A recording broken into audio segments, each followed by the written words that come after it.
Controversy. Her friend, snapping photos of Park Mundy, congratulated her between tears of envy. Just got in, heart about to burst. Replying to her friend, who had arrived 20 minutes earlier, the graduate student took her seat. Her heart really did feel like it might burst. Because encore concerts tend to have similar set lists and venues, she'd already estimated what to expect. I'll get at least 4 songs from that stage protrusion. Clutching her light stick in anticipation of seeing Park Mundy's performance up close, she waited for the show to start. And a little while later, whoa, ARG.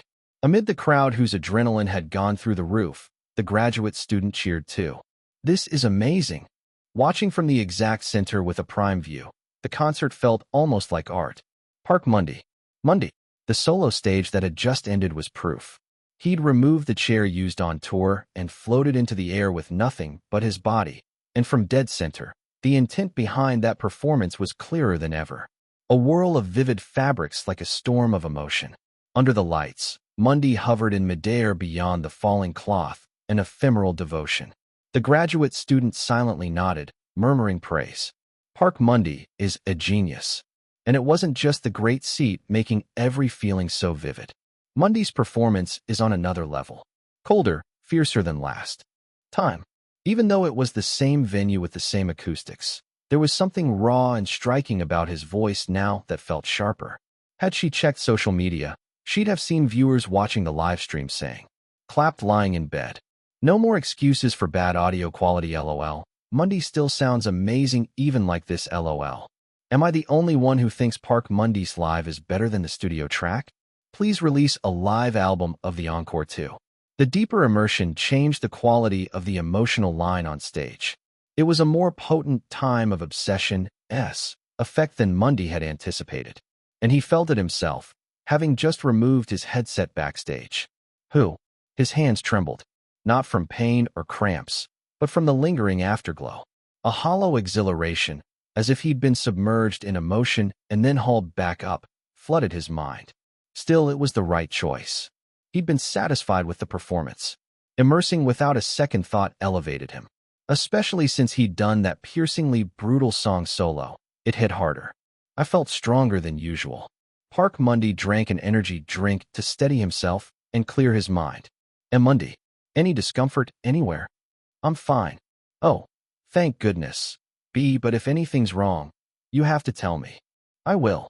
I'm right. Oh, that final flower petal bit was so cool. Thanks. You look great too. Listening to Sian. Ah-hyun changed into her outfit, fuss over his well-being. Mundy realized time was slipping away. After the group song, quick stage, then a longer VCR. 7 minutes remaining. Unit performances right before the encore. Time really did fly during concerts, Mundy thought. I need to stay focused. Determined, he walked down the hallway to wait below stage. And as Ryu Chong-woo's final solo chorus played, he stepped out and plunged back into the performance. Wah! In reality, it was impossible not to get swept up. After several title songs and a cute impromptu stage, the audience was thoroughly enjoying their first offline concert in ages. Yet everyone knew. Judging by past experiences reviewed on VOD, the concert was firmly in its final act. So they also knew that the highly praised unit stage, teased at the end of the reality show with extra promotion, would appear soon. No big changes to the set list. Looks like they put real effort into these unit stages. Especially when a VCR clip from the previous show appeared. Excitement mixed with mental calculations as if on break. And just as expected, the unit stage came at the perfect moment. Falling like autumn stars, I fall, fallen. First up, Sian Ah-hyun and Ryu Chong-woo. An unusual pairing.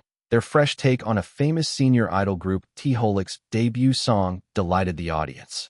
Ooh, this is good, thought the graduate student, a Park Mundy fan.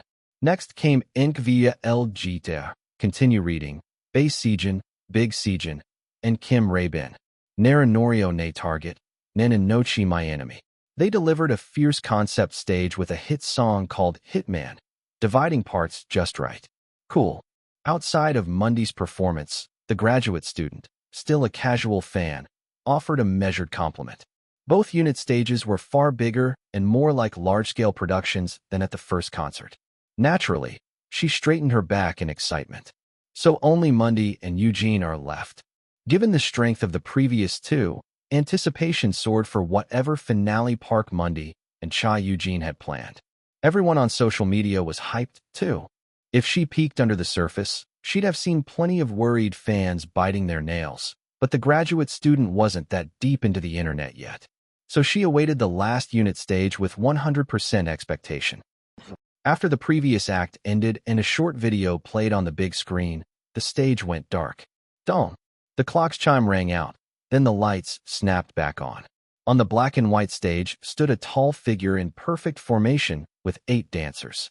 It was Cha Eugene. Mundy. Before her thought could form a sentence, the music hit. A melody from a pop song everyone recognized. Ba bam bam bam bam. Listen, no matter how hard I think about it, I cannot hold it. Over a jaunty, sleek, electro swing beat, Eugene began the choreography, the lone performer in a black shirt with a harness, jewelry chains, every detail exuding solo artist charisma. Why?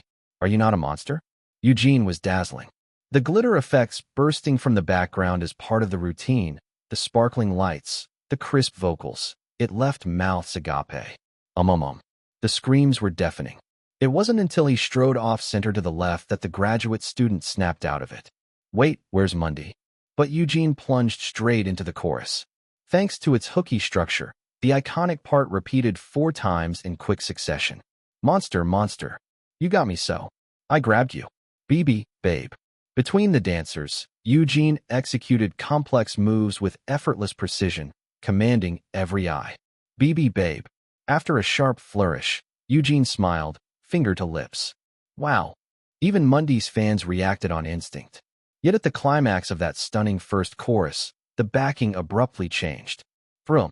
The sleek electronic arrangement vanished as if sucked away. In its place roared a hardcore band orchestra. Before audience murmurs of confusion could swell, brilliant light flashed center stage. A massive blue velvet throne structure slid into view. Seated casually upon the grand chair was Park Mundy, in a school uniform with his signature knit, glasses perched on his nose. What on earth? With a nonchalant expression of torment, Mundy began to sing. I think about you so much. I can't endure. It was the Korean adaptation of a pop song's lyrics. Mundy carried the tune with a clear, bright voice, slightly exaggerated, emotionally charged. Hold on. The graduate student realized this arrangement sounded familiar. This wasn't just a cover. This is from a musical. Indeed, the song, Monster Baby, was a famous number from a certain musical compiling the artist's hits. Serum. Gachito on a noon. Mundy, in his pristine uniform, rocked on the throne, singing about a modern student lost in a bizarre 17th-century castle. And it didn't stop there. Whoa. Figures in period attire emerged around Mundy, forming a musical ensemble and dancing chorus. Whether or not you knew the background, you could tell they were reenacting a musical scene. No way. Despite the abrupt genre shift, the performance's power carried the audience along. Monster, monster. Grab me. Pull me. Yes, just like that. As Mundy danced atop the golden chair, the ensemble moved the structure to match the lyrics and story. Amid dazzling period drama visuals, colored lights, feathers, Mundy's vocals cut through the hall. Wah! The audience cheered again, goosebumps rising at the explosive, dramatic musical flair. Yet this wasn't a unit stage. Feels more like a solo face-off. Not really a unit. As some predicted aloud, puzzled but thrilled, the lights on the left darkened with a buzz. From the shadows, the black and white suited figures, Eugene and his dancers, pushed onto the central stage. Hey! They shoved Mundy and his ensemble right off the throne and carpet structure. The musical set toppled like dominoes. Then, ba-bam bam bam, ba-ba bam.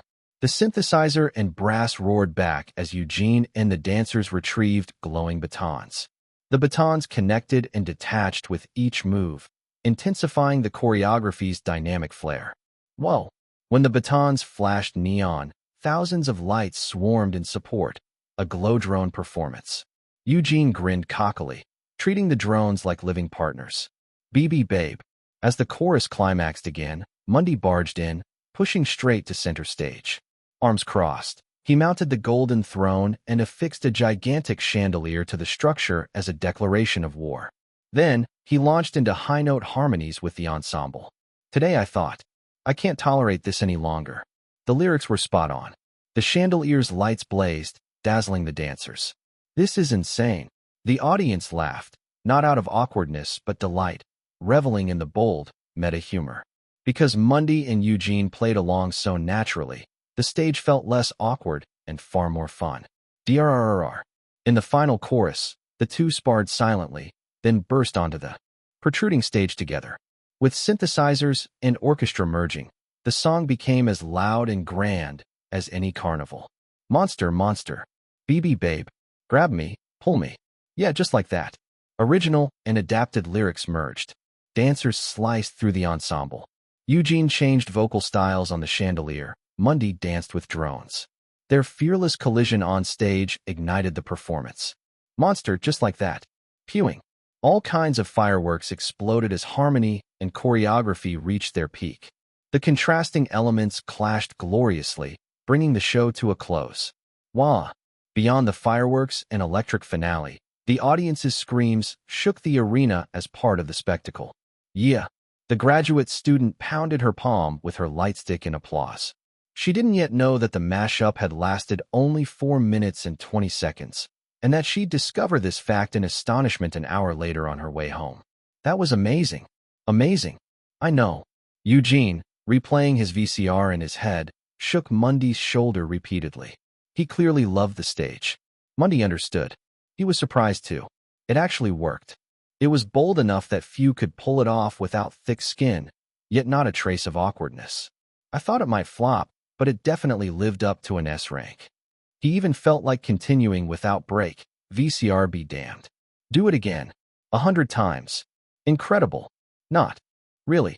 Let it go. Okay. Let's get the stage set back. Got it. He couldn't waste this energy. He needed to stay sharp for tonight's remaining event. Is it really over? About 30 minutes until the concert ended, and the debuff lift was just around the corner. 202 chapter. The first day of the encore concert ended without any major issues, just as planned. The reaction to the unit stages was also overwhelmingly positive. Please, release the studio tracks. The only reason to stick with Ajusa now is to see these two together. Cancel the show already. Park Mundy's vocals plus Cha Eugene's dancing combo needs a spot in the K-pop Hall of Fame. Totally fangirling, move along. I always saw Eugene units on the fan app, but now I get why. Our boy is a genius. Occasional trolls tried to compare them to other units, but it didn't gain any traction. Not that I'm bragging, but it really was because they were both top-ranked trainees. Since the pairing was so natural, even fans of other units didn't want to pick fights. Whoever has the numbers, you just don't mess with. Besides, every unit stage was high quality, so people summed it up as Taystar kills it no matter the combo. Fan communities were harmonious, each member's fans simply celebrating every performance. Today was perfect. Tears started when the opening VCR rolled. Next goal, Taystar dinner show, promise, group selfie. Even among Park Mundy and Cha Eugene's personal fan bases, the mood was at its highest since debut. Nothing but a festival atmosphere. That meant I was the only one among staff still tense. Hyung, tomorrow I'll swing that chandelier. Sure. Get some sleep. I'd said okay to that same ad-lib suggestion for the 5th time and left the dressing room. Where are you off to? A half-bath soak. I passed through the living room, closed the bathroom door behind me, and locked it. There was nowhere else I could go alone for an hour or two without arousing suspicion. Click. Who? I perched on the tub's edge. Actually, I'd already seen the pop-up appear the moment the concert ended. I'd only delayed checking it until after the nighttime interviews so it wouldn't interfere with the schedule. Of course, checking it now doesn't force me to do anything immediately. There was still time, so I could wait longer. But knowing this might be the last chance made it hard to postpone. Let's see. Status window, notifications. As I muttered, the pop-up I'd barely glanced at earlier reappeared. Successful encounter. You have succeeded in encountering an audience of 200,000 people. Time limit. Fulfilled success. Status ailment. If not audience, then death removed. View options click. Well, success was certain. Sigh. My tension drained instantly.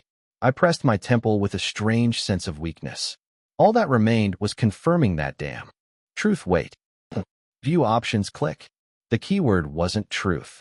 Options. The moment I saw that word, I immediately thought of one thing. Choosing between my original body and Park Mundy's body. As the final reward for clearing the status ailment.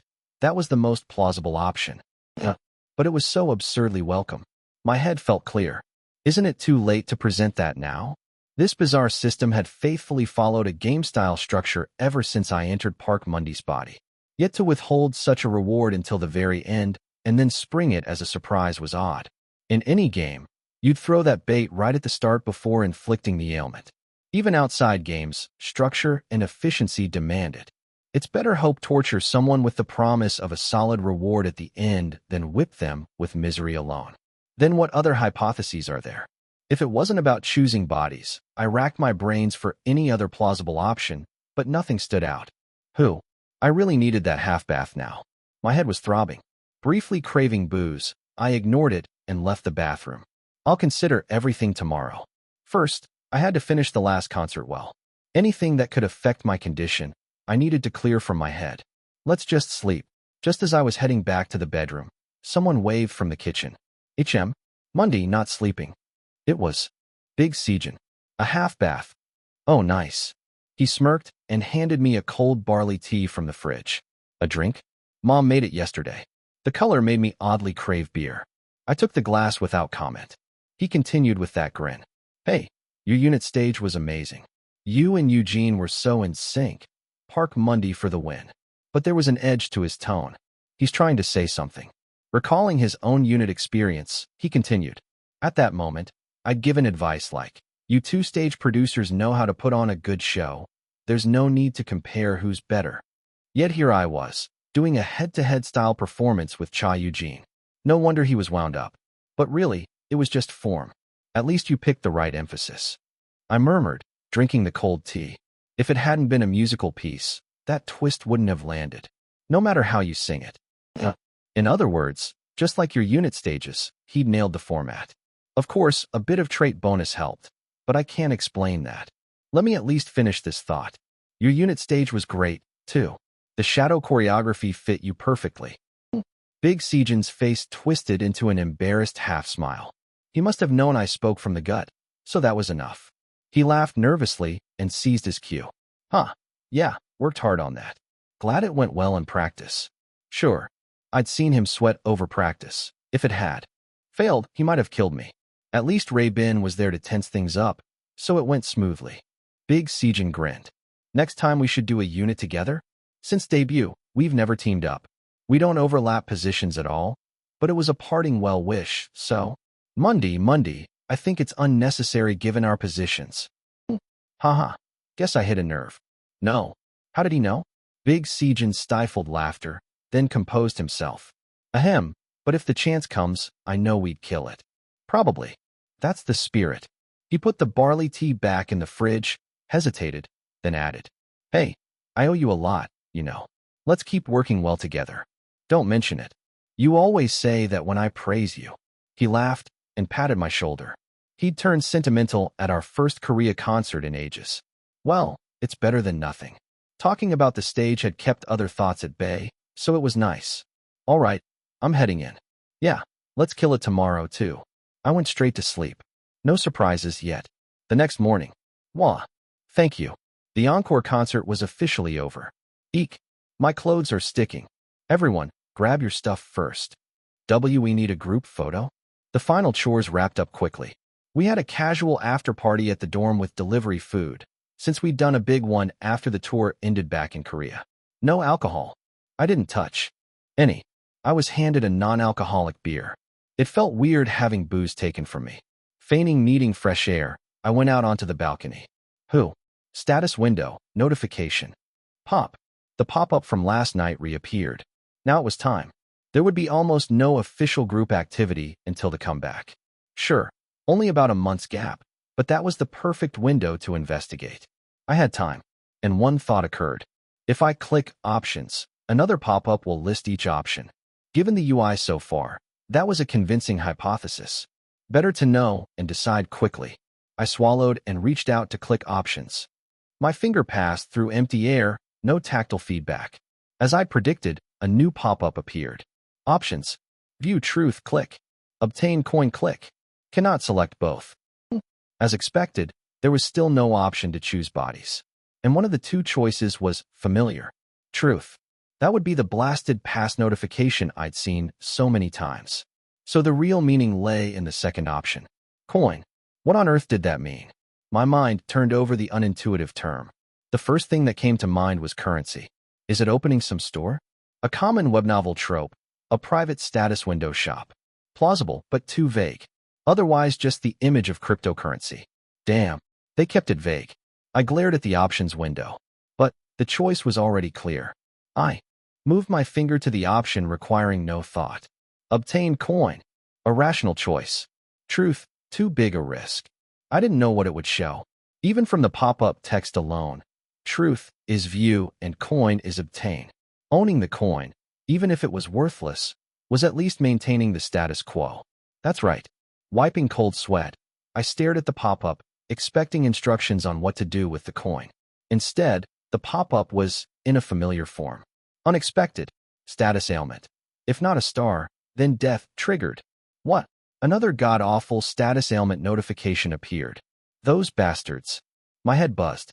What the hell? Another final blow. How long did they intend to torture me? Yet I felt something else rising within me. Relief. This is still status quo, isn't it? At least I could keep living as before for another year. Surely tomorrow I'd think it was insanity.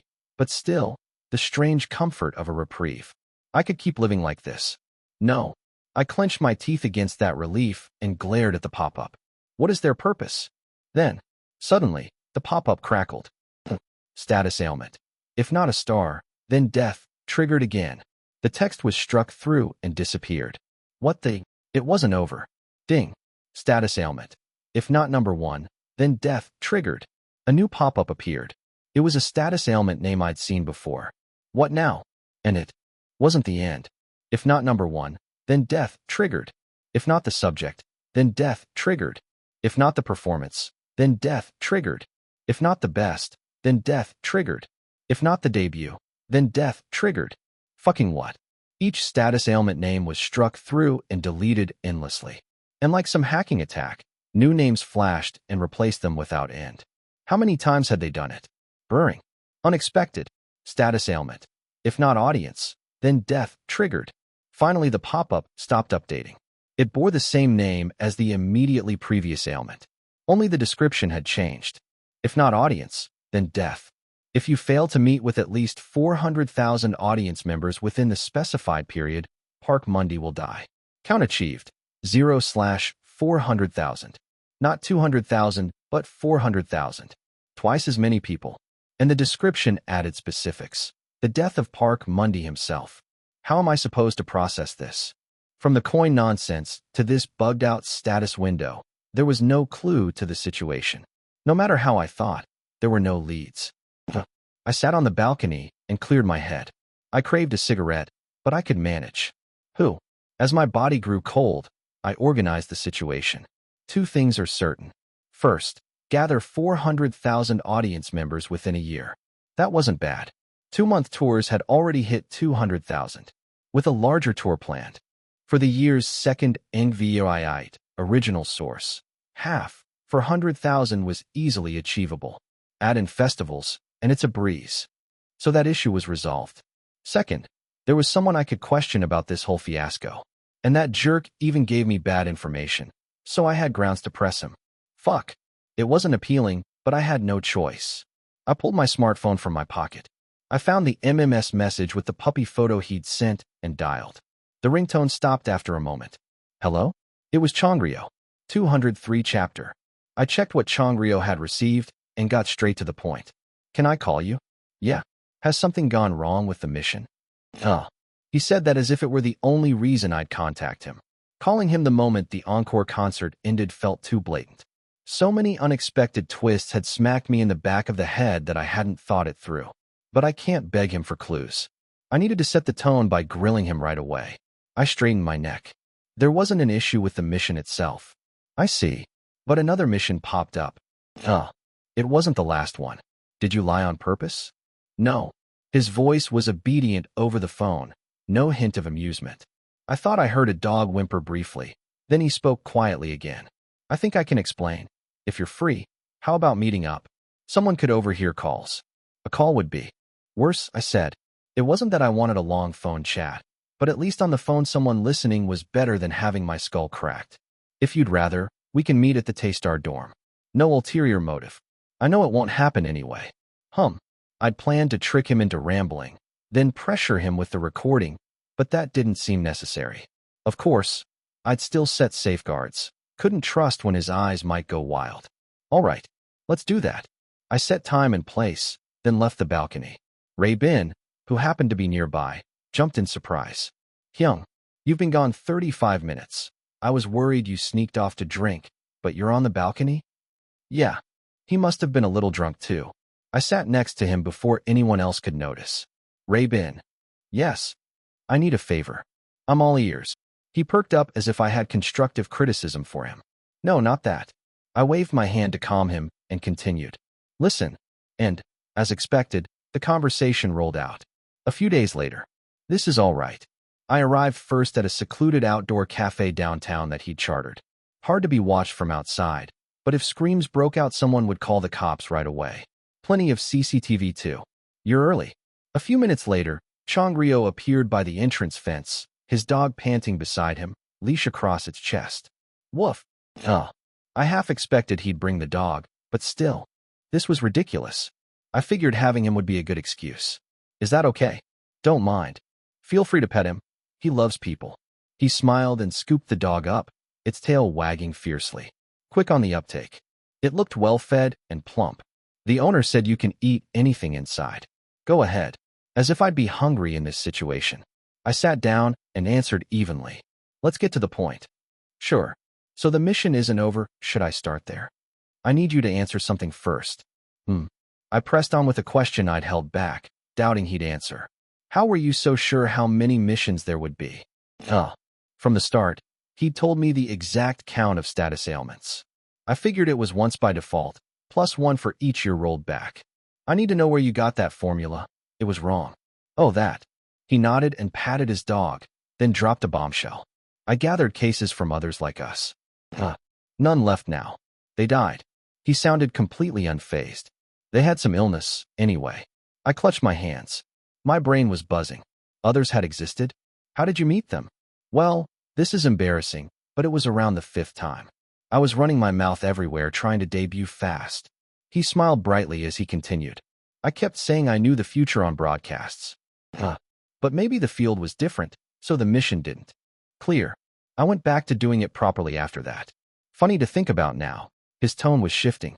I couldn't let a madman wallow in the past. I cut him off sharply.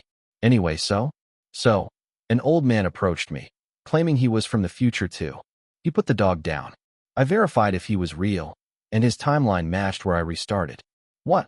He seemed to be the only other person who knew the future at that time.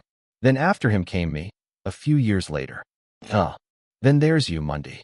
Only one person could occupy the precise future-known period at a time. That explained his certainty. Then what's the actual criterion? What commonality did he and I, let alone that dead old man, have? All were in entertainment. My head spun, but he kept muttering to himself. Now that I think about it, I never restarted while he was alive. It would have been great to test if he would return to the past too. We'd have saved so much trouble, right? No. I deliberately killed his momentum. No. Better to get hit than to die, just to verify. Yeah, fair. His confidence deflated. Great. I wiped drool from the dog's fur. He'd been licking my hand, and realized another fact. So you recognized immediately when I reset? That's right. The timing matched exactly. He smiled. I thought maybe someone else knew the future, but then a civilian auditioned and took first place. Everyone thought it'd flop, but in that program, at a critical moment, he revealed his family story and snagged first. It was luck plus status window effects, yet he looked sheepish as he smiled. I assumed it was you, of course. He seemed a perfectly reasonable candidate to suspect. I wondered if you caused another mission. That's why it popped up again. A hypothesis flashed in my mind. Because I'm not Park Mundy. Exactly. Since I was in someone else's body, an extra penalty applied beyond ordinary resets. Unbelievable. If that hypothesis was right, setting the death target specifically to Park Mundy made sense. From now on, if I fail, I can't keep using his body. Damn. Would it end after this one? Who knew? There'd been so many glitches. Even the coin was a mystery. I still can't check the coin. It popped up as obtained, but nothing since. I even yelled inventory, hoping something would happen, but no change. Eugene, eavesdropping, only asked, any albums left in stock? Damn. My face burned. I roughly petted the dog and thought, is there anyone else with a status window? I wanted to shout for him to try, but instead I stood up. If it really appears, that's a problem. If not, still a problem. Better not provoke further. I'd achieved what I needed. Time to minimize friction and dig deeper later. At that moment, the dog whimpered. Yelp. Were you telling me not to leave? Kong, I must want to play more. Kong, I. He gave the dog a surprisingly native name. Cute for a dog, but creepy coming from him. Then he stressed as if it were important. That's his real name. Oh, I understood. I patted Kong I's head a few more times, and then rose. Go play more if you want. That's fine. I felt my energy drained. No need to talk more. I headed to the entrance fence. He followed, cradling Kong I, and suddenly asked, by the way, Mundy, you must have your original name too. Hope it wasn't a namesake. Huh. I answered without much thought. It didn't matter. My records didn't exist anywhere anyway. Ryu Jianwo. He made an odd expression. Better than Park Mundy. True. I couldn't deny it. Still, I kind of liked the name Park Mundy when I heard it. Fans seemed to love its uniqueness. With that, I vaulted the cafe fence and began heading home. Whoa. Kong I's mournful howl followed me around the corner. I rubbed the back of my neck. I did get something. At least I formed a hypothesis on why the status ailment reappeared. I hated to admit it, but having another brain on this helped deduce things. Now he'd stop pointless bluffs. Yet hearing the same bizarre stuff happen to others made it even stranger. Why am I the only one with the status window? I really felt like a web novel. Protagonist. Just then, my phone in my pocket buzzed. Oh shit. I answered immediately. Hi Youngnam. Are you okay? It was Ray Bin. Sorry. I didn't see it. I'm on my way back. You're fast. Didn't even take an hour. Right. I recalled the conversation I'd had with Ray Bin yesterday. During my break, I'll go out. Could you text me every 30 minutes? Won't be long. 5 messages should suffice. Of course. May I ask why? I remembered that crazy guy causing trouble last time. Thought I'd be prepared. If no reply, I'll call. If no answer, I'll report to the company. Understood. Great idea. He was basically a crisis alert part-timer. Ray Bin rarely forgot tasks once asked, so I'd use him again. Should I get him some snacks when I return? I was mulling that over when the line erupted with noise. Hey, Hyung. Hurry up. Go away, Chai Eugene. It's important. Ray Bin, go away. It was Eugene. Got it. I'm almost home. Talk soon. Just as I calmly tried to end the call. Mundy Hyung. We're on a US show. Our reality show. It was an utterly random bit of news. And once I verified the full circumstances, it was even more absurd.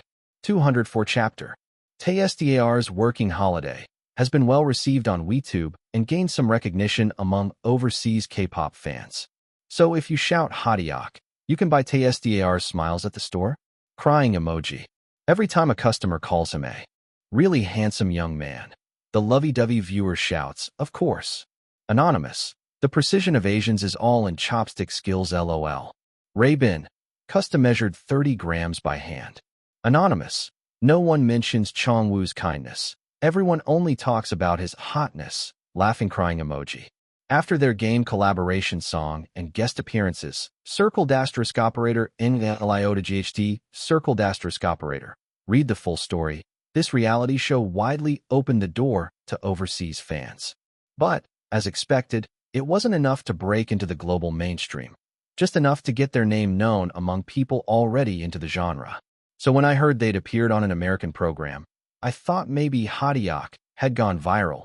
But what actually drew attention was something trivial I never could have predicted. This right here. As soon as we returned to the dorm, Cha Eugene thrust a short video at me that was being shared with English subtitles on social media. It was the scene from Reality Season 2 where Eugene's mother invited us out to eat. Because the production team split tasks, the three of us, Eugene, Chongwoo, and I, had accompanied her, and the meal was unusual. You were chosen by lottery. I'd love it if you two could join. It turned out to be the dining arrangement from an American chef survival show. Our staff had eagerly negotiated a few shots, but honestly, it wasn't a relaxed setting. Wait, Hyung, this isn't cooked enough. Really? Mom, tell them to cook it. More. When Chongwoo sent back the undercooked white fish dish to the kitchen, an enormous shout rang out. This fish is so cold my hand touching it will get frostbite. Apparently, the tone of survival shows is similar everywhere. It was a nostalgic flashback to the days I'd been scolded by trainers whenever I messed up on a juice, a pretty epic experience. That exact scene aired on the chef's program too, but with a misunderstanding. They thought we were Eugene's siblings. Eugene's mother had written something like, "A meal with my son home after a long time," when she applied. So the scolding took on a storyline. These guests, they've worked overseas and are dining with their mother in their hometown after a year. You're ruining their precious time. Enough. Everyone out of my kitchen, right now. The judge's lines, plus our impassive faces as the kitchen ruckus erupted, became the cherry on top, and the clip was subtitled. Reminds me of old times. It does, doesn't it? Viewers found the contrast between the frenzied kitchen and our calm expressions hilarious. It briefly flickered as an East Asian meme on American internet boards. No wonder A isn't Asian CLOL. For hardworking East Asians, American survival shows are just daily life LOL. Once K-pop fans who already knew Taestar caught wind, they chimed in. Oh my god, that's Taestar. You idiots, they actually won a real survival show LOL. Reminds me of old times, refers to their own survival show experience. Can't believe this misunderstanding happened. Laughing emoji. That scene already aired on their reality show, Link. Park Mundy being such a great chef and noticing undercooked fish first is always funny. Their survival show had insane rules. Proud of Taestar for beating it. That buzz spread through American communities as a fun twist and almost turned into controversy. Is it just me, or does mistaking people of the same Asian age as siblings feel kind of racist? They eventually clarified that it was due to Eugene's mother's wording, but the Humor to Debate chain gave Taestar a real viral boost. Now, here's a segment introducing a recent internet-famous story. It even got a brief mention on American Infotainment. Eugene showed me the clip. Amazing, right? It's wild how any little coincidence can spread. Though I wondered if it was worth all the fuss. For native speakers, it probably looked even funnier. Eugene hummed a rough, "That's me," and browsed the English pages while I shook my head and headed for the kitchen. Monday, more barley tea. I'll let you have this one. Like hell you are. I'm good. Wow. Rejecting our mom's hospitality. Gritting my teeth, I grabbed the barley tea. Big Sejin burst out laughing. Seriously. It annoyed me, but at least our lazy afternoon in the dorm made it possible. Finally some downtime. With that damn truth check postponed, it felt good. If I just focused on finalizing the comeback single over the next 2 days, we'd be fine. The tracks are done. We only need final tweaks. A single released as light fan service before the full album, confirming our reality show image appeal. As planned, the latter promotion would line up with university festivals, boosting our status ailment count nicely. Perfect. Aside from this absurd game system, the near future looked calm. Little did I know a new variable would pop up the next day, the director going insane. The problem was that American meme. It hadn't inspired great empathy, so the meme died down quickly, but some people stayed intrigued. I'm a T-holic stan through and through, but I'm getting interested in Taestar now. I was curious how Burning Chefs was received abroad, so I searched, and it hit 10 million views. Screenshot, Working Holiday EP1. Their name is Taestar? Interesting. I never thought I'd search K-pop LOL.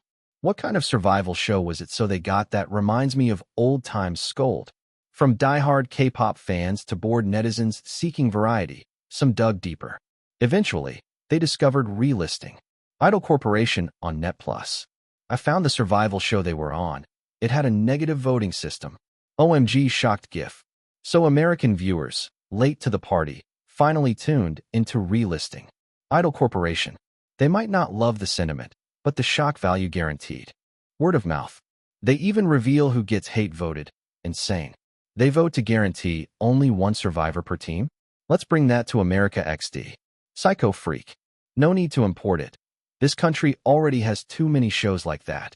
Of course, it wasn't enough to crack Net Plus's US daily top, but the algorithm did recommend Idol Corporation to any American who'd ever watched a Korean drama or variety show, a modest success.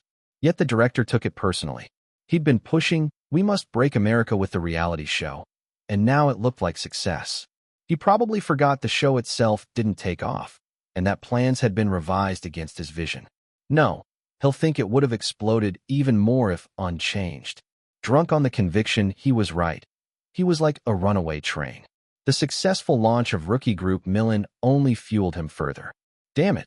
Fortunately, the head of management was busy criticizing the director's behavior. It was nice to see his scheming pay off. He says someone who steals artists' achievements shouldn't run a company. Wow. That was the third manager, cousin of the head, reading a message from him with a deadpan face. They've truly fallen out then.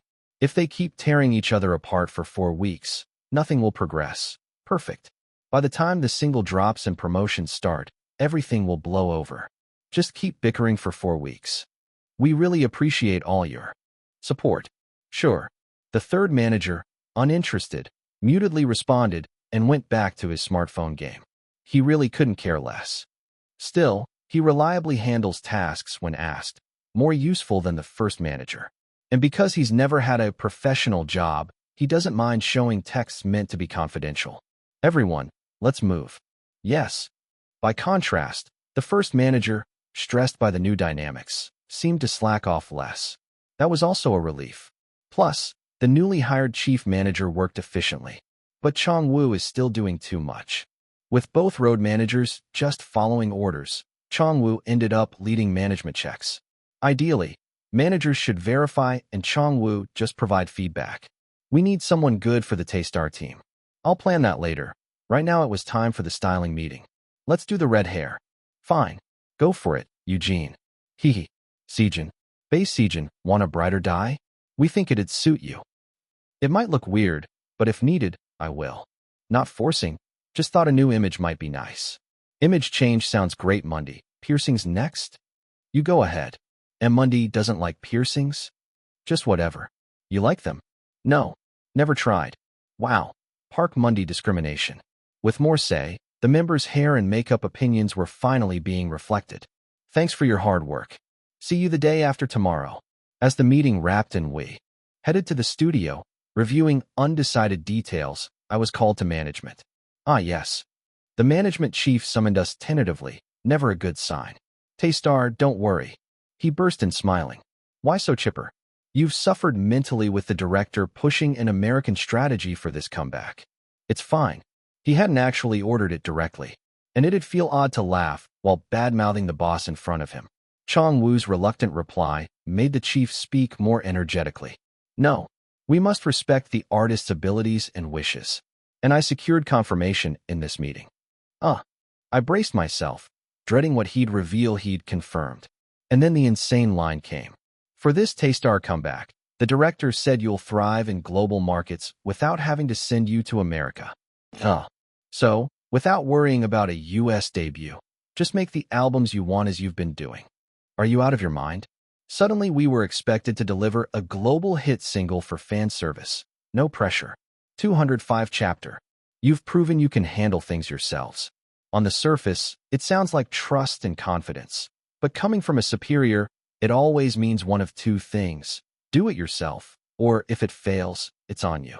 And without realizing it, this so-called head of management had delivered both messages at once. If Taestar's global performance fell short, he'd have handed the director the perfect excuse to step in. See? As I said, you must do it my way to conquer the world. That would weaken Taestar's say and decisions. We'd only just built enough leverage to avoid that trap in this dead-end company. Of course, we lacked the confidence to deliver a global smash with this album, admitting that would also give the director his pretext. We were trapped. Damn it. Of course we're working hard to deliver results, but we can't guarantee hits every time. I said. What? No, you only have to keep doing what you've done so far. Don't worry. He cared only about preserving his own assertion that continuity equals success, never considering that just keep doing what you've always done might weigh on an artist. He had no clue what it meant to struggle on the front lines, just what you'd expect from a parachute hire. Right? Chongwu fell silent too. He knew that openly refusing would disgrace the group. Damn it. This single had already been arranged and choreographed for light pop sensibility to capitalize on our reality show fame. We'd even designed the chorus choreography to be easy for fans to copy. And now, with only weeks until comeback, we were being told to reverse course. I braced for another hellish debut. I searched desperately for any escape. We're finally shedding rookie status. Maybe if I spin this right. Just then, Rabin shot up his hand and fired a direct question. But this single was deliberately built for domestic appeal, not a global hit. I briefly thought to shut him up, but seeing the flustered look on the manager's face, I realized this might be even more effective. Rabin looked at us innocently. Chongwu caught my eye and nodded. Good. Let's see. Well, if we do well domestically, wouldn't that naturally lead to good overseas response? I said, not necessarily. The gap between Korean hits and global hits has widened over the years, with varied examples. Rabin launched into a detailed explanation, citing hits that fizzled abroad and vice versa. He concluded proudly. So this time, a global hit is even less certain. The manager, overwhelmed by this fact-based onslaught, stammered but resisted losing face. Since there are still weeks until comeback, maybe we could tweak the approach? You know how head office can be a lone ranger, you understand, right? Got him. I steepled my fingers. So you're saying we must immediately overhaul our group's promotional strategy to match your concerns? We weren't underperforming, so we could afford to speak frankly to this parachute hire. While we appreciate your guidance meant to help us, I worry that this shift contradicts the artist-first stance the head endorsed. It might look like the artist's wishes are being overridden, sir. His face briefly flashed indignation, because, yes, respect artist intent and shift everything to chase global numbers are inherently conflicting. He just invited this predicament upon himself. You're right, we did have our own vision. I can see how it might seem that way, he admitted with forced cheer. We still have no major U.S. ambitions, so we'd like to continue focusing on domestic promotions first, Chongwu added, rallying. Our message, we'll keep preparing as planned. You deal with any fallout. The manager's brow darkened as he muttered. In that case, it'll be difficult for me to support you fully going forward. He didn't want to admit backtracking, yet couldn't reverse either. If I pressured further, he'd lash out emotionally and sabotage us. His target should be the director, not Taystar. Cornered like this, though, it was easy to extract concessions. And I'd already secured the team's agreement. Quick nods passed around. Let's just go with his suggestion, or we'll risk him blowing up. Yeah. Either way, we'll work hard. I'm hungry. Ignoring the last random signal, I spoke calmly to the manager. How about this? What?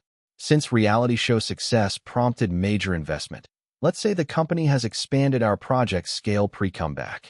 In other words, request more budget. Then the context will look natural. What do you think? With limited time, we'd fill gaps with cash. Ideal for a parachute hire to secure HQ funding. The manager brightened immediately. That sounds fine to me. Perfect. No one could fault us for requesting more money, and even if we only hit average, there'd be little backlash.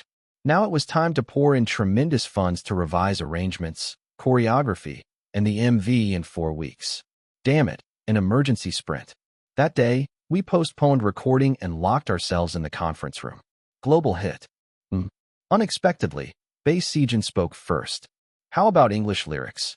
A reasonable suggestion, though in the K-pop ecosystem, it was premature. Singing in English targets Anglophone audiences, but first, they need to know us. Oh, right. We needed a solid fan base there before tackling language. Then how to cement meme-driven Western audiences. Let's review what overseas K-pop fans have loved before. Absolutely.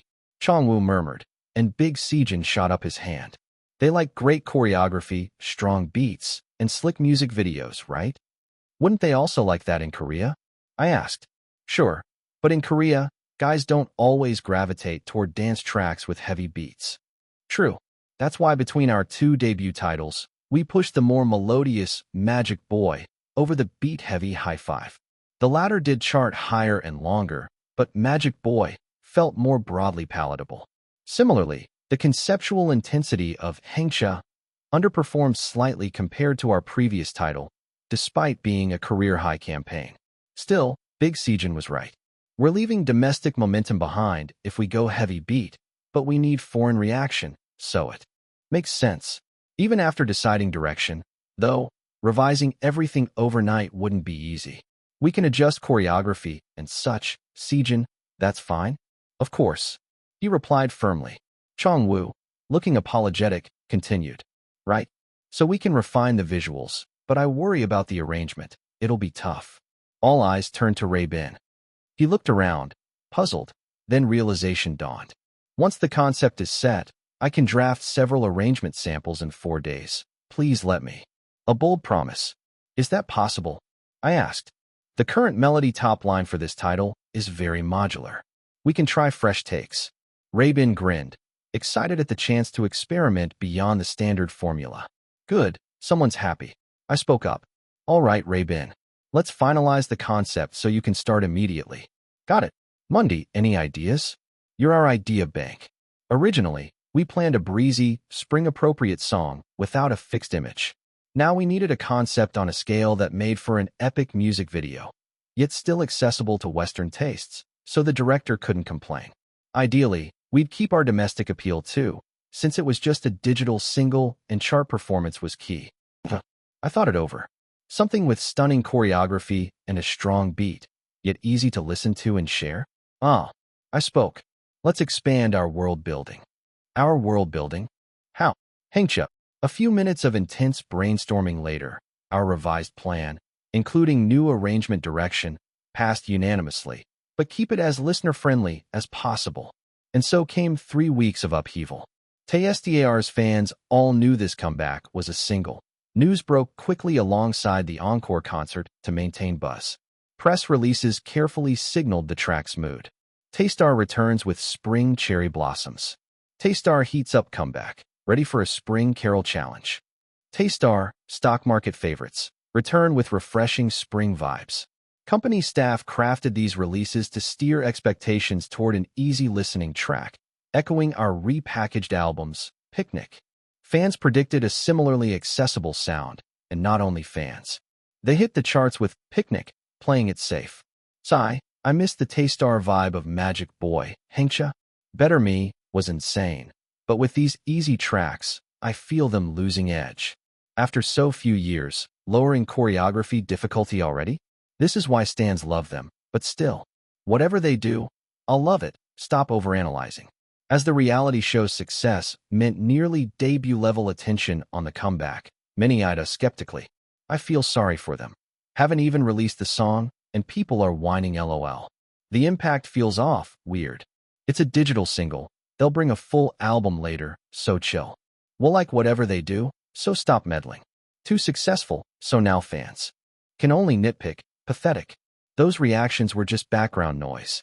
The momentum ensured this comeback couldn't fail. At the same time, we all hoped the stage would be so dazzling it'd shut that guy up. Fundamentally, though, trust in Taystar ran high. They've never failed. And on the day of the comeback teaser, fans saw an unexpected, epic 30-second video. Oh, Wilderness? TSDAR's chosen concept was Steampunk Josian. 206 chapter. TSDAR's teaser began with a steam locomotive crossing a desolate field. Cheek. A brass-colored train, its gears standing out, drew in at an angle. Then, as if pulling you in, the camera zoomed in on a window. Inside was a passenger car blending mid-Josian era elegance with modern touches. 2 passengers sat opposite each other, each wearing a white or black dappo like a coat. Beneath their outer robes, leather straps and buckles hinted at a more contemporary style. Suddenly, the camera caught the face of the one in white dappo.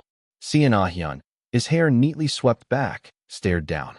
And opposite him, In-young, who had been unfolding an old newspaper emblazoned with the headline, "Why issue a citizenship certificate to a yokai?" lowered it. It was Park Mundy with silver hair. Expressionless, Park Mundy lifted his head and locked eyes with the camera. At that moment, music began. Rhythmic drums and tinkling wind chimes gave the scene a strange period drama feel as the footage cut rapidly from shot to shot. First, monocled Big Sejin flicked a gold coin and grinned briefly. Then Kim Rae-bin, in suit and gas lamp in hand, strode past an ominous mine entrance. Finally, light brown-haired Bae Sejin peered at an antique brass gauge. As Bae Sejin looked down out the window, the camera followed his gaze into a bizarre city where traditional architecture and Industrial Revolution relics intertwined chaotically before refocusing on the train speeding above rooftops. And then, the train derailed. Kiki-eek.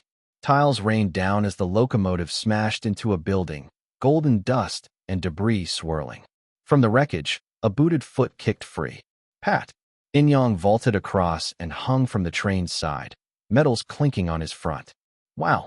Cha Eugene, in a remodeled military uniform, hung alongside and beamed, debris fluttering behind him. Among the flying bounty posters, the camera fixated on the oldest one, 100,000 Niang.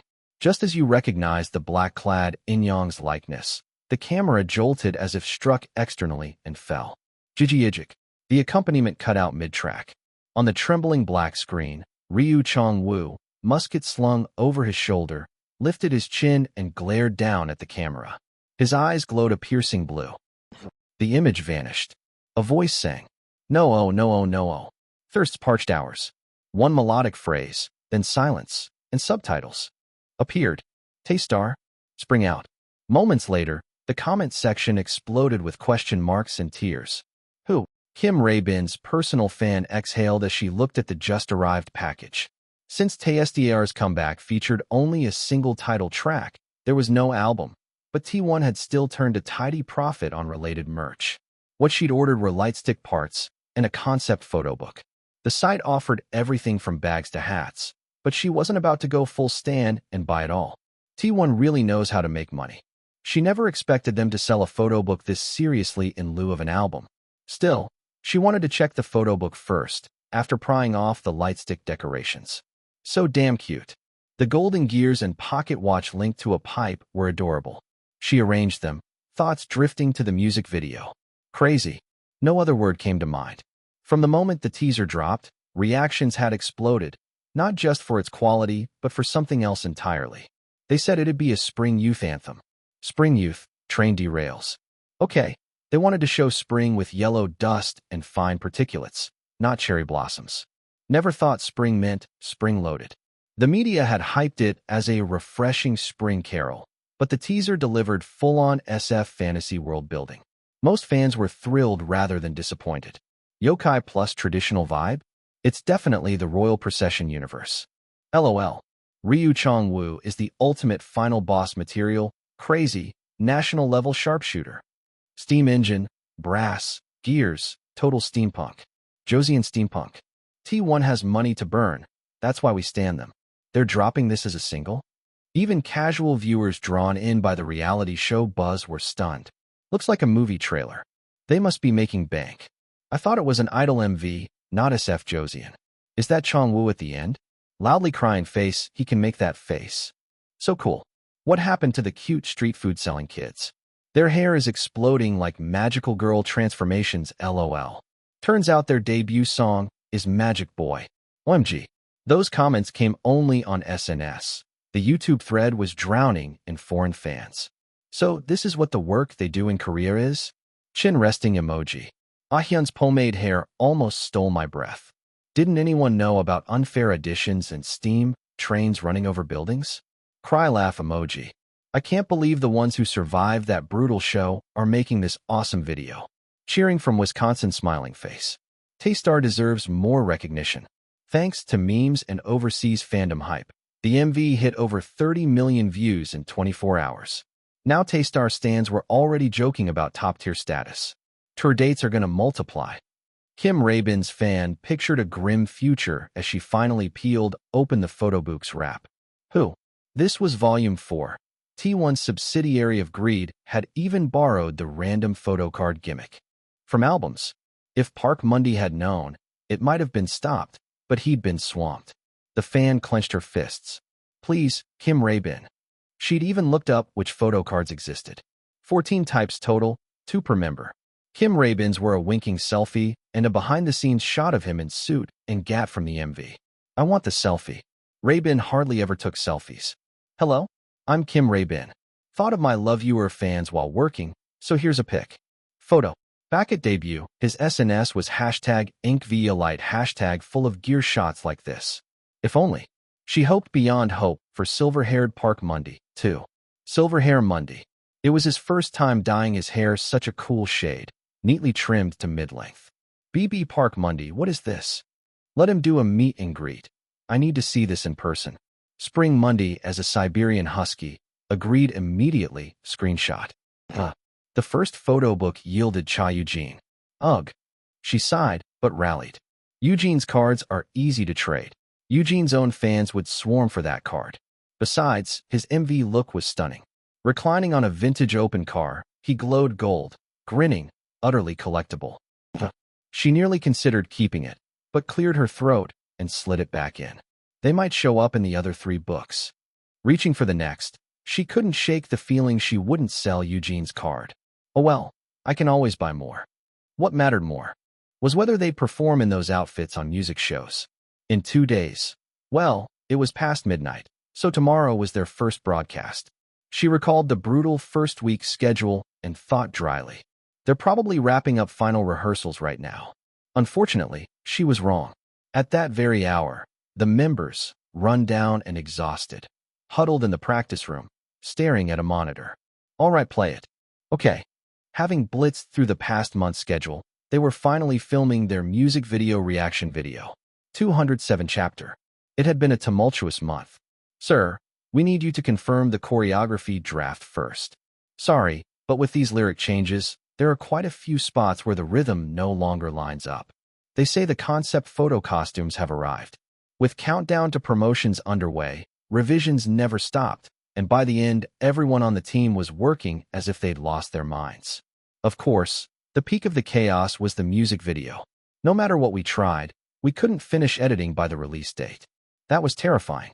So we changed the schedule, dropped the audio on Tuesday as planned, then released the MV at midnight on Thursday. At the time, it left a bitter taste, felt like a loss, but surprisingly it paid off. Releasing the track first let it chart free of prejudice. The steampunk Josian visuals are fun, but not exactly crowd-pleasing. If that weirdness had colored first impressions, we might have hurt the song's mainstream appeal. Instead, the teaser generated buzz, then listeners heard the audio clean, and the track slipped smoothly into the charts. Now we're bouncing between number 4 and number 5 on the biggest streaming chart. 4 Spring Out /Taystar 1. Honestly, I expected to be in the top 10 at best. Things are going remarkably well. Once we hit stages and variety shows, listenership will spike. So this time we aggressively booked major domestic variety appearances as a group, also to leverage our reality show buzz. It's worth looking forward to.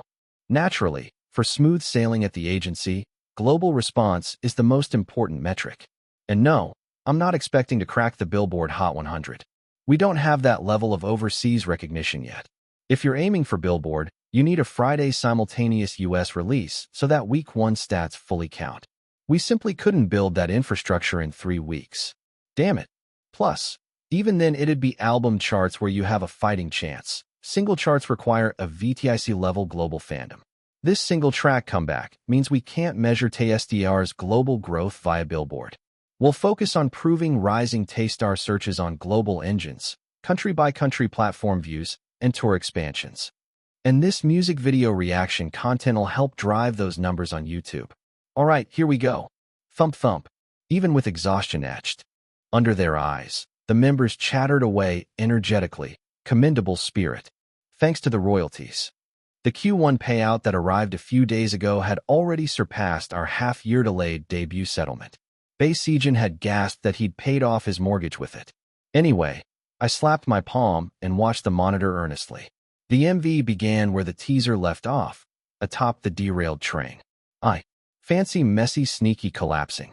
Kawang. As the low-voiced rap narration ended, the train exploded. Cha Eugene emerged unscathed, snatching the flying newspaper with a grin. It was the same aged paper Park Monday read in the teaser. Ooh, nice. Exactly. While Eugene beside me gushed about how cool he looked, the on-screen Eugene raced into the city, launching the MV's storyline. Then the rhythmic, languid intro melody. I let go and drifted easy, in a comfortable driving mode. I've known too well fame, pain. An exploration unfolded in a strange city mixing SF, modernity, and Josian, more like a Wild West adventure than a strict narrative. I'd insisted we not over-focus on plot. After all, it's a music video. We needed striking dance shots against unreal interiors and dazzling wastelands. And I'd explicitly asked to balance storyline time. Eugene would kick things off, then each member would take a turn in their own segment. Why is Sejin wearing a monocle? Oh, since I was a gumaho before, I wanted to show that. Hypnotic gaze. That's so cool. Monday, put more soul into it. Wow, that looks amazing. We filled in pre-written lines at intervals. Just exclamations would get dull. Wow, Bae Sejin Hyung. Oh, your acting is always incredible. Not that much. When Bae Sejin pressed the brass gauge and the train's gears spun back to life, compliments poured in. There was nothing there, but you made it feel real. Right, during Sejin's scene, it was just a green screen behind the stick. They boasted of our VFX, but really we chose CG simply because we ran out of time to build that set. That VFX house must have been hell. We nonetheless funneled the flashy CG into the one who wouldn't break under pressure, Bae Sejin. I'm glad it turned out well. I'll keep working hard. Who? Sejin's cheeks flushed as he bowed to the camera. Public sentiment has swung in his favor, so he's more relaxed. The MV reaction kept rolling. Look, Kim Rabin can't move. Not true. For the Goblin role, the director wanted him static for mystique. Soon the tense mind scene appeared. Monday and Rabin's fateful meeting, ramping both song and visuals from lazy reggae to fierce, deep Moombahton. Truth is I know what lacks. What I need is the feeling. Burning thirst. This time of craving.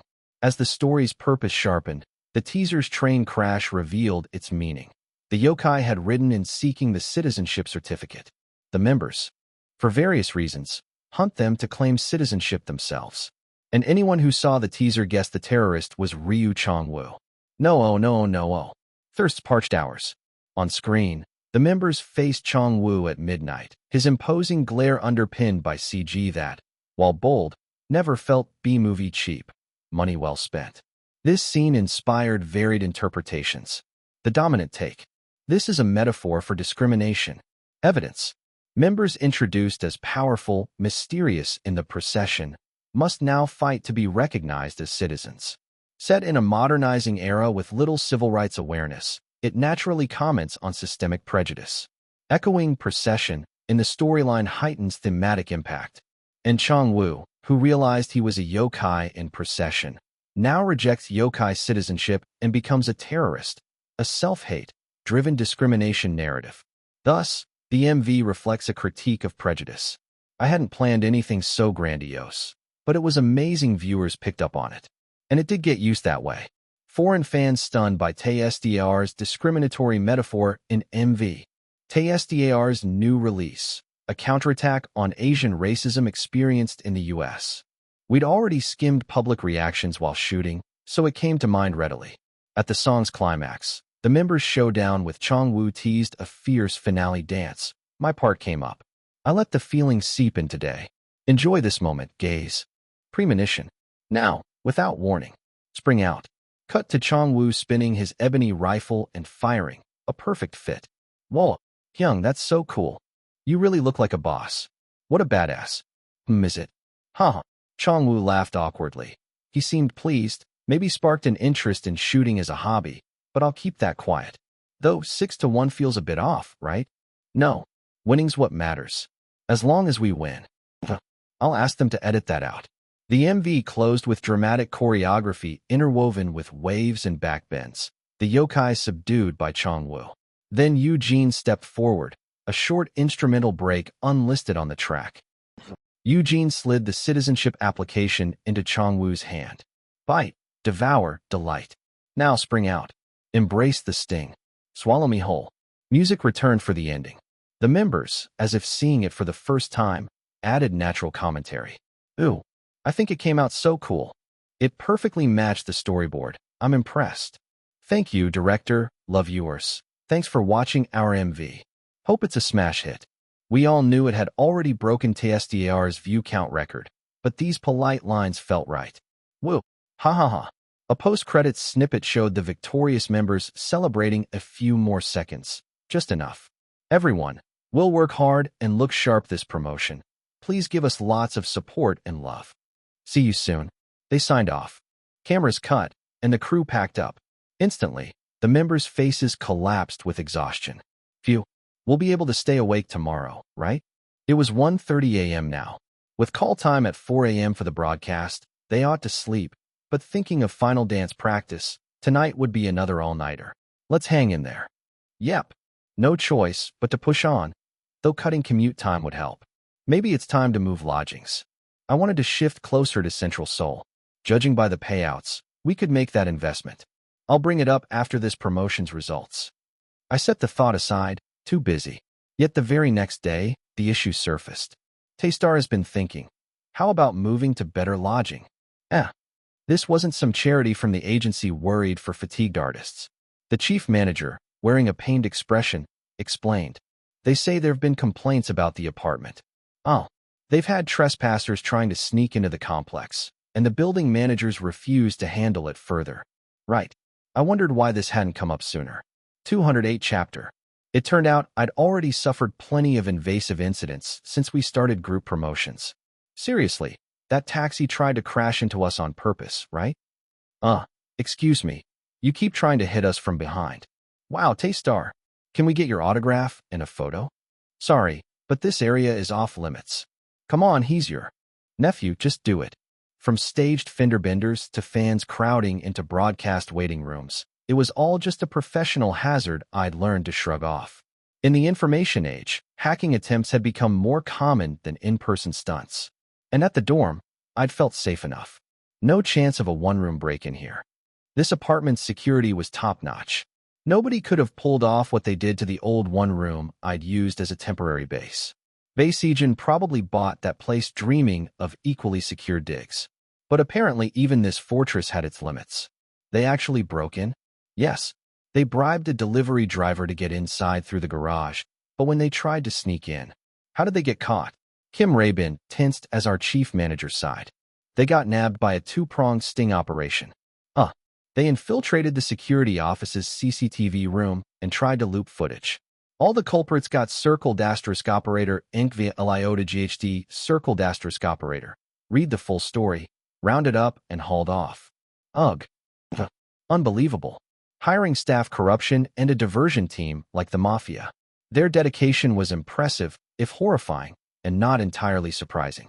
I saw similar requests back when I did data runs. Tail them, scoop up data. The pay had been good, but it was too risky, so I declined.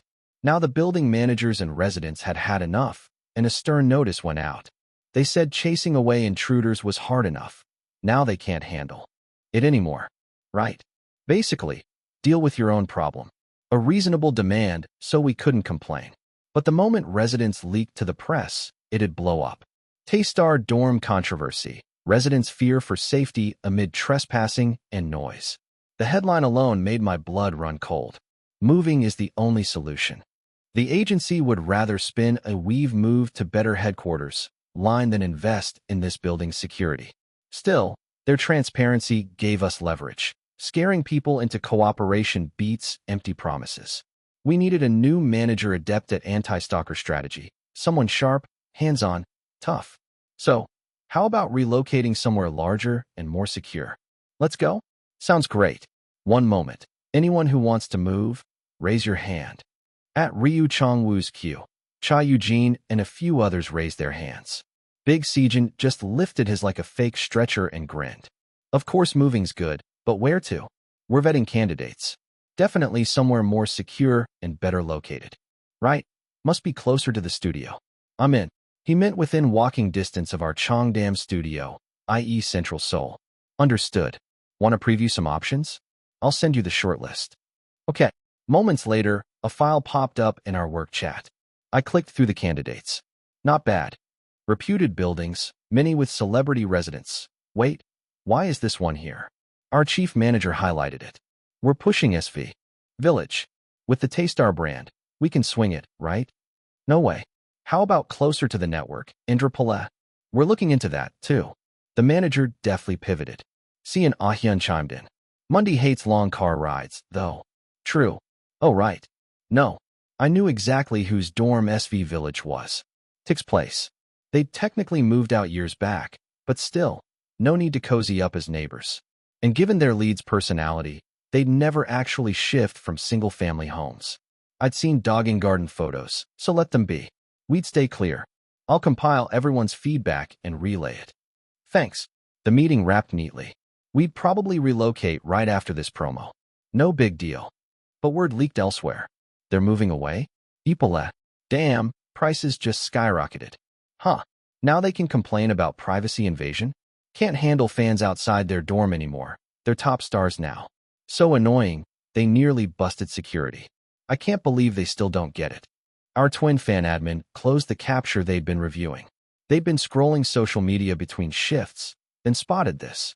TSDAR's manager skills under fire. An anonymous account linked to a forum, showing a big man filming Taystar up close.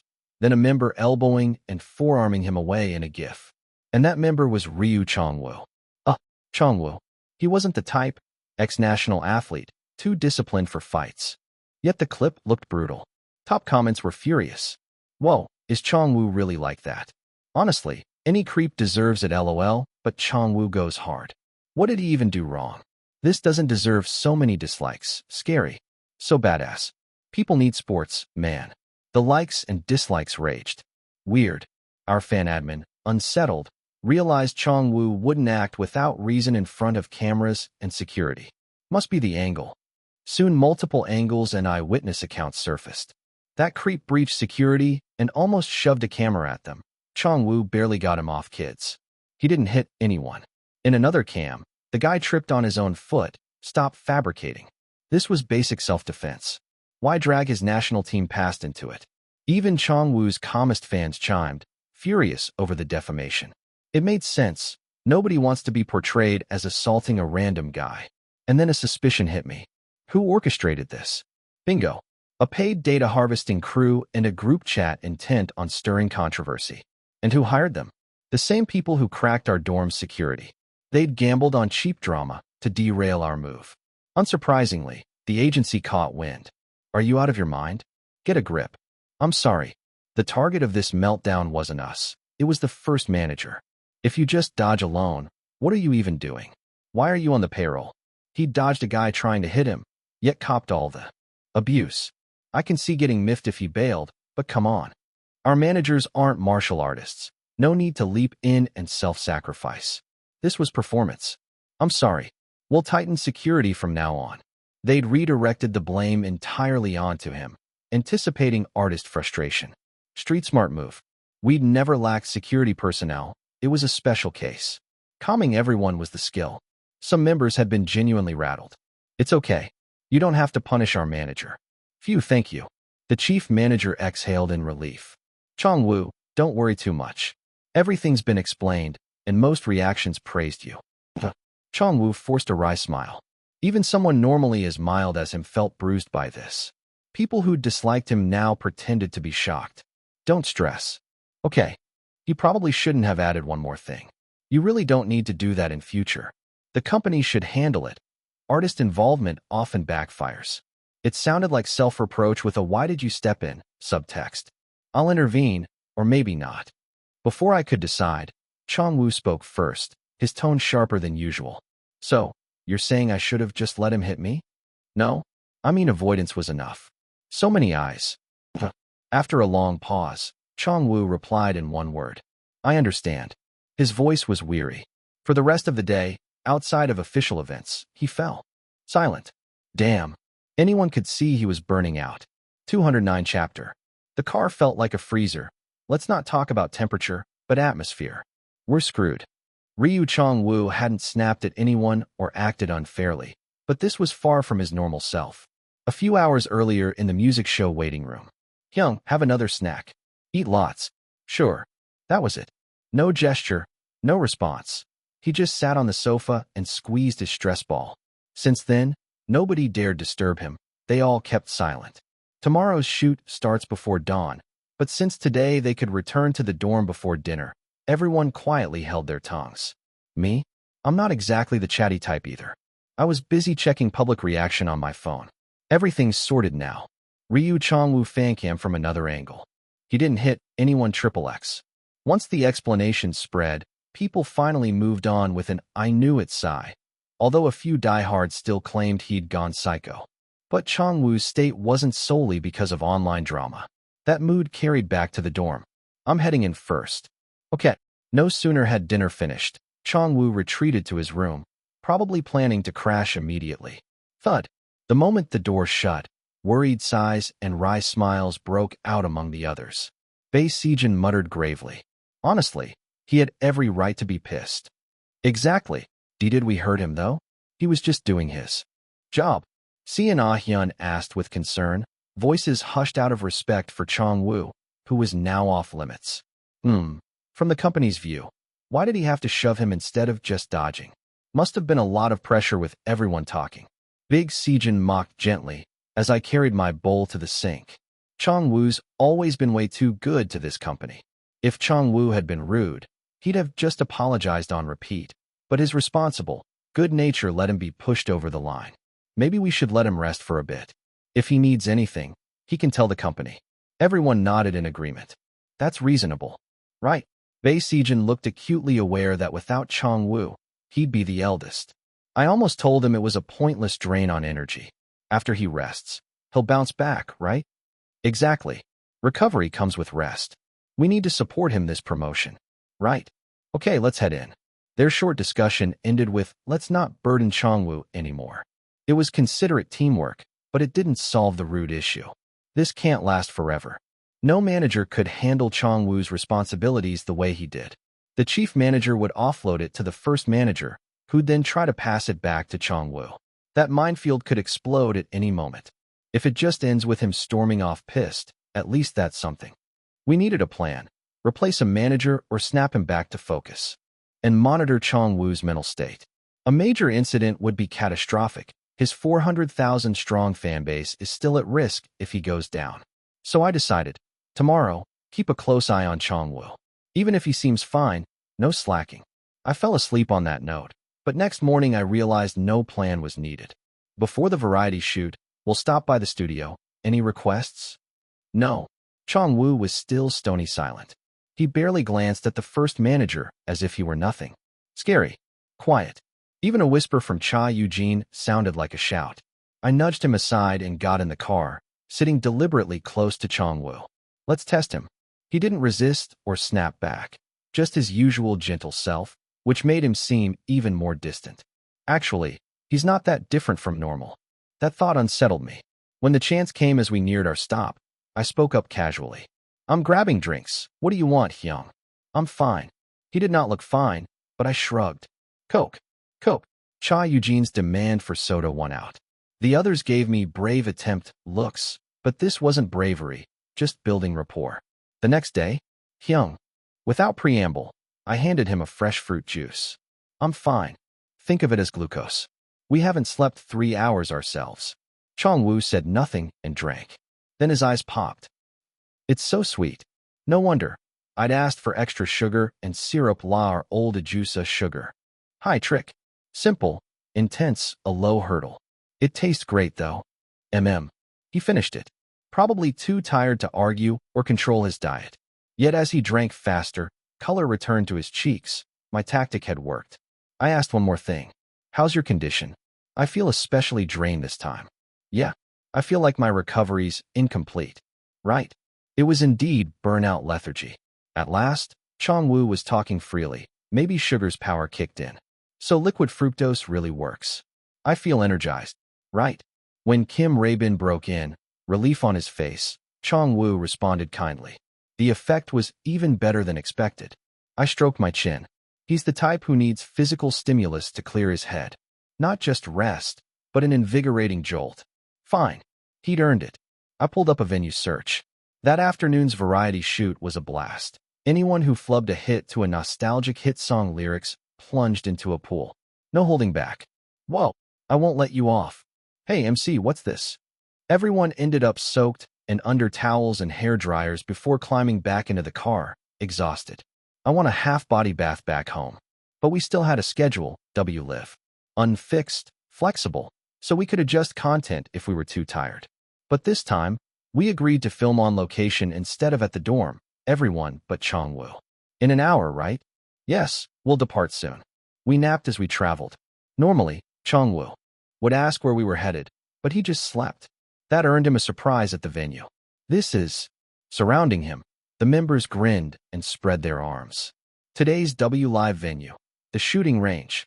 Tada! A large airgun range right in central Seoul, exactly what I'd found. Hyung, you seem to enjoy shooting in the MV. I know we haven't had time for hobbies lately, so we wanted you to try this. Let's have fun. Chongwoo looked shell-shocked, then visibly moved. Thanks, guys. This will be fun. Hee. He actually seemed touched. Our thoughtfulness finally reached him. You must be tired, though. Is this too much so late at night? Bae Sejin averted his eyes. I saw you enjoying it in the MV, so I supported it. We all wanted to try. Don't misunderstand. Why, yeah. This should be fun. Haha, okay. The first to agree was also the most reasonable. All right, let's pair off. Beat Chongwoo. That's the Live theme. No mercy. I'm winning. Chongwoo finally smiled. Ready if it's 3 versus 1. Wow. Hyung, don't underestimate us. He wasn't underestimating. Reality hit home within the hour. Ugh. The Bae Sejin, Kim Rabin team sank to double Chongwoo's score. Comments streamed. LOL. Why this reckless challenge? Let's ignore it. Too cute lol. Chongwoo soared as time went on. Whoa, he's good. Fans would replay the former national archer running. Wild among amateurs for laughs. Hyung's advantage. You used a firearm in the MV. That was a musket. This is a rifle. Oops. Well, the musket evolved into the rifle, the staff said. Exactly. This isn't our loss, just a strong showing. Ooh, another double score. My goodness. While banter flew, I quietly shot. I held my own, Sian Ah-hyun, and I trailed Chongwoo most closely. Ooh, this looks pretty cool. LOL. They've got skills. When's TSDR's army service? Hurry up, LOL. Crying face respect the atmosphere. Army jokes aside, the Live ended in tears and thrills, a success. See you again. We'll be frequent guests. After closing remarks, staff and idols alike were wiped out. Oh, no regrets. Fun. Let's do it again. Except Cha Eugene. During the rap, the idols got a moment's break. That's when Chongwoo moved. Here, drink this. Thanks. Maybe from the shoot or the win, he'd bought drinks for everyone. Taking my can, he quietly spoke. Ah-hyun said you suggested this place. Someone tattled. Before I could reply, Chongwoo concluded simply. Thanks. This is a lot better. I opened the 0-calorie drink. The fizz was refreshing. Feel any better inside? Yeah, that was enough. I drank mine silently. He opened his bottle and added flatly. Actually, it wasn't a big deal, but I got exhausted anyway. Maybe it reminded me of quitting archery. 210 chapter. Ryu Chongwoo. Continued in a tone that wasn't especially heavy. At first, when I realized the after effects, I thought they'd be manageable. Everyone said rehab would fix me. The doctor said there was potential, so I kept at it, but it didn't help. He habitually clenched and unclenched one hand. Potential is just potential. It got to the point where it couldn't be reversed or recovered. Anyway, that's why I blasted the company. I mean, haven't they thought about what would happen if someone got hurt? But, well, then I thought maybe I was just making a fuss. That must have been the source of his emptiness. Mixed with fruitless rehab, he probably wondered what he was even doing. That was understandable. He'd been overworked. His despair must have been intense. I hesitated, then after emptying my drink, replied, You've never done anything pointless. Really? Yes. Everyone got a lot of help, including me. Really? Haha. I don't think I did anything special for you. Honestly, the fact that you didn't get mad when I treated you like crap already shows amazing character. If things had gone worse, you might have suffered a fatal status. Oh, that time? Well, no. You're pretty composed. I told you back when they officially declared me unrecoverable. Ryu Chongwoo chuckled. It was insane. I got mad at the doctor. On prelim day, thinking back, it was embarrassing. I wasn't that curious, but since it was the obvious moment to ask, I did. What did you do? I broke the bow. Wow, that temper is no joke. An archery bow doesn't just break, he must have truly lost it. Of course, saying that out loud would be foolish. Well, at least no one got hit. Is that so? Haha. Yeah, I only snapped a practice bow. He laughed with relief. I wasn't sure if it was okay to feel relieved, but I let it go. Then, more sociable. Sorry, that might have been uncomfortable to hear. Like making me recall when he freaked out on me. It's fine. I don't really care anymore. I'm the one who should say sorry. I told you it's okay. They say worry begets more worry. Ever since seeing that messed up status screen, confirming the past felt trivial. But Ryu Chongwoo fiddled with his water bottle and then blurted out, as if unconsciously. Hey, Mundy. Yes. Actually, there's something that's been bothering me. Yes. He frowned. Are your memories okay? I think you should see a specialist about that. I hadn't expected that. Honestly, I'd almost forgotten my setup. I don't recall my past well. Memories are slowly coming back. Too many incidents happen. It sounds like a melodrama. Anyway, I hadn't seen that excuse coming. Then he continued with chilling observations. You've never gone to see your parents, nor looked at photos, nor brought it up. We've lived in the dorm over 1.5 years. You'd have mentioned something by accident. I spun my mind. I hardly have any memories of family. I don't urgently want to find them. I see. Yes. I'm satisfied with now. He crushed his plastic bottle neatly, inhaled, then exhaled deeply. You know, I like now too. I pictured him contradicting himself, so I asked, but you said you're exhausted? Nothing stays exhausting forever. Managing it well is what matters. True. When we left Ajusa, I was skeptical, but it went way better than I imagined. That's true. Apart from stress, TSDR's rise was a clear success. Of course, I believed Ajusa would do well. I'll try not to get too used to it. Healthy mindset. I smiled. Still, stick to idle work, like these past few days. No need to do what the company should. Haha. Well, since I'm leader, I wanted to give it my all. At that moment, Cha Eugene, having finally set a new high score, yelled from over there. Whoa, quiet, you idiot. It's almost late at night. Noise pollution. It's not noise. We're the only ones here. Someone lives near the building. There isn't. There is. I muttered sincerely. Honestly, handling them alone already makes you a great leader. Heh. He couldn't deny it. That's enough, I think. Otherwise our manager might forget why he gets paid. A jab like a demanding celebrity made Ryu Chongwoo burst out, laughing. Haha. Right, got it. He slid his clenched fist sideways. Let's keep doing our best. Yes. I lightly bumped fists with him. It was cheesy but felt good. We're done cleaning up. Yes. Let's move to the T-Star vehicle. That day, Ryu Chongwoo returned to the dorm fairly back to his usual self. Eugen, go in and sleep. We have a music show tomorrow. Yes. Even Cha Eugene, moved by it, obeyed. The members all celebrated with thumbs-ups. Their faces reading, shooting range was genius. As expected of Mundy. That fox-like insight sees through everyone's psychology. Go to sleep. And they all got a good rest, however brief. The highlight came the next morning. The first manager to sense Ryu Chongwoo's mood lighten extended his foot first. Chongwoo, any messages from anyone? He smiled faintly and replied. Not that I know. I'm not sure. You can ask the members directly. That was it. Ryu Chongwoo stretched and got in the car. The manager followed in dazed shock.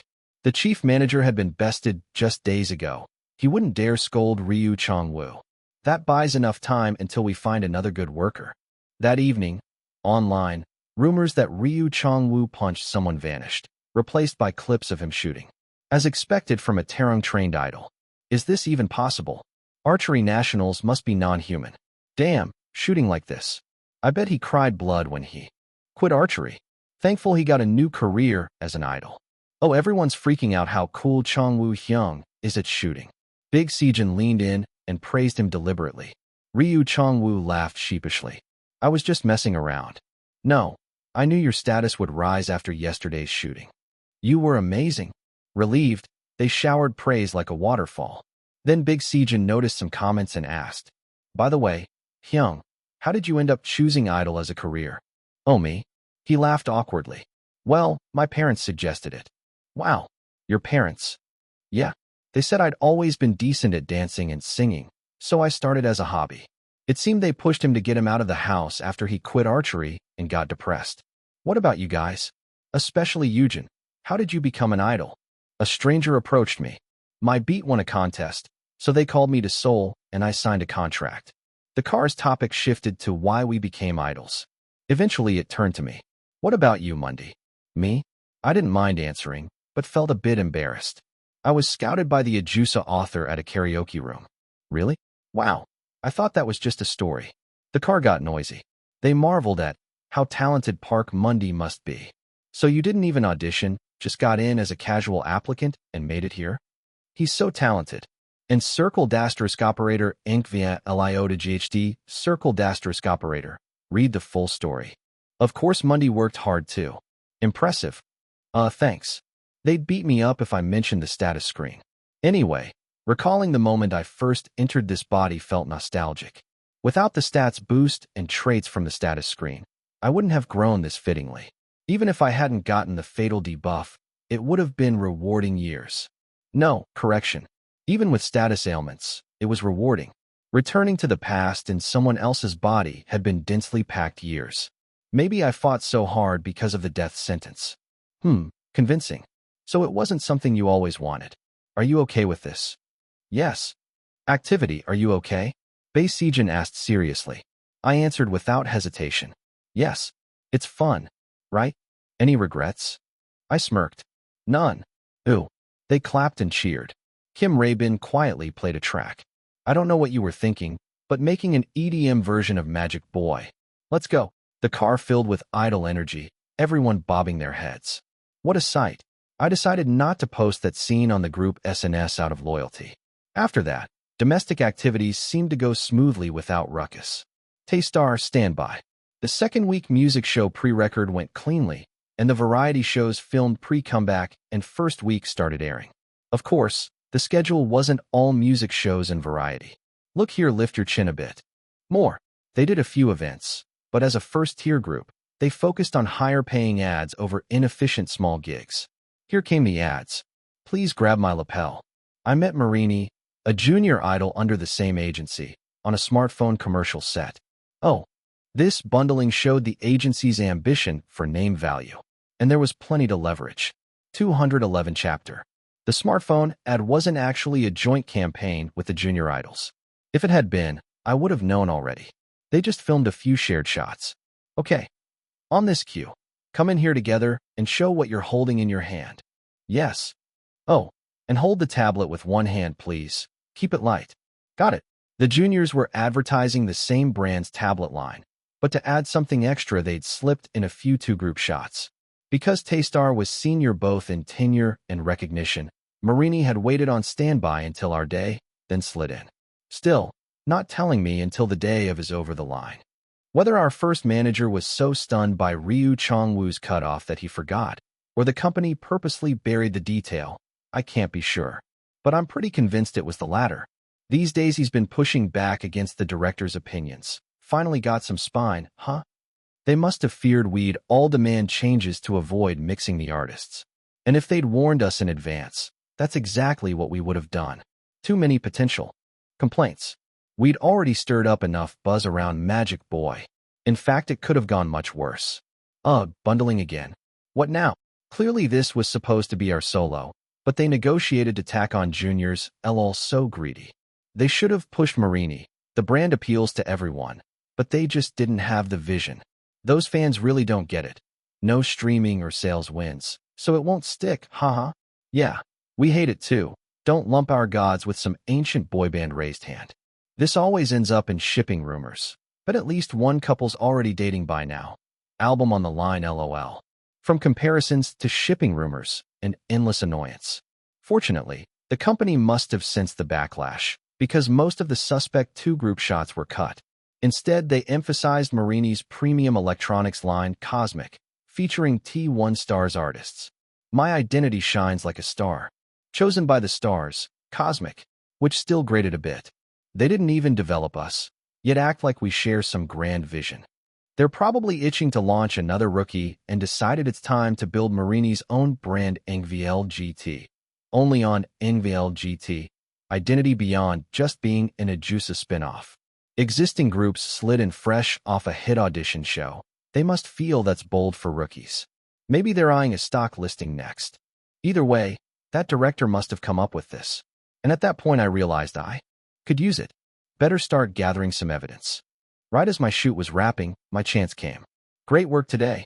After my solo shots and a brief joint sequence with Marini were done, I walked over to a kid still monitoring playback. He snapped a perfect 90 bow. Oh, senior. Thank you so much for today's shoot. The pleasure was ours. He was the junior who placed second on last season's Ajusa. How was the shoot for you? It was great. Ah, senior, you were amazing. As expected of the people's choice for first place. Let's stop there. Right. His expression grew solemn, as if he knew he'd overdone it. How's everything these days? Huh. The company, I mean. So at least he didn't launch into some over-the-top, I'm so grateful spiel. He must have caught my drift. He lowered his voice with a serious look. It's still the same. Quite a lot packed into that. Have they approved any self-produced tracks for the next album? Well, they're pushing for a double title release. I see.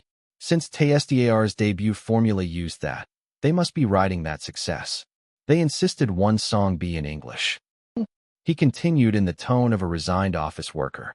But they promised to include at least one of our songs, so we're all just trying to be content with that. I guessed as much. His side was going through its own struggles. How's the care side of things? Care? Oh, it's good. They handle hair and styling really well. He skirted it. I steered back. The manager we had here originally. He moved over there too, right? Yeah. I feel so grateful and sorry. No need for that. I was just curious how that sort of care's been. He looked like I'd yanked him back to reality with, "Is this workplace harassment?" written all over my face. Do they brief you well on your schedule? Keep an eye on everyone's health? Stuff like that. He paused, as if recalling, but what he said next sounded sincere. I don't really know. They seem so busy, and since there are so many of us, it feels like they can't keep up. I'm sorry they look worn out. I sighed. 9 members, right? 1.5 times our size. They definitely needed more managers, yet only 2 were covering them. The producing team's flip-flopping between the director's wishes and the higher-ups too. Since the director's trying to hold the reins tighter here, the management chief's influence is waning. That gives me an angle. Understood. Hang in there. No. We're all having fun working hard here. Thanks for your concern. Right. I almost ended it there, but then thought of something. Oh, right. Would you be interested in setting up a dedicated team? That was the real point. Ever since the manager fallout, I'd been mulling this solution. A dedicated team. He looked stunned, then snapped to attention, seizing on the idea. Oh, you mean a team just for our group? It's not finalized, but I'm planning to bring it up. If you want, I can share examples from juniors too. Of course, I'll say I heard it from someone close to the company, not directly from you. How does that sound? He swallowed, then his eyes lit up. We'd really appreciate that. Smart move. Once he'd confirmed it wasn't a trap, I didn't need to hide the plan. All right, then I'll mention it. Yes. Thank you. Just then, someone called him from behind. They must have wrapped shooting. Minha. Hey, come here quick. This chocolate is insane. Tastes amazing. Okay. Yunio, senior. I'm off then. Take care. He sprinted off, swinging a massive box of chocolates like a trophy, fresh off a win, indeed. So, that kind of bright personality really is popular. Or maybe it's just the audition effect. Hyung, look at this. So cool. Oh, nice. I responded to Cha Eugene, who'd appeared out of nowhere with a surfboard prop, nearly drifting into some odd industry reverie. But there was no time. I had calls to make before midday. Time to push the dedicated team proposal. I'd already talked it over with the others that same week Ryu Jianwu recovered. A dedicated team, huh? I doubt the company will willingly take on that cost. I'm all for it. Mundi must have a good reason. I'm for it too. Cool. They keep messing up management. Funny thing was, Bae Sejin unexpectedly agreed on the spot and pushed for it. They'll keep treating us like this. Better to act while we still can. Sejin's got guts. Not trying to look cool. Anyway, let's at least put it to a vote. Yeah? So by sheer momentum it passed unanimously. Here's how. Are you still polishing the email draft? Yeah. Anything you want to add? No. We all worked hard on it, so I hope it goes through. Right. We sent the proposal for establishing a dedicated artist project team straight to T1 Culture, our parent company. If the parent pushes under the banner of brand value, the director won't be able to refuse. Of course, some will resist on cost and principle grounds. Expected that too. Then we'll just move to step 2. My brain was buzzing. It felt almost fun. Bring it on. But the call around 7:30 pulled the situation in an unexpected direction. A survival show appearance? That's right. The voice at the other end answered crisply. Did you know the Idol Corporation production team has moved into our studios? They're producing a new program there.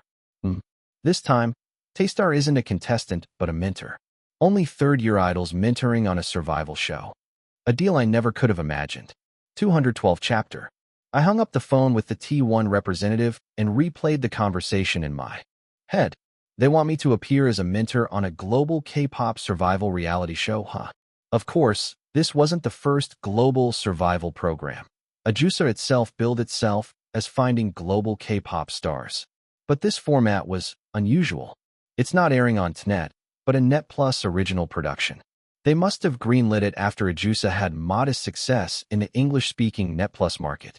The show's structure was quite experimental, but what mattered was that the offer was solid. Once your appearance is confirmed, the dedicated team will be set up immediately. That was straightforward. A dedicated team in exchange for a variety show appearance was a fair trade. And it's not only Taystar serving as mentors either. I wasn't the only one who thought so. Every member's reaction was uniformly, let's do it. Sounds good. So once we appear, the dedicated team won't be established. Long-term, that'd be huge for us. But worries followed. Those producers are kind of rough around the edges. I'm not sure I have the chops to teach anybody. Is it really okay? They'd said exactly what I'd expected, and most concerns were rationally addressed. You don't need to worry about that. You'll do fine. Yeah. Given the show's concept, I doubt mentors will get demonized by editing, right? Right. Having rookies as mentors was actually a selling point, and there was no reason for them to villainize us in editing. What kind of show was it? After accepting, I learned during the producers' meeting. We're gathering K-pop haters and putting them through K-pop training. Of course it's a one-off for comedy's sake. The members looked taken aback. Still blunt as ever. Even after all this time, Ryu Seiren's bluntness shone. She'd grown even more abrasive now that Taystar had blown up. Maybe she didn't need to sweet-talk us like during recruitment. Maybe she was tougher because Ryu Chong-woo found her uncomfortable. Big Sejin quickly jumped in. So the foreign folks unfamiliar with K-pop learn and come to love it, right? You could put it that way. She was plotting a bigger, more extreme arc, but we didn't need every detail. The producers had one demand. You absolutely must be kind to them. And that wasn't worrisome at all. We'll script it so your skills shine even more. Exactly. You're always amazing. So if we just capture you well on camera, that'll be enough. Ryu Seiren's filter-free praise made the others uneasy, so another producer chimed in to flatter Taystar. Then a composed Ryu Chong-woo spoke up. And there won't be any moments that make us look arrogant on screen, will there? Of course not. Ryu Seiren answered calmly, though slightly rattled. That opening stance was a power move. They suspected Taystar would push back, so they came in hard. We should have guessed from the start when they dangled the dedicated team. The rumor had already spread among insiders that Taystar wouldn't just meekly appear in their show. But since they'd laid it out bluntly, there was no wriggling out. T1 had already applied serious pressure. Editing worries? None. No producer would pick fights with the parent company. The mentors will include Taystar and various K-pop stars. The meeting proceeded smoothly and wrapped without issue. A few days later, headlines appeared. Net Plus partners with K-pop for massive survival variety show. Guaranteed star-studded cast. What is Net Plus's K-pop reality? Net Plus makes major investment in K-pop show No K-pop Now, targeting the K-pop market. They seemed keen to build their new studio's brand, so they omitted mentioning T1. Instead, rumors about the cast flooded the internet. I heard BYT is confirmed. Delusional. Why would the male idol captain do some third-rate Net Plus show? Are you stupid? Net Plus made the BYT Doka 2, LOL. Lineup's insane. Everyone's talking, curious. Production's mighty studio? LOL, it's full of Ajusa crew. Gonna be hilarious. Ajusa's contestants all on board. Seems like the whole cast's locked in. Internet's flipping out. But is it really an audition? With that lineup, what's the competition? If people knew mentors had small screen time, interest would have died quickly, but they didn't. No, they're getting the exact hype they promised. Amid all the idol names, the official cast list remained embargoed as filming approached. After an 11-hour flight to LA, I finally saw the rumor's source. Hello. Fuck. VTIC was really there. But only Chongryo, not the others. I didn't see him on the lineup I heard. I later learned he personally signed off at the last minute and flew in by private jet. No doubt the most in-demand mentor cut the line to join. I didn't expect you to appear as one of the mentors, not just a guest, on an audition show. And Chongryo gave the answer I half suspected. Oh, I'm releasing a solo album soon. Thought it'd be good global promotion. So, like the junior said, we're branching out beyond the group. Huh. Oh, sure. How the hell did the company persuade them? Even after fans regularly sent trucks demanding solo activities, that agency had caved? Did Chongryo threaten to leave? Wait, maybe the reason they never let him solo before was his own influence. They might have intentionally blocked him to keep the group from splintering. Whatever, it's none of my business. Whether he's here or not, aside from annoyance, it's fine. Park Monday. Let's sit. Oh yes. I returned to my assigned booth seat at Bass Sejin's loud call. He covered the mic and whispered urgently. Why does that crazy guy keep talking to you, right? Does he want his head smashed again? It was convenient that only those who knew the stalker attack incident over vacation supported me. Should we skate by like this? Honestly, I didn't care if the show flopped. They courted this lineup. If it bombs, it's on the producers, not Taystar. And just yesterday, the dedicated team proposal passed internally. Once our activities wrap, we can pull in the right people. That's enough. We'd extracted all we could from this deal.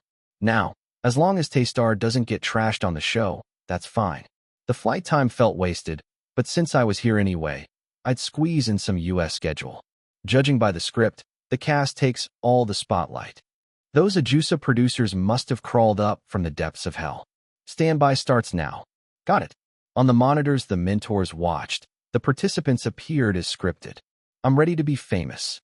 Call me uncool, but I'll lie for hearts on social media. Everyone does that, right? I want people to know me, go wild over me, love me. I'll do anything for that. Friendly English captions underlined their identities. In crude terms, they were attention whores. They'd literally sell their souls to become famous.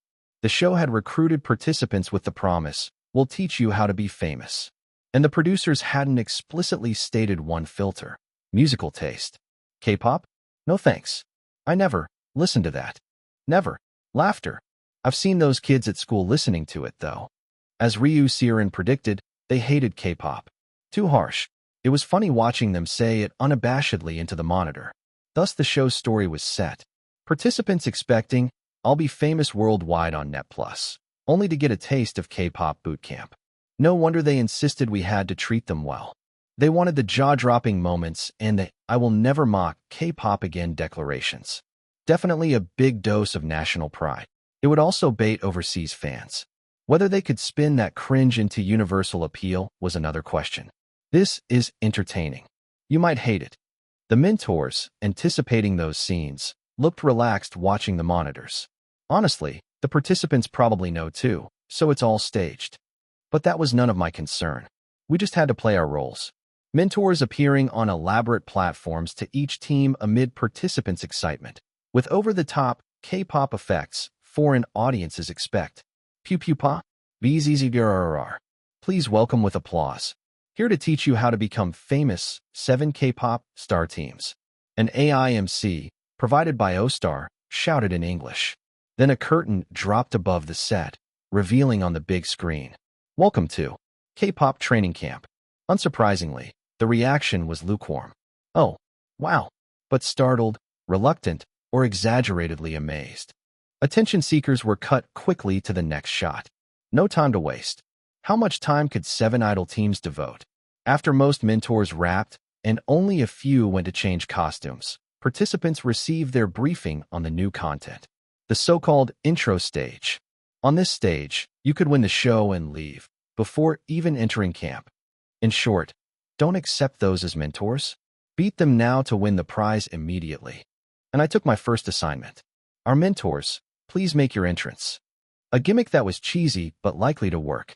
With 100 randomly selected LA residents as the audience, you'll alternate singing the same song as your mentors.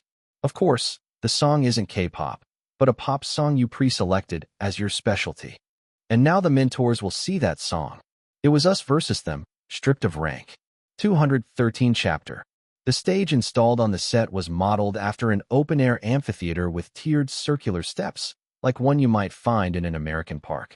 In other words, it was a small arena with a 360 opening, meaning the audience could be right up close on all sides.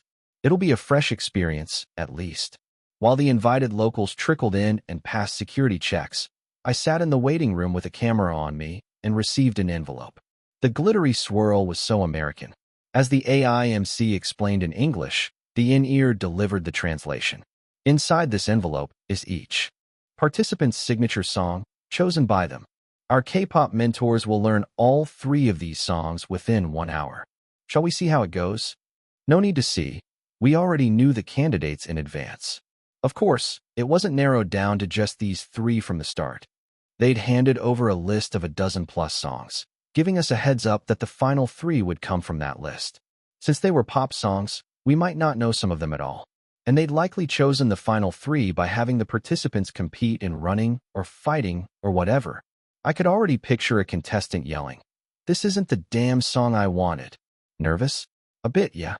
A predictable question with a predictable answer, and I tore open the envelope. As expected, I won't even need an hour. I'd just let the jet lag wear off. The set buzzed with murmurs. Locals, arms crossed, and holding gift bags of wine or cosmetics, all sponsored by T1, waited for the stage with mild curiosity. It wasn't a renowned show, and apart from a Net Plus production, they knew nothing. They say they're going to sing. I'd rather they did a magic show.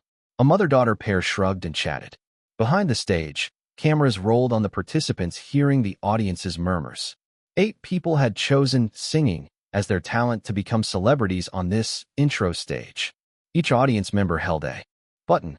When you press the button, a light will flash right there. Press it whenever you like what you hear.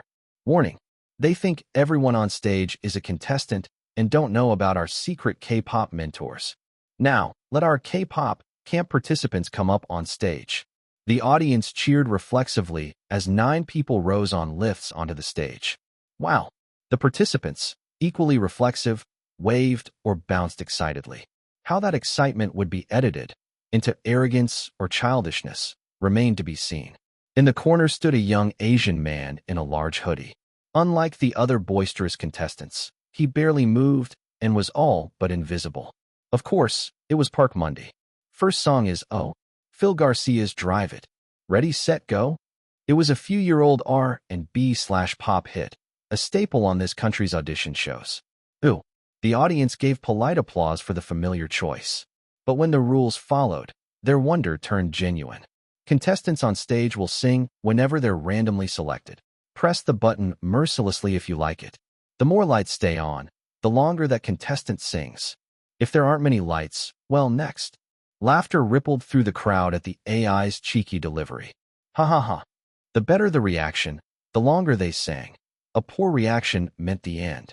It was a simple, brutal rule, easy to follow and wildly entertaining. Now, starting with number 1. Go. Music filled the space as the contestants, feigning calm, passed the mic around. Number 1 blinked and took the mic. With a trembling voice, he managed a decent note. I drive the car without hesitation with a mighty engine and shining headlights. I have them. Those politely pressing the button paused the instant he stumbled.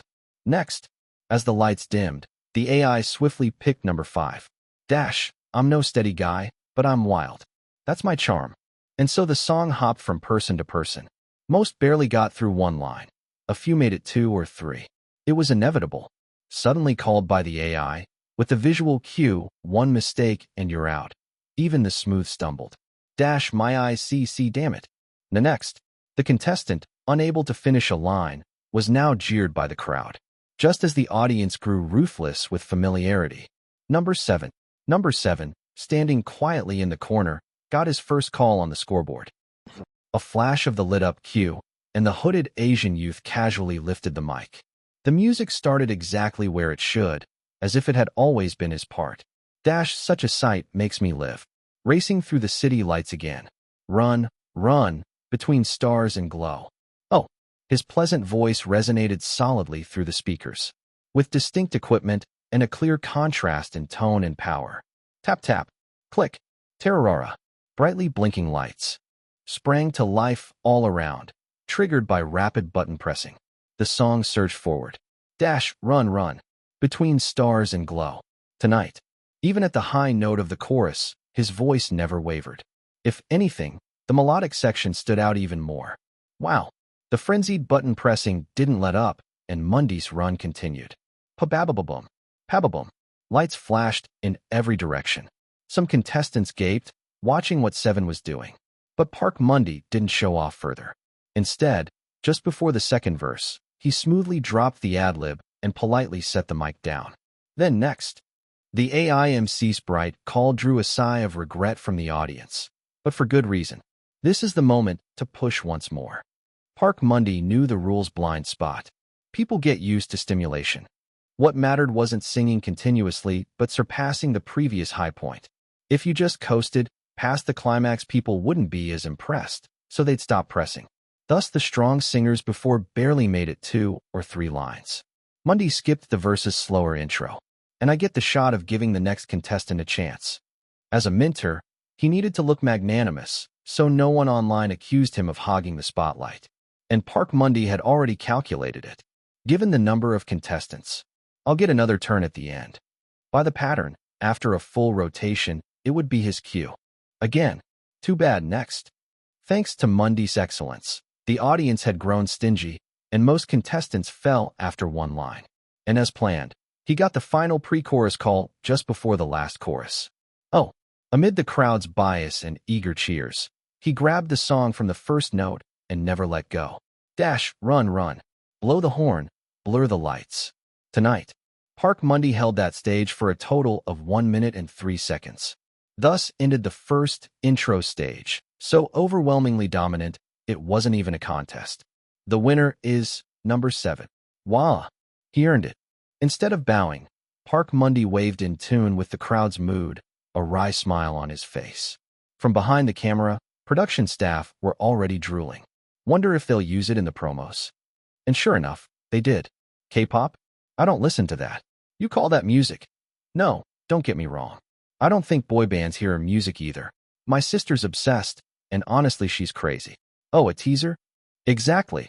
In the car, Cha Eugene excitedly shook his phone showing the Net Plus app to the members. They all instantly focused on the short preview clip. It cut between predictable, "I'm too uncool for K-pop" lines and brief real footage snippets. This summer, 4 reality contestants starved for fame. K-pop baptism rains down. Look at the subtitles. They translated it well. Ah, what the hell is this SH? Clips of screaming contestants and laughing K-pop idols. Then quick cuts of me singing and a shocked contestant beside me. You did vocals for 2 more teams, right? Yeah. They must have used my first appearance since the reaction was most intense. I heard everyone won. Of course, they were singing their specialties. How could they lose? He beamed. He must have dominated the dance stage too. K-pop, do you know it? Do you like it? Want to try? K now. As the title appeared, episode 1 coming soon, and the date flashed. Normally Net Plus drops a few episodes at once, but they must have agreed to release one by one. Cha Eugene, set your reminder so you don't forget and can watch immediately. I know, knowing and doing are 2 different things. Anyway, airing's not far off. Since filming went well, There was real hype about episode 1's reaction, and by then a new event awaited. Sian Ah-hyun, noticing the date too, exclaimed, "Oh, that's our move-in day. Right. I'm glad we ordered that big TV after all. Sounds great." It was moving day. At last we were relocating to the new dorm. 214 chapter. While Taystar was busy preparing to move, chatter about the new Net Plus variety show from the Ajusa producers reached a fever pitch. The teaser's trolling was on point. Is it just me? Or is the Ajusa crew's new show off? Feels like cultural cringe, begging K-pop haters to like K-pop. Exactly how I felt. IKR. There are so many people who already love K-pop. Gathering haters like that makes them look desperate. Feels like a delinquent rehab survival show. Instead of this, spotlight passionate people living their best lives LOL. Isn't it more like weak Americans taste K-pop's fire? LOL, I thought the same watching the teaser. Getting slammed as both cultural cringe and jingoistic. Impressive. Annoying lowbrow show, but it'll probably do well. Teaser alone is chaos sigh. Topic king LOL. Then, just as the uproar was peaking, the producers quietly released official details. The K-pop idols are mentors, the social media attention whores are thrown into a K-pop hell camp, and only the survivor wins the prize. Lol. They're nuts. How do you even come up with this? Are they running a camp straight from hell? My kids are already dead busy. Making them do this is absurd but hilarious. A Taystar fan. Buying Ajusa shares to feed the producers Karma SMH. I stand since the election concert damn. Then, just when the controversy started to die down, articles about the mentor lineup began to drop. People, stunned by the scale, kicked off fresh threads. VTIC is really in it? Geez Jaehyun, how could your genius self choose this? Golden Age 2? They must be tacking them on because they're Ajusa alumni. LOL. Stupid, now they're even ranking shows by tier. These guys kill me LOL. Next you'll call them nobodies. Impossible for this lineup to appear on Weekend Variety. This is dream concert level. Feels like Ajusa producers anointed them as royalty, then kidnapped them poor things.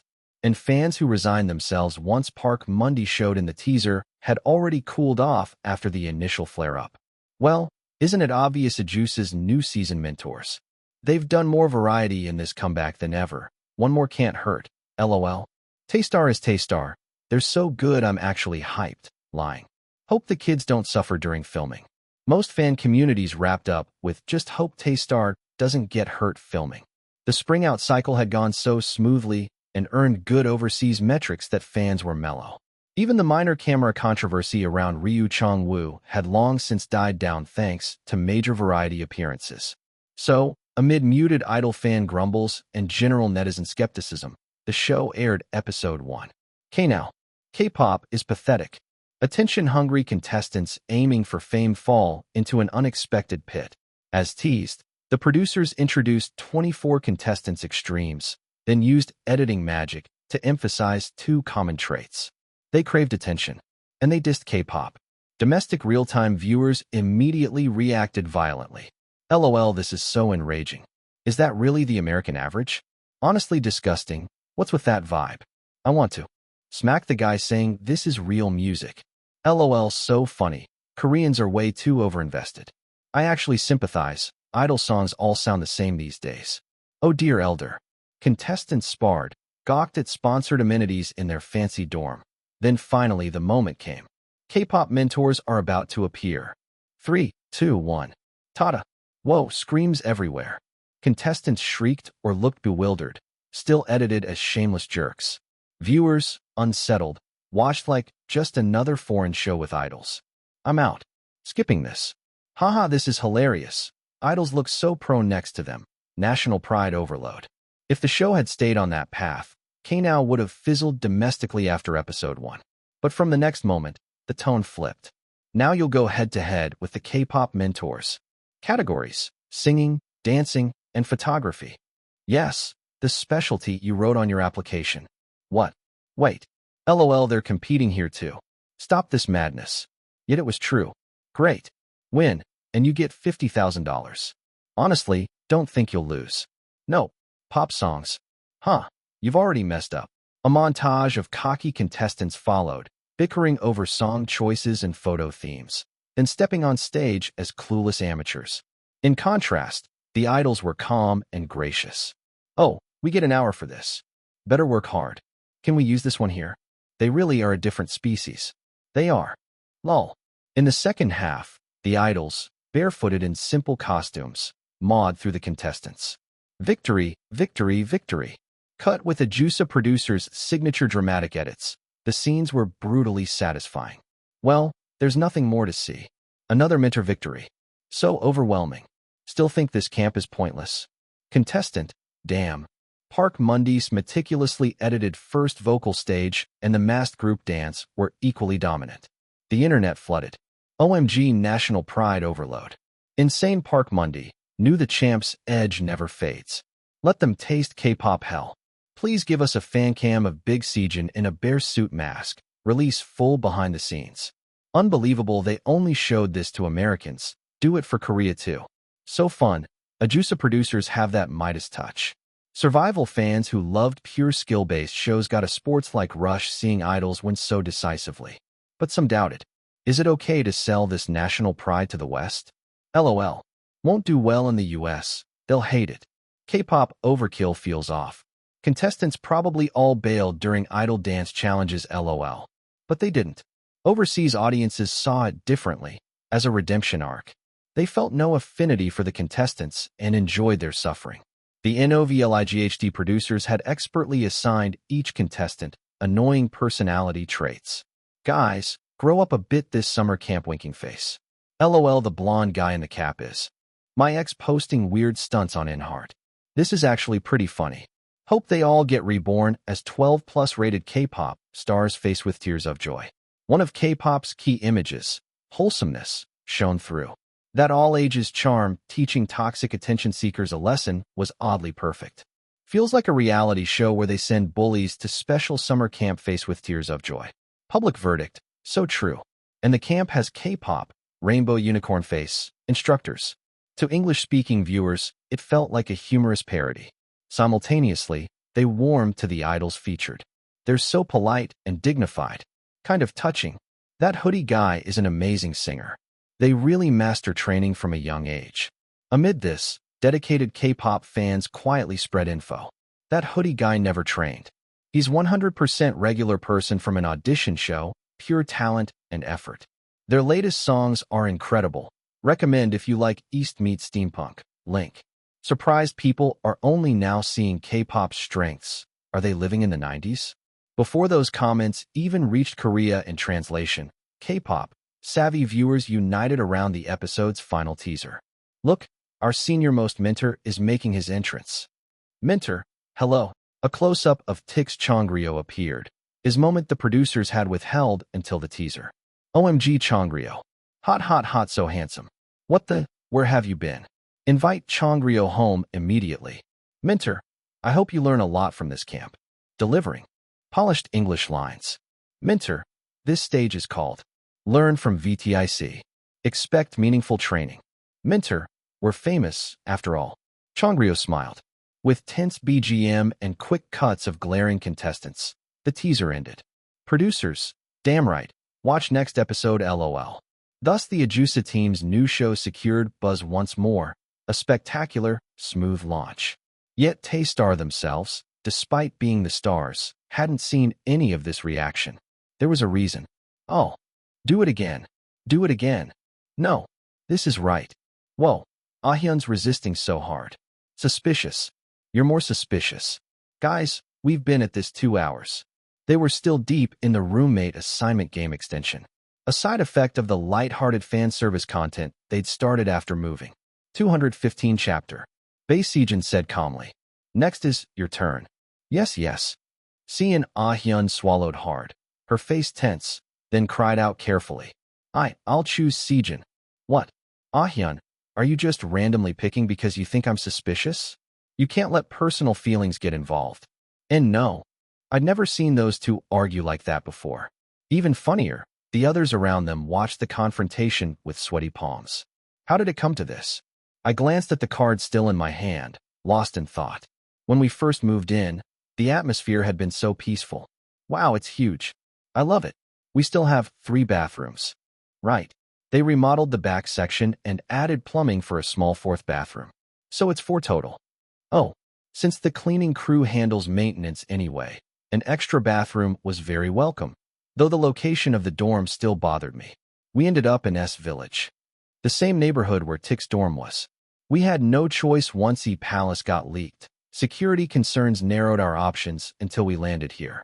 With the complex being quite large, we wouldn't accidentally bump into anyone. Let's check the bedrooms. Shaking off the minor unease, I toured the dorm. Wow, so many rooms. I get my own. There are 4 bedrooms. Only one person can have a private room. Maybe they overheard us, because Bae Sejin suddenly gasped and murmured dramatically. Alone? Yes. Alternatively, 3 people could share a large room, and the 4th enjoys the private room. No, that image won't look good. We could have reserved 2 dorm units to give everyone private rooms, but keeping us all in one building prevented rumors. It was only our 2nd anniversary. If someone already had a private room, people might whisper that relationships were strained. We need at least a year more. So why tack on another private room by creating a triple? That would fuel gossip about who earned the private space. I jumped in. There's no need to live cramped. Like you said, 3 double rooms and 1 single. Is better. Yes. Kim Rabin looked pleased and nodded, but my mouth tasted bitter. I wanted it for myself. I'd stepped on my own chance to double the odds, and I regretted it. Ooh, this room's awesome. The bed's a lot bigger. With the larger dorm, the rooms felt more spacious. Life would be more comfortable. Oh, right. Then Chongwoo smirked and joked. How about we give the biggest room to whoever uses it alone? Surprisingly, the majority threw their weight behind the idea. Oh, I like that.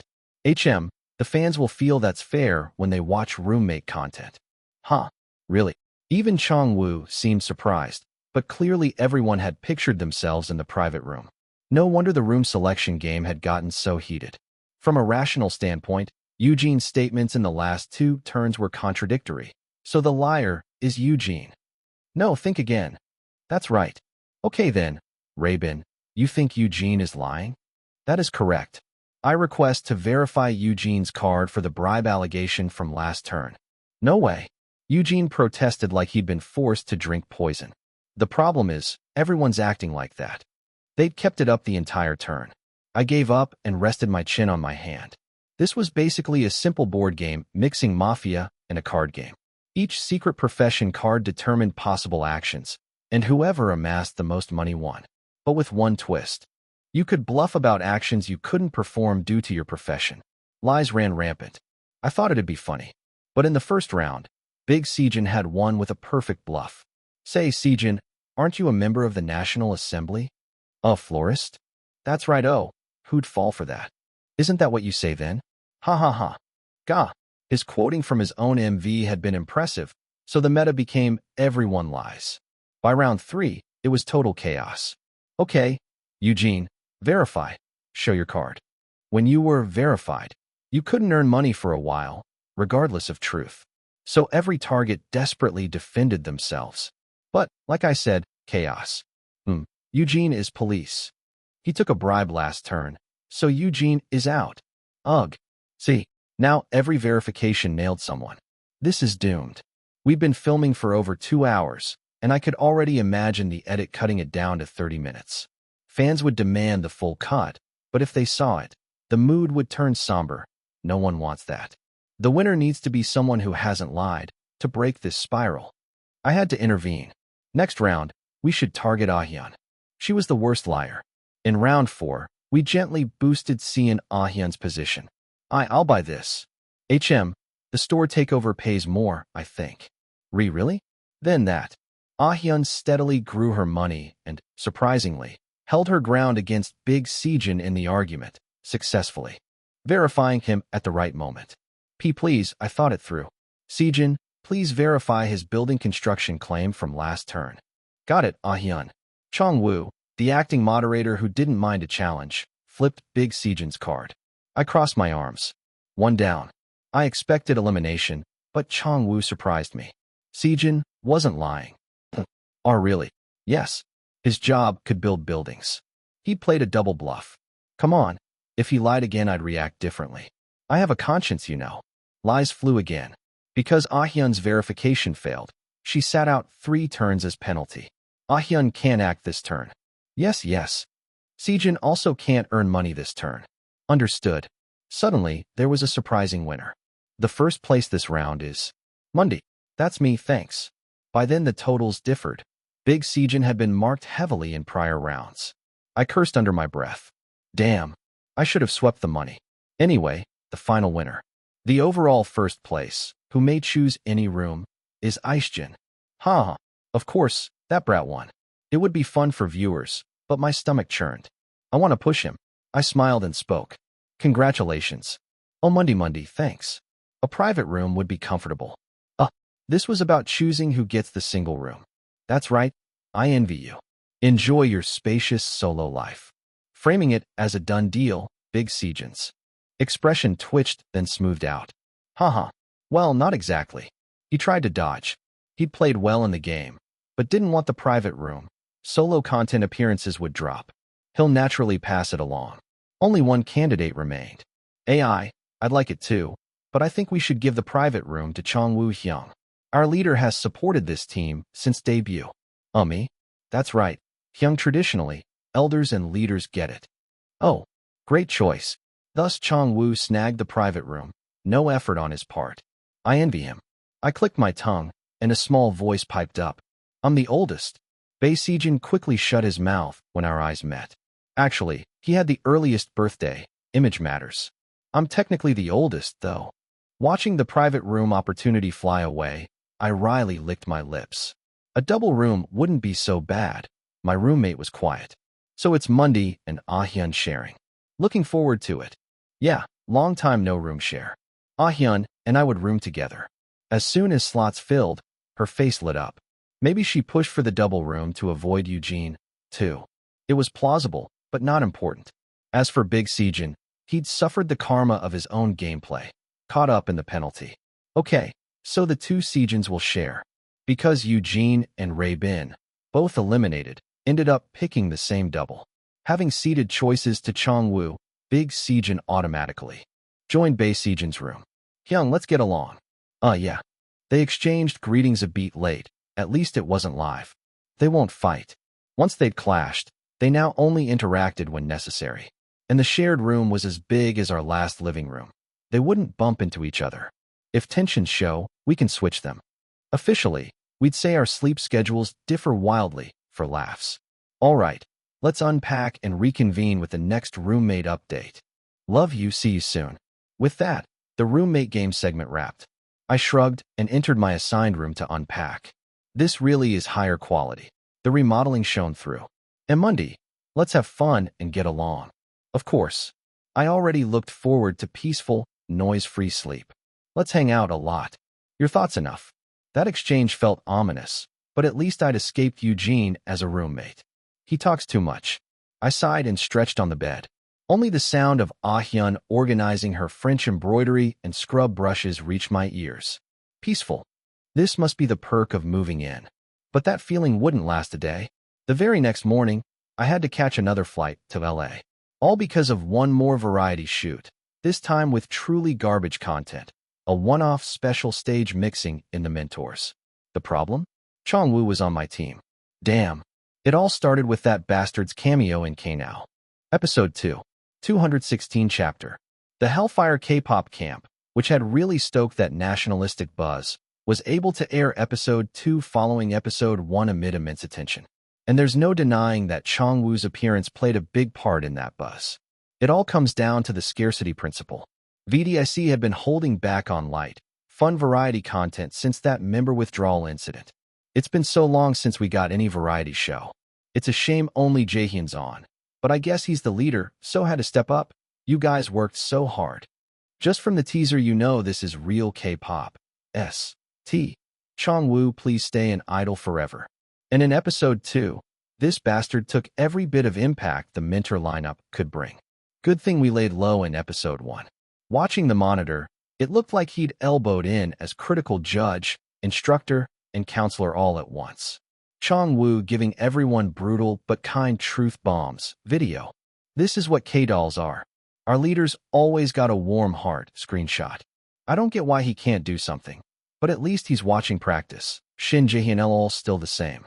He didn't have that much actual screen time. Top-tier idols are busy, but he cherry-picked all the crucial parts. Talk about cost performance. People only really blow up when they're on screen. Those other mentors must feel ripped off for giving up their time.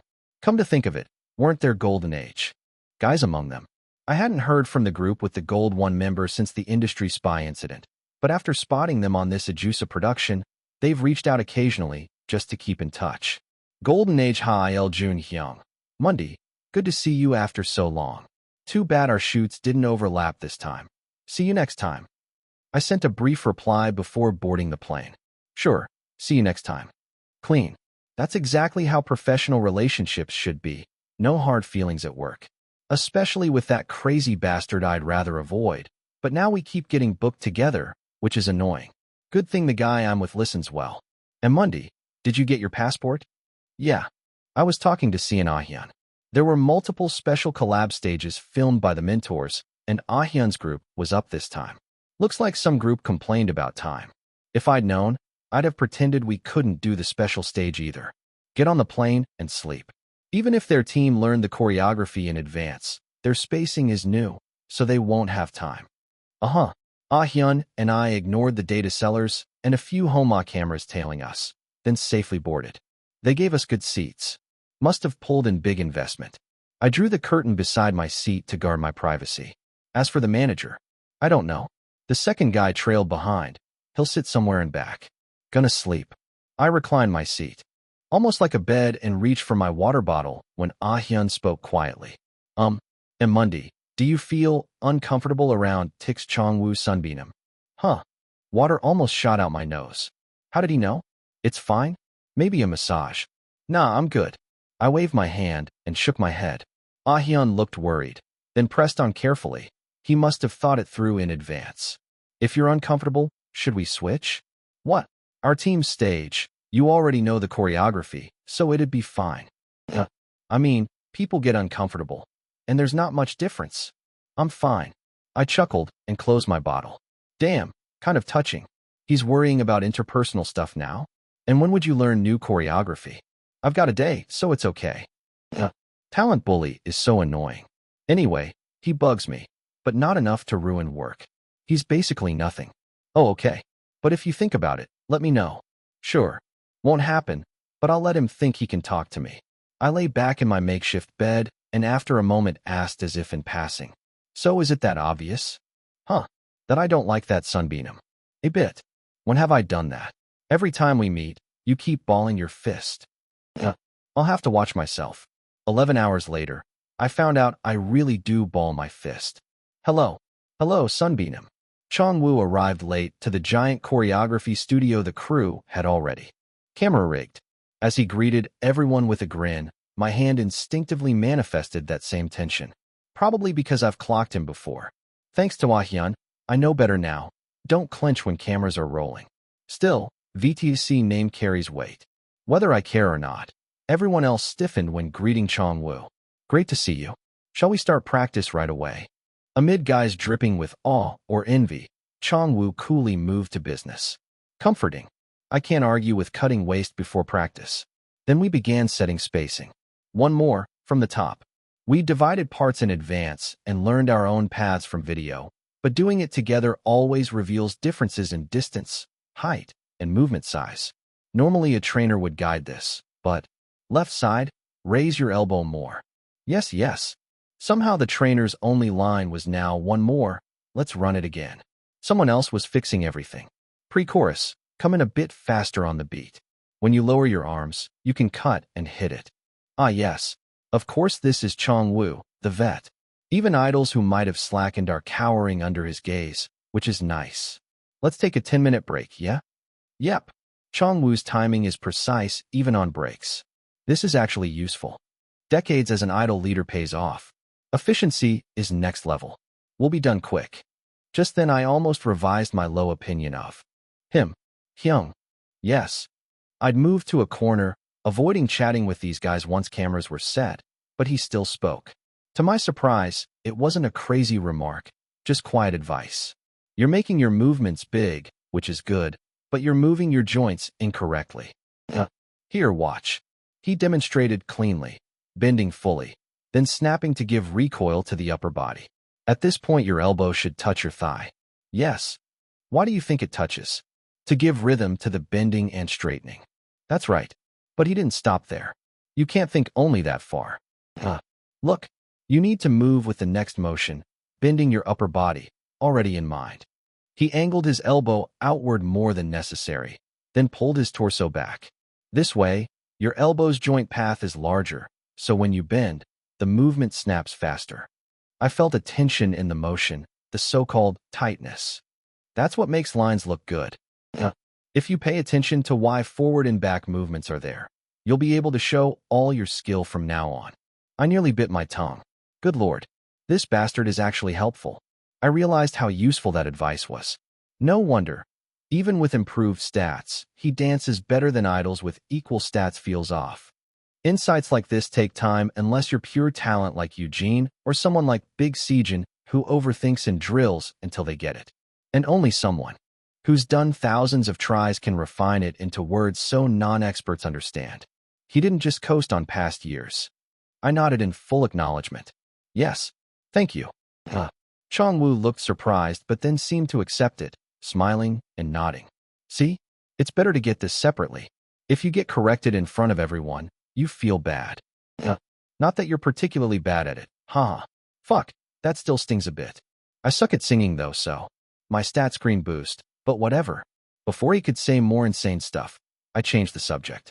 But you've been doing NOVELIGHT fine on broadcasts. I guess I've learned some tricks. So, BZZZZZ. My alarm went off. Break's over. Chongwu immediately moved to center and stretched his neck.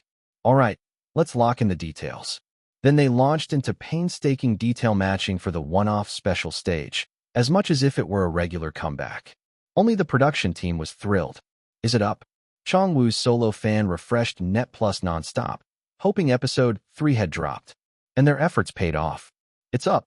They couldn't miss a variety show featuring Chongwu. They excitedly watched episode 3, but this time he barely appeared. It was still intense, seeing participants cry, suffer, then grow, but without Chongwu, the excitement evaporated. Right? He couldn't VE film that long. He's not the main MC, and, having done so much as a mentor, the tease was huge. Guess I'll watch the cutscenes.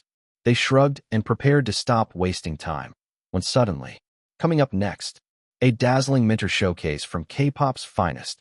Participants. OFK, my god. Can they actually recreate this stage? A teaser for the special stage popped up. Holy shit, Shin Jae-hyun. The fan immediately skipped the bar to the end, sure he'd appear last. And they were right. Eek. The video shifted into that classic WeTube-style stage content. The fan saw 7 idol mentors lined up in formation, and there was Chongwu. Whoa. It was almost the first time in 2 years since his debut that Chongwu performed on stage with other idols. Damn, Park Mundi's there too. Their minds spun, and as the idols crossed their arms or struck poses in that formation, it felt familiar. The intro began. Shoo. It was a scorching hot idol hit song released only half a year ago. Not just any hit. That's a Marini track. A rookie girl group's hit song less than a year after debut was blasting from the screen. 217 chapter. Cover stage. It refers to a performance of a song not one's own, but by another group or artist. And, of course, there was an unspoken rule. If it's a junior's song, don't do it. If you perform worse than the junior, it looks terribly awkward.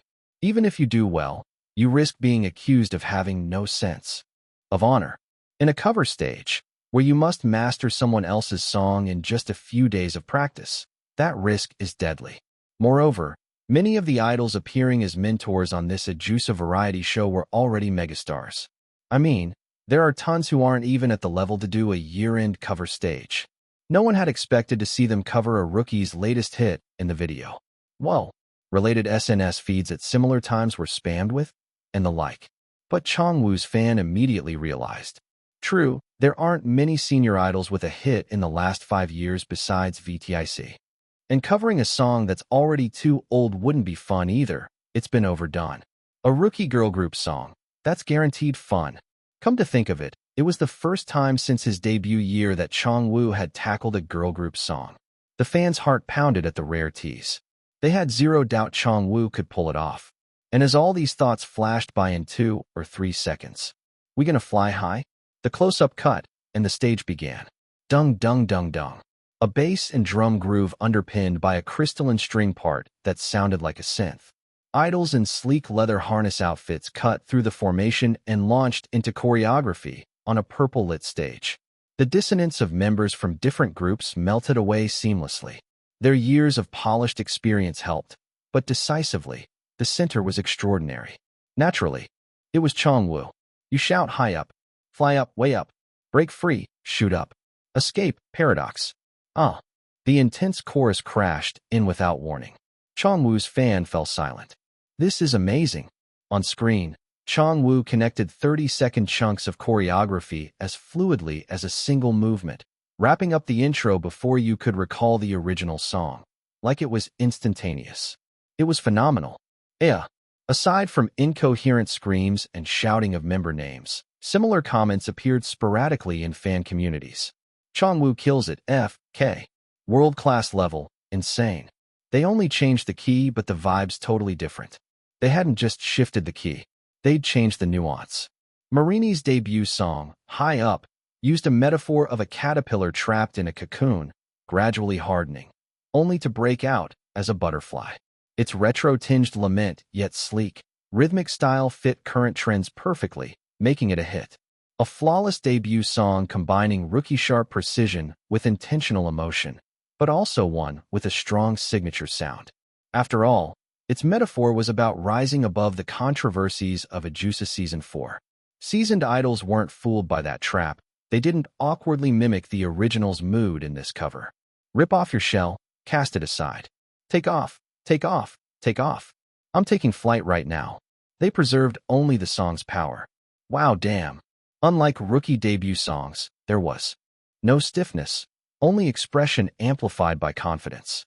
And Chongwoo's carefully held choreography prevented that confidence from seeming arrogant. The result was a ravenous, all-consuming stage that felt entirely new. A prime example of the strong, charismatic concept that drives global K-pop fandom wild. Coming from different groups, no one gave ground, heightening the competitive energy, especially during the chorus. You shout high up, up, up, up, farther up, even higher. Yeah. Chongwoo led the formation with graceful, yet dynamic control, drawing every eye. When the center paces the energy perfectly, the whole performance looks elevated. As soon as episode 3 dropped, people who skimmed straight to the performance probably began churning out endless gifs. Oh, they'll say no honor among idols for sure. Despite picturing the backlash, Chongwoo's fan couldn't stop smiling. The stage's magic was irresistible. The lyrics, fly up, sounded like smashing everything into pieces to use as a launch pad. High up, then the second verse. A sudden, dramatic melody shift highlighting vocals. Of course Park Mundy took that part. Originally Marini's center, their #1 member section. He can dance well, too. Chongwoo's fan remembered Season 4's all-rounder center for a moment, then saw Park Mundy on screen and felt a strange unease. Though Park had improved, many non-fans still doubted his dance. His debut, Popsion, on Ajusa, was just too striking. But that worry proved unfounded. Pain or scars can never hold me down. The way OUT can't let us down. Whoa. Park Mundy's dance had a gripping tension. The snap when he straightened his body was extraordinary. He's good. Since Taestar rarely puts him center for heavy choreography, it felt fresh. In a group of dance specialists, his skill stood out. Chongwoo's fan nodded. But these lines look kind of a fleeting DJ view of our guy. But before that thought landed, the song clinched the fans' attention again. We gonna fly high? Against these chains. Say goodbye. Though color graded for TV, the build felt more dramatic than the original. Wow. The contrast between dance-focused and vocal-focused members was striking. He's really good. Chongwoo's fan watched Park Mundy's youthful, glossy face and felt an odd fondness. Then anger flared. It was the slimy XMTV main vocalist who'd made everyone suffer. That incompetent jerk was hogging center and making everyone miserable. He lacked talent and was busy stuffing himself into screen time. Screw all fan loyalty. I should have ranted and fixed his head ages ago. Recalling foreign fans still whining ticks down to 5. Chongwoo's fan ground their teeth, but the performance was so captivating the anger quickly subsided. Phew. It was such a joy to see Chongwoo tackle a classic conceptual rookie song after so long. We gonna find the way out. After Chongwoo nearly flew across the stage, Park Mundy briefly reclaimed center for the final chorus, ending the song. Stat-wise, Chongwoo deserved center, but Park's impressive turn kept the fan from complaining, especially since Chongwoo got plenty of screen time. This was fun. Chongwoo's fan lay back, saving screenshots and gifs of him from the new clips. Such approachable teases were rare. They even saved a few of Park Mundy. Well, he's cute. I bet after Taystar ends, he'll sign with Lati. They ended the day satisfied. A few days later, when the behind-the-scenes video appeared, showing Chongwoo giving Park notes, the fan smugly thought, Novel'ight, my eye was right. Hey, Mundy, when did you secretly join the dance line? IQ 300 Genius Pop? The best husky, highly recommend, Park Mundy chorus gif. Park Mundy's concept chameleon skills are unmatched. Rare is a performer who can express precisely in any style. He's definitely one of that few. Photo. No wonder he was Season 3's winner. Peak era champs have a certain aura lol. Not bad reactions. I monitored the initial stage feedback. Since it was a T1-backed rookie group, no one asked, why cover a junior's song? Everyone knows the producers pushed this. Nor were there many complaints that T1's favoring Marini too much. When the result's this good, details get forgiven. A strong outcome justified the process. But grouping unrelated idols together sparked a fierce, who did better vibe. Usually the most popular wins. Look at Chongwoo's face. He doesn't look like a 10-year vet. He could pass for a rookie. Chongwoo's still god tier. At his age, he's an old man. Your rock star is an old idol feels bad. Cheer up. Chongwoo is truly a millennium idol. A millennium, sure. He might keep idling for 50 years, who knows. I scrolled past the SNS page with mixed feelings. This time, grudgingly, I admit, the most popular guy had the biggest role on stage, so no special comment. Anyway, it was a success.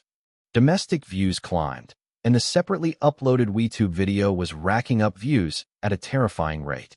The company must be celebrating, boosting both the variety show and Marini's recognition. We didn't lose out either. As this show's overseas profile rose, the Taystar members featured as mentors also gained global notice. And my own special stage got great feedback. Next up was Sian Ah-hyun. I expect to ride this momentum. Youngrin was on that lineup, too. She has good overseas recognition, so Ah-hyun will benefit.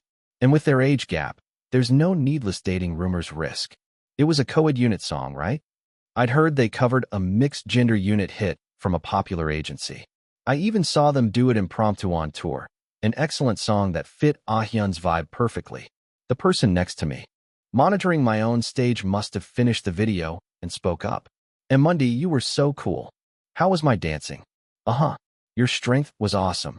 A solid reaction. Thanks. You'll do great, too. Alright. Ah-hyun giggled. He must think he did well.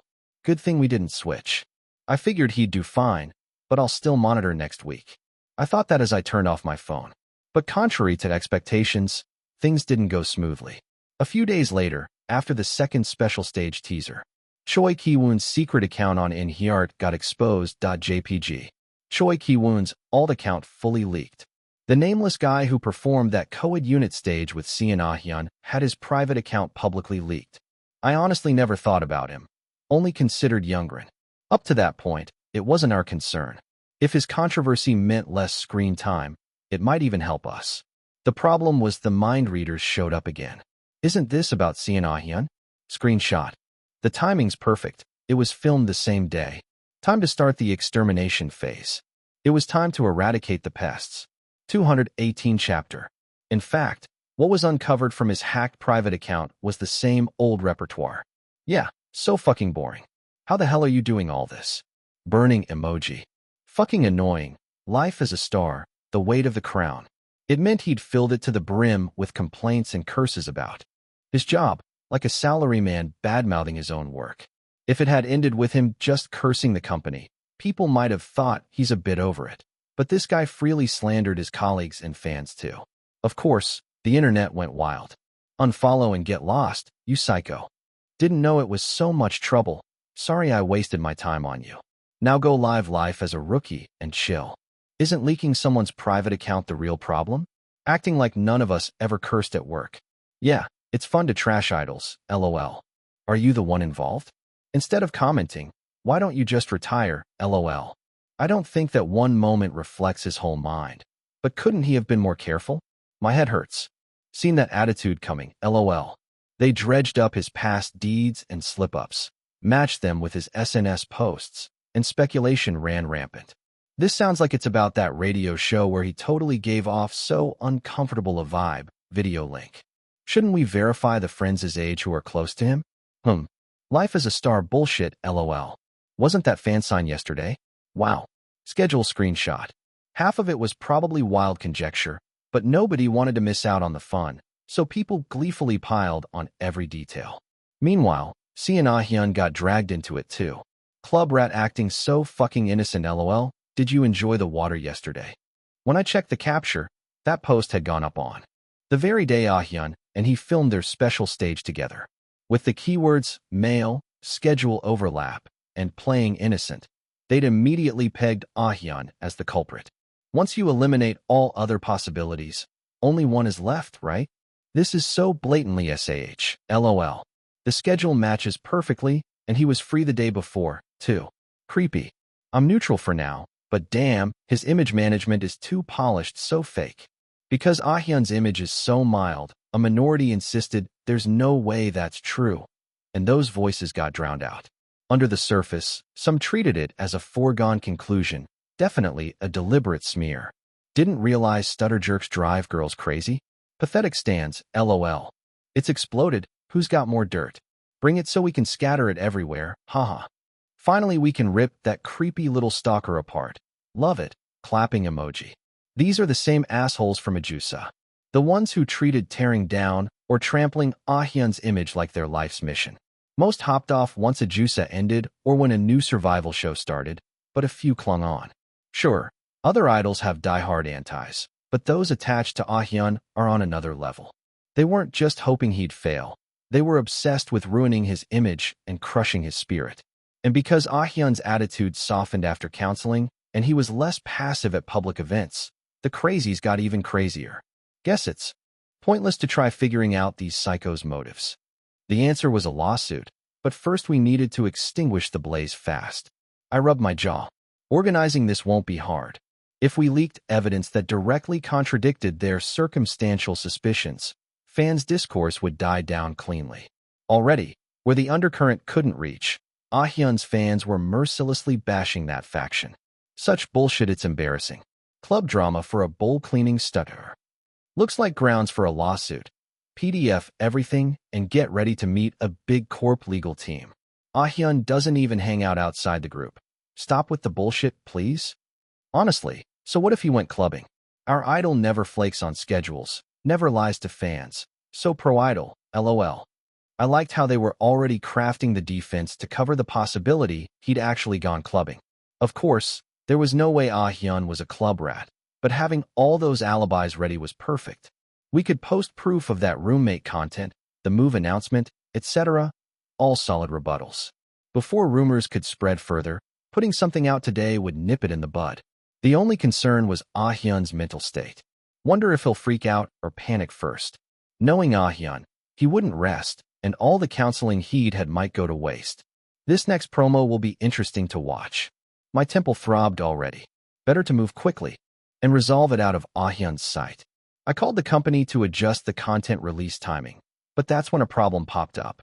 There's chatter about something Ah-hyun said on set. Wouldn't it be better to just release it now? Oh, it's not finished yet? Then even if it costs more, we should push to finish by midnight. And Monday. Of all people, Ah-hyun had come out onto the balcony looking for me. The downside of living together. Damn. I thought this might look good next to the bed. Yeah.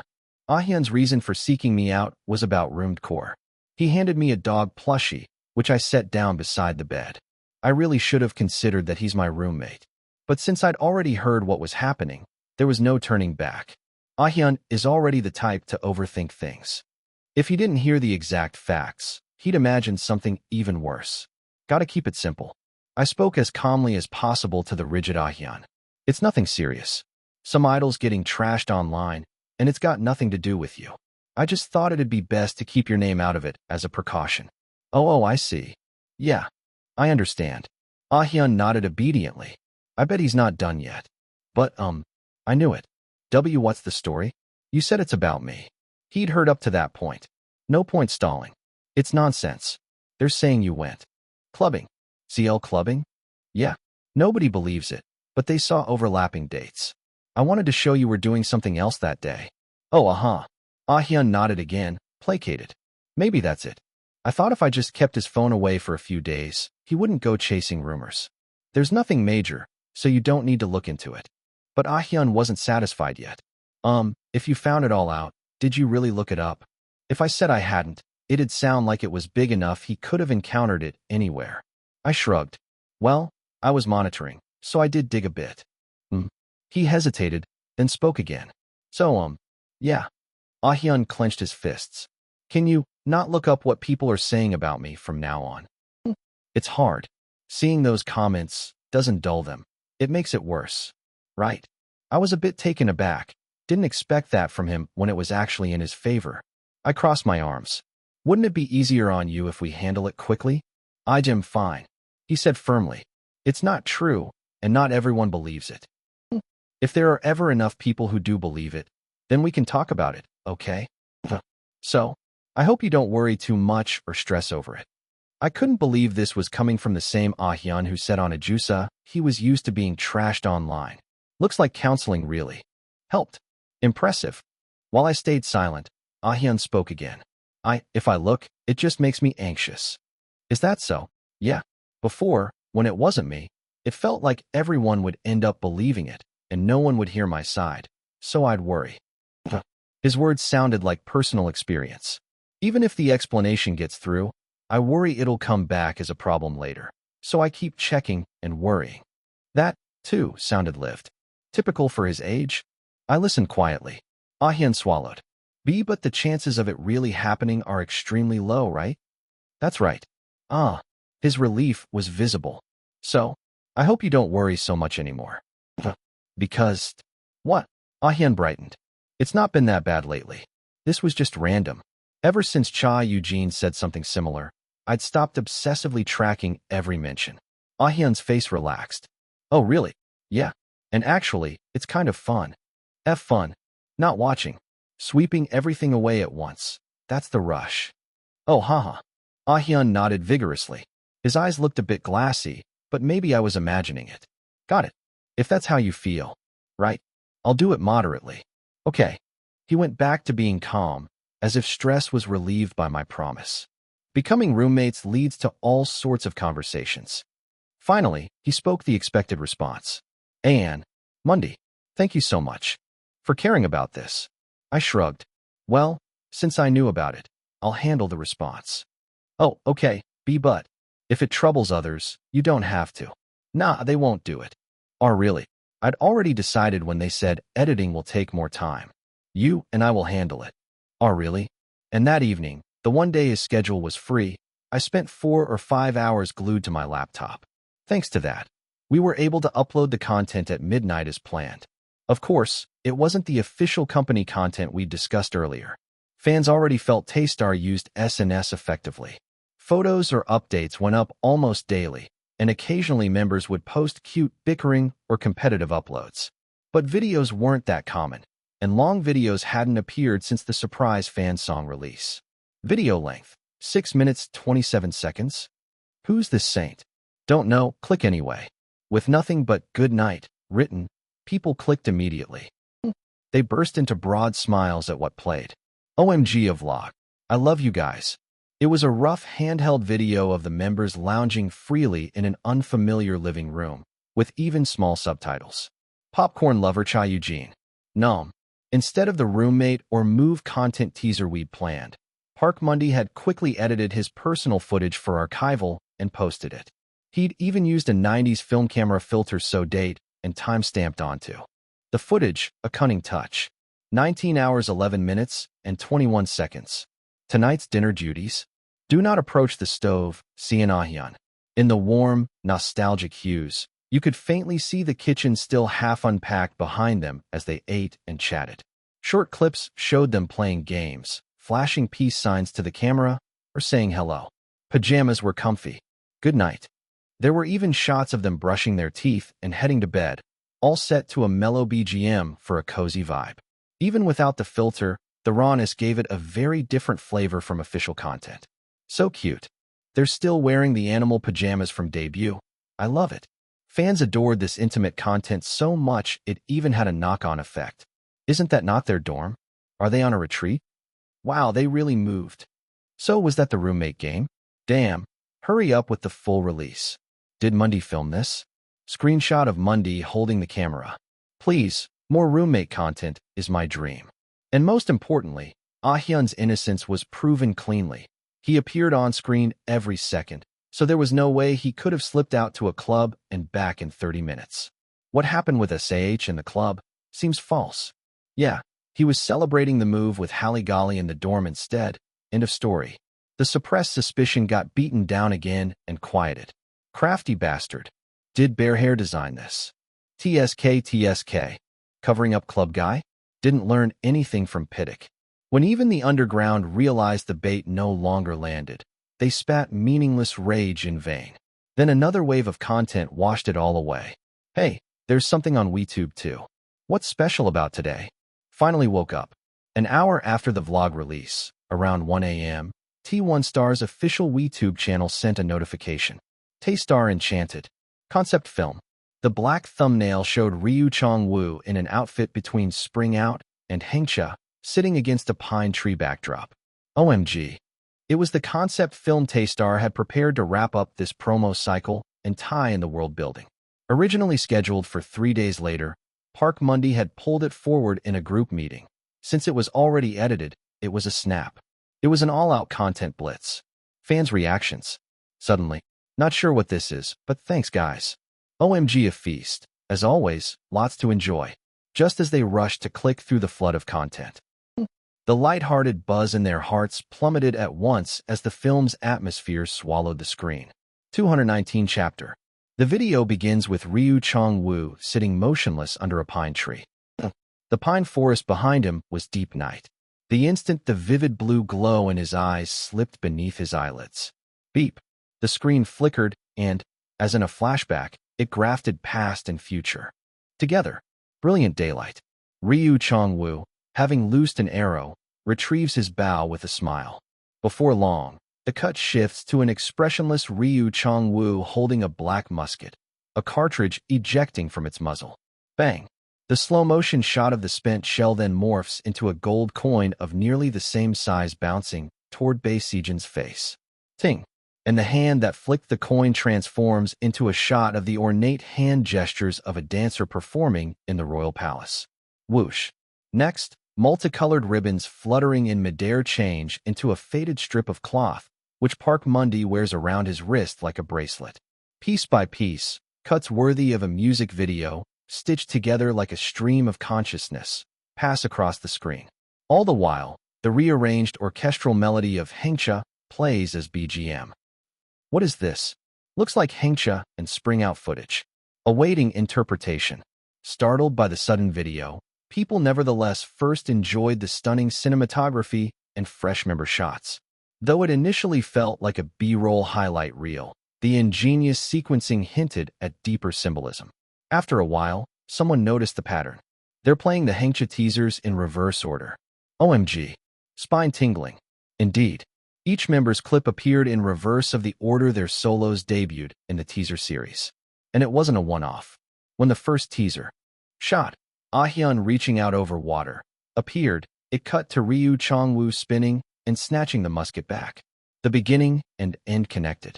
Thus, as if replaying a memory, the cuts continued. Hush! Again and again. faster, with dizzying speed.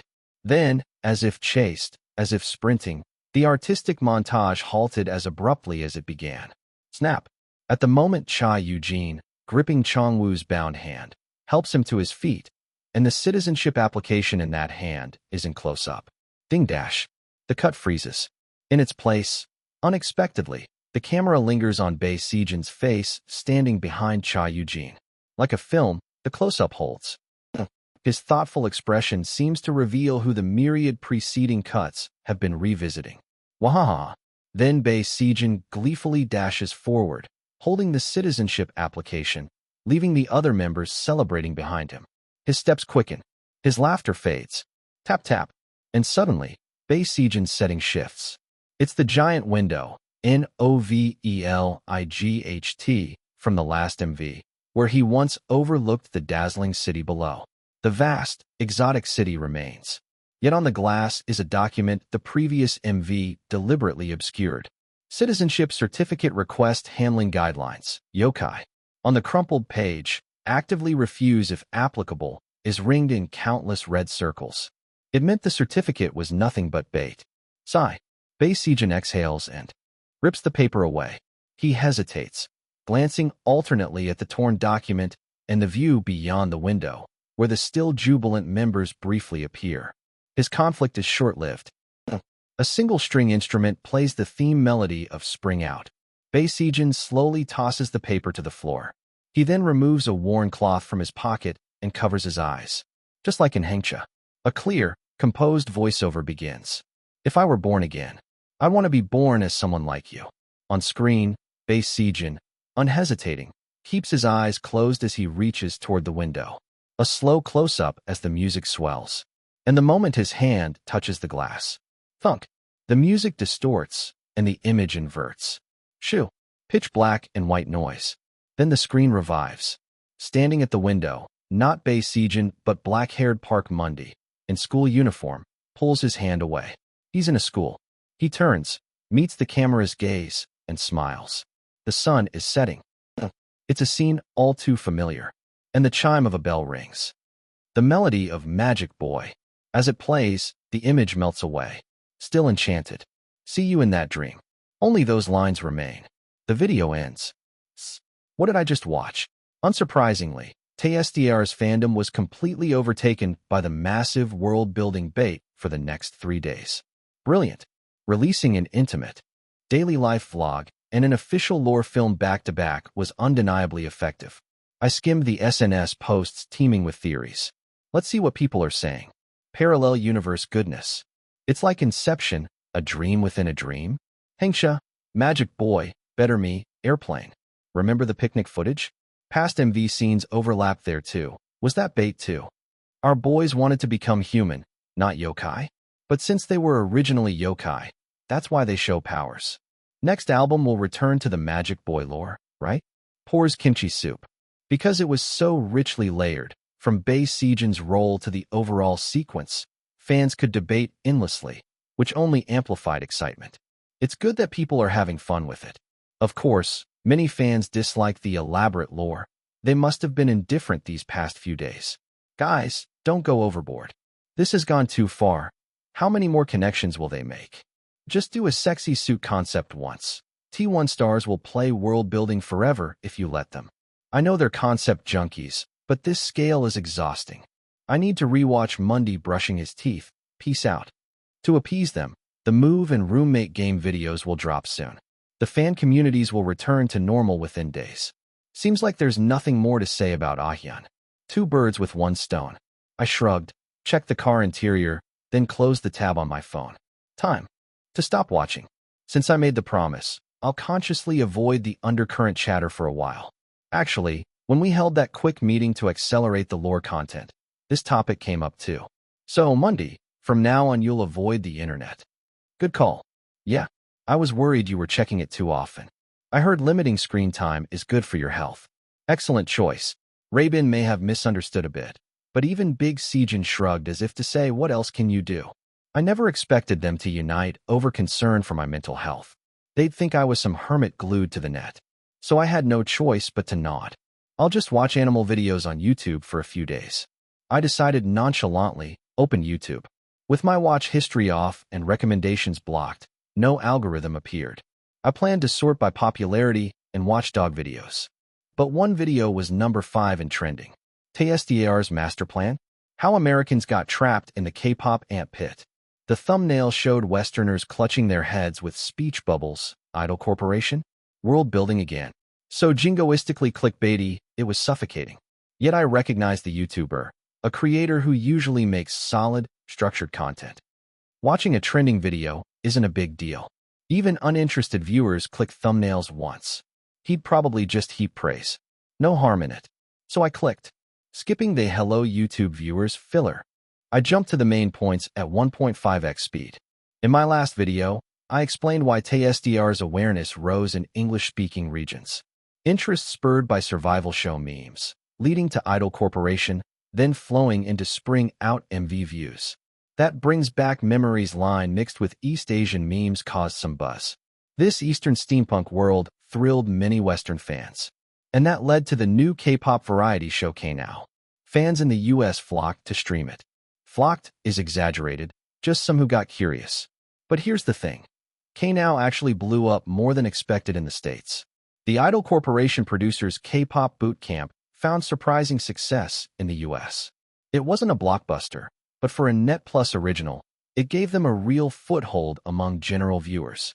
However, the producers and the company hadn't planned for this. The quarterly report will show the impact. Because we didn't see it coming either. And here's the kicker. Various mainstream viewers tuned in. And that's where the old-school fans who followed Idol Corporation stepped up. They recommended Idol Corporation and Taystar to these new American viewers. That's new. I thought it was just variety show hype overseas, but there was organized outreach. Those K-Now viewers then ended up watching TSDAR's MV and Idol Corporation, joining the K-pop audience anew.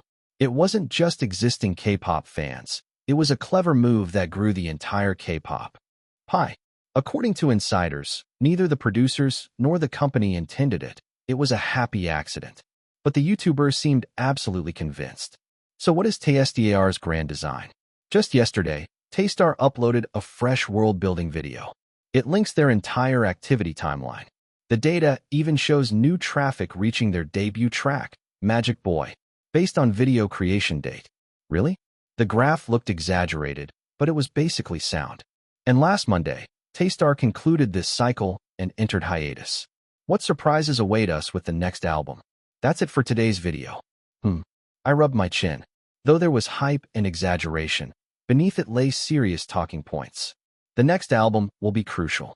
As always, we need a title that resonates both domestically and internationally. Something that sustains growth without plateau. It's great to expand relentlessly, but there's no time to rest. Maybe I should dive into specifics. We can't ignore our existing fans' needs while courting new ones. The more data, the better. I reflexively opened a browser tab to dig deeper when Ah Hyun spoke quietly. Amundi, will you search? Just a bit. Oh, well, you said you'd avoid it. But if you really want to look, go ahead. Just not too much, please. You promised. All right. Okay. I switched off my phone and secretly sighed. There's nothing pressing now. With the hiatus, no schedules to check. My hands felt restless. Then, rattle. My phone vibrated. A text arrived. Notice to 202X GED exam applicants. All right. I'd applied for that during the break. I'll just skim it later. CA casually lowered my phone, unaware that the other seated beside me had also glimpsed the message. 220 chapter. Honestly, I didn't have any grand purpose in taking the GED exam. I just thought that, in life, it wouldn't hurt to at least have a high school diploma in case of emergency. Even after using my head so much on variety shows, the idiots kept ragging on me for dropping out of middle school. Passing the GED won't shut them up. So, when the time came, I treated it like renewing my TOEIC score. Without much fuss, I cracked open a past question workbook, did a run-through, and called it a day. I'd earned a college degree and even prepared for civil service exams. How could I possibly fail a GED? Sure enough, my practice test score was well within passing range. As long as I show up quietly, I'll be fine. That was my conclusion as I closed the graded workbook. My promotional activities had ended yesterday. I wasn't yet due for leave, but my official schedule was light enough to allow a day or two off here and there. In 2 weeks, I'd need to start preparing for the next album again, but there was no problem taking the GED the day after tomorrow. I crossed my arms. No need to announce it to everyone. There'd be no benefit in the news leaking that I was taking the GED. I'd only invite pointless pity or, worse, stalkers showing up at the test center. And since my monitoring was already limited, it'd be a headache. No need to tell the others either. It was our rare day off. I'd let everyone enjoy themselves. These damn K-pop bands. Through the door, I heard Cha Eugene roaring with laughter. He must be binge-watching K-Now from episode 4 onward. Perfect noise for my mock exam drilling. I'm not sure why he was laughing so hard, though. Episode 4 really changes tone. Instead of the early episodes' tireless glory of K-pop Hell Camp, from episode 4 onward, they start highlighting contestants' stories, creating genuine empathy. After my parents died, I rarely felt anyone cared about me. I really need the prize money for my family, and they edited the contestants' attitudes to match that tone. Instead of suffering under the camp's torment and K-pop blitz like villains, they showed contestants completing performances one by one, visibly finding real fulfillment. I've never pushed myself 100% like this before. These people are real. Factory line training? They can go F.K. themselves. This effort is real, and they train like athletes. They even built rapport with the K-pop mentors. For example, they wove in Park Mundi's family history alongside a contestant's story. Now I hear him mention me. Again, after my parents died, I lived as a junkie, but my mentor went on that audition and won. That means so much to me. They'd simply shown me pointing out camera angles during a performance, yet they edited that into the contestants' interview perfectly. Overseas viewers haven't grown tired of these melodramatic notes, so the show's buzz must be growing nicely. They'll want to share the spotlight among the cast. Let it slide. Come to think of it, I've already heard that Season 2 is confirmed. I just hope we bring in lots of InkVLGT. Only on InkVLGT. New listeners for the next album. I nonchalantly opened the door. Cha Eugene immediately whipped his head around and exclaimed with wide eyes. Hyung, you're amazing, such a cool person. Thanks. He looked as if he might shout, love yourself, at any moment. Truly American. I went to the kitchen to pour water and asked, did everyone go out? I don't know. I just woke up, he said proudly, at 2 p.m. Well, during promo I survived on 3 or 4 hours sleep, so if I sleep 12 hours for a few days, I'm hardly lazy. Let's play a game. Later. Play now. Finish what you're watching first. Oh right. He'd forgotten that promise half the time. I sat on the table's edge and sipped my water. Moments later, Bae Sejin slipped out of the next room. Hyung, you kept sleeping? I did too. Oh no, I was just reading. Oh. Sejin looked relaxed for the first time in a while. Ever since he started rooming with Big Sejin, I'd seen him sneak into the living room corner. So apparently, he wasn't in his room now. Come to think of it, Ah-hyun's not here either. Even Kim Rae-bin and Seon Ah-hyun, who rarely go out, were both gone. Truly a vacation vibe. Hey. Yes, want some water? Huh?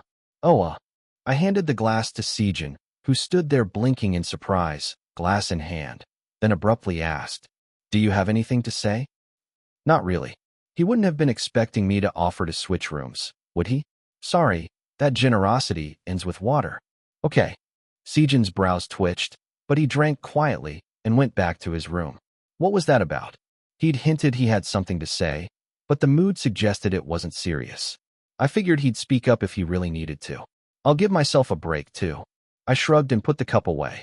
With nothing else to do, I thought I'd try another practice question. Hyung, I finished my show. And a little later, after relenting to play a few rounds of video games with Cha Eugene, since I was bored and mildly inconvenienced, it wasn't too bad. How about playing Hobo Night? A friend said it's fun. Do as you like. Looking back, I shouldn't have brushed it off so casually. Because 2 days later, that morning I received something I never expected. The morning of my GED exam, I set my alarm to vibrate only. Just for me. They're all still asleep. I quietly got up, went to the bathroom, and washed up. Coming out, I noticed the opposite bed was empty. Where did Ah-hyun go? I guessed he'd gone to the living room since I was using the bathroom, So I donned my street clothes and carefully opened my door. The first thing I noticed was a scent. A rich, toasty aroma. And a boisterous voice. "Park Monday, you're up." I looked up to see the entire living room and kitchen filled with my housemates. "What's going on?" Before I could wonder what day it was, Big Sejan approached, smacking his palm lightly. "Oh, Monday, you said you had an exam today." He was grinning broadly. And glancing around, everyone else looked the same, meaning the secret was out. "How did you know?" Big Sejan shook his head in mock sympathy. "Let's not forget we live together. Your phone screen from across the room is crystal clear to anyone next to you." "Well, come on. Facing such a momentous day, and you didn't say a word to the members? That's so cold. It's not like it's the college entrance exam. No need to announce it." "Wah, such hurtful words." "That's right. That's so hurtful. They were faking offense for fun. Did they pick this up on Kanao?" At least Ryu Chongwu gave a reasonable explanation. "Since we're all here anyway on a dorm day, we thought a surprise send-off would be nice." "Huh. Okay. That was unexpected, but pleasant. Out of consideration for your wish to take the test quietly, we'll refrain from seeing you off to the test center." A wise choice. But it didn't end there. "So, we made this together." Sian Ah-hyun, standing at the back, hurriedly ladled something into a bowl on the table. It was chicken porridge. I wanted to make chicken soup, but everyone opposed it. Because it's before the exam, something familiar seemed better. Chicken soup's delicious. I pictured the charred chicken soup horrors from all that K-pop hell camp. Hard to believe they'd transformed that through 2 stages into this wholesome porridge. Ah-hyun worked hard on it, and Sejan helped a lot. Only Rae-bin and Sejan know how to cook among us.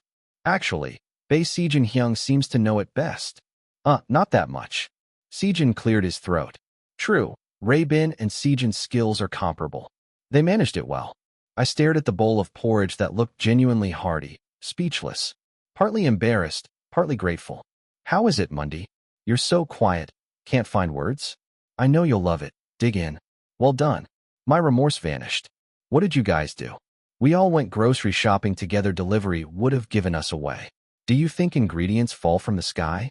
"So that's why no one was around yesterday, and how they sneaked it into the fridge unseen." "See? Makes sense." I sighed, then gave a wry smile. "All right, thanks." "Thank you, everyone." "Oh, stop it. Eat up." So I sat among them, grinning, and ate the porridge. "Is it good?" "Yes. It's delicious." I thought I'd choke, but I finished it clean, afraid they'd scold me for leftovers. It was also very thoughtful. "Want another bowl?" "I'm fine." "Big Sejan, don't take pictures." "Oh, you don't want to share this moment with your fans?" The members worked so hard on it. "Fine, do as you like. It's not like I'm going to announce I ate breakfast. Posting that wouldn't hurt. I'll pack the rest for lunch." "Sure. Thanks." I'd already packed a makeshift lunch yesterday, but I could eat that later. With the porridge in a thermos, I left the dorm at a reasonable hour, seeing the others off. Get a perfect score. Eat something yummy for dinner. It felt strange.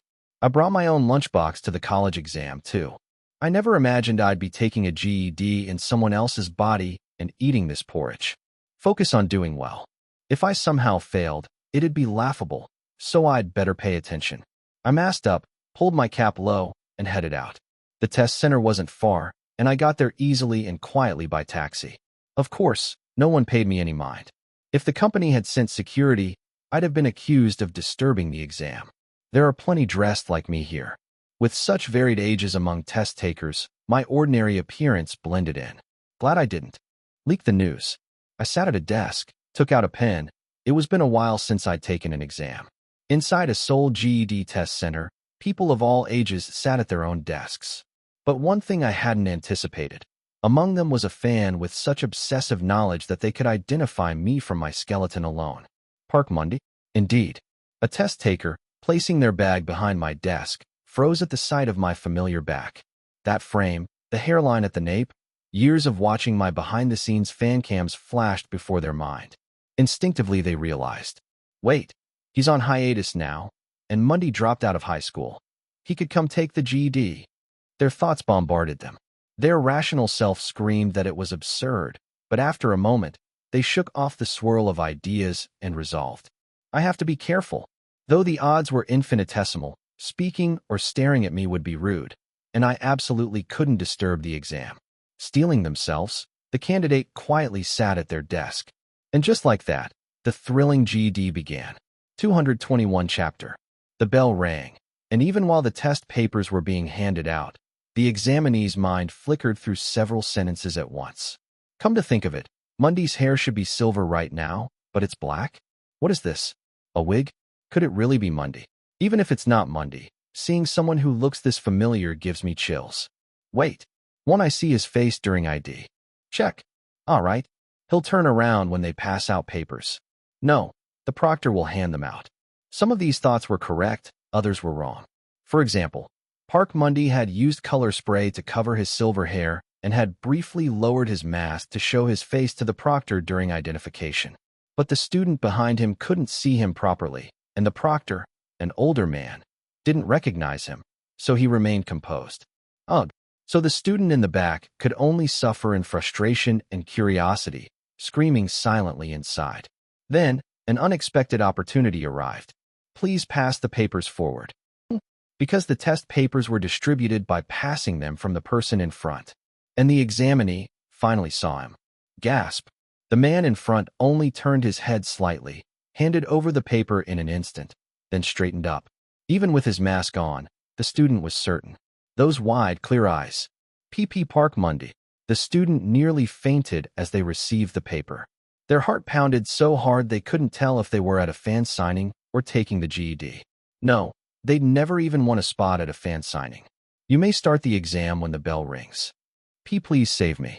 The student screamed inwardly without a subject, but thanks to ample practice tests, they opened their paper and began. Shocked, their mind went blank and nothing made sense. But a moment later, if I finish faster, I can turn away and see Mundy's back sooner. This strange thought gave the student a faulty but motivating realization. So they furiously tackled the questions, inching farther from failing the GED. And surprisingly to Park Mundy, he wasn't the only one in the room aware of him.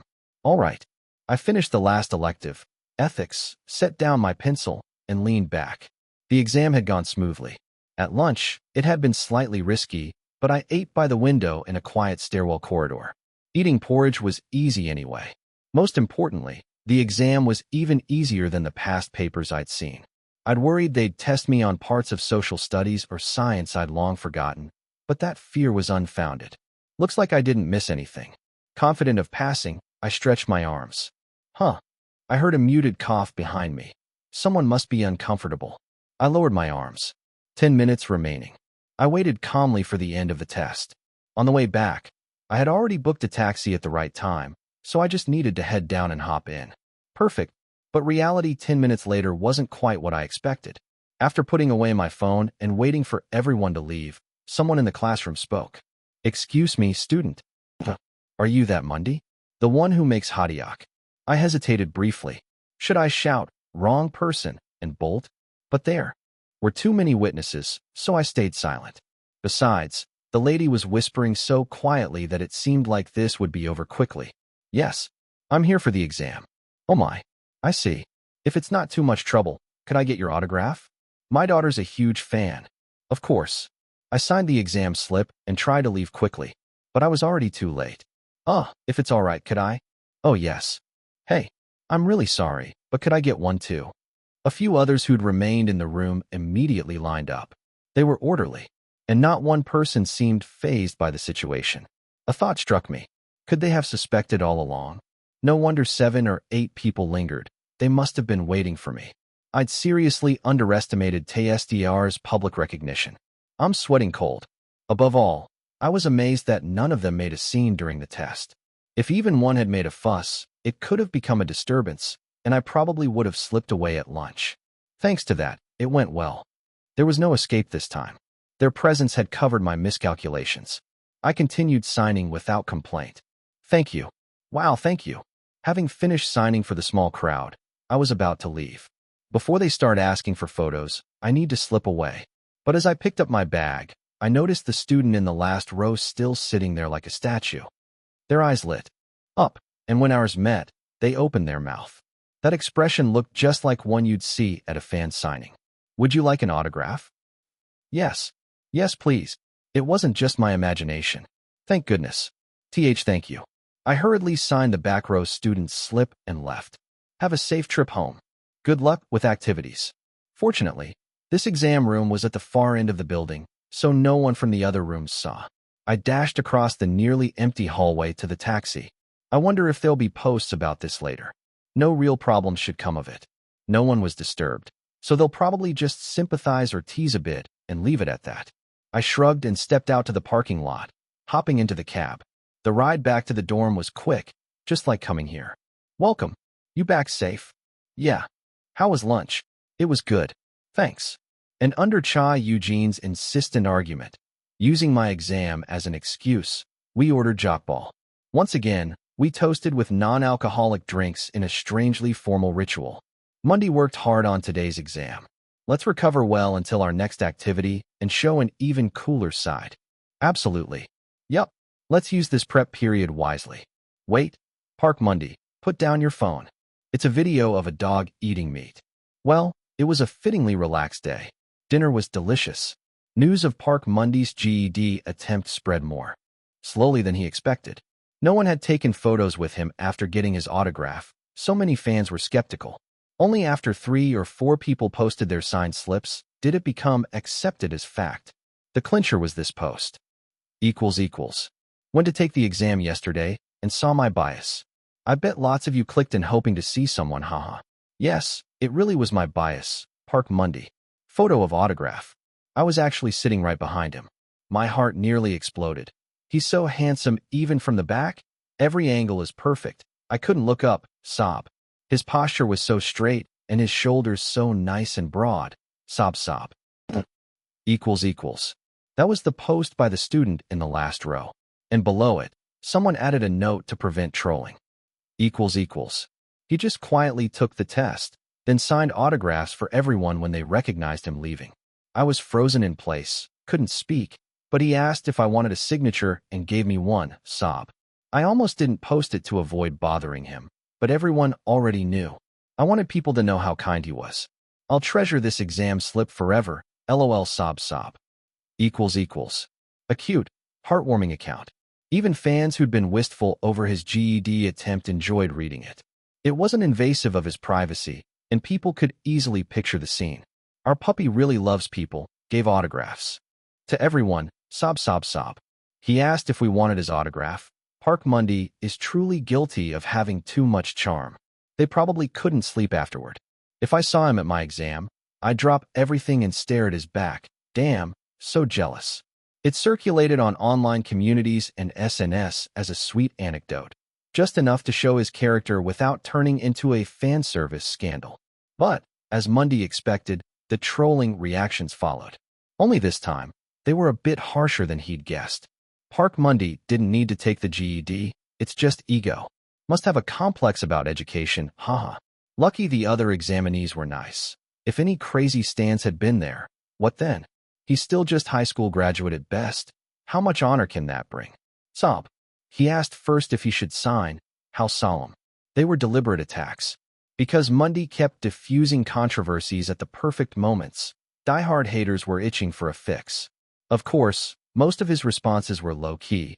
So does Monday really care that much about public opinion? Lacked credibility.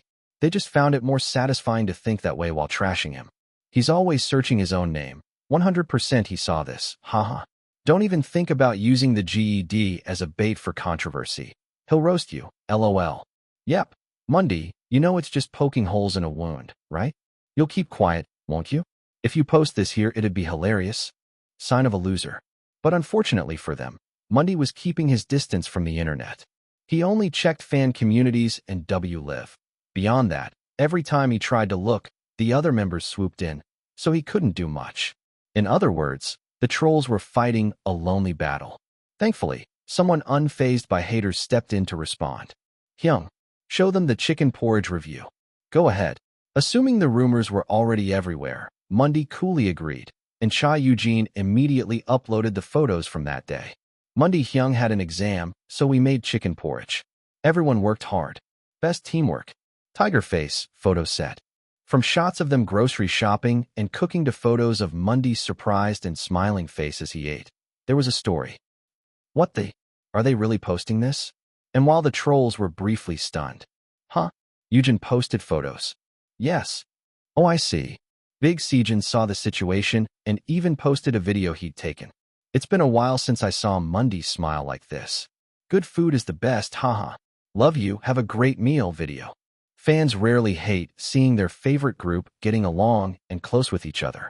Naturally, they warm to this unexpected, wholesome bonus. Our kids are so genuine. Let's stay like this forever. Talking dinner show next. I vowed never to fall for idle family marketing again. Screw it, Taystar is family. My heart feels so warm. Thanks for the good news, guys. With this flood of photos and videos, and since Mundy himself hadn't posted anything, the trolls were left swinging at shadows. Haha, Mundy's public fight game is next level. He must have asked the others to post for him. Didn't he feel embarrassed? Posting like this through gritted teeth, or is it just me? They kept rationalizing, but it was just self-congratulatory defeat. In the end, talk of Mundy is a search addict quietly died down. Incidentally, Park Mundy himself was at home watching red pandas on video. He was intermittently bored but had nothing special to do. Except he had something to look forward to. Vacation starts the day after tomorrow. A 3-day break was right around the corner. For Park Mundy, who'd never had a proper vacation, this was hugely significant. This time, I'm going to have an amazing vacation. The plan was perfect. Well, at least in theory. 222 chapter. The decision for TSDR's 3-day vacation had been in the works for quite some time. The head of the company's remark that an artist's condition must be well managed for them to perform at their best had surprisingly never been retracted. For someone who doesn't invest in management that much, at least he stuck to his word. In truth, it seemed more like his own managerial stubbornness than genuine concern for his artists, but in any case, it worked to my advantage, so I had no intention of opposing it. Thanks to that, I'd be able to spend 3 quiet days alone. And I actually looked forward to it a bit. At least I'll get to do some monitoring then. Ever since the only things I'd seen on screens recently were furred quadrupeds, I'd been displeased. Humph. I had agreed to curb my usage, but I never meant to be monitored online throughout my hiatus. If this counts as shirking duty, it's more like liquid fructose than honey. So I planned to use the time while they went home to do what I needed to do, and then rest quietly by myself. Of course, I'd never actually enjoyed my vacation properly before. I've hardly ever even had one.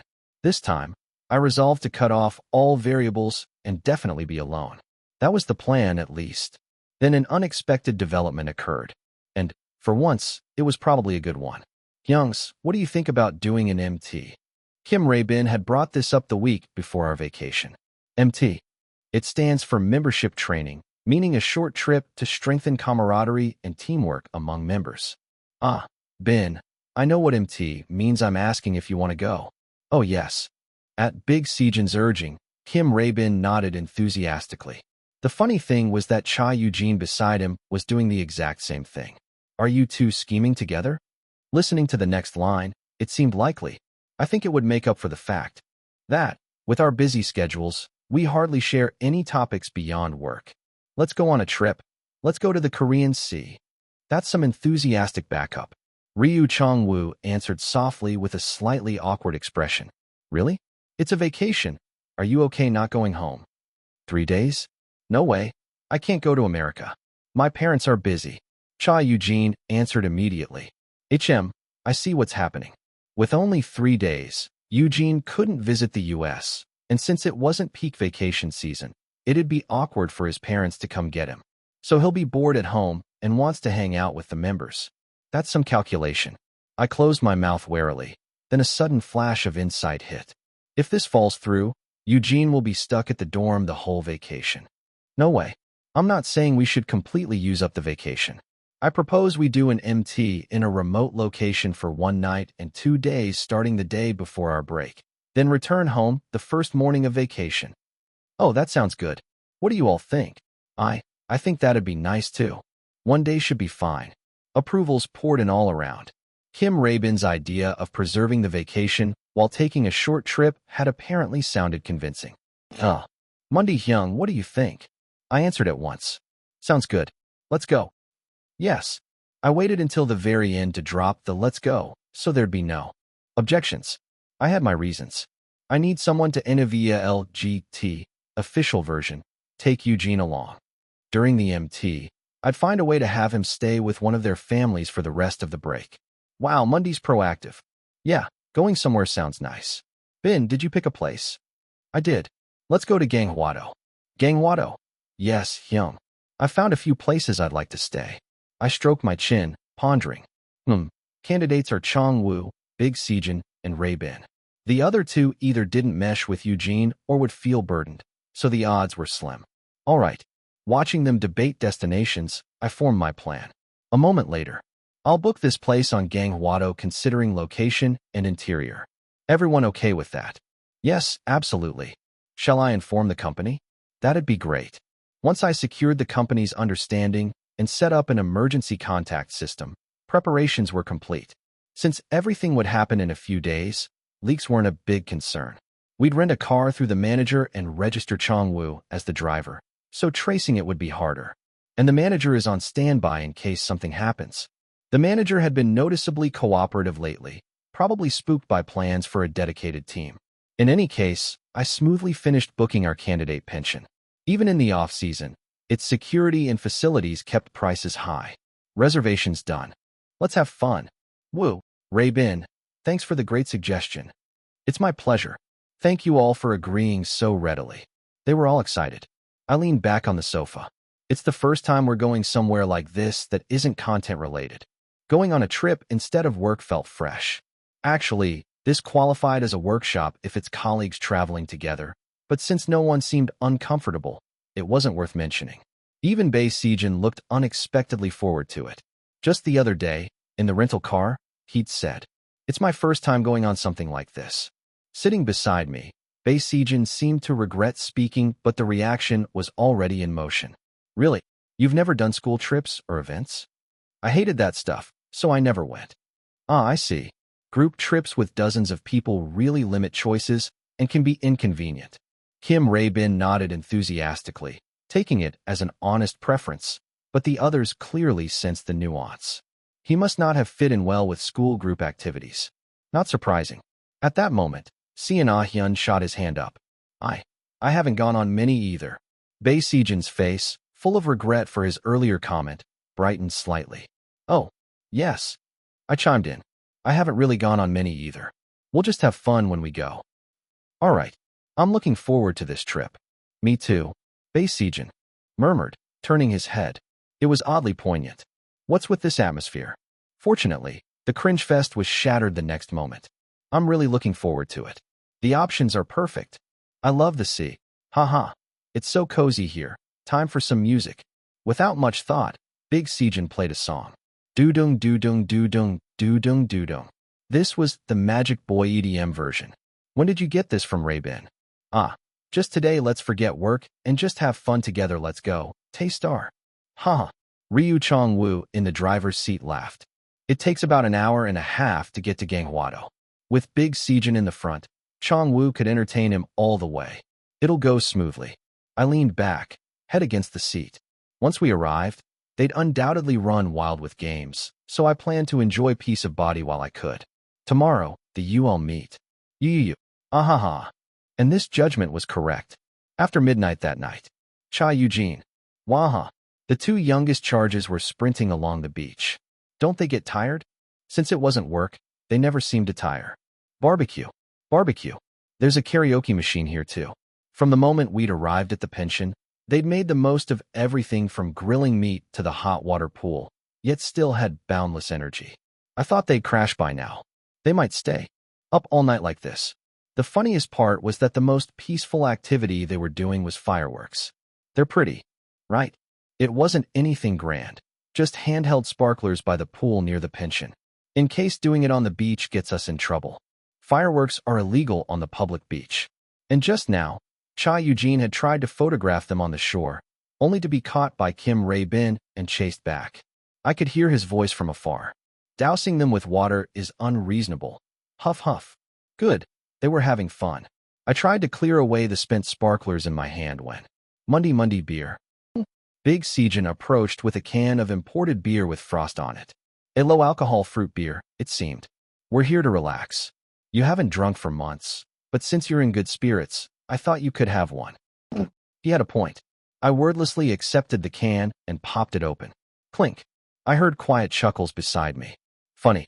No way, I just thought it's wholesome. Big Sejin giggled and sprawled on the sunbed. Ah, this vibe's nice.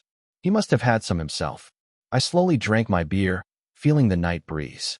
Indeed, I felt good. Yet I didn't feel an urge to chug or crave more. I felt calm. This was clear proof that months of abstinence had worked. The habitual link was broken. I should thank him. I watched Big Sejin, who was selecting the second sparkler, for a moment. Then Big Sejin suddenly said, "Do you think we'll stay together like this?" Man, if someone told me 3 years ago I'd sell 1 million albums, I'd never believe it. Right. Right. Big Sejin laughed. I saw an Ah-hyun grin in response. Anyway, I really love this team. I love you guys so much. Let's do great this year too. Yeah, let's do our best. He dropped the arm link. Well, it didn't feel bad. I decided to smile.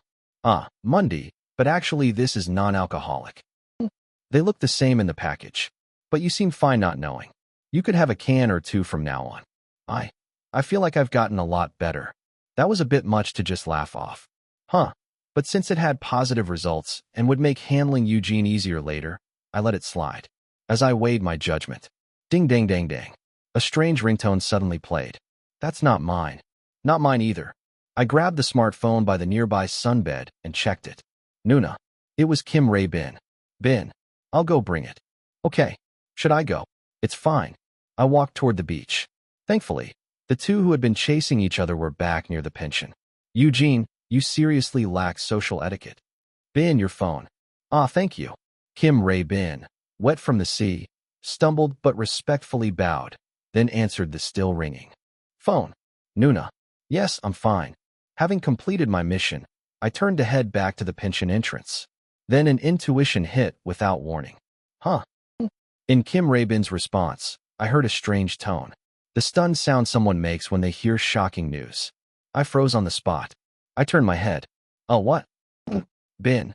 As if he couldn't hear Eugene, Kim Rae-bin stood holding the phone on the dark beach. He seemed to be shaking all over. I don't know, Grandma's her condition. They said she might not make it. In that moment, the beach's mood shifted completely. Wait, your grandma? Yes. Where are you calling from? H hospital? They said at home. A big hospital near home. Yes. Kim Rae-bin looked as though he couldn't even cry. Of all times, it had to happen on this trip. As if history were repeating itself. Why has been like this? Other members ran over. Ryu Chong-woo patted Kim Rae-bin on the back immediately. Bin, take a deep breath. Yes. First, let's change clothes. I dashed back to the pension. Monday. I grabbed the car keys at the entrance and raced back toward the beach, telling Kim Rae-bin, get in the car. This wasn't the time. We could change and breathe on the way, so? Park Monday, you don't have a license. Calm down. Right. At the whispered reminder from Big Sejin, I handed the keys to Chong-woo. Right, Bin. It's best we move right away. Change in the car. Kim Rae-bin nodded. Everyone crossed the beach toward the parking area and got in the car. I crammed into the back seat's corner. You all in? Let's go. Yes. The car set off at once. And so our vacation's first day began. 223 chapter.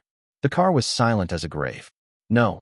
Every so often I could hear Kim Rae-bin's choking sobs.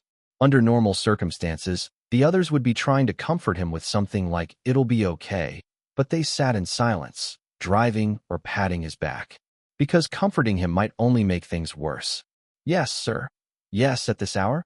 We're on our way now, so please stand by nearby as soon as you can. I relayed the message to the manager and snapped the phone shut.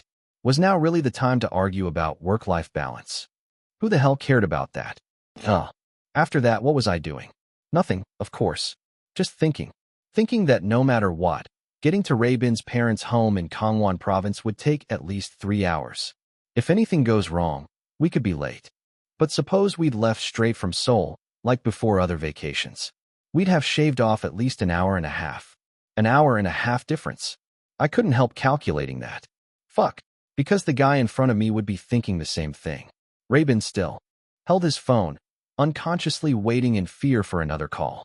And yet he couldn't bring himself to call back. I felt breathless. Enough. It was ridiculous. I wasn't the one involved, I couldn't help, and yet I was obsessing uselessly. I laughed at myself, leaned my head against the window, and stayed silent. That seemed the least disruptive course. About 3 torturous hours later, we passed the final toll gate before our destination. Ryu Chongwu spoke up in the calmest tone he could manage. We'll be there in 30 minutes. Bei Sijin spoke to Ray Bin with an effortful quiet. Change your clothes. Ray Bin, who'd been stiff with tension and worry for so long, slowly began pulling off his shirt. The salt and sweat crusting it dropped away as it slid under the seat. Putting on fresh clothes, he stood frozen for a moment. Then tears began streaming down his face. It was my fault. I asked to go on this MT, and now we're late. No, I answered without thinking, just blurting it out. I should have come up with a plausible excuse on the spot, but there was no time to explain. Someone else interjected.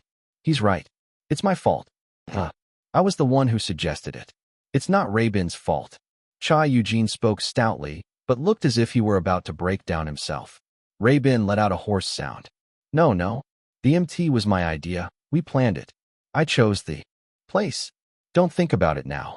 I cut him off. Think later. Right now, go see your grandmother. Rabin managed a nod. This was the moment not to burden him with more thoughts. That was the right call, based on experience. Soon the car's navigation announced our arrival. Let's go. Yes. Rabin stumbled out of the car and walked toward the hospital. The rest of us followed as far as we could, to the waiting chairs outside the wards, where we sat silently until he emerged. Oh, my mother. Outside the room, relatives and medical staff moved about, but we sat quietly, not daring to speak or draw attention to ourselves. Judging by the atmosphere, thankfully, we weren't too late. I wasn't sure I should call that fortunate, but I did. By the time dawn's pale light showed through the windows. Monday. Park Monday. Why don't you go rest in the car for a bit? Chongwu Hyung. He's the one who should rest, right? Who stays awake after driving all night. But Chongwu shook his head. I'm fine. Me too. That brief exchange ended there. No one else mentioned resting, and we waited in silence. Moments later, Rabin emerged, face ashen, and shared the situation. Rabin. You okay? Yes. Grandma told me everything. She's sleeping now. So the immediate crisis had passed. I felt my muscles unclench for the first time. Rabin was not too late. But from his expression, I could tell he wasn't relieved. There will be more crises to come. I realized this might be the worst vacation ever for him. Company staff arrived a bit later, received the report, and members who had homes to return to were sent off. Rabin's sister, who came out of the ward afterward, politely urged them to go. Thank you so much for bringing him here. It's nothing. Of course we would. I heard you're on vacation. Thank you for taking time out of your day. Please travel safely home. It was understandable. They hadn't expected to manage so many visitors, and it was appropriate. For guys whose families visited once or twice a year, coming this far showed real loyalty. Cha Eugene, who would have been heading back to the dorm anyway, declined firmly. I'm fine. I can't go home. I'll stay here. Eugene. Thanks to his former agency days, he was acquainted with Rabin's family, so they accepted his decision. But we couldn't leave him alone, not when he wasn't the type to fully take care of someone. And if one of the 2 guys who would stay at the dorm chose to stay here, it'd be ridiculous, like the younger kid getting to skip out. So I stayed too. I'm fine staying. I was planning to be at the dorm anyway. After some refusals and reassurance, we followed Rabin's sister and grandfather to his childhood home. Along the way, she explained the situation. They'll monitor her for a few days, and if conditions allow, she'll have surgery. The chances aren't high, though. Still, it's better than her collapsing suddenly like last time. Rabin can prepare himself. I didn't press for the exact illness. It wasn't my place. But overhearing the relatives, it seemed to be a pituitary issue. At home, Rabin finally relaxed and spoke through tears. When she was hospitalized last time, they found it, but she told them not to tell me, so I wouldn't worry. I didn't know, and I didn't even think to worry. I feel so stupid. You're not stupid. No, I was stupid. Today too. I couldn't even think straight. I messed up. You did fine. I cut him off. You handled it calmly. You saw Grandma and did everything you could. No one's an expert at this. Ugh. Ray-Bin slumped his shoulders. And I felt a N-O-V-E-L-I-G-H strange satisfaction that my words had gotten through. Right. Who could ever be prepared for something like this? He'd done well. As pre-approved by his sister, I stood and opened the fridge, pulling out electrolyte drinks. Handing one to him, I made sure he drank before speaking softly. I'm sorry I pushed you so hard in the car. You did well. Oh no. Thanks to you, we weren't late. Even if we'd been late, it wouldn't have changed things, but that was his worry, not mine. And I realized this worry would linger. No matter how this goes, it's going to be tough, including the talk he'd have with the company after vacation. Order something tasty, Ray-Bin. Delivery. De-delivery, you mean delivery food. Okay, order it. Ray-Bin, now back in his usual tone arguing with Eugene, managed to place an order, though he couldn't eat much. And so our risky attempt to maintain normality continued as we waited through the hospital's emergency call. Then, the difficult moment arrived. On the last morning of vacation. They're going to operate on Grandma, Ray-Bin said, after waking to a call from his sister, calm, though holding his phone upside down. Tell me over breakfast. Ray-Bin, this is your seat. I know, it's my home. Yes. They say her conditions improved enough to undergo surgery, so there was a chance of recovery. But again, it also meant her survival was still unlikely. I wasn't sure whether to dampen his hope or encourage it. Instead, I brought up the realistic issue I'd thought of on day one. You're planning to stay by her side? Yes? Know this. Vacation ends today. I put my spoon down in the bowl. You have to return by tomorrow morning. Think carefully whether you can be back in Seoul. If her condition suddenly worsens, you might not make it in time. I remembered Ray-Bin's words from our debut days, when Grandma first collapsed. In that case, if I'm in the middle of a performance or shoot, is it right to stop and go? But then, it feels unprofessional. Family or work. That damn choice. Not a momentary decision, but one stretched over 4 weeks of surgery recovery. This situation sucks. But even back then, the right words were clear. I'll tell you now, it's okay not to return for a while. It's all so we can live well. We shouldn't make things painful. You're right. Thank you. I'll help convince the company, so don't worry. Cha Eugene actually spoke up with support. He'd been paying attention these last few days. I thought Ray-Bin would close his eyes and cry. I'm sorry, but I'll do that. But he didn't. I think that will be painful too. But this is an important full album. I haven't fully finished a single track I'm responsible for. The title track, it's still in progress. Of course, Ray-Bin had responsibilities and dreams, too. The music video, choreography, stage. I won't be able to contribute at all. He was the member in charge of producing. He knew that if he dropped out entirely, TSDR's musical identity would suffer. If Grandma recovers, that's what I want. Then what I do will matter. Okay, got it. I stopped him, his words were right. If she recovered, he might regret resting, and despise himself for it. Maybe I was too biased. I'd overlaid my past onto his present. I tapped the table with my fingers. The best solution is to delay the album release by a month or two. But that was a problem for me. Tour schedules would shift, risking failure to clear debuffs. I'd go insane. Then it hit me. We'll do both. Cha Eugene shouted. There are plenty of good options. Calls and in English. Right? We're multilingual, yes? Eugene's eyes lit up as he tapped the table. There's email, video calls, even live streaming now. We'll have Ray-Bin work on tracks from here. And we'll prepare everything else. It was shockingly sensible. I spoke up. Eugene says you should work on tracks here, remotely. Remote work? I think it sounds fine. As expected, Ray-Bin's expression brightened instantly. I think that's good. Then for everything else. I laced my fingers together. My mind was firing on all cylinders for the first time in days. Here's the plan. For choreography, we'll make 2 versions. One with you, one without. Huh, great. And for filming, we'll shoot individual cuts and group shots first, then push your solo shoot as late as possible. Oh, we'll delay your join time, and have a version ready if you can't make it. Ray-Bin's jaw dropped. I'm sorry. What are you sorry for? It just means you'll have a harder time later on. I asked him, "You still want to do it?" "Yes." "Good." Ray-Bin nodded vigorously and then blinked back tears, understandably moved. "All right, let's do as much as we can." "Yes." I added. "And if it becomes impossible, you can stop midway." "That's right. It's not your fault, Ray-Bin." Those words were true.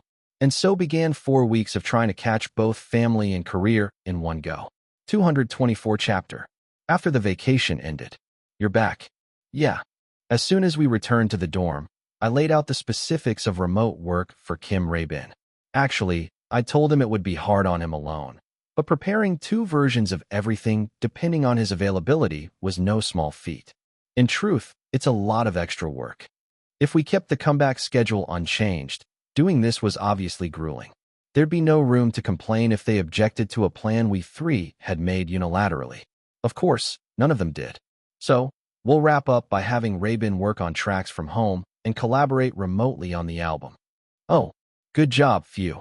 When I briefed everyone in the living room, relieved sighs erupted all around. During the break, they'd been too polite to ask directly, but everyone had clearly been racking their brains. "So that means Ray-Bin can stay with his grandmother. That's a relief." "Exactly." "Okay, so feedback on his work Monday and Thursday at 9 p.m. "Right. And we'll stay in touch in real time whenever possible." It was a compromise that satisfied both the guy who wanted Ray-Bin to worry less and the guys who'd been anxious about his absence. Though the methods different, our work hasn't changed. Let's make this album great together. Let's do it. Fighting. With the extra workload, priorities naturally shifted, but I sensed something more. The staff will feel the same. There was no need for any incentives. I'd just have to check that the company paid proper overtime. Still, there was one exception. One member's face had gone pale. "Good to hear, Ray-Bin." Of course it was Bae Sejin, chiming in a beat late after everyone else's relief. He sounds sincere enough. But imagining him learning 2 separate choreography patterns at once had surely drained his color. Still, he recovered remarkably fast. Just after I'd finished, during the choreography meeting, Sejin had said, "Shall we discuss the routine first?" "Oh, since the numbers change, why not ask them to plan separate formations?" But maybe we should keep vocal members' positions as consistent as possible." Chong-woo had summarized it roughly, but everyone knew he was trying to spare someone extra movement. And the person in question reacted like this. "No need. Let's do the same." "Oh, really?" "Yeah." "Oh, awesome. Ahem." I could see Bae Sejin quietly pleased by Cha Eugene's enthusiastic agreement. I get it now. He'd gained a little confidence, probably thanks to his recent reputation boost. I recalled spying him in the corner of the living room before our break, watching a fan-made Bae Sejin's escape from the whole video on WeTube.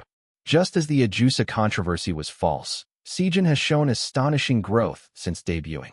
Not only does he blend perfectly in group formations, but his fancams never miss a single detail from start to finish. Isn't this the standard for calling someone a growth type? Even with Bluetooth earphones in, the large subtitles were impossible to miss. Comments were overwhelmingly positive, too. "Sejin surprised me so much. He's cute and hardworking on variety shows. I want to root for him, haha." Imagine Sejin tapping like on these comments with his signature grin. Anyway, after that reality show segment on making Hadiak, his public reputation had soared, giving him real motivation. He was probably determined to prove himself fully this time. But if he overdoes it, I'll be in trouble. I couldn't have him burn out mid-tour, so I'd need to ease the pressure on his shoulders. Okay, so no special comments. Just request 2 sets of formations. I'm fine with that. Oh, I'd appreciate minimal movement changes. Consider it, right? I deliberately glanced between Bae Sejin and Ryu Chong-woo. Well, I was a vocal member too. Chong-woo pretended to compile notes, stifling a smile as he nodded. All right. Sejin, can you keep it simple, as Mundy suggested?" "Sure." "All right then." When Big Sejin met my eyes, he raised and lowered his eyebrow ever so slightly, like why spoil him? But he was predictably consistent. "Have you informed the company?" "Yes. I asked them to double-book the shoot schedule." I rubbed my chin. "Now, let's get straight to finalizing the album concept. That might take some time. Let's say a week, tops." "Okay." A sense of solemn purpose filled the living room. Ray-Bin's absence was keenly felt. He'd been the one to Excel schedule everything with uncanny skill. And this concept would stand out more than any other in our promotional flow. We needed clarity. Let's confirm all contacts today and start in earnest tomorrow. Understood. I'll do my best. And thus the final album preparations began. Coordinating a busy freelancer's schedule is surprisingly complex. You have to fit all stakeholders' calendars while not overworking the freelancer. If that freelancer is an idle group, multiply that complexity several times. That's why you need a management office. They're hopeless at logistics. I'd rather oversee it myself. For example, staying in touch with Kim Rabin. Titled track_work verse 2_1. Titled track_work verse 2_2. Kim Rabin. I've worked on the rap in verse 2 today. Please listen and respond with your vote for the better version. Kim Rabin. Thanks as always. Rabin submitted his work reliably on time. I replied, well done. I'll send feedback shortly. Then I'd collect opinions from the other members in VRIIT, original source, and the AR team by the next morning. That evening, I'd send the consolidated feedback back to Rabin, and the next version would arrive on schedule. Normally, I'd have him coordinate directly with the AR team, but given the circumstances, I hesitated, then added a note. Let me know if anything's especially difficult or troubling there. He'd need flexibility beyond work, after all. Thankfully, he answered immediately this time. No special issues have arisen, meaning his grandmother's surgery had neither worsened nor drastically improved her condition.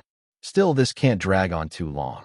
Just as I was contemplating that, messages arrived in quick succession. Thanks for worrying about me. Kim Rabin. Image. The attached image was a rose illustration emblazoned with strength for today comes from a smiling face and courage happy face in glittering rainbow text. Kim Rabin. My grandfather sent this, and I love the phrase. Wishing you a bright day. I snorted with amusement. You've got barely 2 hours left, kid. But I took it as a wish for a good remainder of his day. All right. You rest well, too. After confirming his polite reply, I turned off the screen. From outside, I heard shoes slipping loudly on the floor. Let's rehearse again. Yes. Even though Rabin's file had gone to the group chat, no one except me had responded in real time. That's because everyone else was busy learning the 6-member choreography pattern. They couldn't very well ignore it, so I briefly stepped out. Monday, did you check Rabin's track? Which part is it? Verse 2 intro. Okay, that's it. They wanted me back for practice before the chorus repeats, so I stood beside the trainer. Let's see Monday's part. Yes. The demo, roughly arranged with some recording. In the speakers was the version I'd recorded. They'd mimicked my tone for each part to avoid confusion, which cracked me up. Haha, is that me? Monday's pretty good. Let me try? Me next. Monday, how about practicing as an impersonation? If we ever appear on variety shows, they'll probably repeat that story. Anyway, focus. I concentrated on the choreography. 1, 2. The choreographer checked my movements and spacing, then nodded. You dance well. I especially like how you tilt your head. Thank you. And, this may be strange, but I think the song turned out great. That compliment would delighted any idol pre-release. Thanks. Fun. By the way, this choreographer was the same trainer I'd met on Ajusa. He played it cool now, but his earlier cutting remarks were replaced by genuine care. Whenever Bae Sejin hesitated or made a mistake, he wouldn't lash out or ignore him. This is society, especially towards Seon Ah-hyun, who'd endured his harsh words during auditions. He was almost polite now. It might not be ideal, but etiquette often works better when you're delivering it from a position of authority. Ah-hyun, let's have you turn around once more over there. Yes. Ah-hyun seems oblivious to it all. But the choreographer's previously high-handed style was due to showbiz, and he'd calmed considerably now. Best of all, the choreography was excellent. No wonder we chose his draft as the main routine. We've never done a style quite like this. End of verse 1. Great job. Thank you. Some of the guys falling down looked tired, but not panicked. There was calm assurance in the steady progress of our work, even amid the rush. Good. And Monday. Water. Thanks. Visualizing the remaining schedule, I took a sip. Either way, it would work. Still, I hope Rabin can join for the ideal scenario. This album's image fit him so well. I made that my conclusion and rested well during the short break. 10 minutes up. Yes. But I hadn't factored in one thing. that I hadn't been monitoring the internet closely for weeks. And behind the scenes, word was already spreading. Ray-Bin likely to miss this comeback. Of course, it wasn't as though I only noticed just now. Ahyun. I'd succeeded in convincing my roommate that day. So, the season of only seeing fur-covered wildlife on WeTube was over. 225 chapter. Persuading my roommate turned out to be easier than I'd expected. I haven't checked the internet in ages, and I haven't had any withdrawal symptoms. I've been fine. Monday. So, I think it wasn't an addiction, it was more of a stress relief thing. You said it yourself. If it became too much it'd cause stress. I've dialed it back before that happened. Of course, Monday handles that stuff well, but then I threw in a curveball. Thanks to you. I appreciate it. No, it's you who handled it so well. Right? From now on I'll keep it in that healthy zone, stress-free monitoring. That was it.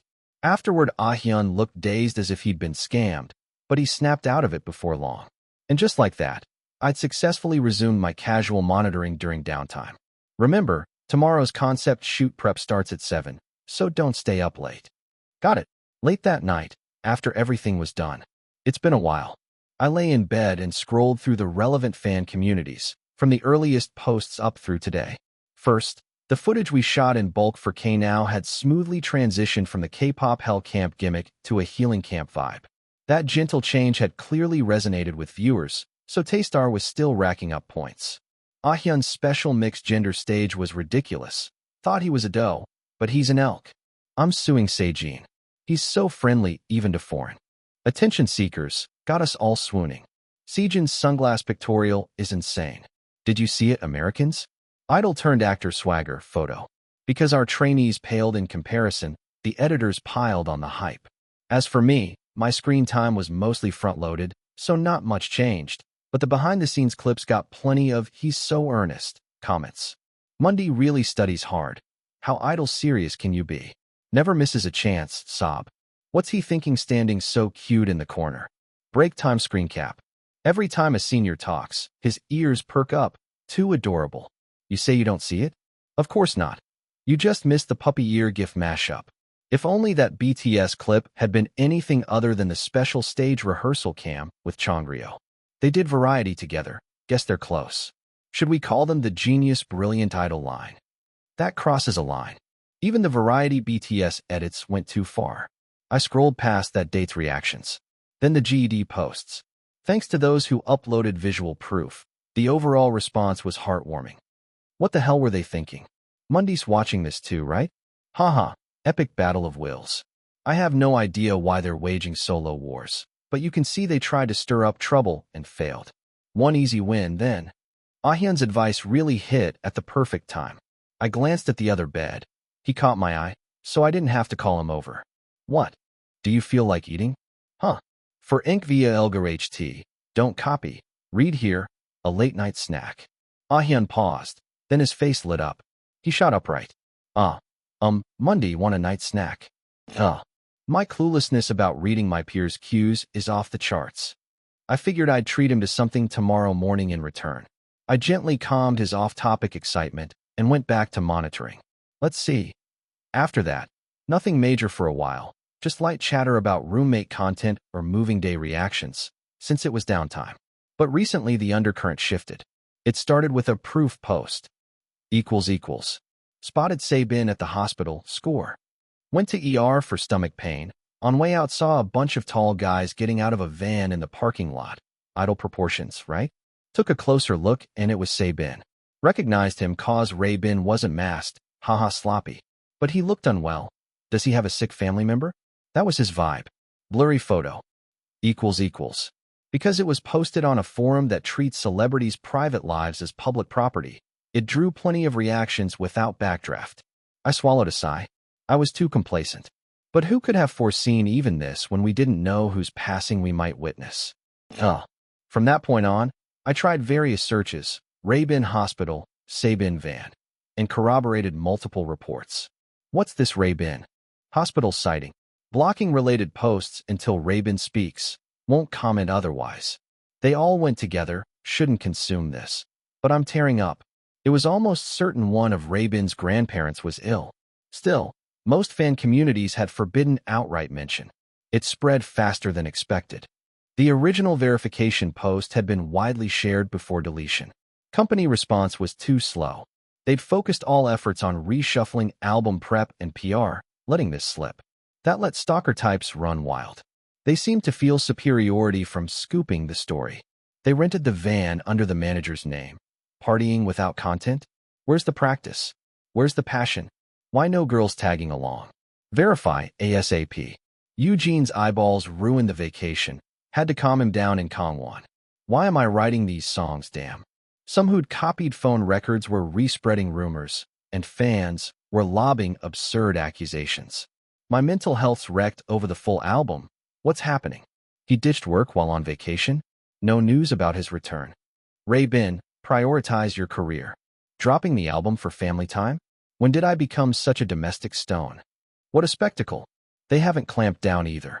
I hadn't had the mental bandwidth to notice this site at the time, so it had been neglected. Fuck it. Self-criticism can wait for unoccupied moments.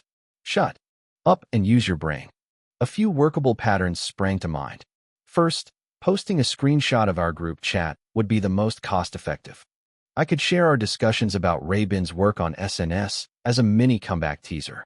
That would quash speculation about his condition and quell participation anxiety. Even in the worst case, it'd still help.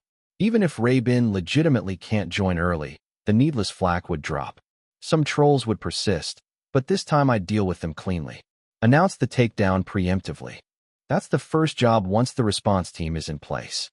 And I'll build that team in this cycle, even if I don't sleep. But first, do what I can right now. I picked the most fitting snippet of our chat about Ray Bin's work and took a screenshot.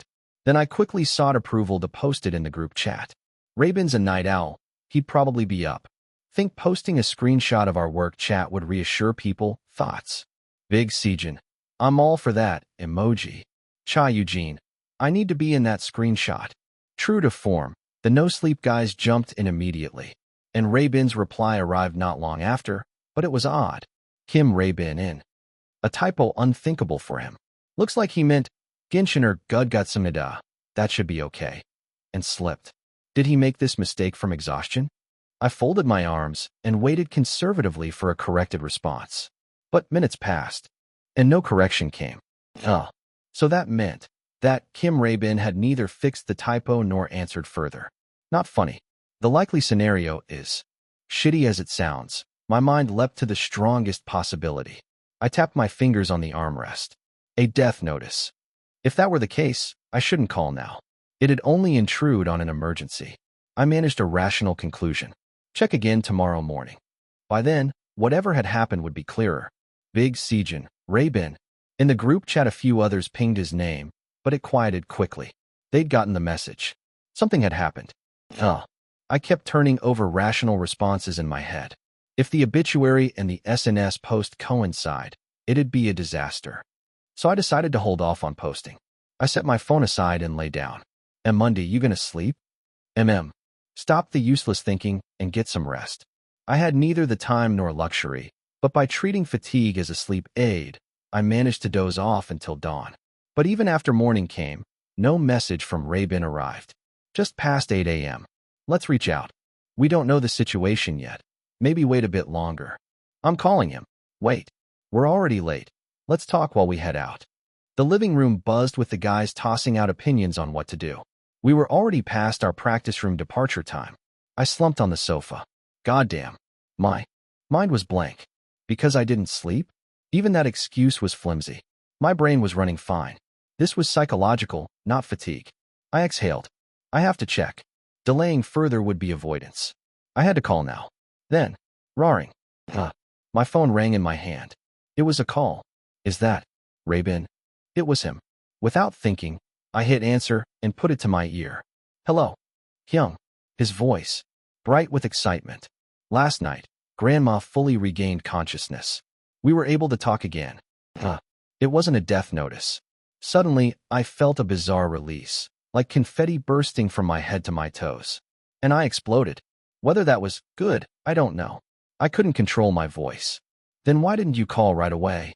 I am sorry. I thought calling past bedtime would disturb her sleep. so I planned to wait until 9 a.m. It was so perfectly him I was speechless. Deflated, I pulled the phone away. The guys swarmed around. It's Ray-Bin. He's okay. Chong-Woo asked quietly. Should I take it? Yes.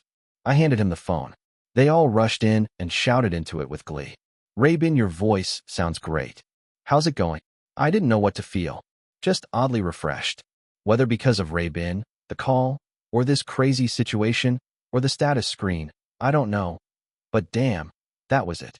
My fatigue lifted. Am I insane?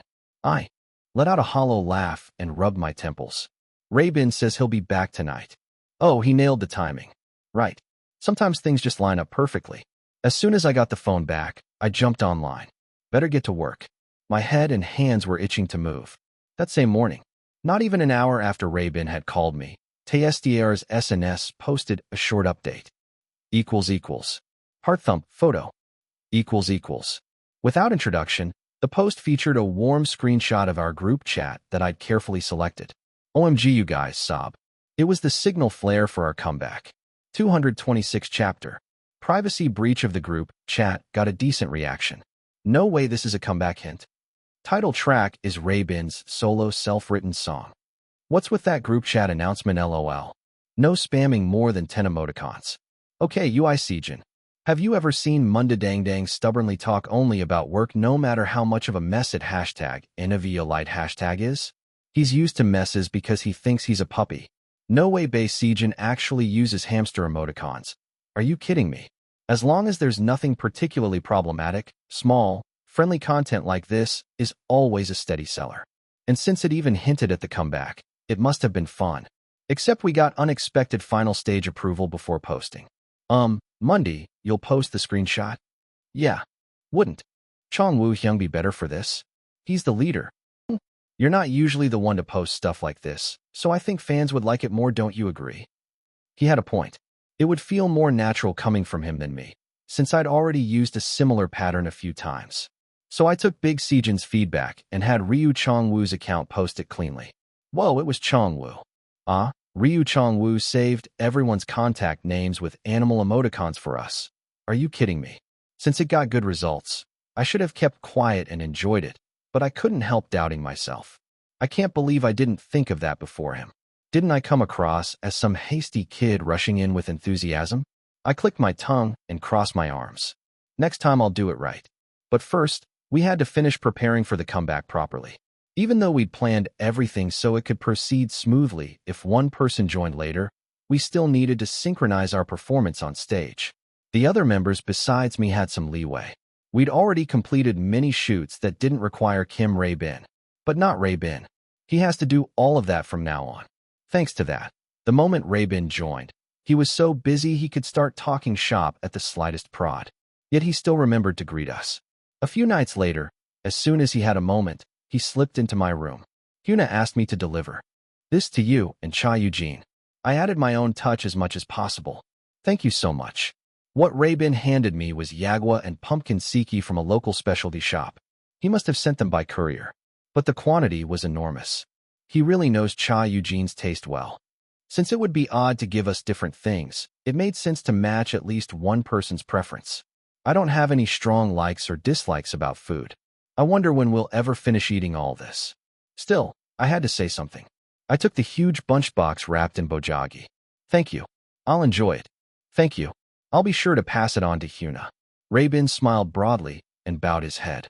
His usual fierce expression and the fact he'd barely slept in days made it a bit pointless, though. After hesitating, I finally asked, "How's your grandmother?" "She's fine. We keep in touch regularly, and she says she's steadily regaining her strength." That was a relief. I nodded silently, and I asked her to please tell me honestly if she experiences any illness or physical discomfort from now on. Good call. I patted his shoulder once or twice. Now that we'd gone through this once, we'd be able to handle it more calmly if the moment Ray-Bin worried about ever came. Even if you can't avoid it, you can at least deal with it. That was enough. I shook off useless thoughts and picked up the bundle he'd given me. So, this should be refrigerated, right? That's right. Oh, Hyung. I'll carry it. Don't bother. I already have it. Just as I was about to put the bundle's contents into the fridge. Oh, by the way, I have a question I wanted to ask. What is it? Rabin followed me, raising his hand. Why did you make the fans public on the group chat for the remote work messages on this album? There's still no official press release for this album, so I was worried there might be a risk of leaks. Rabin's eyes lit up. I wanted to ask what efficiency you expected that risk to justify. I'd never considered such a risk. I looked at him, somewhat sourly. Unless someone hacks KakaoTalk servers, there's no way the songs could leak. We're too serious about the songs and album to worry about theoretical risks. Still, I thought it might feel off for the group to drop personal comeback hints before the official announcement. But I couldn't exactly justify directly saying that. I have to pick the least triggering part and tie it together. I spoke calmly. Some fans noticed you were at your family home. I told them that to reassure them. That was the real reason. Quite a few people worried about Rabin's mental health and condition. Of course, my primary goal was to shut up those idiots. LOL, looks like Rabin is more serious about his career than you guys. Where did they all go? It must have been fun for the godly one to handle it before you guys even tried. Too bad you missed out. Seeing those reactions put my mind at ease. That was the right move. Is that so? But Rabin still looked puzzled. But when the official comeback press release goes out next week, everyone would have felt reassured anyway. The fun the chat screenshot could give would still be valid then, so it would have been safer and better to upload it after. No. Sorry for interrupting. I stared blankly. Was he right? He wasn't saying Rabin's leak risk hypothesis was valid, but that there was no need to respond directly to that bullshit undercurrent. Once the comeback teaser dropped, it would all clear up anyway. Posting the group chat screenshot in a hurry would only hint that I was conscious of that bullshit. At least it looked natural since Chongwoo posted it instead of me. My initial judgment was wrong. You're right. I muttered. A voice came to mind. But don't worry too much, Hyung. How can you just change someone else's feelings at will? That's not true, and not everyone believes it. Hearing the others complain, I had acknowledged my obsession with controlling public opinion, then repeated the same behavior. This time I'd done something useless like a dumbass, with no benefit. It was obvious. I was just unable to stand being criticized on top of having family members die. Fuck. I was too sensitive and messed up. No. It's my fault for asking an unnecessary question. No, you were right. I kept muttering. I must have been reminded of old thoughts for no reason. Old thoughts. Yes. Words poured out as if my spinal cord froze. I was late. Late? When I got there, all the other families had already finished identification. Only our parents were left there that late. Are you crazy? I bit my tongue. Hyung. Sorry for saying something useless. Anyway, your inference was right. It was my mistake, and there was no grand meaning or efficiency behind it. Sorry. Rabin looked on the verge of tears. Damn. I put down the box and pressed my hand to my forehead. Why are you apologizing? For choosing a topic that reminded you of a hard time. No. I told him the truth. I didn't handle it well back then, and it was painful. No. Rabin cut me off. He looked tense, clenching his fists. As far as I remember, Hyung was studying at the academy when you got the news. So you received it after some time, right? That's right. We'd even discussed that. Rabin nodded vigorously. But as students, our duty is to study, right? What the? I stared at him as if I'd just been slapped in the back of the head. You were just doing your best in your own position. So it was just an accident. Rabin swallowed hard. Just like it. Wasn't my fault that I went on the MT. Right? Of course the circumstances were a bit different, but, right, you're not me. But still, I had done my best back then too. I simply couldn't admit there was no way to avoid the pain, no matter what I did. Nobody is good at this kind of thing. Just as I told Rabin, nobody is good at this kind of thing. I grabbed my head. The shock was strong, but the answer was clear. Judging by Rabin's reaction, I finally saw it. What great handling could a middle schooler manage? I had thought he was too young to go through bereavement, yet I couldn't give myself that understanding when I was even younger. So now, maybe it's time to reevaluate. Yeah, he did well enough. For a middle schooler, that effort was commendable. Somehow I felt unburdened. I have a baseless feeling I'll sleep well tonight. I think there's a basis for making a similar emotional judgment from our recent situations, but yes. Still, let me confirm this first. This poor kid was still watching me, trying to persuade me. Rabin's face brightened. That's right. So it was my fault for reminding you of a painful experience. No, that's not it. He sounded too cheerfully self-blaming. He seemed gleeful at making his point. I picked up the Yagua and Siki box again and spoke as gently as I could. Thank you for putting it nicely. Huh. Rabin bowed his head again. Actually, Hyung, thank you so much. Thanks to you, I've received so much help and was able to participate in the album safely. That, too, was beneficial for the group, and he was still going on. It would never end at this rate. I need to lighten the mood. I asked lightly, did you give Chai Eugene a thank you gift as well? Rabin straightened his expression. No, I did it on the side. I didn't know if they were that close or mocking each other, but I hoped fans saw it as the former. I shrugged and organized the Yagua and Siki in the fridge. I'll enjoy it. Yes. By the way, everyone snacked on those gifts while preparing for the comeback, and then had to seriously manage their weight at the end. Serves them right. The strange thing was Chai Eugene wasn't affected. Anyway, that funny incident was brief. The album release day was drawing ever closer. The first signal was the teaser release. What are you doing? I'm not. Go away. Rabin's personal fan shoved her curious younger brother, grinding her teeth. He could just look for it himself, but he's acting like he's picking a fight with her. Of course, even accounting for that, her reaction was more intense than usual. She had a worry. Is Kim Rabin really okay? Word had trickled out that his grandparents collapsed, causing a late join to preparations. The fan ripped at her nails. At least from the SNS post, it looks like the family issue didn't get worse. Still, since preparation time was short, she had a bad feeling Rabin's album part might be small. Shut up. If you're so worried, go demand more lines on the next album. Why worry yourself sick over it? She yelled once, then gripped the mouse again. It was sure to drop at midnight. It's up. Taystar, Burham, Nightmare, official MV teaser. And she covered her mouth. 227 chapter. The moment Kim Rabin's personal fan saw the thumbnail, she froze. Rabin, wearing an all-black knit that showed off the chains wrapped around his ears and arms, was staring right into the camera with those mischievous violet eyes. Ugh, the vibe and his face alone were incredible, but the excitement went even deeper. Because Rabin's fans had been waiting for this moment for a long time.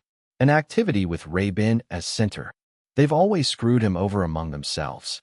Even members less popular than Rabin got chorus center positions. Every time part-time breakdowns for each comeback song appeared, Rabin hovered around 4th or 5th place. And every time, some personal fans would curse furiously at the statistics. Isn't it industry rule that the producing member eats all the parts? They'd grit their teeth, asking why this was the only exception. Sure, Rabin's lack of political maneuvering was part of his charm, but it was still infuriating. But now, the moment had finally come. He looks like this, should have made him center ages ago. Let's go. Without a second thought, the personal fan clicked the video. Almost reflexive. A dark black and white screen. TSDR's new song teaser began slowly, with misty smoke curling upward like fog. Black text appeared. Call it. Beyond the smoke, lamps dangling from black wires swung, gripped by white hands with starkly defined knuckles. Moving lights left faint afterimages and wisps of smoke. There was no sound. Between the surreal, silent black and white shots, like an old silent film, black cards of text appeared like dialogue. A contradictory teaser with no audio for a song. Sometimes, it will call you back. Then suddenly, color flooded the screen. Teal and violet lamp lights flickered through the smoke. One by one, the members appeared. Each wore strange accessory parts, chains binding limbs like restraints. Through loose tops and dark hair flashed yellow or electric blue eyes. Brief, expressionless cuts in various poses flashed with sinister symbols. Finally, the shot from the thumbnail. Rabin's violet gaze meeting the camera. Then 6 hands burst in from off-screen, grabbing Rabin. Hup! But Rabin remained unfazed. Instead of reacting, he parted his lips slightly and whispered something. Still, the video was silent, true to its silent film style. Instead, more silent film text cards appeared in quick succession. And here, sound came in. From the black screen, a low, resonant voice and a higher-pitched, airy voice spoke. Welcome, welcome. This is the call for you. The whisper-like, breathy melody line felt slightly ominous, and it definitely aimed to appeal. So sexy. Rabin's personal fan threw her mouse. The short teaser was over, but that was enough. This was obviously a decadent sexy concept. From the overt hand close-ups to the members' outfits, everything shouted languid decadence. So that's why Rabin was center. No room for argument. The choice was brilliant. The fan smashed her head on the desk. And at that moment, reactions exploded across fan communities like a volcano. Mind-blowing teaser just now. What the teaser? Dash. Alert. Taystar finally goes sexy after 3 years. Congrats. LOL, they even mixed a bit of horror for early summer. Scared sister, but I'll enjoy it. Did they snap? Those outfits. Rabin being grabbed. That's member hands, right? 6 of them, no doubt. I choose to believe it, y'all. Is this the taste of sexy? Just as Park Mundi predicted during the Ajusa third team round. When done right, a bold concept hits harder than almost anything. And because the teaser mixed in artistic references without being too blatant, even the pretentious were softened. Thanks to that, the teaser became a hot topic not only in fan forums, but across all entertainment communities. TSDAR's new song teaser that exploded on release. Compilation of reactions to TSDAR's Burham Nightmare teaser. TSDAR's teaser that looks like they decided to go full-on sexy. Dark-haired, body-chained Taystar member sparks frenzy. There were even YouTube review videos analyzing why the reaction is so strong. It was the most explosive response since the Hengcha teaser. Back then, that 8-minute solo track intro was like a full music video. Hard to compare. But as always, once you left fan communities, opinions split. Too blunt, I'm cooled off. Ugh, this time they'll get devoured by their own concept. VDIC only tried this in year 5 lol, maybe they're in a hurry on a 5-year contract. Worried it'll get too solemn. They really can't lose a concept. Even a sexy black suit would have been half as much, but they're crossing the line. Half of these comments were lies. As overseas K-pop fans clicked madly, seeing signs of an unprecedented hit, naysayers tried to throw shade. Of course, some people genuinely disliked it. For a 3-year veteran group, it was too heavy and mature. That's a double-edged sword. If they can't pull it off, they'll become mock meme fodder. Even within the fandom, it was a valid concern. But most fans had faith. Because of TSDAR's past work. As long as the company funds it, our kids will nail it. That inductive belief ran like quiet pride among fans. So, Taystar rolled out various comeback prep content on schedule, absorbing expectations without noticeable backlash. Concept photos out. The white concept shot with dried flowers is amazing. Park Mundi, you sly devil. 5-month groom is nothing compared to this. Oh my god, I'm so excited I can't calm down. Idol who pulls off black nails too is coming back now. Best chance to stand. If they succeeded, it would be huge. If they failed, the blow would be worse than anyone guessed. And on music video release day, hurry up and release it. Release it now. With expectations sky high, fans braced themselves as the 5-minute MV dropped. Clatter. The video began like a CCTV feed, with Park Mundi pulling a white bed into frame. He sighed softly and lay down. Who? The mattress sank deeply. Without warning, the screen inverted to black, then flipped upside down. Thud. Park Mundi, black-haired, landed gracefully on a cracked bronze floor beneath a dark ceiling. As he tilted his head in confusion, silent film-style text appeared. Dream? Mundi smiled and fell backward. Dying. Dying. Didididididididi. Like an alarm, an eerie riff filled the screen, and the song began. Bite deeply. With a faint sweetness. I'll think of you last. There was no special story. The camera drifted through this grotesque Enavia Elgo HT. Don't copy. Read here. Space like an amusement park ride, revealing each member in turn. They emerged looking alluring or intense, each performing their part. The focus shifts were uncanny. Whoosh. A member in frame was yanked away by a white hand and vanished. Then, as if a linked motion, a new cut snapped into focus. A new member assumed to be the owner of that hand. That dreamlike, dizzying editing blended with the member's dark, supple looks to create a head-spinning, provocatively unsettling effect. Dreams can be horrible, but now is not the time. Call me. Can you hear? Your voice. Between these lines, The choreo featured plenty of linear movements, bold props, and tight vocal directing. It was undeniably a sexy concept, but not as heavy as some feared. Call it. Now call that name. Adhere like honey, never falling away. Nanananana, name. They sprinkled in moments of flair, just right. Though the vocals could sound languid, the beat and bass cut sharply, preventing it from dragging. And in cuts, members' unique characters popped, so the bizarre, inverted space never felt overdone. They didn't ignore the unsettling languor from the teaser. It was packed into the bridge. They gave late bridge enthusiasts exactly what they wanted. Welcome, welcome. This is the call for you. The whispery hook returned. Then suddenly, amid black and white smoke, a tense, teaser-style bridge appeared. Thunk. Hey. Large hand in a rough, animal or ghost-like tone slammed into frame. Knuckles in focus, eyes flashing between finger gaps. It was decadence bordering on sensual. Then, at the climax, they flooded in vivid dance cuts as if to erase the bridge, drawing eyes with unabashed spectacle.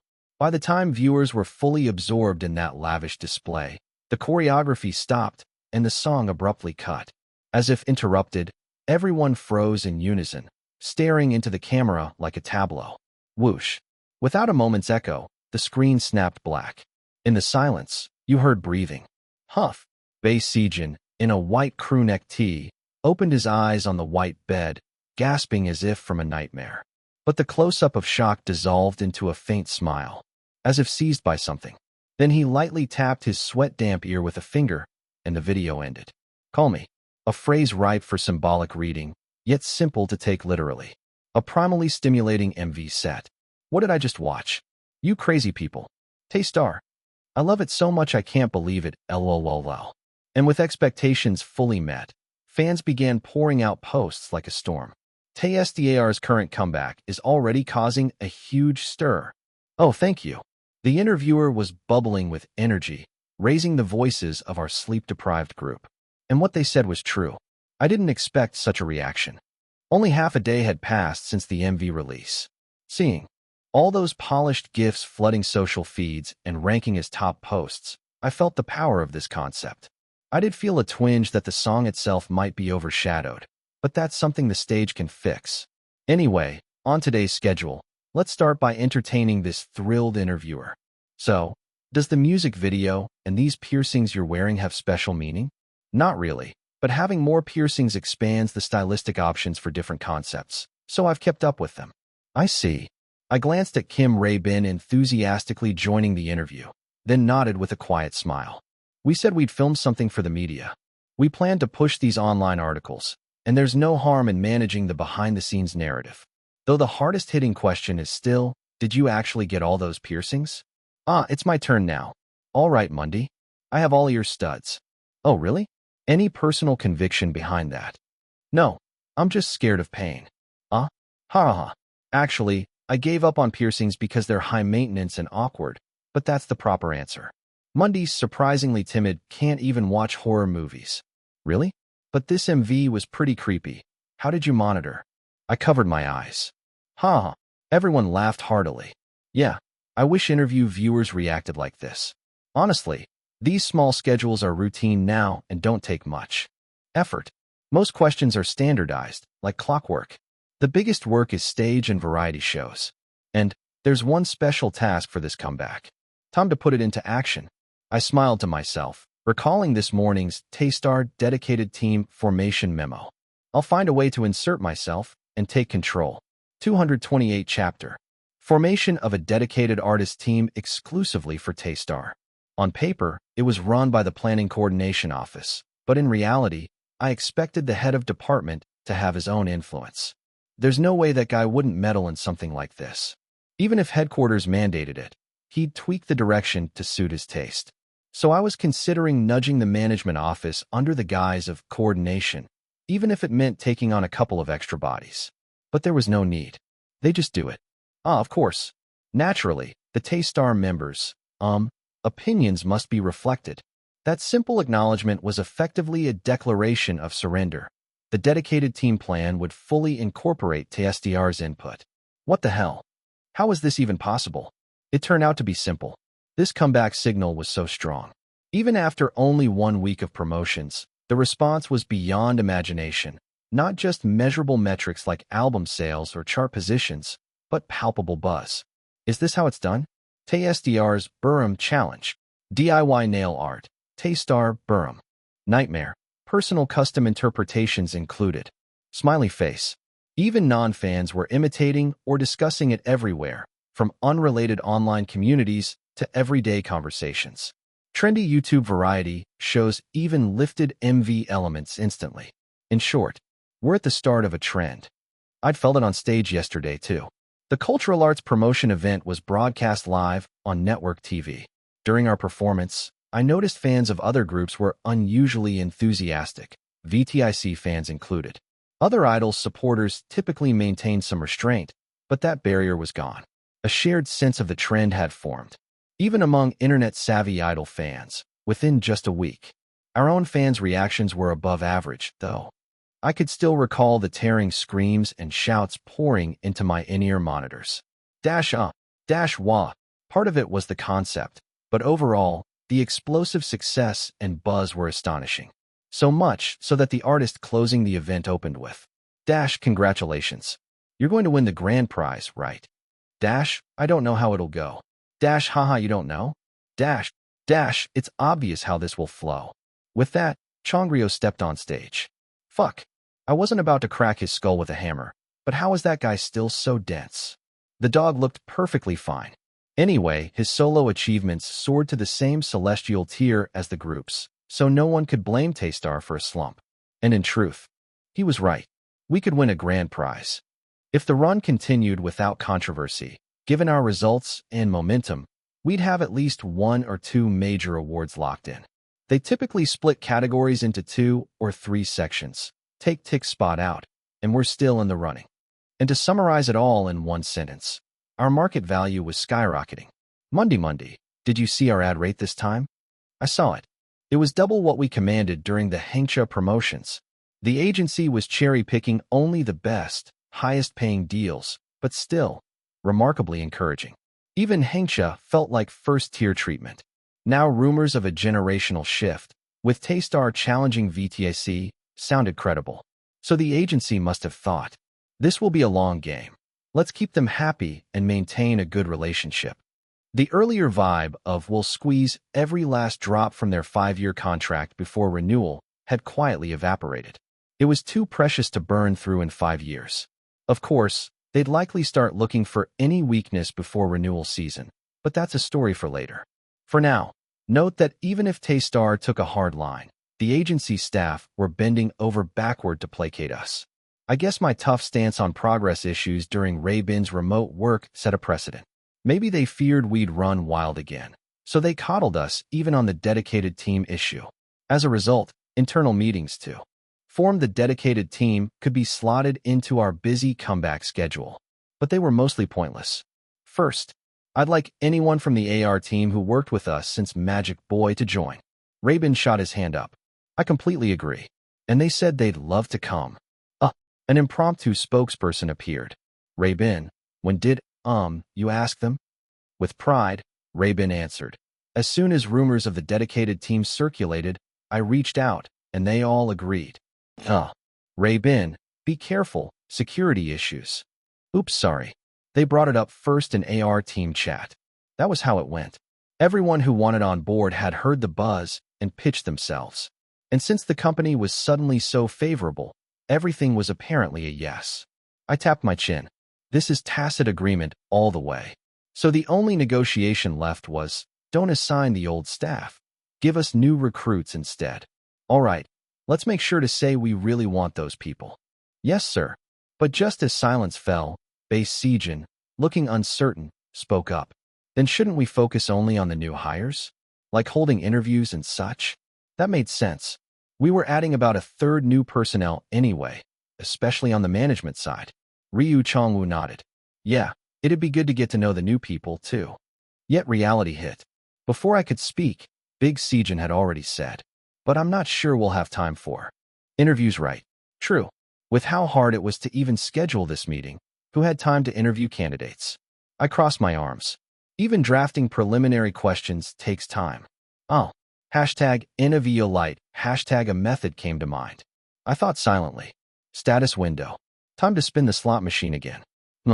I'd like sleep is for the dead to pop up again. Or an ability to add 6 hours to a day. Boosting work speed would be nice, too. First, check status.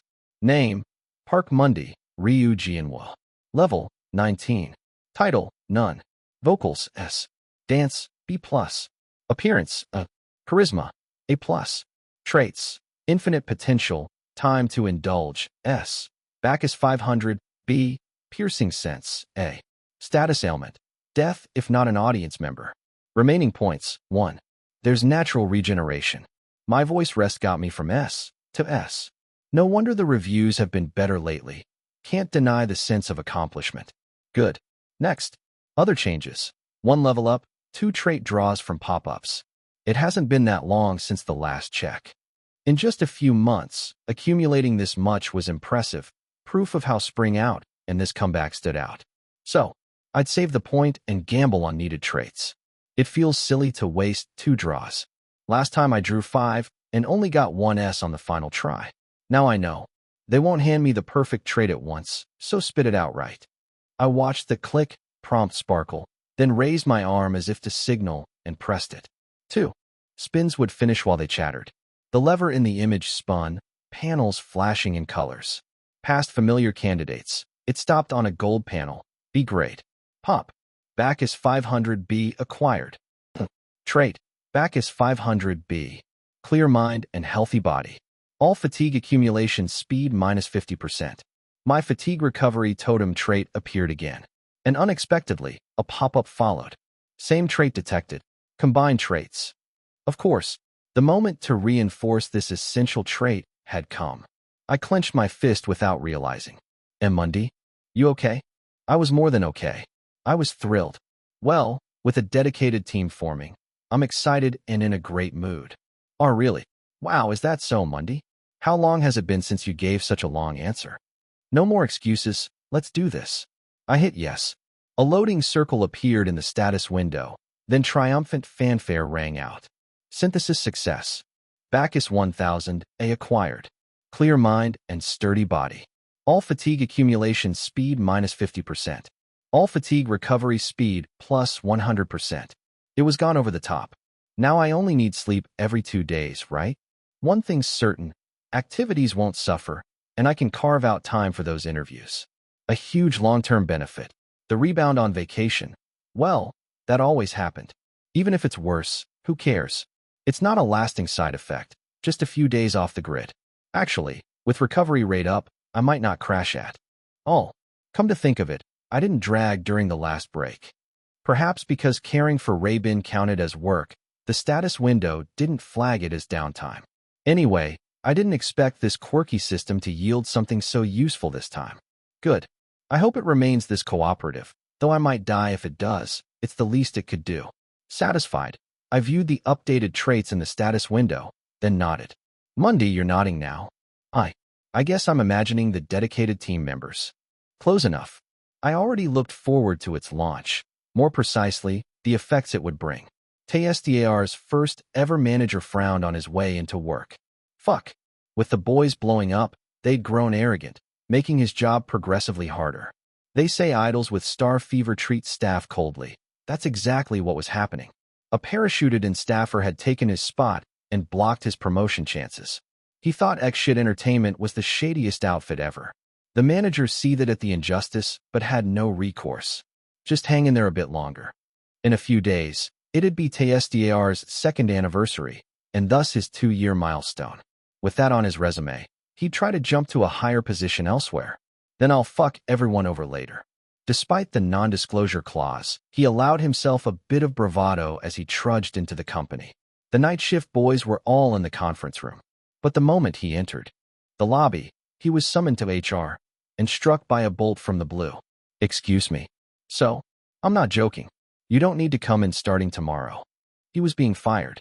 The manager gaped at his team lead and exchanged a few words, but soon realized there was no negotiating. Pack your things, okay? Fear gave way to anger. No, team lead. This is unfair dismissal, right? The lead looked so exasperated he refused to continue the conversation. Then he played a recording. Bro, Rabin's grandma collapsed during our travel. What? In the middle of the night? Yes, in the middle of the night. We're en route, so please be on standby nearby ASAP.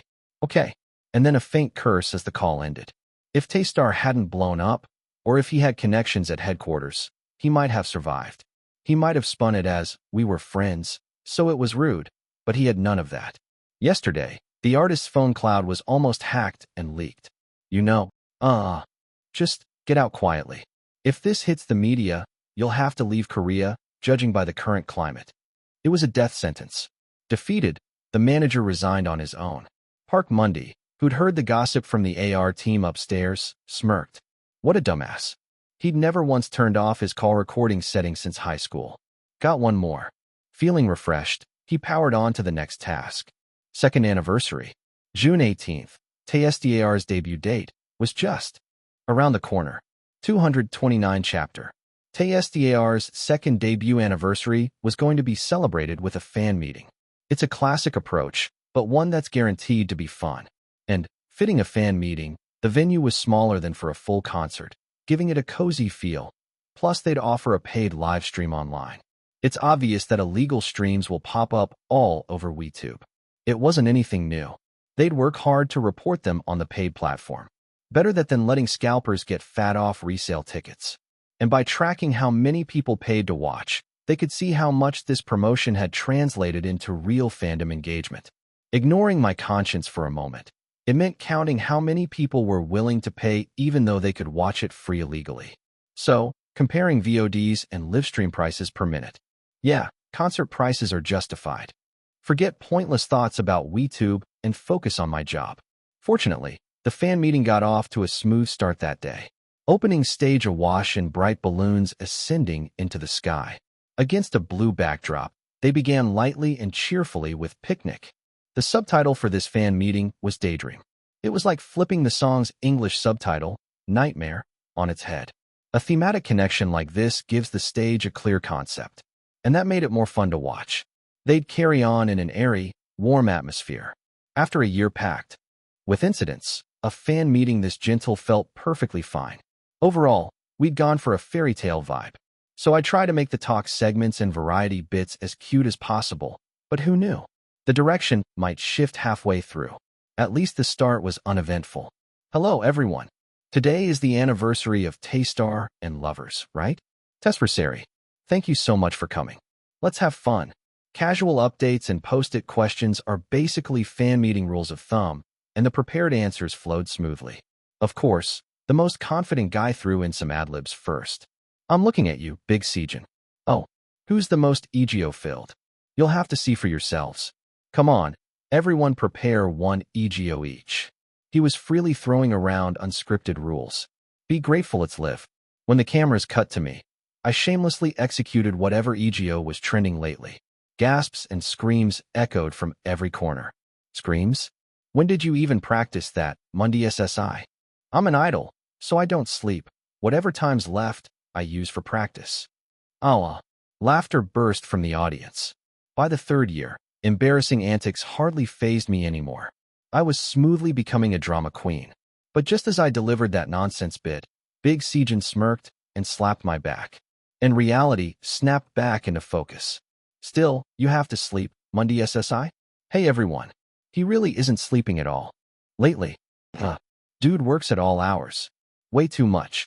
From what I've seen, he sleeps maybe once every 2 days.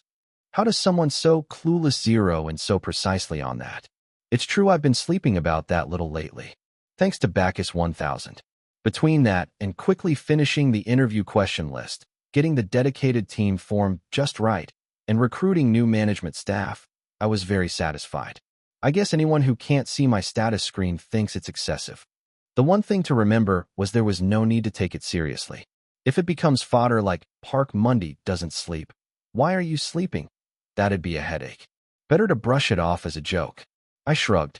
Well, idols are known for not sleeping, after all. Idols are human too. Aren't we still idols? Amid playful jeers, Big Sejin murmured with a dark expression. That's basically a violation of labor laws, though. Uh. I smiled half-worriedly at the strange cheers from the audience and averted the camera's gaze. I can't show them Bacchus 1000. Meanwhile, Big Sejin giggled and pointed the mic at Sian Ahyan. Okay, Mundy's roommate Ahyan, a word from you? That's right. Mundy really doesn't sleep. Ahyan spoke earnestly with a straight face. For his health, please tell him to sleep more. These guys. Come on, Mundy. Sleep. It backfired. Judging by the audience's comments, I fell silent for a moment, then shifted tone. Of course. I was joking. I should sleep more.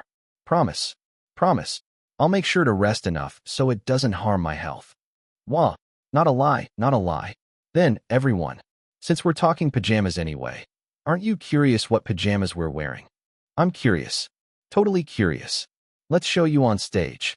The topic shifted smoothly, and the prepared animal onesie performance from Henkja kicked off to great cheers. Henkja.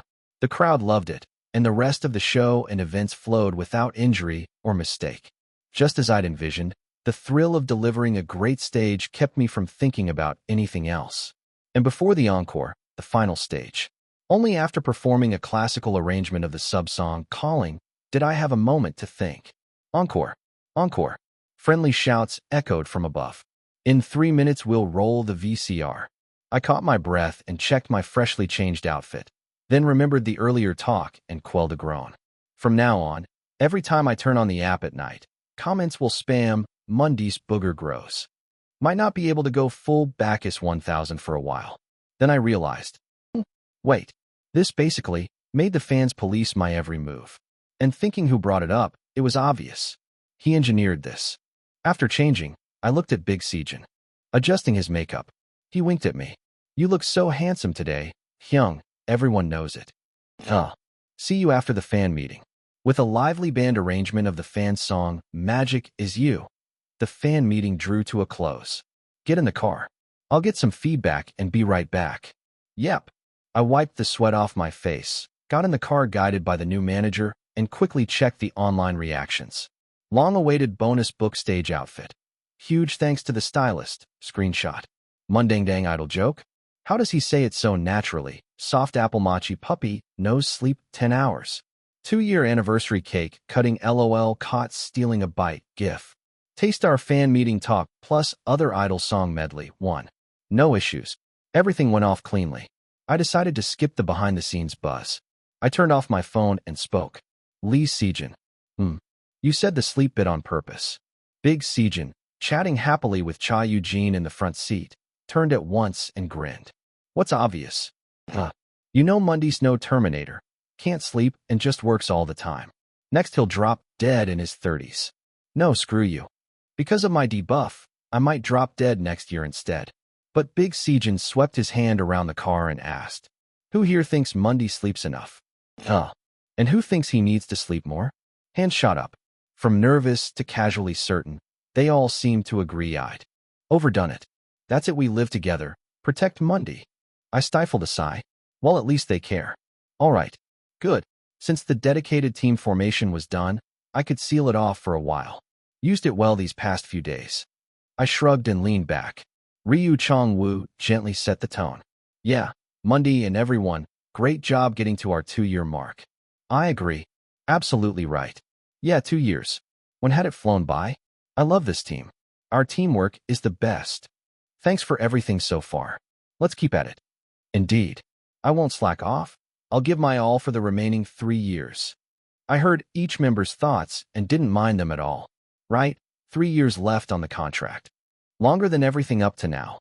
If I could keep going at this pace, that'd be fine. Just as I tried to plan the best possible route for everything. Mundy. Why? Anything you want to say? Not really. I see. Big Sejin said casually. Well, if you think of something, just say it. That wasn't something he'd say unless he was sure I had something to say. This bastard wouldn't say this for no reason. I sat up straight. What are you? That's when. Clunk. The car door in front swung open. A staffer wearing a cap climbed in. I barely recognized him, but only one person fit. The manager. Wait. Earlier the manager. Wore black staff clothes. Ryu Chong-woo in the seat next to me called out. But the staffer didn't answer, and the engine revved immediately. Huh. What the hell? I looked forward again. No member in the passenger seat. Everyone else was in the back, luggage piled there. But without a word, he'd started the car. This can't be happening. I whispered urgently to the back and side seats. Everyone out. What? Open your doors now. That's when. Hyung? Isn't that manager Kim Jun? Big Sejin in the front seat spoke calmly and gave the info. Which meant the guy in front was the former manager. Fired a few days ago, thanks to the recorded call. Fuck. Nothing good could come of this. Vroom. And the problem was that this asshole had started driving. At an insane speed. Huff. Hyung. Calm down, please. What calm down, fucker? The former manager suddenly let go of the wheel and whipped his head around. Scree. The car, racing out of the parking lot, screeched and stopped. In the middle of the road at this hour. This crazy bastard. Beep. A car behind blared its horn and sped past. Cold sweat ran down my back. The engine was still running. If I jumped out and he drove off, I could end up hospitalized.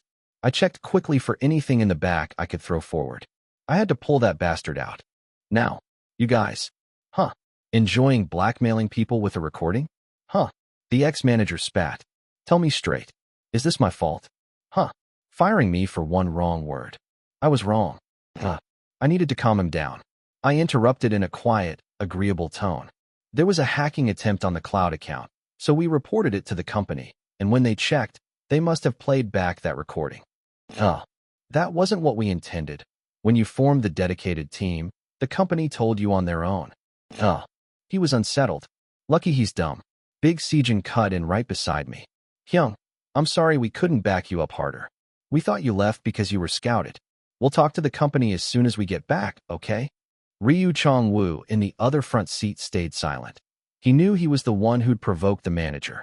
He held a book in his hand, ready to throw it if needed. If this doesn't work, I'll throw it for real. I watched the madman at the wheel. He panted, then took the bait. So you want reinstatement? Of course. We'll press the company strongly. Yes. The mood eased slightly as the members chimed in. And in the corner of the front seat, Bae Sejin was silently texting 112. The ex-manager's hand hovered over the wheel again. Got it. If I could just pull over and call the company. That's when. Crash. A colossal noise. Came from behind. With vibration. No. Can you even call this vibration? It was an impact. A tremendous shock launched my body forward. Fuck. A collision. In that instant, I saw it. Shattered body panels and seats. Through the deploying airbags, a broken part was about to fall and impale someone's head. Sharp, massive. Instinctively, I lunged to bat the part away. I thought I could. But of course, it was insane. Thud. Instead of grabbing the part, it drove into my chest where the seat belt strapped me. The impact pierced my chest. Ugh. And everything went black. When I regained consciousness, blackness, roaring in my head, a small light flashed.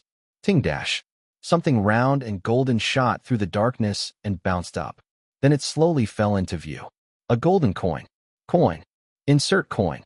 The status screen that appeared looked like a slot machine swallowing the coin. And then, I opened my eyes to the moldy ceiling of a motel. Just like 2.5 years ago. A familiar, unforgettable ceiling.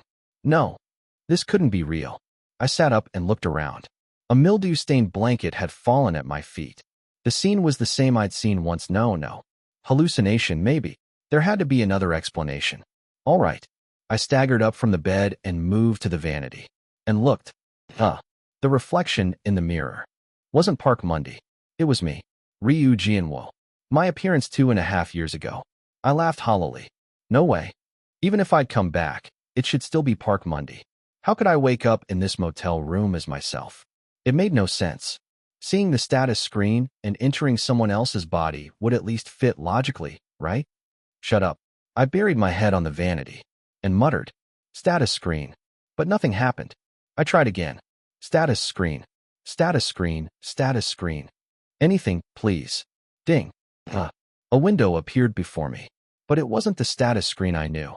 Name, Ryu Jianwo, Park Mundy. Enjoy your daydream. That was it. I leaned back against the bed, and, as rationally as possible, avoiding any forced explanations, I reviewed the situation a few more times. Then I reached a conclusion. This is a dream. Like I'd slipped into a coma. 230 chapter. There are several reasons to conclude this situation is me slipping into a coma after the car accident. The first is the severity of my injury. That shard went at least 5 centimeters into my chest. I saw it with my own eyes and replayed it in my head multiple times to be sure I wasn't exaggerating. It had to be fatal. I remember the bleeding was severe, too. They didn't remove the fragment when it struck me. That kind of wound doesn't bode well for recovery. But I shouldn't have. Died instantly. It didn't pierce my heart directly. And this was a midnight road in Central Seoul. If Bae Sejin called the police and they'd checked on us, an ambulance would have arrived. At least I would have been clinging to life. There's no way I'd die outright and then start over. No way that could happen. The second reason is seeing my own face in the mirror. I'm not 29. I was too startled at first to register why it looked unfamiliar, but when I looked again, it made sense. I looked much younger. This has to be at least several years before I would have graduated college. Yet this was the same motel where I first woke as Park Monday, and the calendar still read December 202. The timeline didn't match. I even checked the wallet on the vanity. The resident registration number matched Ryu Jianwoo, starting with a 3. A chill ran down my spine. Ryu Jian was 0x1208 3xxxxxx. 20-year-old Ryu Jianwoo. What? Still, there was no poison or suicide note on the bed. It was as if they'd simply taken Park Monday's situation and slapped it onto Ryu Jianwoo. This makes no coherent sense whatsoever. It didn't add up. At this point, I reconsidered the exact wording from the status screen. Name, Ryu Jianwoo, Park Monday. Enjoy your daydream. Daydream means a waking fantasy or illusion. And the fact that Park Monday was in parentheses suggested something. Could it be? Because I'm still in Park Monday's body. It hinted that I might be in a coma, dreaming an impossible dream. And that /coin system somehow intervened. That coin. If what I saw unconsciously was indeed the coin I received after clearing the previous status ailment, then this whole scenario was triggered by that coin. At first I'd assumed it was for spending in a shop, but now I wondered, could it be extra lives, like in an arcade game? It would fit a game system. I shook my head at myself. Anyway, putting it all together, I clenched both fists. There has to be a way back. If this situation was a means to wake from a coma, then I just needed to wake up. And the best way to wake from a dream is, maybe I should jump. This motel wasn't very high. Even falling from here probably wouldn't kill me. But would it be enough? And it might kill the real Park Monday, so that was out. Next, a massive shock to jolt me awake. But honestly, nothing else felt shocking enough now. Too many shocks had already piled up. What else could there be?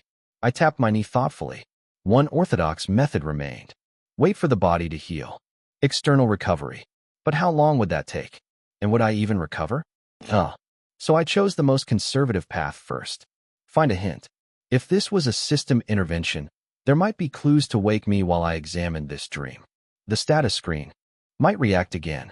I staggered out from under the bed, grabbed my wallet, and left the motel room. First, I needed to find out what situation Ryu Jianwoo was actually in inside this coma. Clenching my teeth, I stepped outside holding the newly activated phone. It's identical. My finances were exactly the same as my 20-year-old self's, except I hadn't gone to college, unlike Park Monday.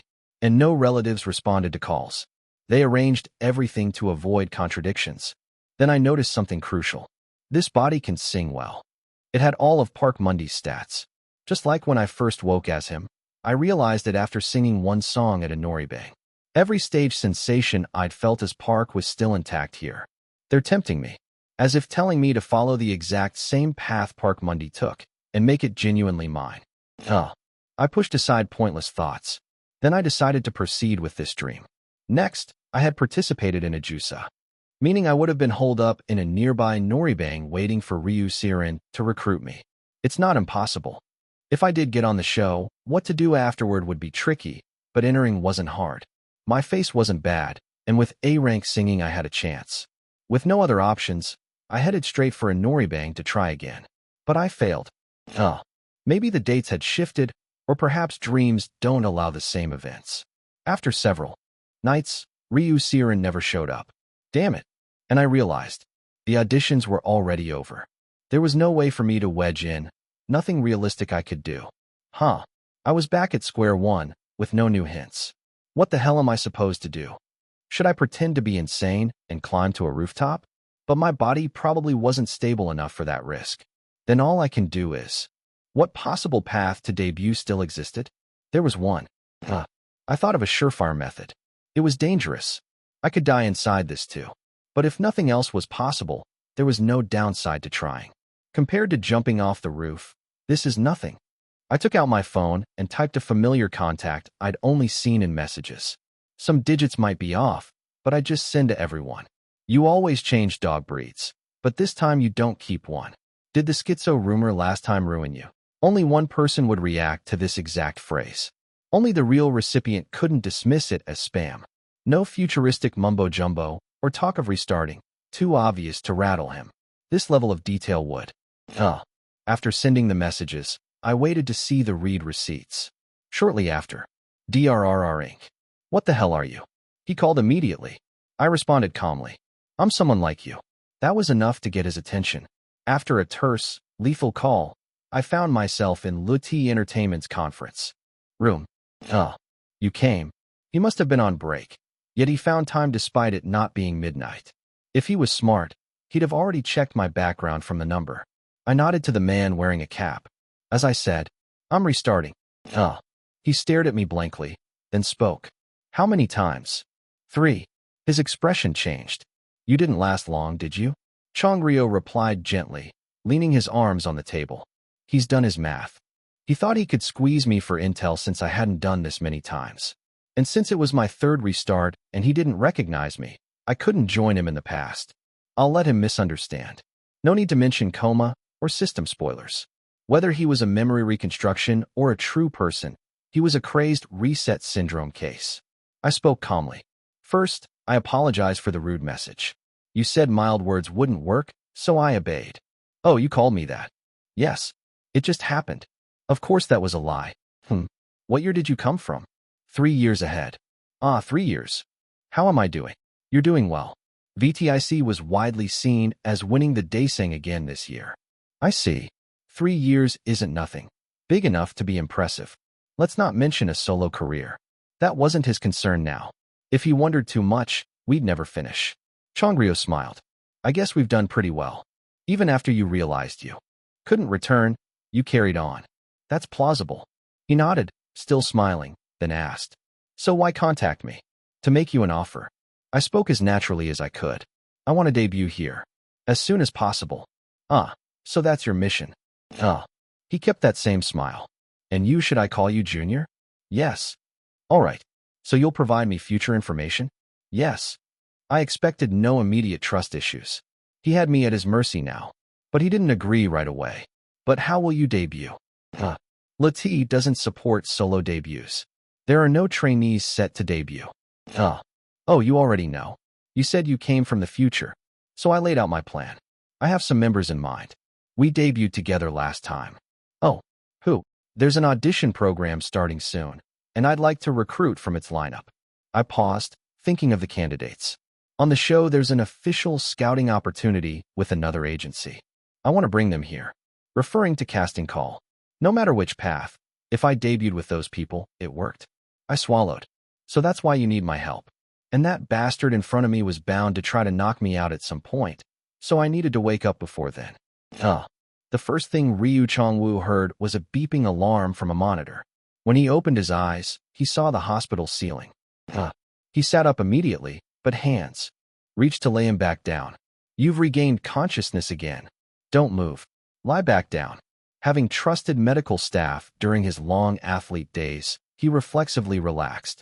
Lying back, he assessed himself. His leg was secured, probably a crack or fracture, but not broken. Not my arm, so that's a relief. Actually, he no longer needed to worry about his arm as his top priority. Just that his injuries weren't too severe was something to be thankful for. Phew. He sighed, striving to clear his mind. The surroundings were noisy. His mind pieced together what happened. There was an accident. The former manager. All the passengers seemed to have been taken safely to the ER. They preserved some privacy since they were famous, but he could hear enough. I'm okay. Guardian, over here. Everyone must have been terrified. Still, it was a relief. I was the last in the car, so I must have been the worst off. He'd come to before his parents arrived. The others probably were in better shape. Then a flash of what had happened before losing consciousness lit up his mind. The shoulder that shoved him, and the massive shard piercing flesh beneath it.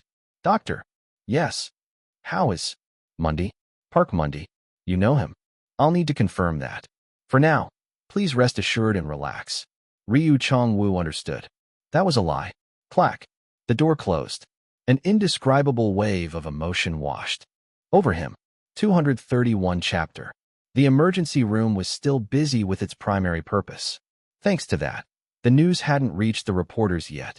Lee Sejin stared at the floor, lost in thought. Company's been contacted, so that should be the end of it now. He steadied himself, though he'd yelled too. Soon, those responsible would arrive, and all sorts of rumors would start. But he couldn't do otherwise, not in this situation. Aside from the unconscious Ryu Chong-woo, he was the only one who could have contacted the company, and he simply couldn't stay calm. Huff. Lee Sejin gripped his smartphone and caught his breath. His hand was shaking. Most of the members were fine, sprained joints or fractures at worst. They'd have to check for aftereffects later, but for now, Lee Sejin himself had only a light abrasion. The person responsible for all this bounced out because he hadn't worn a seatbelt and passed out, but compared to someone else, even that felt merciful. He should have died. Still, Lee Sejin held his breath against the overwhelming emotion more than any anger at the former manager. It was fear. Everyone's okay. When he'd checked on the members right after the crash. At the very back, beside Ryu Chong-woo, he'd seen. No, it'll be fine. He must have been so stunned that he'd taken the injuries as more severe than they were. They were only light wounds, and even Ryu Chong-woo, the one closest to where the car had struck, had only a hairline fracture in his leg, nothing worse. Only Park Mundy, that couldn't be. It was because of the bleeding. He'd receive a transfusion, undergo surgery, and he'd recover. Lee Sejin tried to calm his head by presuming about a field he barely understood. He'd almost signed Park Mundy's surgical consent minutes before. The current patient's condition is, so it's dangerous. We need to insert a tube immediately. He'd tried as hard as he could to listen, but he simply couldn't focus. It felt unreal. We just performed our second anniversary concert. No matter how suddenly an accident came, could it really be so unprepared? So powerless? Yes, this was absurd. We were on such a roll. Wasn't Park Mundy doing everything right? He'd had talent, been diligent, fought desperately. None of that mattered in this industry. Why did it have to be Park Mundy? His life hadn't been smooth sailing either. We need Guardian consent. Guardian? There was none. Lee Sejin's blood ran cold. Couldn't I just sign? Please. Just a moment, please. After a flurry of signatures, the medical staff, having reconfirmed the patient, skipped getting Lee Sejin's signature and went straight into surgery. It was allowed in an emergency, but Lee Sejin was left sitting numbly, waiting for the outcome. He thought. The other members, already in panic, must have received treatment and been informed of the situation by now. He could vividly imagine them crying and screaming. Soon witness accounts would surface, rumors would spread once the articles appeared. But what did any of that matter? The members first had to be all right. Lee Sejin clenched his teeth and gripped his hands. They'd be fine. At least surgery meant there was a chance to recover.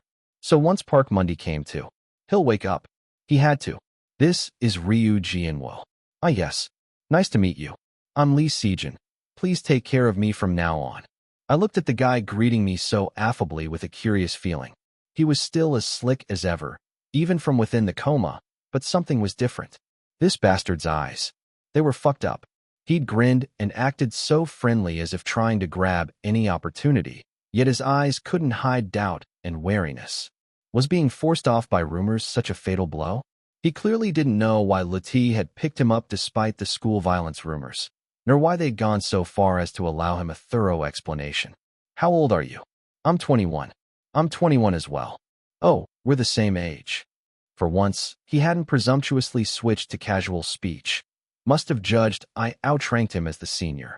His mental state must have been shattered by rumors enough to forget all recognition from Medusa. I stifled a sigh and said, Shall we switch to casual? Oh, should we? Sure. After that, Lee Sejin exchanged. The perfunctory chatter needed to gather information, then left to meet with the agency representative. Was this right? We tried to bring in anyone we could before casting call, but it tasted strangely bitter. On top of that, Sian Hyun's side hadn't even responded to the agency yet.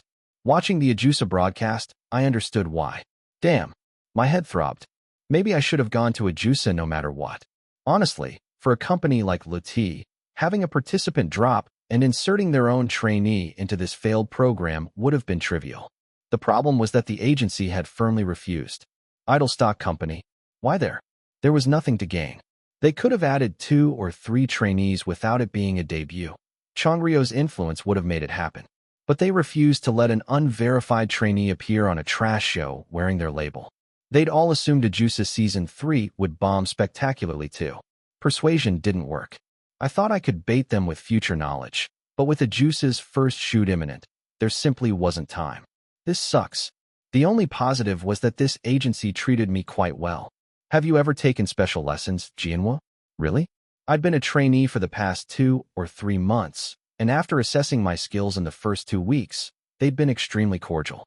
It made sense. 3 years in as a main vocalist wasn't something to scoff at. I think. They're already planning to put me in the debut lineup. That debut lineup. 3 years later, still no debut news. I wanted to tell them to stop. Huff. I sat before the mirror in the practice room. My familiar face of 29 years stared back. Honestly, this process was much easier. My abilities were virtually complete, the company was savvy and treated me well, and I already knew what song and concept I should debut with. If they gathered only verified members, we'd surely thrive after debut. And since I couldn't see the status screen, bringing in people I'd already synced with made the most sense. It felt like only a matter of time before Sian Hyun would be reachable. If we grabbed a few more for casting call and debuted, it'd be perfect. If not, we could slot in one of the existing trainees. So compared to the mess I'd endured in reality on Ajusa, this was far smoother. Still, I felt strangely reluctant. Because it's not real. Since waking up was the goal, it couldn't be helped, I told myself, and ended the thought. Not real, you say? I turned to see Changryo entering through the door at the back of the practice room. Doesn't this guy even knock? I responded tersely. I was just saying. It's about time you thought like that. But it is real, so don't #NVIA waste your time on that. It's a pity, but it's a dream, you bastard. I said nothing and just nodded. Changryo smiled and continued. Oh, you said you'd come to casting call. That shoots in 3 days. You're not appearing on broadcast. I'm just picking you up. That works for me. He wouldn't have wanted to appear, after all. In any case, since my future knowledge had been verified multiple times, the guy, startlingly friendly, had cheerfully agreed even to rig casting call. So this question comes up, right? Yes. We plan to exploit the rule that the agency whose answer most closely matched the given question would offer a transfer. Kim Rae-bin would be recommended by Luti no matter what, and Cha Eugene and Ryu Chongwoo. No matter what we did, they weren't the type to switch for this kind of setup. So we intended to catch the last one. Since I told him, he'll probably do it. Bae Sejin. If done properly, he was the easiest catch at this point. A few days later, on the Ajusa set. Move this first. I was running errands for Luti among the staff wearing similar outfits, checking the situation. The odds were high. The agency had already contacted 2 members before casting call, Kim Rae-bin and Bae Sejin. It was through Changryo's advice after being tipped by me. Since Ajusa was so popular, they readily allowed this kind of trick. They'd offered each the most tempting deal. To Kim Rae-bin, support with production. We've invested the most budget among domestic entertainment companies in producing facilities. Their AR work was impressively systematic. And since Rae-bin was curious about the recording program VDSC used, there was some chance. Considering his moral sensibilities, we hadn't even mentioned leaking the question. We only emphasized that this was an official route. If he could meet through the official transfer method on the program, we'd be very pleased. We'd added that if needed, Cha Eugene could be persuaded to come along. Cha Eugene follows the mood when convenient. If he liked the offer, he'd notice the setup and respond like Rae-bin likely would, though that was unlikely. And Bae Sejin, was a safe bet. Our legal team was fully staffed, and we were actively working with a major law firm to protect our artists. We pitched it subtly, conveying our strength in handling agency disputes along with the question's answer. He was already tempted enough. This would seal it.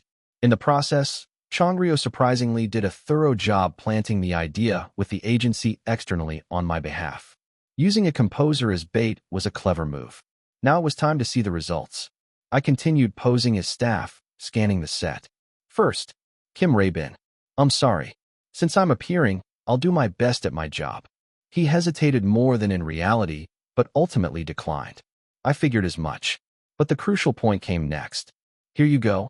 Oh, thank you. He took the business card, meaning if the show collapsed due to the accident, or if he withdrew, he'd contact Lati. You never know what life will bring. That was enough. Having watched these producers for 3 years, I could come up with 3 or 4 ways to wreck a juicer on the spot. Plus, after filming, Ryu Chong-woo had slipped me the card of a Lati staffer amid the chaos. It was more successful than I'd imagined. If only I could do something about Cha Eugene. We could gather them all and debut as is. A thrill ran down my spine. I swallowed. But things never go entirely as planned. No, I'm fine. Bae Sejin declined. He didn't even take the card. Is he out of his mind? I knew he'd struggled over this in reality. Yet here, he was refusing a lifeline. Yeah, good luck. But the outcome stayed the same. Bae Sejin was confirmed to remain on a juicer. I walked on in silence. Feels like I've been slapped. I intended to cut off the uncooperative ones anyway. Why was this bothering me? I burst into the staff restroom, determined to splash cold water on my face. I locked eyes with Bae Sejin. He'd been splashing water and was clearly startled. If you were going to refuse, why refuse? I couldn't hide my irritation and blurted out. Why not accept it even now? What? Lu Sejin stared blankly. Letty's a decent agency, you know. His face turned pale, then flushed red, then ashen. Had I stabbed too directly? You guys, you do this to poach artists? To contact me in advance, leak the question. Damn, it had warped here. He must have been terrified. We'd sent the question and even mentioned the law team in advance. No wonder he felt it was like his own agency's schemes. Bam! Bae Sejin bolted from the restroom as if fleeing. I had to admit my mistake. On the return drive, I crossed my arms, trying to sort through my thoughts. Let's pretend it never happened. Still, I felt disgusting. Across from me, Changryo checked that a member beside him was sound asleep, then spoke. Junior. Yes. I don't get it. Since you didn't join anyway, I'm just asking. The last actor turned participant didn't even perform well. Why bring him in? I would have cut him loose at that chance. What? It felt like being struck in the head. Why did I try to bring him in? Because unconsciously, I'd realized, if Bae Sejin debuted like this, he'd be ruined by the drug rumors. That bastard's life, damn it. I gritted my teeth. Honestly, I knew too. It wasn't real, so it didn't matter if he took the fall for drug rumors or died. So why the hell was I losing my mind over it? Don't worry about old connections. It's a loss. Since they all just took the card and nothing's confirmed, how about this? What?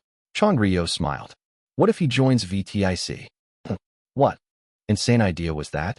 A top-tier group adding a new member after contract renewal. What a surefire way to commit suicide. Listen up.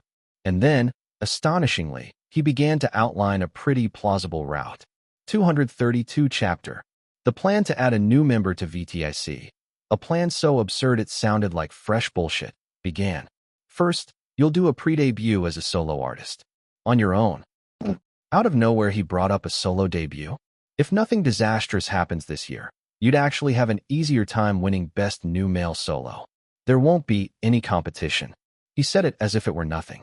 But didn't you say this agency doesn't support solo activities? I thought I could at least persuade them on a pre-debut level. Changryo calmly presented this as a positive. Even a taste of debut activity, and he's that confident. Sure enough, the reason this agency so utterly excluded solos was his influence. I crossed my arms. Even if I debut like that, there's no guarantee of success as a male solo artist. It's been ages since a male idol without a group ever charted solo.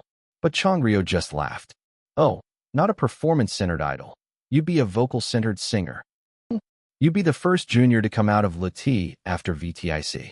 The buzz alone is guaranteed. Since it's a different field, you'd avoid some of the pushback. He was right. Plus, traditional male solos, ballads, or indie artists aiming at streaming rather than dance idol fare have a decent track record, if the song's good. And early next year, we'll release a collaboration track with the VTIC unit, something that shows off your performance skills. He was pitching performance potential as a bridge to connect me with VTIC. There are plenty of examples of same-agency collabs, so any backlash will be manageable. If the song does well and your role is clear, fans' resistance will soften. By now I knew exactly what he meant. I spoke up. And when your main vocal scandal drops, you're saying you'd really taken some bullshit like, just bring in Ryu Jianwoo instead, and add me to their group. Smart. Yes. He intended to replace their main vocal with me as naturally as possible. This is insane. It made sense, though. The main vocal scandal was the most valuable information I'd given him. And although it breaks in a year or two, the timing is precisely now. So verifying me would be easy. It would build trust, proving I was from the future. Yet instead of averting controversy to preserve an OVELIAHT, that guy's image, he planned to swap me in. I frowned.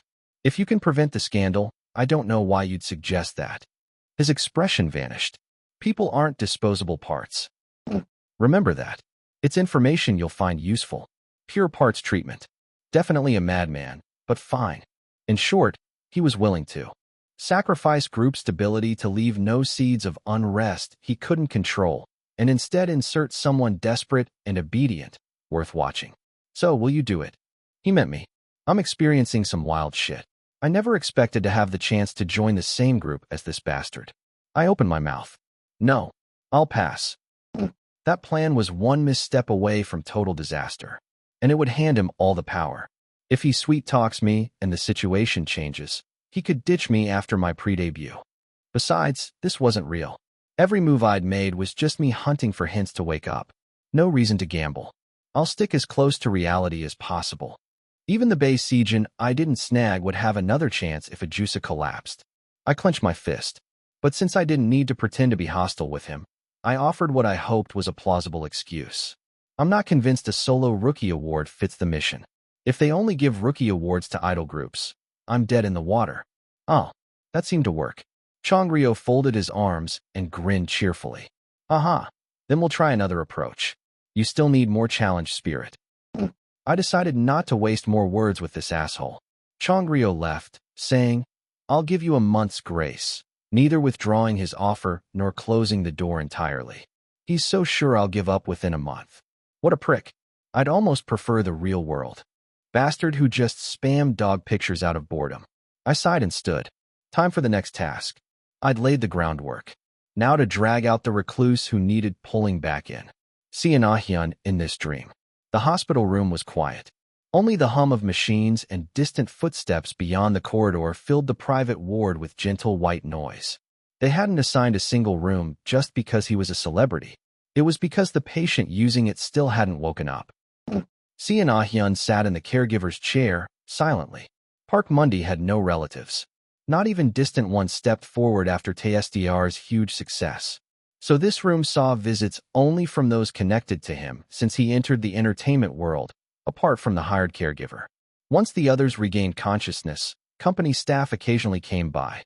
But the endless gifts from fans were still under inspection, leaving the room eerily empty. Seon placed a fluffy crocheted doll, one he'd made himself, on the table. His hands trembled. Get it together. He held his breath.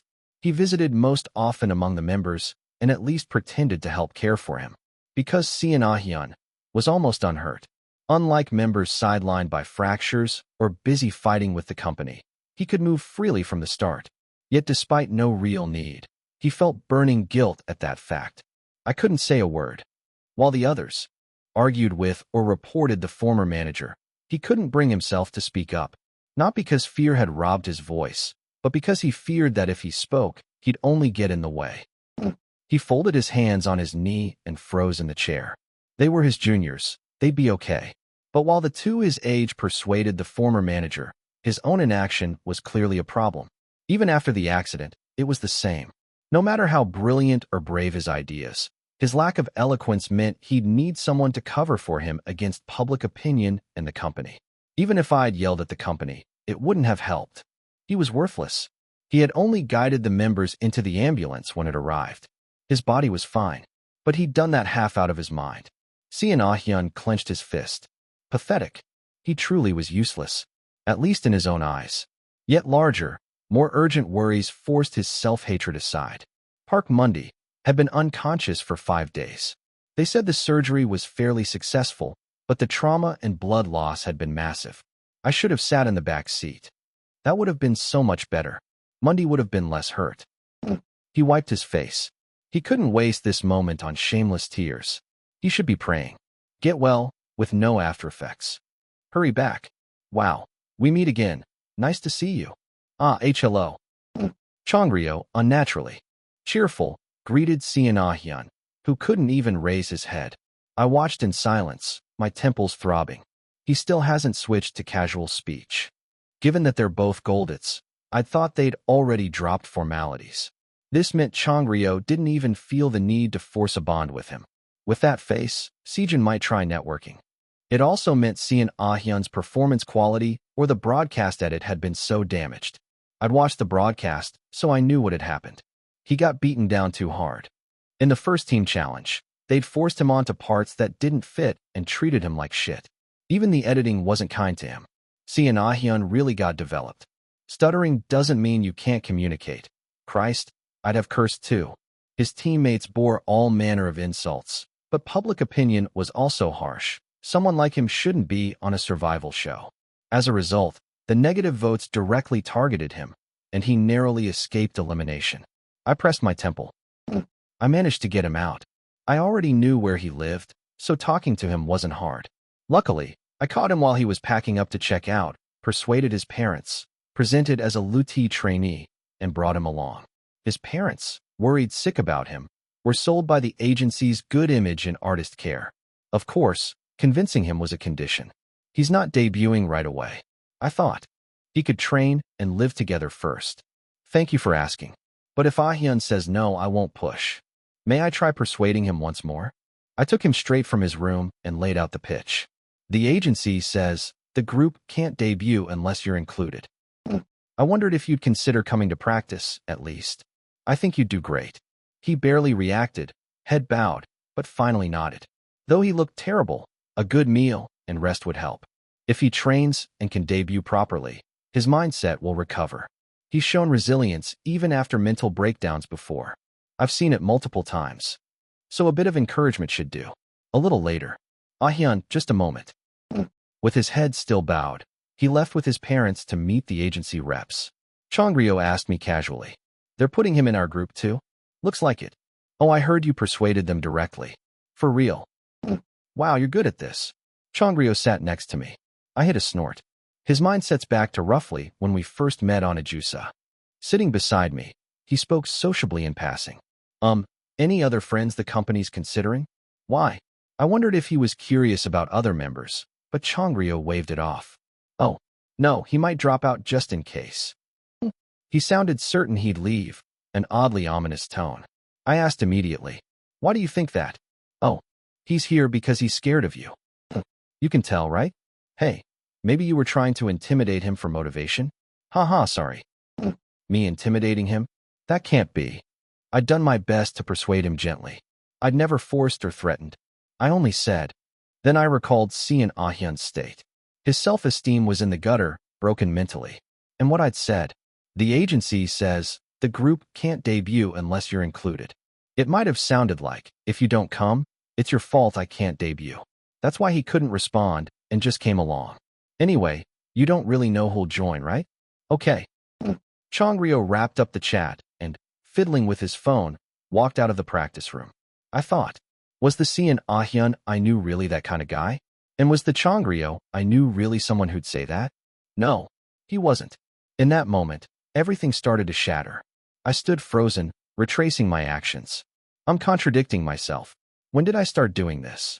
Acting as if I'd debut exactly as in reality, hunting for coma awakening hints. There's no guarantee of finding anything, nor any reason it must mirror reality. It's just my guess. Then why was I so determined to act on this guess? Fuck. Because I wanted to. I wanted to recreate the life I'd lived as Park Mundy. Huh. I exhaled and sank onto the practice room floor. Then I remembered the status screen message. Enjoy your daydream. So it was all a daydream. A daydream means a vain fantasy. In other words, it was my desire. I wanted that life I'd lived as Park Mundy for myself. But I already knew the answer. I'd told Chongrio myself. Even if you restart and form the same team, it can never be the same. Shared events and stories will differ. It's impossible. It could never be the same. So why had I been justifying this madness? Head pressed against the giant mirror, I thought, and finally admitted. Because the past 2.5 years as Park Mundy were my life too. Though it was in his body, every choice, thought, and experience was mine. My mind experienced it directly. That couldn't change. Even if, after all this, I returned to my original body, Ryu Jianwu, it wouldn't alter my experience. Now I understood. Huh.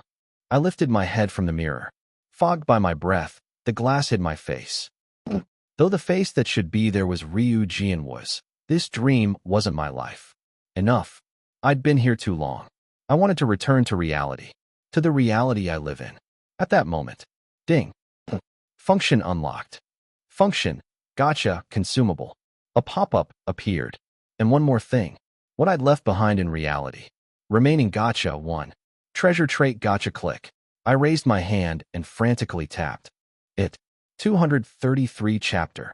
Kim Ray-bin adjusted his grip on the box in one hand as he walked down the hospital corridor. His other arm was still in a half-cast, so he had to move even more carefully. Kim Ray-bin kept his mouth tightly shut. I can't afford to drop this box. Since the hordes of reporters who'd been waiting around the hospital since the shocking accident had finally thinned out, he'd been able to get this far without trouble. 10 days had passed since the in coma, recovering from surgery, headline first broke, and the media had moved on to fresher prey.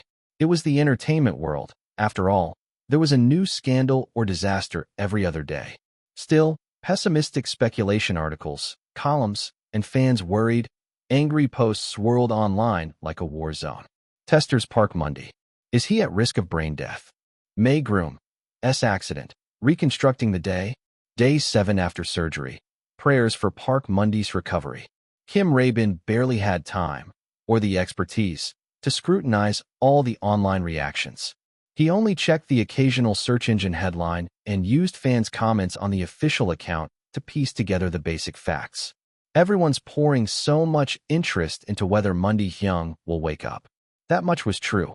Just then, Kim Ray-bin. This is a hospital. Keep your voice down. Cha Eugene burst out of the room beside them, brandishing his crutches at terrifying speed as he chased after Kim Ray-bin. He'd broken a larger bone than Kim Ray-bin had and was still hospitalized. You going to see Mundy Hyung? Yeah. I want to come too. Cha Eugene strode alongside Kim Ray-bin, matching his pace. It was hard to imagine this calm, determined guy was the same one who'd sobbed and muttered rapid Spanish prayers at the time of surgery. Kim Ray-bin briefly envied Cha Eugene's blissful lack of overthinking, then resumed his steady steps. Park Mundy's room was just ahead. Hyung. We're here. Oh, come in. Inside, Sian Ah-hyun, as still as a statue, quickly stood and answered softly. Hyung, are you comfortable? Yeah. He said there's nowhere he's uncomfortable. Got it. Cha Eugene plopped down beside the bed and began eagerly updating the unconscious Park Mundy in a mixture of Korean and English. The fans say a ton of new paper gifts are coming in. It's amazing. Seems like every country has similar stories. Anyway, they all wish for your full recovery, right? His theory that he might be listening was doubtful, but the group didn't stop Cha Eugene because his words somehow gave them hope. The other Hyungs already came by earlier.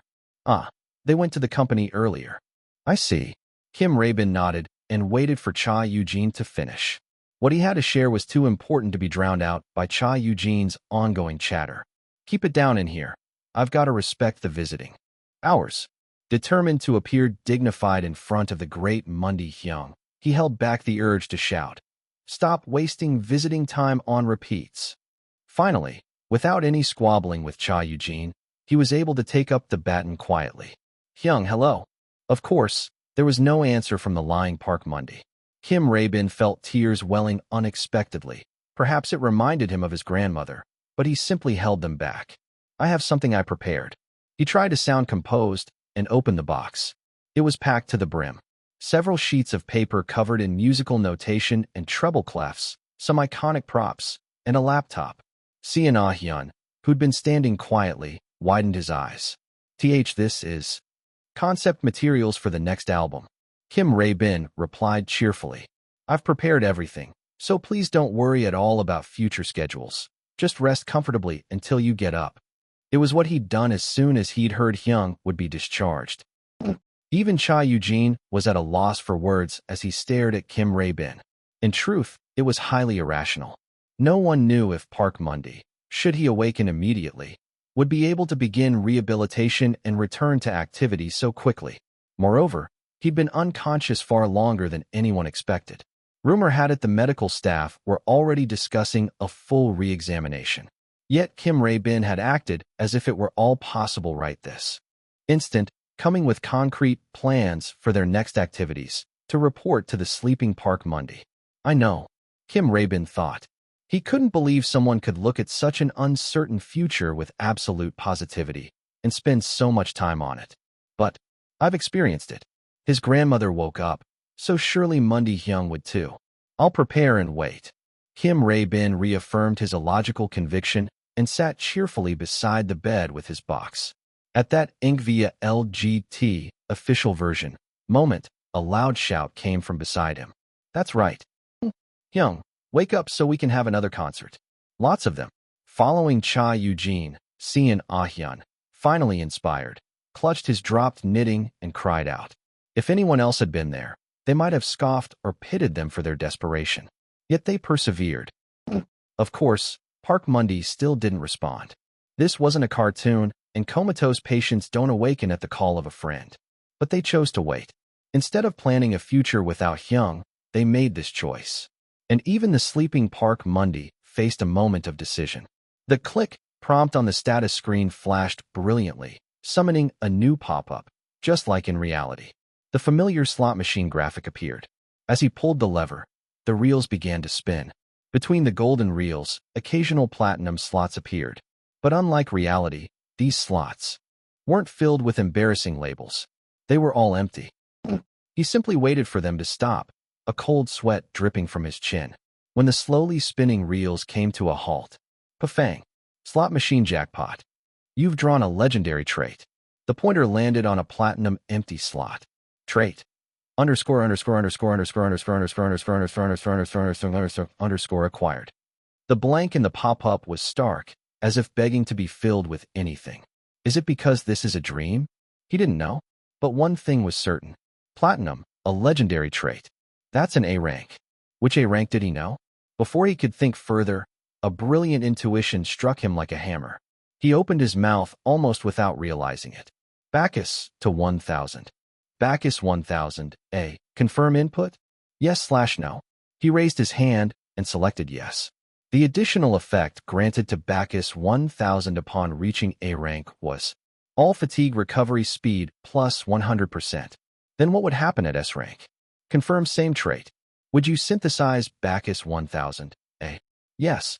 At that moment, colorful lights burst like fireworks before his eyes. The pop-up shimmered with rainbow hues. Synthesis success.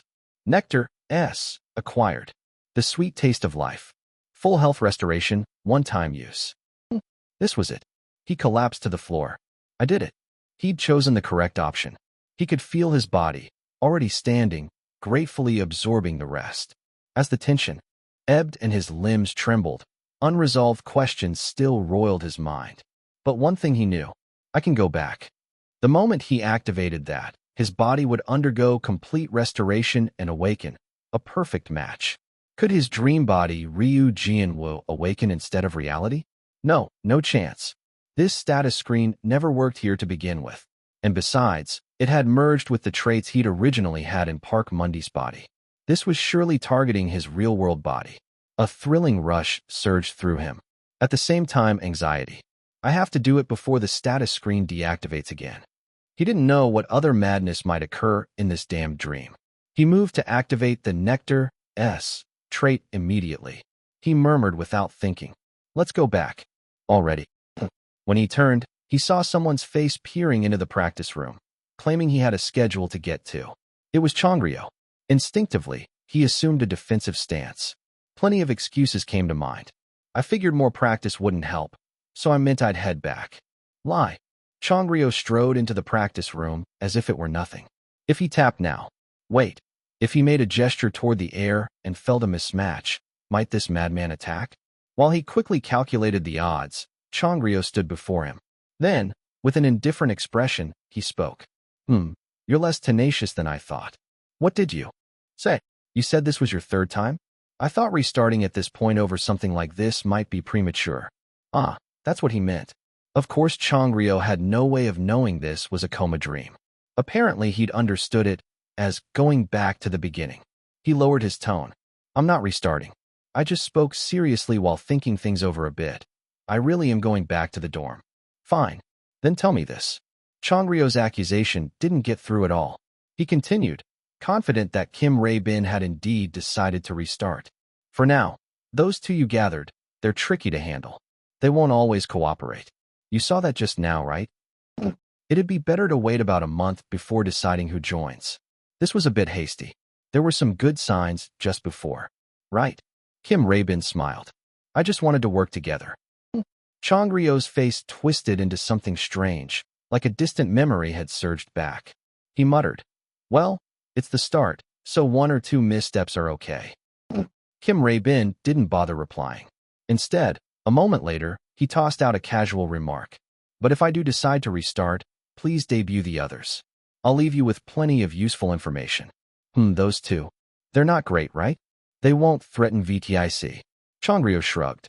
Though he didn't fully understand, Kim Rae-bin took it as approval. If everything went smoothly, there was a good chance Changrio would follow through. He almost ushered Changrio out, then sent a few pre-scheduled emails. 202x08.txt. Future knowledge arriving every 2 weeks. And he tipped off the prosecutors about the gambling den run by Bae Sejin's father. It's an illegal casino trading large amounts of narcotics. Please investigate. There was no point staying here longer, so he didn't mind being revealed as the informant. This might help a little. Lastly, he searched for the hospital contact info of the counselor who'd been Seon Ah-hyun's current caseworker in reality and sent it to his parents. This is the counselor I saw. He helped me a lot. Tap. After finishing, he closed his smartphone and felt oddly refreshed. Anything else left? Just then, oh, are you tight with Changrio-senpai? He turned to see the guy who'd just left with his phone re-entering the practice room. Kim Rae-bin glanced back at the pop-up, then answered Lee Sejin. Nothing. Really? Yeah, but I won't introduce him to you. That guy's a lunatic. Be careful around him. What? Lee Sejin looked as if he'd misheard, an expression not seen very often. The moment Kim Rae-bin left, this damn dream would vanish. It would just be self-satisfaction, but what did it matter? He reopened his smartphone and quickly said to Lee Sejin, I'll introduce you to a composer. Instead, listen up. When you debut, he'll be useful. What? He immediately texted Lee Sejin a composer's contact. An unknown up-and-coming composer. Vriing. The vibration was loud, but Lee Sejin looked bewildered. Contact him here. Listen to the samples. Then choose number 3 or 7. They'll work best. Why all of a sudden? Kim Rae-bin chuckled quietly. You'd probably pick them anyway. I just thought I'd mention it. Because real-world me had done exactly that. Lee Sejin's confusion was obvious. He rubbed his face with one hand, then finally spoke. Thanks, but I have no idea what you're talking about. Why don't we talk after you calm down? Also, why is Senpai a lunatic? Seeing him peeled back like that, Kim Rae-bin thought. If only there'd been a bit more time, he might have loosened up. It felt strangely pleasant. He looked at Lee Sejin a moment, then turned toward the door. Hey, wait. See you. In reality, there was nothing left to do here. Kim Rae-bin waved one hand behind him and strode confidently out of the practice room.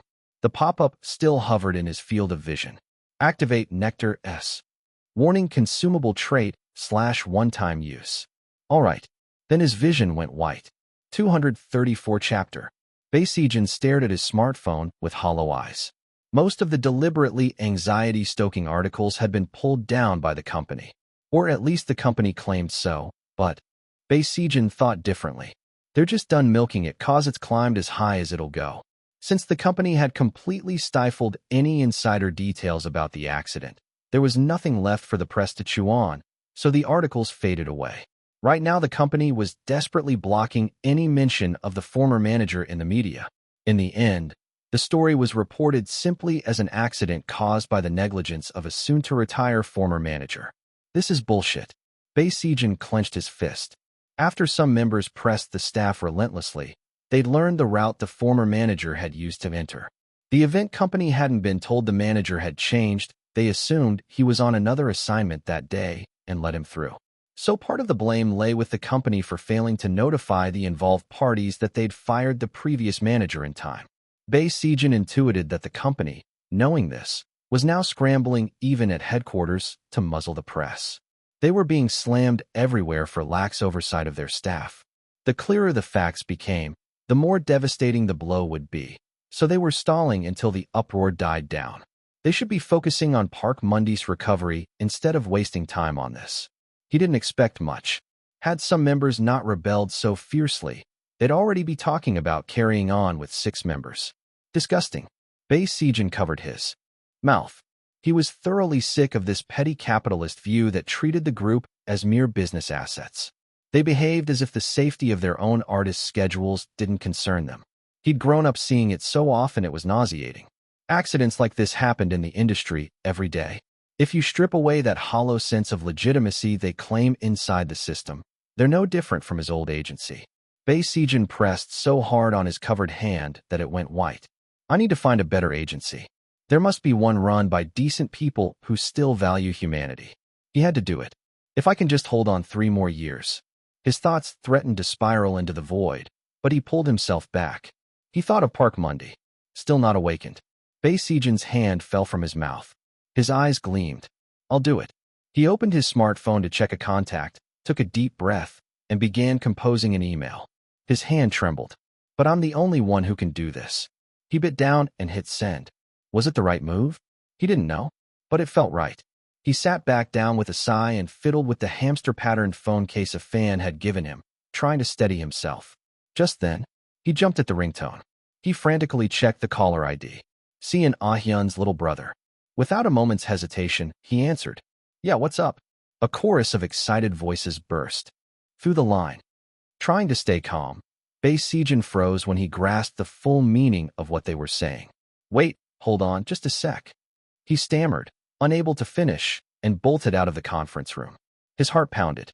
After activating Nectar S, his vision went white, and he found himself drifting in an empty, blank void. Or rather than drifting, he felt as if he were being sucked into something. The opposite of when he'd first entered the dream.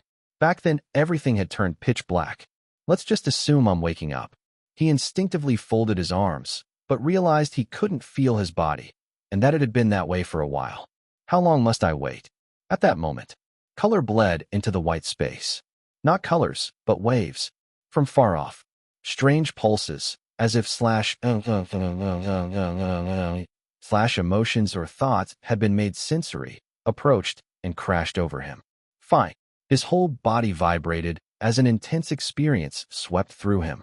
And then, the first figure he recognized was Park Mundy's home studio photographer, staring at a smartphone. She'd been photographing Park since before debut, and from the moment she heard of his accident, she'd been glued to her phone, almost delirious. Unable even to cry. At 3 a.m., after seeing the surgery article pop up on her phone, she posted on her social media. Please pray a lot, please. Her trembling nails tapped the screen. What on earth is this? Next appeared a brother and sister.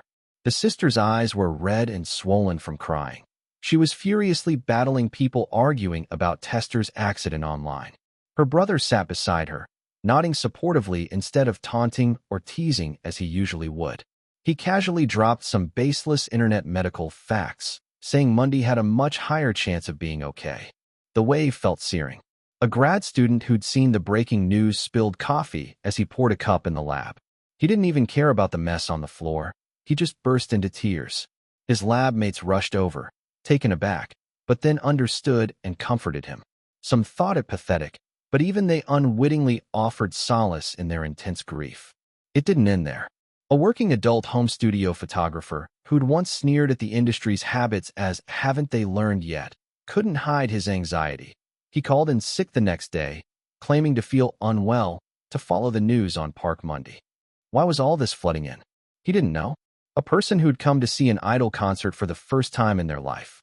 One who, after hopping between various Idol fandoms, had zeroed in on Park Monday, originally a fan of May's groom. Someone who briefly forgot him after supporting him on the audition program, then liked another Testar member before switching allegiance back to Park. People who didn't particularly love him but were worrying. Someone who'd bought albums in bulk to collect every photo card of Park Monday. Fine. The experiences and thoughts of everyone who knew Testar's Park Monday sparkled in every direction like stars in a summer night countryside sky. Countless worries, sorrows, thoughts, their complex hearts and simple, powerful emotions filled his chest and gently gripped it. How could he feel such a profound solidarity with people he'd never even met? He thought absently, is Park Monday me? No, that question was wrong. Is Testar's Park Monday, the idol, the same as me? How many entertainers adopt new names, faces, and histories? Does that performer see themselves on TV and think, that's a different person? Is Park Monday just a character I created, like May's groom? No, not so. Park Monday wasn't my entire self, but he was certainly a part of me. All these emotions and thoughts, though not all directed entirely at me, were shared with me in part. So that definition was right. They were the people who wished for my awakening. I felt overwhelmed. All those emotions and thoughts crashed over me in waves, leaving wet traces as they passed. The white space soon filled with every color, droplets falling like tears. It tasted salty. It was ecstatic. The sweet taste of life. I was drawn upward into the colors. It felt as if light were leaking from above. Nectar S. Activation. Successful. Ugh. I gasped it out like exhaling. My limbs felt heavy as if sunk in mud. But the air tasted exquisitely sweet. Is it daytime? My vision was blurry, perhaps from having my eyes closed too long. But my hearing seemed intact. Park Monday. And Monday. I could recognize these voices well enough. They ought to be somewhere getting their own treatment, not prowling around someone else's hospital room. Still, I was grateful. I endured the hands raining down on my shoulders and head as they screamed, feeling my ears might burst. I was more than happy to let it happen. When my vision cleared and the medical staff began removing the devices attached to me, I saw all 6 of them in the room. A private room really is nice. 7 grown men managed to squeeze and yet still have room to move. They must have witnessed something when they came to visit. And Monday, I thought I saw you open your eyes, so I called them. I even alerted the staff. Thanks. And no problem. I had a fleeting thought.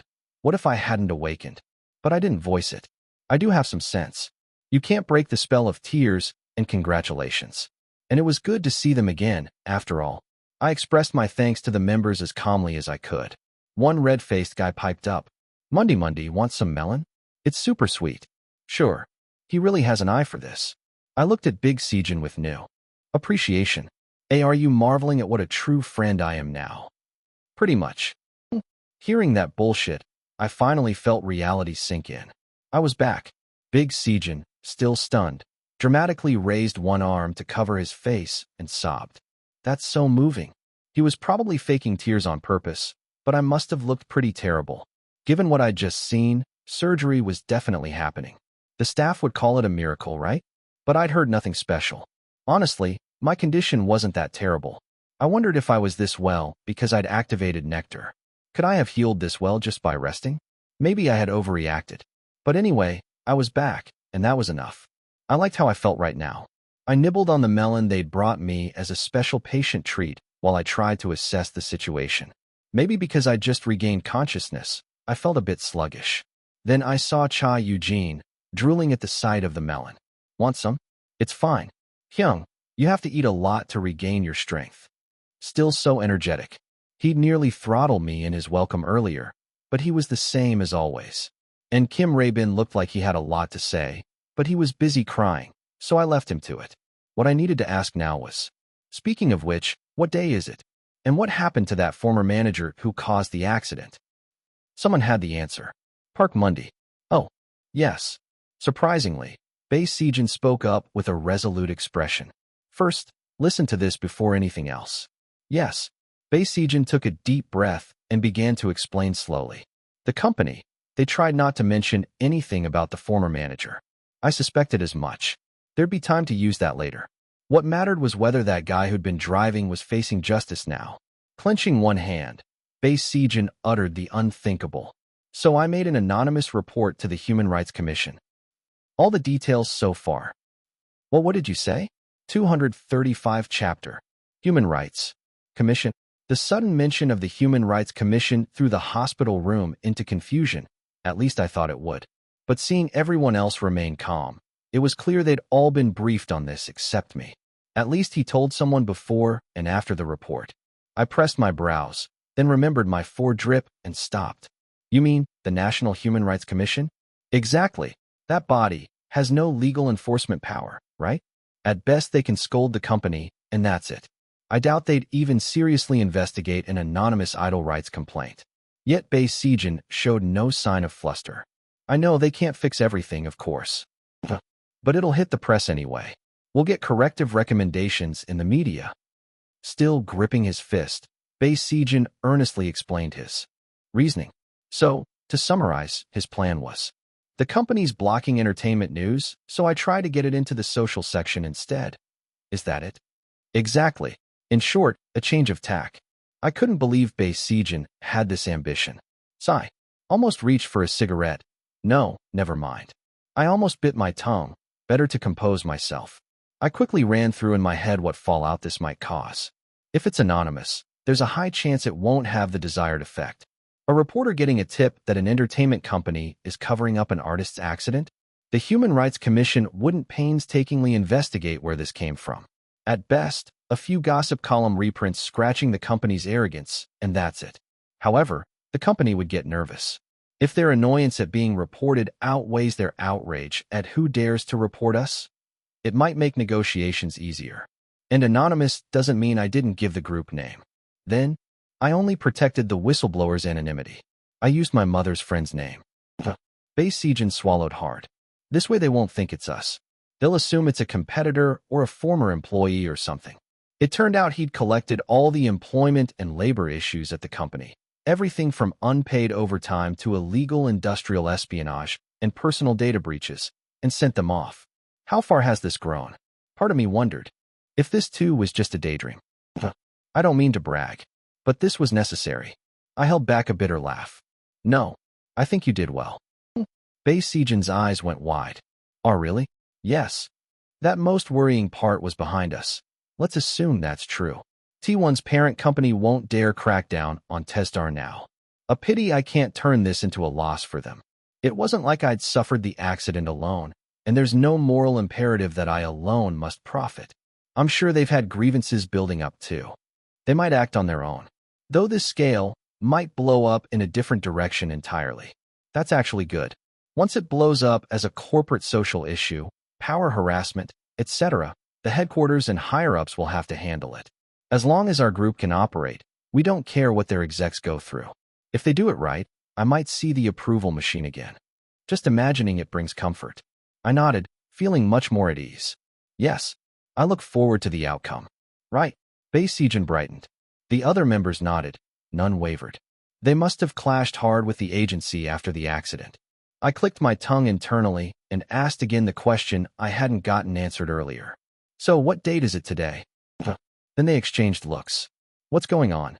Ryu Chong-woo, who'd been silent until now, finally spoke in a small voice. Hyung. Yes. Today is July 6th. That's a different month. Wait, I lost consciousness on our debut anniversary, June 18th. That meant I'd been in a coma for 18 days. June just melted away. While I stood stunned, Ryu Chong-woo added quietly. So don't think about anything else, just rest. We'll worry about work later. And from now on, put your health first. Oh, I looked up at Ryu Chong-woo. He wore an unusually dark expression. Right, that blow to his chest saved him from getting impaled by the rebar in the car's roof. Honestly, swapping places seemed like a fair trade. I eyed him warily, but understood his sentiment. He thinks I fell into the coma instead of him. Well, if it was the system's doing, I needn't feel guilty, but maybe I'll owe him a favor later. I shrugged and stood. I'll take care of myself. Honestly, I feel fine. Maybe I just had fatigue stacking up and couldn't wake up. You really shouldn't be up. Mundy, sit down. You should get re-examined, just in case. What overprotective fuss? A little later. Because of their enthusiastic requests, the medical staff returned to the rooms sooner than planned. They were horrified to hear that the patient had been in a coma for over 2 weeks and was already happily eating fruit. Melon? Patient, tell me how your abdominal sensation feels right now. I feel fine. Doctor, the patient is. And calls flew in from everywhere. Makes sense. After lying down for 18 days, eating the sweetest melon was bound to raise concerns. Big Sejin's face had gone ashen, but thankfully the results were clear, nothing abnormal. If my condition had been ordinary, swallowing melon would have triggered pain immediately. I get to eat it. Cha Eugene lamented that he should have shoved all the melon into his own mouth, but I let it slide. This feels like Nectar's effect. I suspected my digestive system had rapidly recovered thanks to the full health restoration trait. Let's confirm that. Once the commotion died down, I summoned the status screen's trait list. Traits: infinite potential, time of indulgence, S. Nectar, S. Activated, keen ears, A. Sure enough, the activation was marked. It seemed I was in rapid recovery, and once the chest wound healed completely, it'd vanish. So Bacchus's effect ends now. I almost salivate. What a waste. Of course, I hope the next draw gives me Bacchus again. It's been so useful. I stifled my regret and closed the status screen. By the way, the 18th. Though it was wasteful, at least the tour schedule wouldn't be greatly affected. I'll recover fully in a month. I think the others with braces said they'd recover within 3 weeks too. With another month of prep, we could cover all dates except a few in Japan. Perfect. I nodded to myself. After the staff all exited, the members let out relieved sighs as they regained composure. Mundy, I'm really sorry. No, it was delicious. From now on, we'll always get permission first. A little while later. Finally, the thought that I should rest more seemed to dawn on them. I'll visit again tomorrow. And my place is nearby. Call us anytime if there's a problem. I'm not leaving the hospital yet. Wow, Cha Eugene's really fresh. Let's go. Sniff. Rest, Mundy. You've really been through a lot. Thank you. Ryu Chong-woo smiled faintly, then the look vanished. He still looks drained. He must have worried more than I'd realized. Just as I was about to seize him for more probing, Park Mundy. Yes. Bae Sejin, poised to leave, spoke seriously. If the Human Rights Commission investigation goes ahead, I'm going to see if we can sue T1 stars based on it. What? So if we win, I can move to a new agency. What insane idea is that? I felt like I'd been slapped from behind. Surely he wasn't planning to use public authority to take a lawsuit all the way to trial after getting social coverage? Regardless of whether it'd succeed, why pick a fight with a conglomerate owning networks and studios? Were they planning to kick aside one of the biggest platforms? I stared at the one I couldn't believe had agreed to this. Big Sejin avoided my gaze.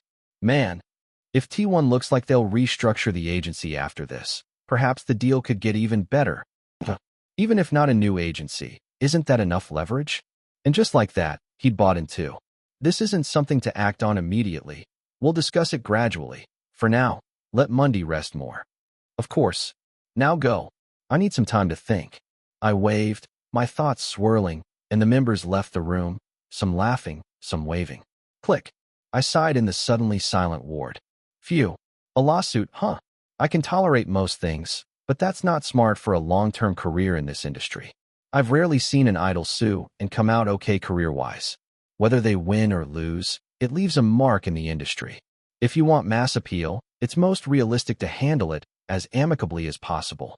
Above all, even the best-case scenario takes too long. Activities would be on hold until then. Wait. A chill ran down my spine. What about the tour? Can't do it. You bastards. If I can't tour, I could fucking die. They say the road to hell is paved with good intentions. Suddenly, I faced the threat of sudden death. While I wrestled with that chaos, the internet lit up with breaking news that I'd regained consciousness. Breaking, testers Park Mundy regains consciousness. Park Mundy awakens. Fans' prayers reached me. Testar in accident, back from coma. After 18 days. What are these articles? Is this real? Are you kidding? Link. Please, oh please. Fans feared it might be another false report, but just 30 minutes after the first alerts, the agency confirmed it. T1 stars. Park Mundy regained consciousness around 2 p.m. Only then did congratulations, relief, and tears flood SNS and community comment sections. I'm scared it's a dream. I can't stop crying. Mundy, thank you for fighting for 18 days to come back. We'll support you no matter what. So grateful to be able to share this photo. Second anniversary Park Mundy shot. Love you, Mundy. I'm so happy to support the 24-year-old you, the 30-year-old you, the 40-year-old you. Because he nearly died in a tragic accident and returned alive, the public response was overwhelmingly warm. What a talented young man given a new chance. Recover well and dazzle Korea with great songs. So glad this turned out okay. I'm no fan, but I was so worried. Congrats, live well. 18 days in a coma and came back? Wow. In such dramatic moments, hateful comments withered. Isn't this all part of Mundy's plan? Maybe he woke up on day one and staged it. You're obsessed with tearing him down. This is what crossing the line looks like. Still can't perform for a while? I guess that's enough. Admirable humanity. K-haters even diss a 23-year-old in a coma for 18 days. I wasn't a fan, but the internet is wild. Do you even have people around you? Keek. Once the hype dies down, who knows what technicality they'll grasp next, but for now everyone's celebrated idol and fans alike. A few days later, Bae Sejin's Human Rights Commission filing exploded amid the joy and warmth. Entertainment industry's shadows. Truth of Tester's accident revealed. Series of internal rights violations reported. T1 stars under human rights probe. What is this? Wow. Keek is T1 insane. And so the situation began unfolding quite entertainingly. Because the exposure broke right after such happy news, it was mistakenly taken as yet more good news. T1's getting thoroughly exposed. Keek. Let's get some justice. Public sentiment, easily tired of anger, shifted toward craving a perfect happy ending. The so-called cider moment. Bae Sejin's first victory.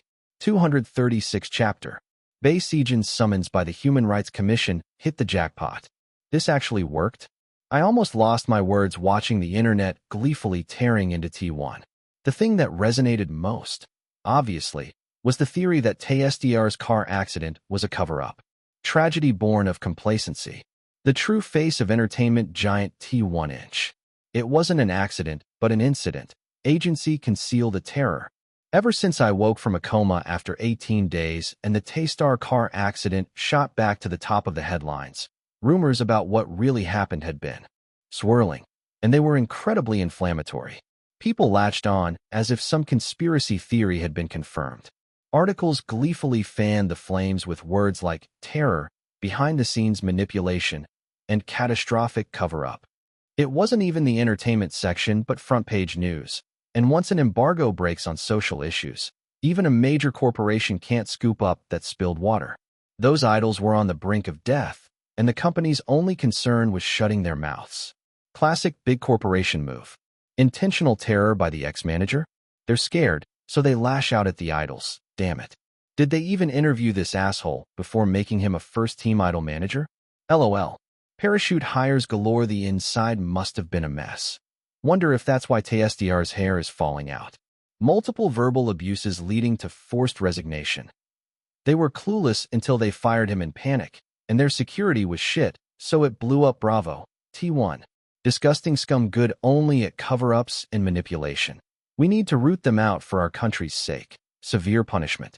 And because Bae Sejin piled on every complaint he could lodge with Human Rights Commission, the moral high ground was undeniable. Severe labor rights violations at T1 Stars, a subsidiary of a major corporation. Working hours falsified. Verbal abuse leading to resignations. Massive expose. T1 claims no management involvement at T1 Stars. Faces criticism for passing the buck. Frankly, the idea of a popular idol making good money whining about company abuse doesn't elicit much sympathy. The usual response, but they're making millions at such a young age, usually kills momentum. But once the verdict shifts to this corporation is garbage, everything changes. A shared enemy gives people permission to hunt, and the hunt is exhilarating. So in that unusually clear July after late monsoon rains, people channeled their heatwave stress into bashing T1. Since the newcomer T1 Stars has far less name recognition than its parent company, all the fury landed on T1's headquarters. They even launched a petition. We demand an investigation into T1's labor rights violations. Of course, it was just a distraction tactic, but T1's headquarters must have been livid. They're not exactly famous for stellar employee benefits themselves. Honestly, they had it coming. I felt some pity for the PR folks, but it was undeniably entertaining. Anyway, just as Bay Sejan expected, they were furiously searching for internal leaks or rival company meddling to scapegoat. The Taystar accident had become a convenient tool to amplify the scandal. Perfect. No matter how deep you dig, nothing will surface. The more time they waste, the more paralyzed the company becomes, and the stronger our group's influence grows. I smirked and switched my phone to the fan community. T1 boycott, 175. Those assholes. Make my blood boil, 24. Can the guys join another agency? 798. So it really was the agency's fault. 13. I hope Monday wakes up and only sees good things, 151. Threads like these were popping up everywhere, but the mood wasn't grim. The fandom was genuinely excited that I'd finally woken up, and overall sentiment was favorable, with Taystar barely scratched by the controversy. With so many people saying, I knew it, it seemed fans had already been speculating similar scenarios. Lucky. I swiped to close the app. I wanted to post something, but I decided to consult the others first. A simple, I'm alive update should be fine. And I had a very important proposal to make. We have to go on tour, no matter what. I already had a rough plan.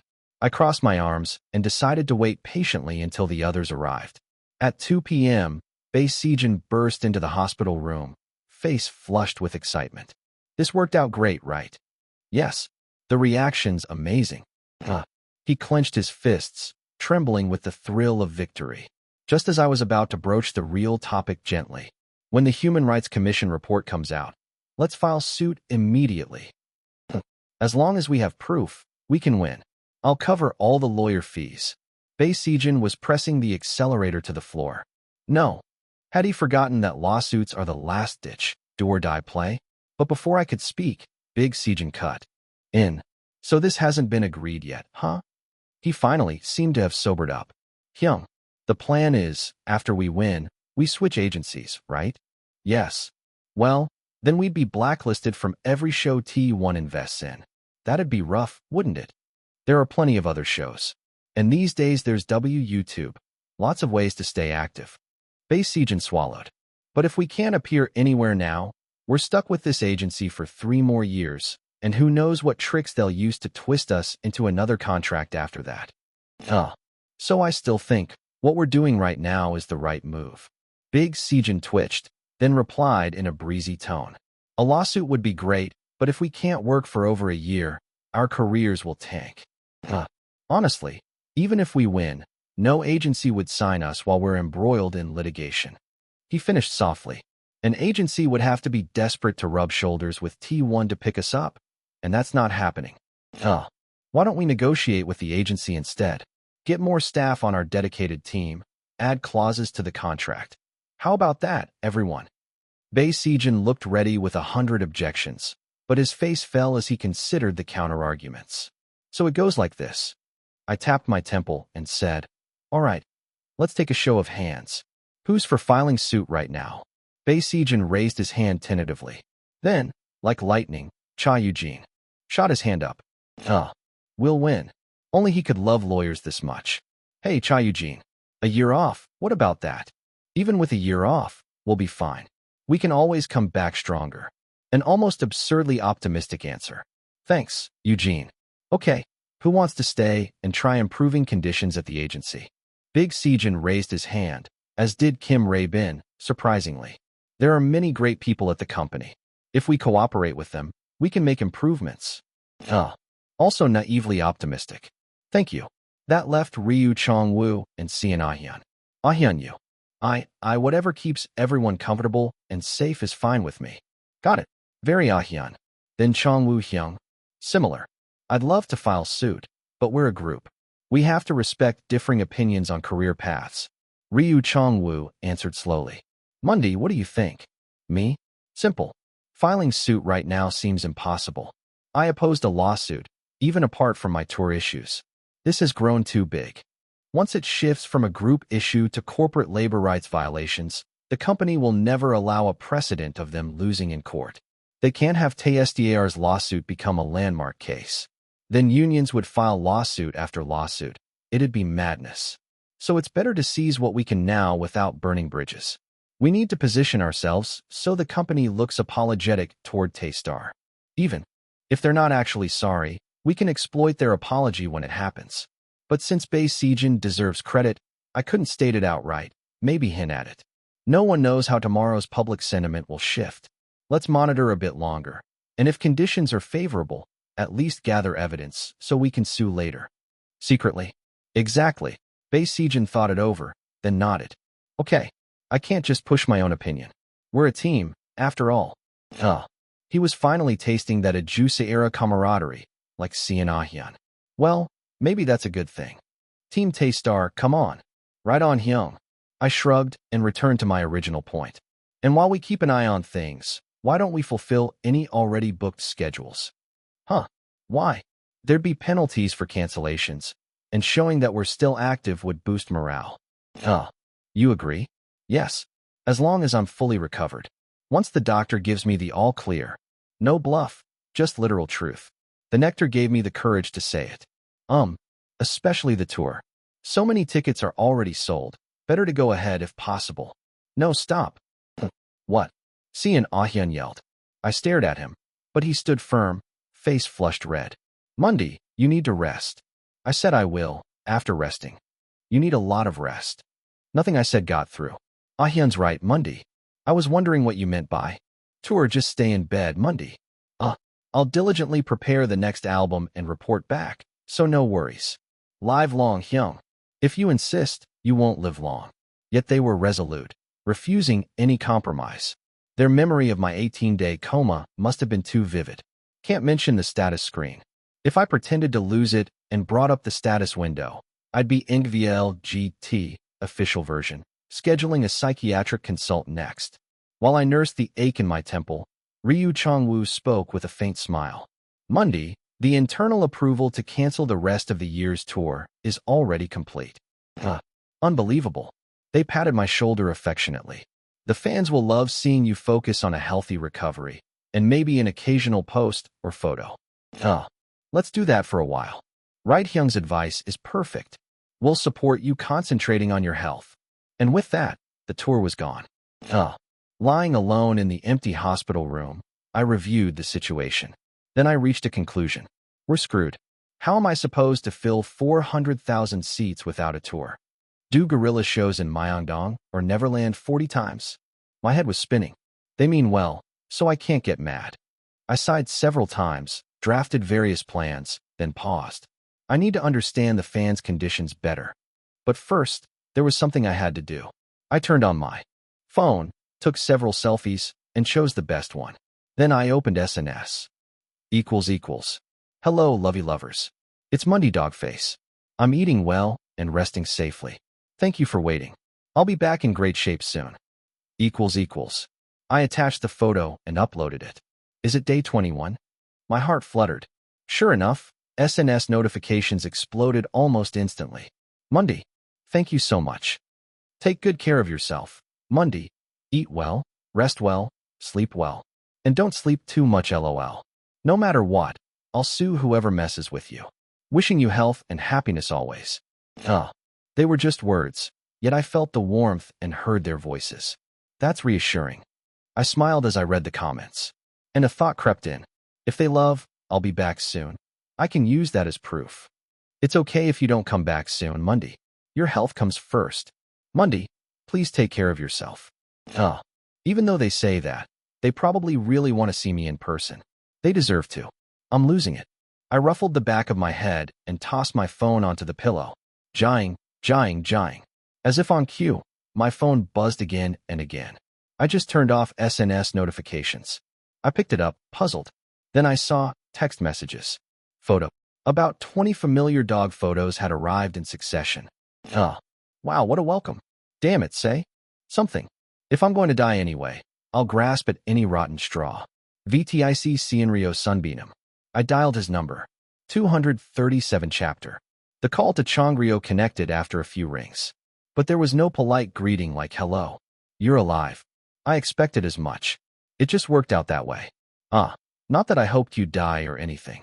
I'm not sure anyone specifically wanted me alive, either. Unless they thought that if I kicked the bucket one competitor would be out of the running. Talk about a windfall. But the voice on the other end didn't laugh. You said you couldn't restart, though. Well, then you have to be alive. Strange thing to say. Right on. Being scolded by this lunatic for bad manners. That was the strangest thing of all. Still, I can't deny it was oddly refreshing. Hearing a crazy guy I saw in a coma talk about the value of life. Time really is the best medicine. Of course, they just stole my reset button. Thanks for your concern. Anyway, I'm fine. All right. But why'd you call? I have something to ask. Once I'd done the math, I got straight to the point. Would you be available the day after tomorrow, or the morning after that? And why do you ask? Simple. I'd like you to visit me in the hospital. Since I can't leave under current circumstances, I need to summon him here. At last I heard a laugh through the line. After negotiating a few details, Chongrio agreed to visit on the weekend morning 3 days later. The other members, cycling through daily visits, would be home for the weekend. Everyone but one. When are we eating melon? When the hospital gives permission. I'm asking you. Be patient. Cha Eugene, left behind at the dorm even on weekends, had been keeping watch by my bedside. Word of my injury had brought his parents into the country, though they apparently returned home last week. It makes sense. Hard for a working adult to stay abroad more than 2 weeks. Even in the US, taking that much vacation is tough. Instead of melon, I tossed him several large, improved variety tangerines that Sienna Hyun had bought. They'll keep well and be ripe the moment I'm cleared to eat fruit, though they probably won't last that long. Here, are they as sweet as possible? Learned that from Big Sejin, huh? Yes. Wow. I watched Cha Eugene peel and devour the tangerine. It was basically a bribe.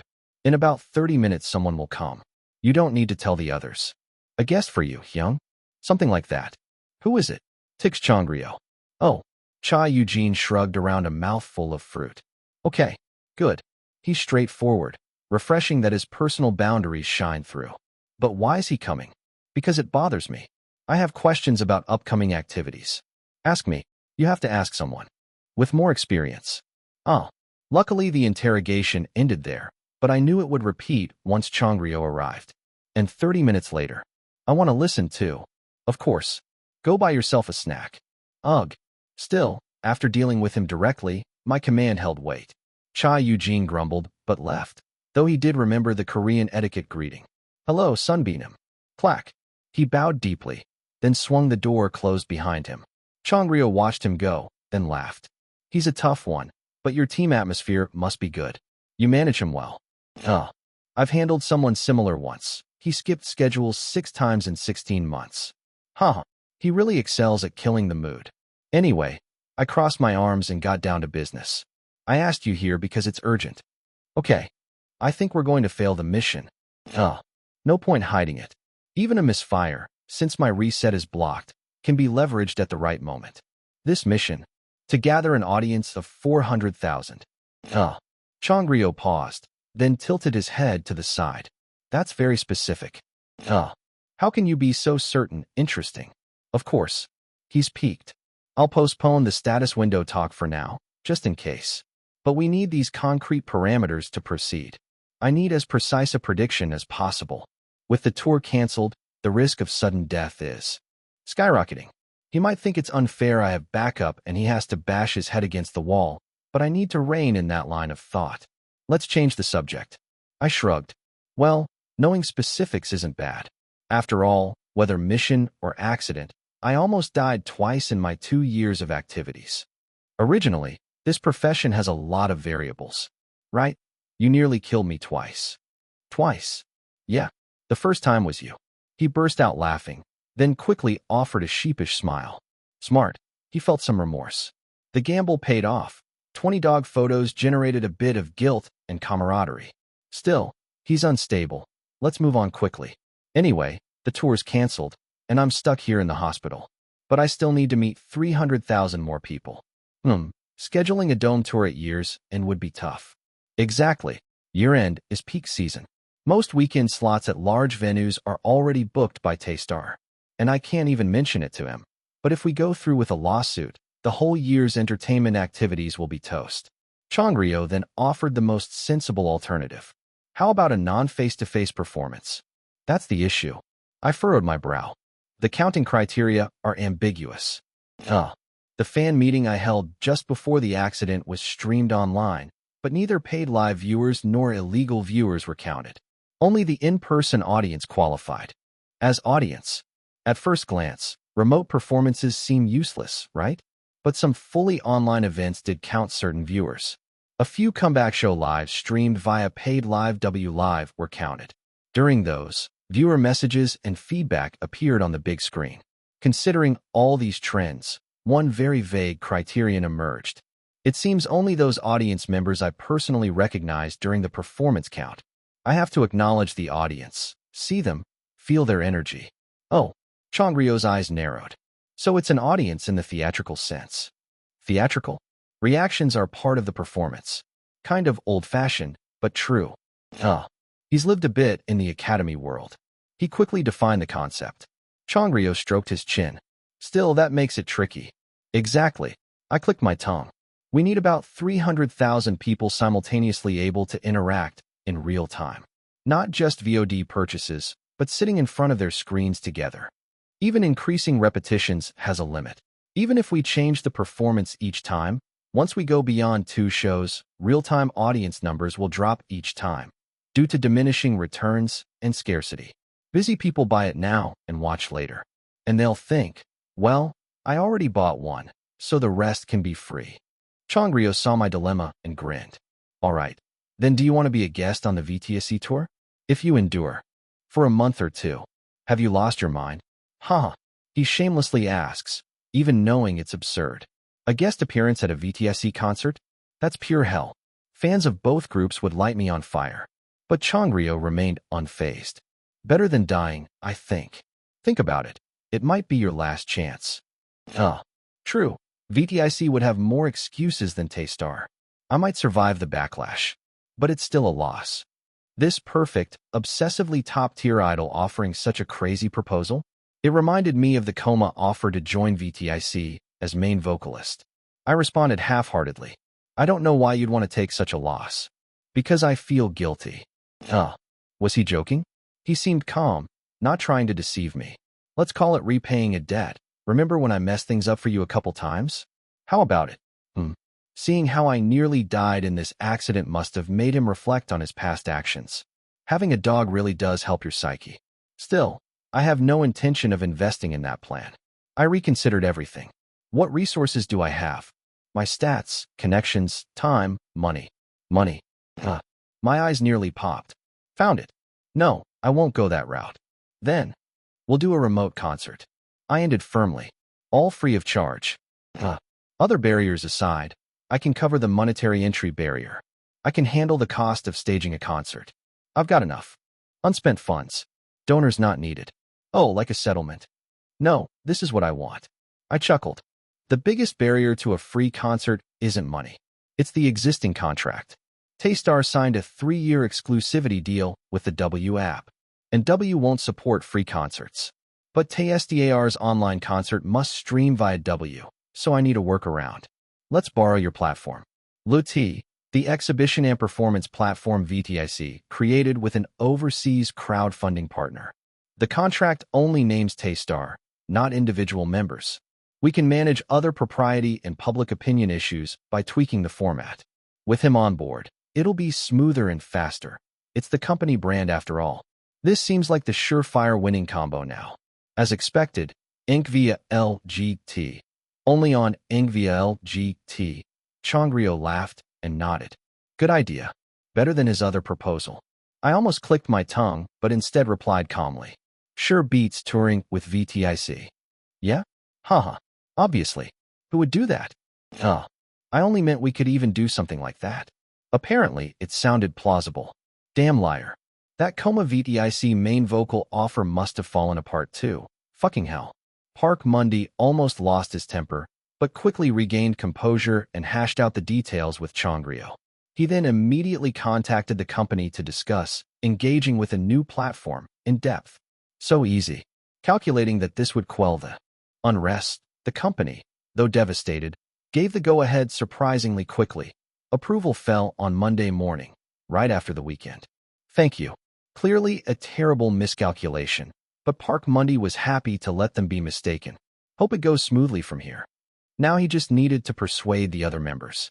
Park Mundy scheduled all their Monday afternoon visits to overlap perfectly. Better to discuss it all at once. And a few days later, Park Mundy found himself sweating cold drops as the members forcibly demanded he take time for reflection and cocooning. Park Mundy, sit and listen. For some reason, the members already knew the news. Because Chai Eugene couldn't keep quiet. I asked the company. That idiot. Of course, it was his own doing. 238 chapter. I was a bit taken aback. Park Mundy, you canceled the tour and now you're planning a concert by yourself? You're still in the hospital. You know why the tour was canceled. I'm sorry to say this, but you really need to reconsider your work-life balance. Did it ever occur to you to run this by us before doing it on your own? It did, but you guys haven't given me the chance. I held back a sigh and reviewed how things got so out of hand. Mundy, Eugene says he heard something from the company. The instant they came in and started talking without even sitting down, I knew word had leaked. I was going to let them vent for a bit, then calm things down and get to the point. But this was more like listening to a tyrant's petition. The more I heard, the more I felt they were jerks. I can understand feeling upset. Okay, I'll admit that. Their activities ground to a halt while I was in a coma, and here I am planning a solo concert. I'd flip out too, and it seemed like they were genuinely worried. After I'm fully recovered, we can think about it. It won't be too late. Exactly.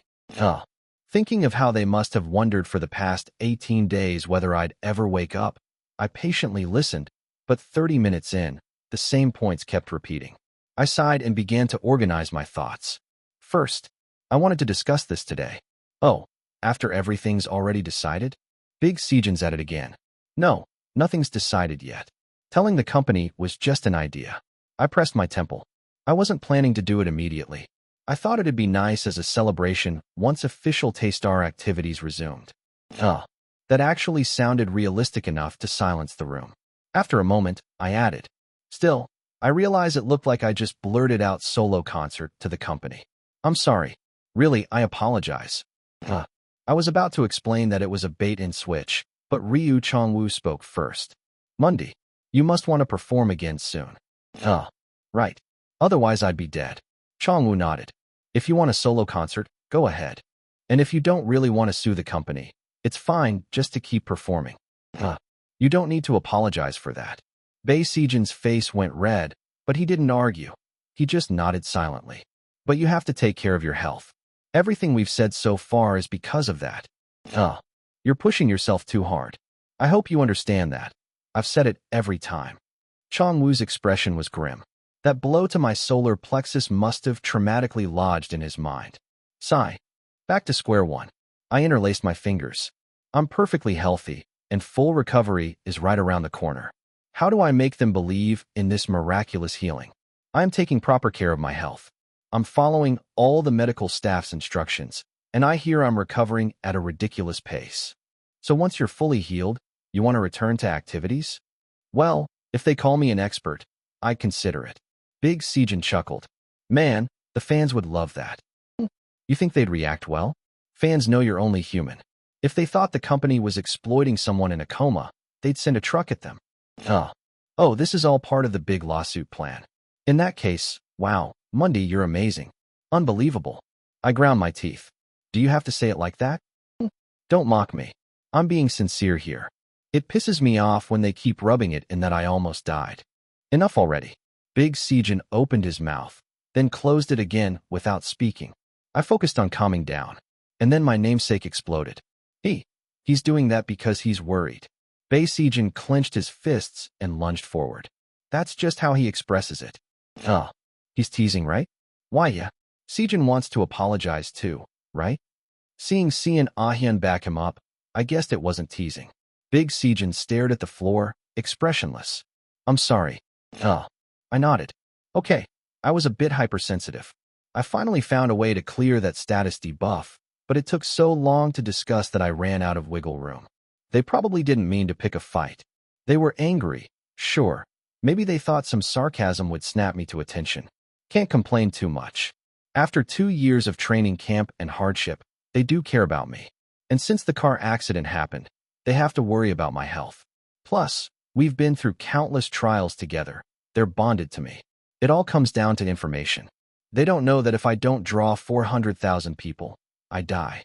So priorities invert. I didn't want it to come to this. I bit my lip and finally spoke. Actually, I want to see the fans a bit. I woke up unexpectedly next month and the internet's in chaos. Doing something, anything, would calm things down. That's why I brought up the concert. Monday. It was a cringeworthy confession, but it seemed to resonate. The atmosphere softened. Not untrue. Aside from the status debuff scare, that really is how I feel. I continued, half resigned. I won't pull all-nighters like before. No Bacchus anyway. But I do want to resume activities soon, within reasonable limits. This time there was no immediate no in response. Good. That's plenty. Originally, I wasn't planning anything grand. I just thought of a simple talk concert, to show I'm recovered. Minimize the dancing. So, a solo talk concert? No, the W-App contract. We can't stream free concerts under the group's name. Now they were starting to understand. I explained the points Chongrio and I had agreed on. Then I paused before adding. By the way, this solo part is a gimmick. I let out a small laugh. I'd invite all of Taystar as guests. That way, it's still a group event. Sound good? Honestly, it was a pretty obvious loophole. If someone refused to show up, it'd look odd. But I was confident I could persuade them all. Big Sejin's face went pale and he blurted. Taych, then isn't that breaking the contract? It's not. The main performer is still me. But it's like fraud. I'm just using the contract clause smartly. With a thud, Bei Sejin sank into his chair, muttering something like, we're going to get roasted, but he didn't object. I must look desperate. After that tirade, maybe he was trying to hold back, or at least phrasing his words less aggressively. He had a point. This would definitely stir industry gossip. And the W-App is run by a massive search engine company. They might retaliate. So I need the right format. And I'd already chosen one. Something ambiguous enough that nobody knows quite what to call it. I grinned. One more thing. I'd like to set a purpose for the concert. A purpose. I explained my idea. And Monday always has good ideas. He really does. The reaction was pretty positive. Big Sejin, who'd been sitting slumped and pale, regained some color. That sounds good. Right. Looks like I've convinced half of them. No need to push further. I'll build on this and finalize plans around discharge time. I shrugged. All right. Now rest up, Monday. No, I've rested enough. Our rest. Only then did the mood shift back to a normal hospital visit as they rattled off trivial updates. The AR team made a commemorative track for your peaceful sleep, but there was a program error, and it got lost before saving. Really, tell them I appreciate the effort. For quite some time, they chatted on. Eventually, it was time for the hospital meal. Let's go eat. Yeah, it's that time already. I already ate early, so I'll stay and keep you company. Me? Too. I want fruit. I shrugged. Well, whatever. But as everyone filed out, Big Sejin hesitated and avoided eye contact. Since that tense exchange earlier, he'd been like that. Be right back. Okay. At least his mouth kept chattering. Hope that's fine. Next up. Hyung. Enjoy your food. Come here. The one who scarfed tangerines and pushed forward tried to sneak away. I smacked Cha Eugene's forehead and let him go. Ow. Then, in front of him, I handed Kim Rae-bin a large peach. It was funny since he'd brought it himself, but I'd taken some too, so it seemed fair. Delicious. See. Cha Eugene pouted. Hyung's mean. How so? I haven't said anything else. What is? Cha Eugene silently mouthed. VTIC Sunbeam. After a brief silence. Eat. Wow. I forced the peach into his mouth. It was a bribe, to keep him quiet from now on. After that, Park Mundy recovered smoothly and was discharged much faster than the medical staff expected. A few weeks later, following intense backlash against the agency and a recommendation from the Human Rights Commission, Taystar began small group activities again. They appeared at a K-pop showcase called TACON. Of course, they didn't attend in person. They contributed pre-recorded footage to the broadcast. Still, as their first activity after the accident, Taystar's appearance caused quite a stir. Amid the flood of "Love You, Taystar, Our Magic Forever" responses online, some brutally honest and even rude comments flew around. They've still got their style. Seriously, you have to lose weight in a coma. Comatose diet FTW, bulk up sucks. Whoa, angles are on point. They must have practiced like crazy. Insane. Bare hair looks fine. LOL idol wannabes. Learn something. This guy nearly died and still nails the stage. You can't even open your eyes. They're boycotting T1, but not Taystar? Stupid fangirl logic. Taystar's traffic accident exception, duh. The one thing everyone agreed on. Taystar hadn't lost their star power. They could turn sympathy into genuine admiration. Will Taystar continue activities next? When's the comeback? Staying with the same agency? All sorts of speculations swirled online. Then, out of nowhere, a performance booking platform posted on SNS. Is this really Taystar? Link. They'd never used that platform before, and it wasn't affiliated with T1. Still, it grabbed attention. What? The nation's stock free concert. The nation's stock, a few years old catchphrase. Some users quickly piled on. What era is that from? Just clickbait. A Juice's next season concert, maybe? Hacking. None of the above.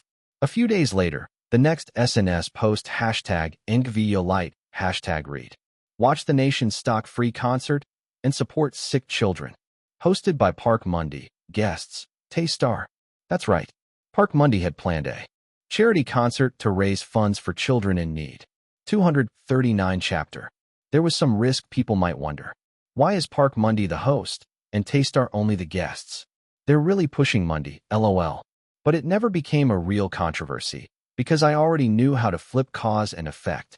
All donations collected during the concert will be given in full to long-term pediatric patients. By theming the charity around long-term hospitalization, I became the perfect fit. Because I was the one hospitalized the longest after the accident. It wasn't that I shoehorned a charity concept into my solo concert, but rather that this format suited me best. Naturally, people assumed I was made host to highlight the charity mission. Taystar to hold online charity concert for child patients. I had a lot of time to reflect while hospitalized. Taystar's meaningful charity concert. With press releases focused on Taystar, the group, the whole structure fell into place. Supporting these top young stars' wonderful endeavors. Happy face. Taystar is truly amazing. I respect you, BB. Love the positive impact. Bravo. Charity is widely embraced, older audiences included, and it was a strong signal for audience draw. Yet as the event began to look more like a benefit than a concert, nitpicks surfaced. They must have made a fortune. Now they're using fans' money for PR. Fans pay the donations, but Taystar gets the credit? Clever. But the rebuttals were clear. Taystar concerts earn over $2 billion per day. Whoa, they're giving up $2 billion to do this? LOL. They lost so much from canceling their tour. This is incredible. Haters are clueless, LOL. In capitalism, foregoing revenue quantifies sacrifice perfectly. Fans circulated heartfelt posts about how meaningful the concert would be, while also gushing. Mundy, he's an angel. I want to shout it to the world. They planned it free because they couldn't tour. Taystar, you soft darlings, this is insane. Fans had endured fear and worry for over 2 weeks, then witnessed a miraculous recovery, an agency scandal, and now a triumphant return. They were fully invested in Taystar's story, though concerns lingered. Is it okay for Mundy to have a concert so soon? They'll need lots of pre-records to manage it. He was wobbling at TACON. Honestly, worried he's overdoing it. They even do V-Lives now, great, but they all sound so obsessive about health. I worry they're under pressure to perform. T1's probably using the boys to rebuild their image. As a performance-intense idol group, TSDR's set lists often include high-energy choreo. Fans debated whether I could handle consecutive intense stages right after recovery. Public opinion soon shifted. The concert hasn't even started. Let's not worry prematurely. You can only suggest changes before the set list is out. Why revise a set list the group made? LOL. They always dredge up negativity. Can't we just enjoy it? It's been ages since a live show. They seem excited. Let's not stir trouble. The vibe's great. This concert will be a hit. Quit the whining and hype it up, LOL. Given how long it's been and the broad positive buzz, fans wanted to ride the wave. To ease further worries, promotional banners appeared. TSDR's Talk Concert, Follow Your Heart. We welcome your participation. The poster showed 7 stools under spotlights. Talk style, not their usual performance setup. Talk Concert, LOL. Is Monday hosting? Suddenly feels like a charity event, LOL. Talk Concert? Lectures with performances mixed in. No, probably just lots of chatting with some songs, common for solo acts. Ah, got it. Because it seems so different from their usual high-energy shows. Worried fans relaxed. But the platform's audience polling strategy wasn't over. Just when people thought they'd heard everything. Osong delivers. We'll donate as much as the peak concurrent audience for TSDR's Follow Your Heart, based on real-time peak viewers. Sponsorship posts flooded out 1 week before the concert. LOL wow. Miraculously, T1 didn't even put a finger in this one. Don't jinx it. 1 million concurrent viewers, 100 million one donation. Let's go. Only 101 per viewer? At least 500. Where's the big corp pride? Only concurrent viewers count. Let's show them 10 million viewers. Corporate pledges tied to viewership, and the laughably small per-person amount piqued netizens' interest. The result was another round of promotional buzz. Free Taystar concert plus free charity, LOL. Taystar concert crazy ad.jpg. Taystar TalkCon free admission plus 101 per viewer donation legal chance to hog corporate funds Saturday, 1400 hours. Even non-fans joined in for the humor. With no hint of ulterior motive, public opinion remained positive. Thus, the final lingering question was also gently dismissed. But how will a remote talk concert work without an audience? Are they taking pre-submitted questions? They'll probably just hype each other up, LOL. That might be cute. How could idols, no professional hosts, carry a talk concert with no live audience? Of course I had prepared the answer with Chongrio when striking the platform deal. Yet at that moment, he was wrestling with another concern. 10-minute break. Phew, I needed more bulk. My stamina wasn't keeping pace. I gulped lukewarm sports drink, panting. Still sucks. No Bacchus mint about 4 INC GT. Only on INC GT. Fewer hours of usable time. To balance monitoring, practicing, and planning, I had to sleep to maintain condition. Time flew. Without sleep, stamina flagged and efficiency cratered. Back to square one. Should I increase training? I'd gain some muscle, but not enough. I want my college-level fitness. But I'll think about that after the concert. If this online show goes well, I can clear the status debuff period, then focus on other goals. The promotion's working. Judging by the internet momentum, we're good. If needed, I'd even delay the lawsuit, perform repentance prostrations, and briefly tour Japan early next year. It should work out. And now that everything was running smoothly, another problem caught my eye. Breaks over, back to full group. Yes. I grinned, watching Cha Eugene tap someone on the back after a dance move. I still sat, watching him. Big Sejin flinched, then resumed his genial smile and asked, "Want more rest?" "No, I'm fine." "Okay." He's smooth with words, but his attitude had definitely shifted. The boundary-pushing pranks and annoyed expressions were gone. He was like a reaction robot. He wasn't like this at first. In short, it was extremely uncomfortable. He seemed to either be buttering me up or silently protesting. And it had been this way ever since he apologized in the hospital. Fuck. I couldn't tell if he was upset or sorry. Communication broke down whenever opinions clashed. So these two options are what I want to do. What do you think? If that's how you feel, go for it.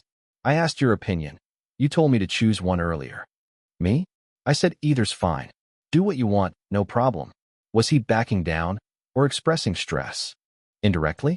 Either way, Every time this happened, it proved something was off. He loves steering situations his way, but with me, he always abandons his choice. Sigh. When the concert's over. I don't know. There's no real conflict here. I worry that poking it might spark a fight. Maybe time will heal it. All done. Great job. Yahoo. Perfect, no mistakes. Finishing the final choreography, I started stretching to shake off useless thoughts. A voice spoke behind me. Mundy, you're back okay? Yeah, I'm fine. Seeing that, it seems he does want to get along. I turned. Big Sejin wore that ambiguous smile, then collected his towel and left the studio. Fuck. What am I supposed to do? After 3 years prepping for civil service and a second youth, now I'm dealing with interpersonal drama I never faced even as a teenager. I sat in a corner chair staring at the ceiling. No answers. Then, Mundy. Why? Maybe I'm saying something pointless, but Sean Ah-hyun sidled up and suddenly struck to the heart of the matter, though slightly off target. When the accident happened, Sejin really. He tried so hard. At the company, at the hospital, visiting constantly, talking about surgery. He really gave it his all. Even couldn't eat properly. His description lacked detail, but the emotion came through.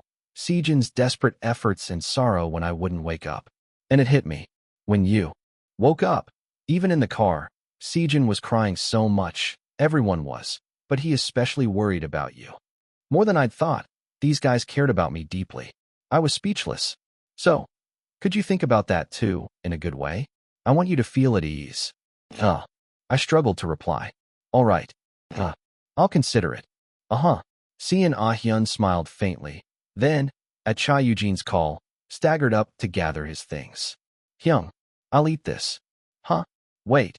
I sat a moment, then made a decision. That evening. Big Sejin. Yeah.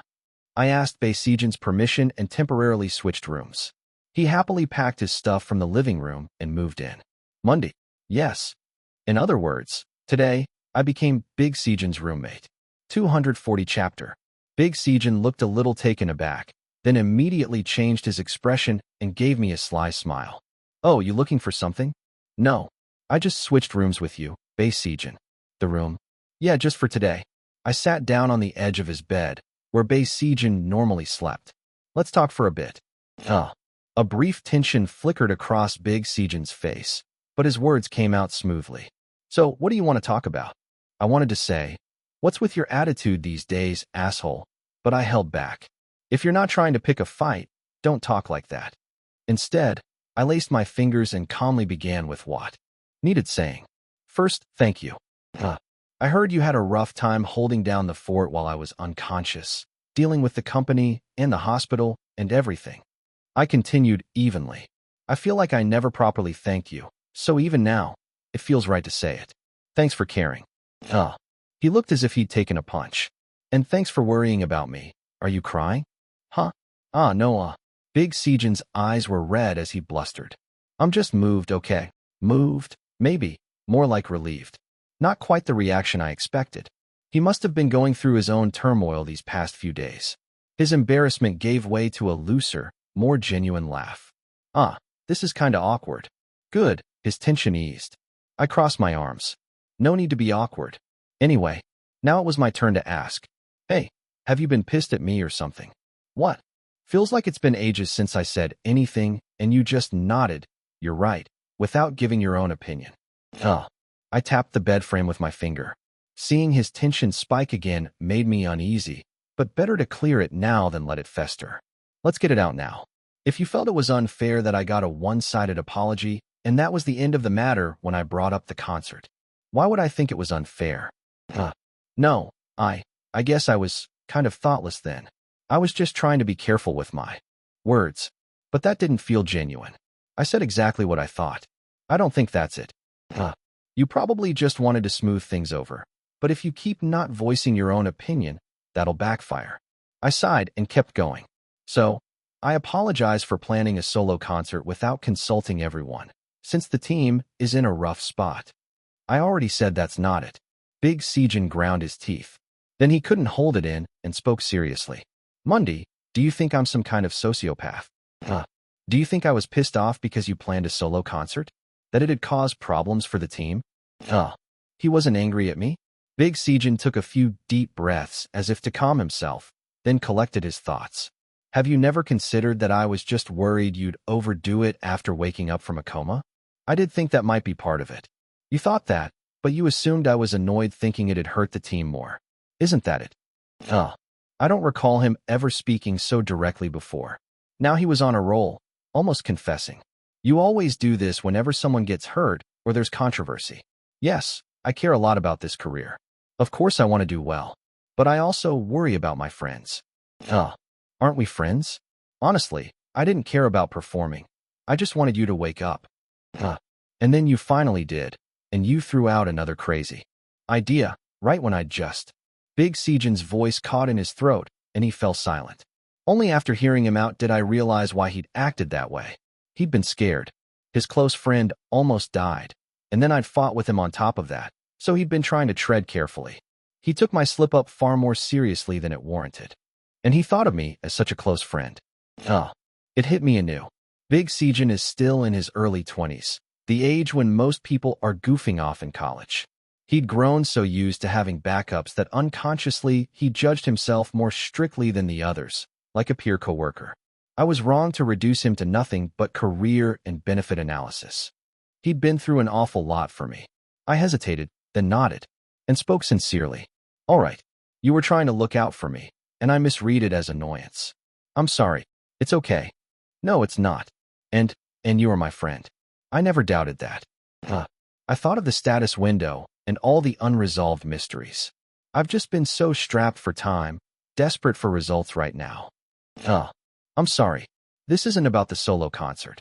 It's that I'm sorry I made you feel hurt. Big Sejin nodded silently, but I could see tears dripping onto his blanket. Still, the air felt clearer. Phew. I flopped onto Big Sejin's bed. The real owner would freak out seeing me there. And I thought, this is like something out of a manga. Not an adventure story. Yet here I was proving my friendship in tears. Life really is unpredictable. It was embarrassing, but not pointless. A moment of awkwardness passed, but in the more relaxed air, we lapsed into silence. After a bit, Big Sejin seemed fully composed and cheerfully broke the quiet. This is really awkward now. I'm more embarrassed to be crashing your room like this. Hey, enough. I was the one who cried. Big Sejin smiled softly, enough charm to grow horns on his butt. But Monday. Yeah. Why are you so wound up all the time? I'm no one to talk, but we've passed the point where we need to panic about results. Isn't it okay to take it slower? We'll still be a group 5 years from now. I hope so. I could admit that now, but I also thought about reality. But no one knows what will happen. Even if I want to do this 5 years from now, I might not be able to. There are too many variables. So, to make sure we can still be together in 5 years, I'm doing everything I can right now. Leaving aside some unrealistic details, it was a clean truth. I heard Big Sejin sigh and chuckle under his breath. A chuckle? Monday, are you secretly with the National Intelligence Service or something? That sounds like something an agent would say. Why dredge up that long dead bait? I stared incredulously. And Big Sejin giggled. You said you have amnesia, but you sometimes recount old stories so precisely. And weirdly, the dates don't match. Come to think of it, nobody had asked about Park Monday, SNLGHT, don't copy, read here, passed in the last 2.5 years. I'd forgotten. So this must be because I sometimes slipped into talking as Ryu Jianwu by mistake. A cold sweat broke out. Damn. But Big Sejin didn't press further. Instead, he flopped onto his own bed. Well, everyone's got secrets. Still, if you ever want to talk, I'm all ears. A friend like me who keeps things confidential is rare. I stared at him across the room.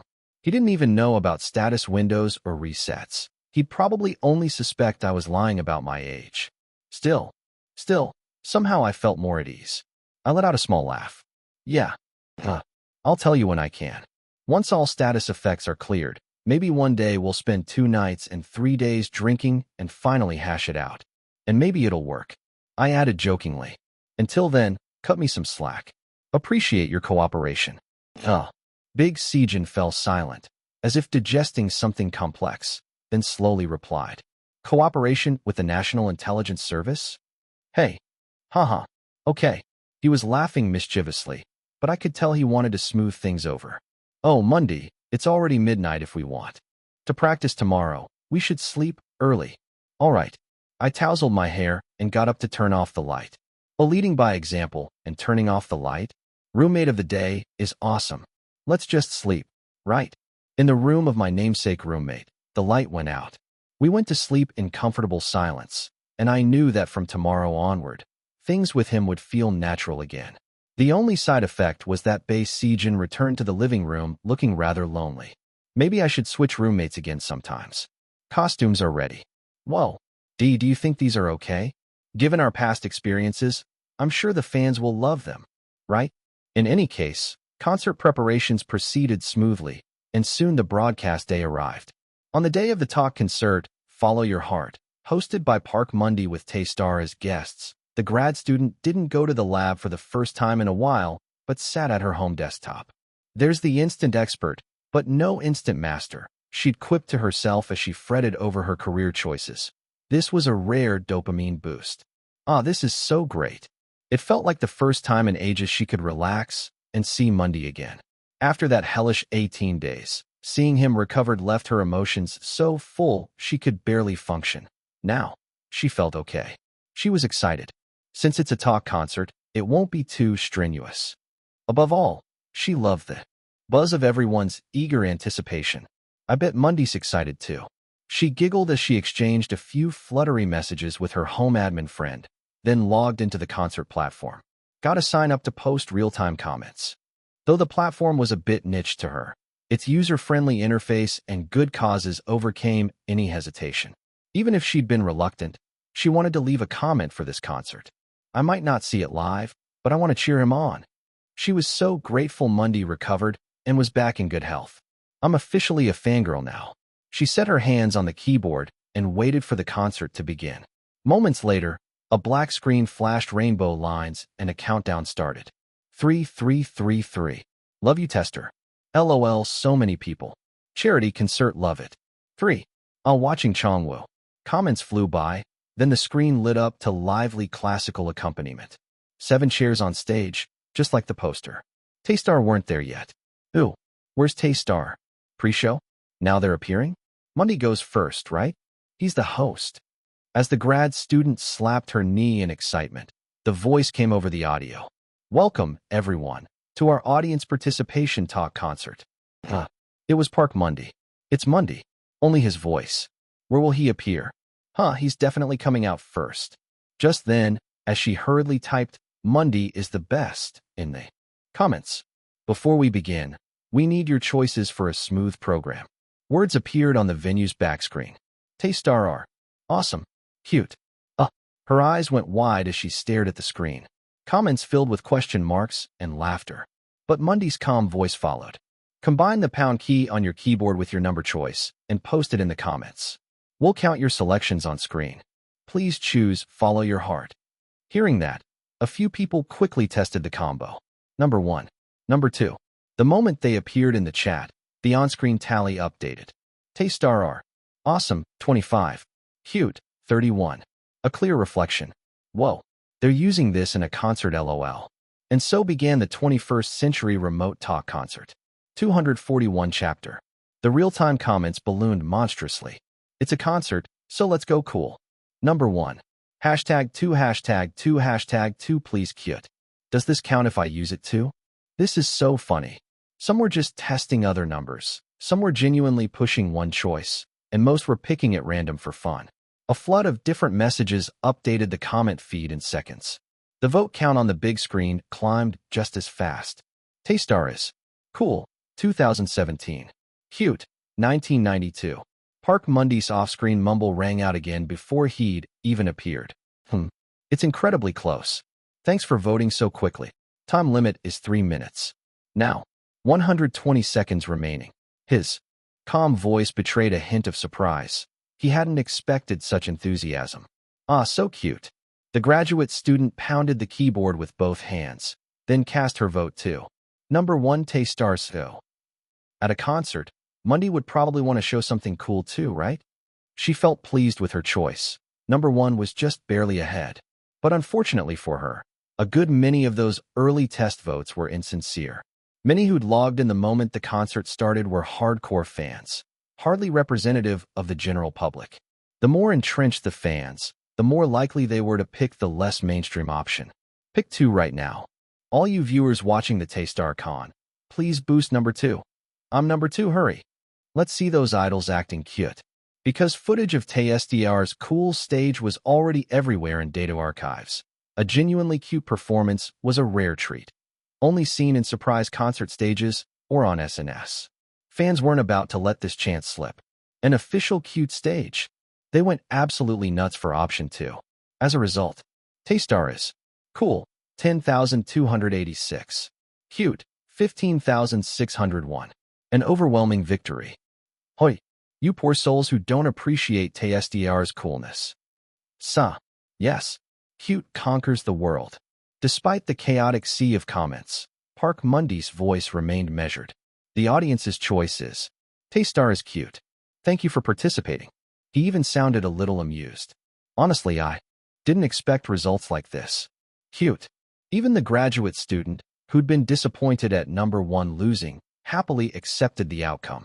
Then, let's meet the cute Taystar. No sooner had he finished speaking than the screen changed. Wow. What appeared was a brand new stage. Taystar hadn't rented just one performance hall. This new set looked like a high-quality kindergarten play stage. Panels. Adorable stage props painted with trees, the sea, a tiled roof house, and a smiling sun gathered into a charming backdrop, like a children's folktale unfolding. I love playing wildly until I crash.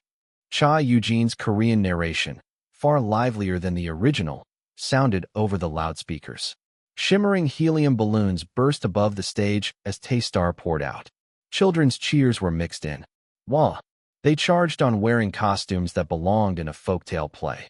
The woodcutter, the scholar, the tiger, the magpie, the goblin. Each outfit theatrically exaggerated into something irresistibly cute. A true children's stage. Yet Taystar didn't flinch. They launched into their fierce title song, Spring Out, whose concept was Josian steampunk. The sensation of today seeps in. At this moment, this gaze, this premonition. Now, without warning. Spring out. Meanwhile, the choreography had been tweaked to feel more like nursery school movements, an opening that was intensely striking in its own way. They're serious about this. Taystar's so cutesy. They're actually amazing. Cute was the best choice. But they perform so well it's annoying. Viewers were in stitches, commenting at the innocently bright, honest performance worthy of a charity show. But some fans felt a pang of nostalgia. Reminds me of that impromptu concert stage. They canceled the tour, so they're giving us this similar vibe. Makes me tear up. They're cute, but I'm the only one getting choked up. All of these reactions created an utter madhouse in the comment feed. The same phenomenon rippled across SNS and community boards, earning Taystar huge ad reach. What is everyone talking about? Taystar doing a play? Come watch the free concert, everyone. It's hilarious, fully comment-driven. What the heck is going on? Even people who'd never cared about idols' charity concerts clicked the link in curiosity. Through it all, Taystar kept performing flawlessly, never overplaying the cuteness, allowing themselves a touch of self-consciousness that only added to the fun. Man, Taystar is so dedicated. They're really serious about this charity, guys. I should have picked number 1, just kidding. After watching this unconventional stage, people grew curious what the other option had been. So what was cool? What would the cool stage have been? Don't you have any details on the other choice? Maybe it comes up in the next stage. With a bit of anticipation, they waited for the proper cool stage to follow. But it never came. If you choose one path at the crossroads, you cannot travel the other. So the unchosen path is erased as if it never existed. After the set ended and the members gave their awkward individual bows, that message appeared. Lee Se-jin grinned, raised his index finger into an X, and held it up to the camera. The others chuckled in disbelief, but the comments fell silent. Really? No way that's real. Oh, what a pity. You prepared so hard.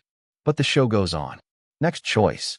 With the members' cheerful voices, the audience began to realize what was happening. This means we definitely have to give up one option, right? Guys, are you crazy? Why go this far for a charity concert? They'll post the unrevealed one online, right? Right. They reasoned that Taystar wouldn't just throw away one prepared set, but what they saw on stage was only the winning choice. And then it ended. The forced binary decision. Fans' voting frenzy ramped up again. This winter, we will go to a snowy winter sea. Drink warm cocoa at home. The voting scoreboard returned. Now the comments aimed to persuade. Obviously cocoa, that's crossing the line. Winter sea would slay on stage. Do you really want a dull work-from-home vibe at a concert? Of course we go to the sea. They'll come out of the dorm for this. So please cocoa, please. After a nail-biting battle of over 50,000 votes, the winter sea won with 30,000 votes. Oh, what a result. A wonderful choice. The scene shifted.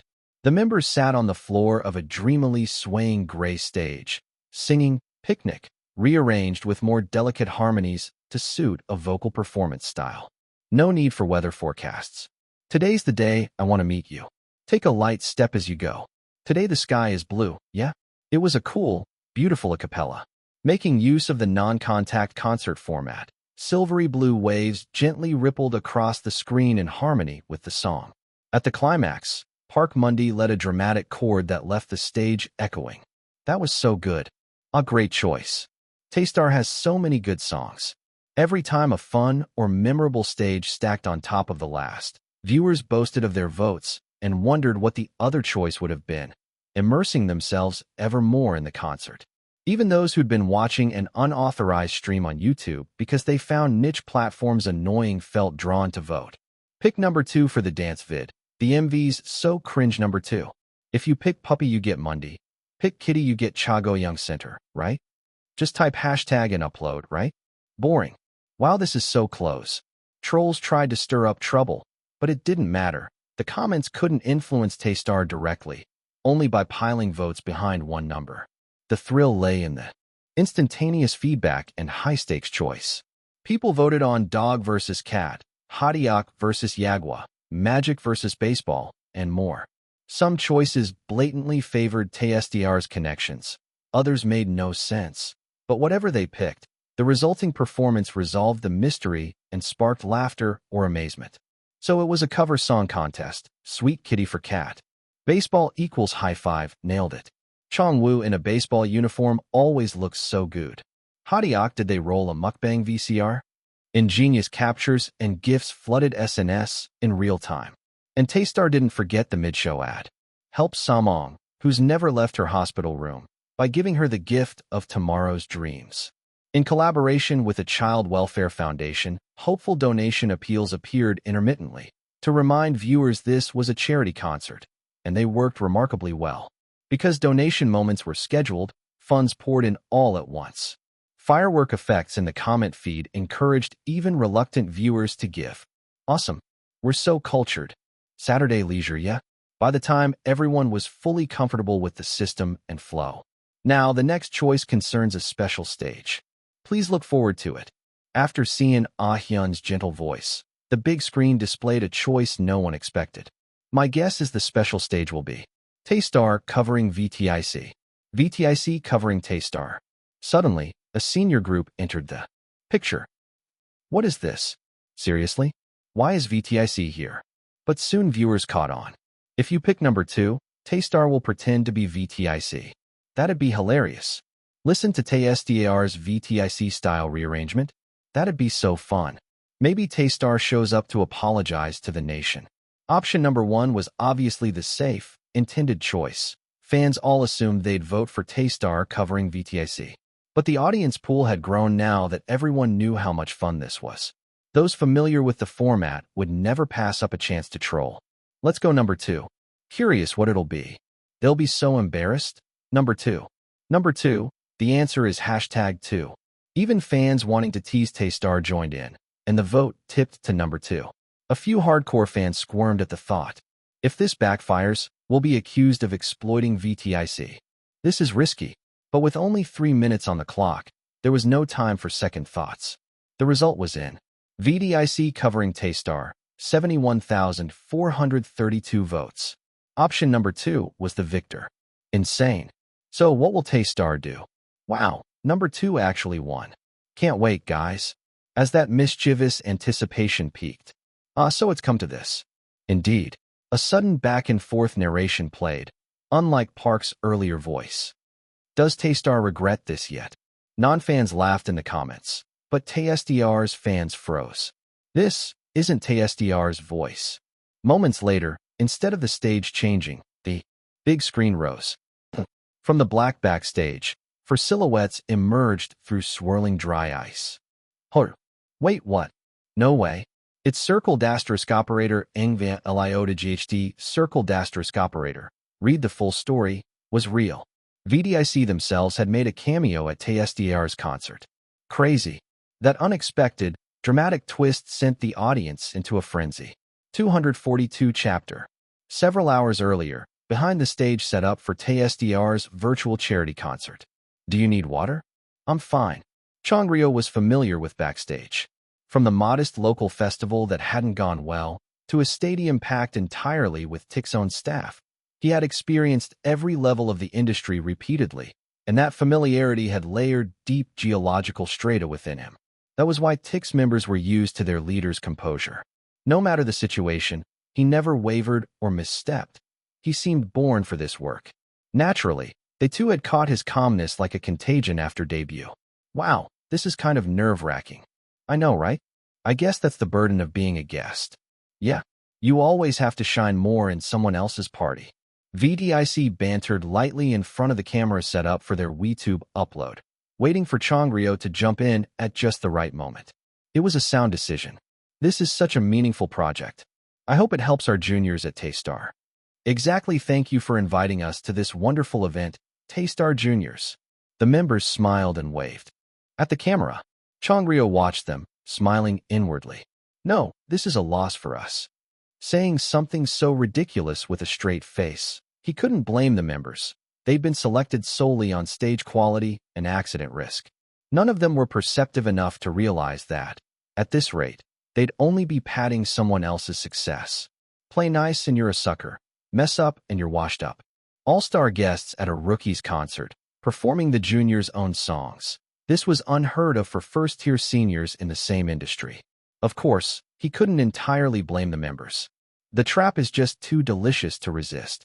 Chongryo recalled the conversation that had arranged this appearance.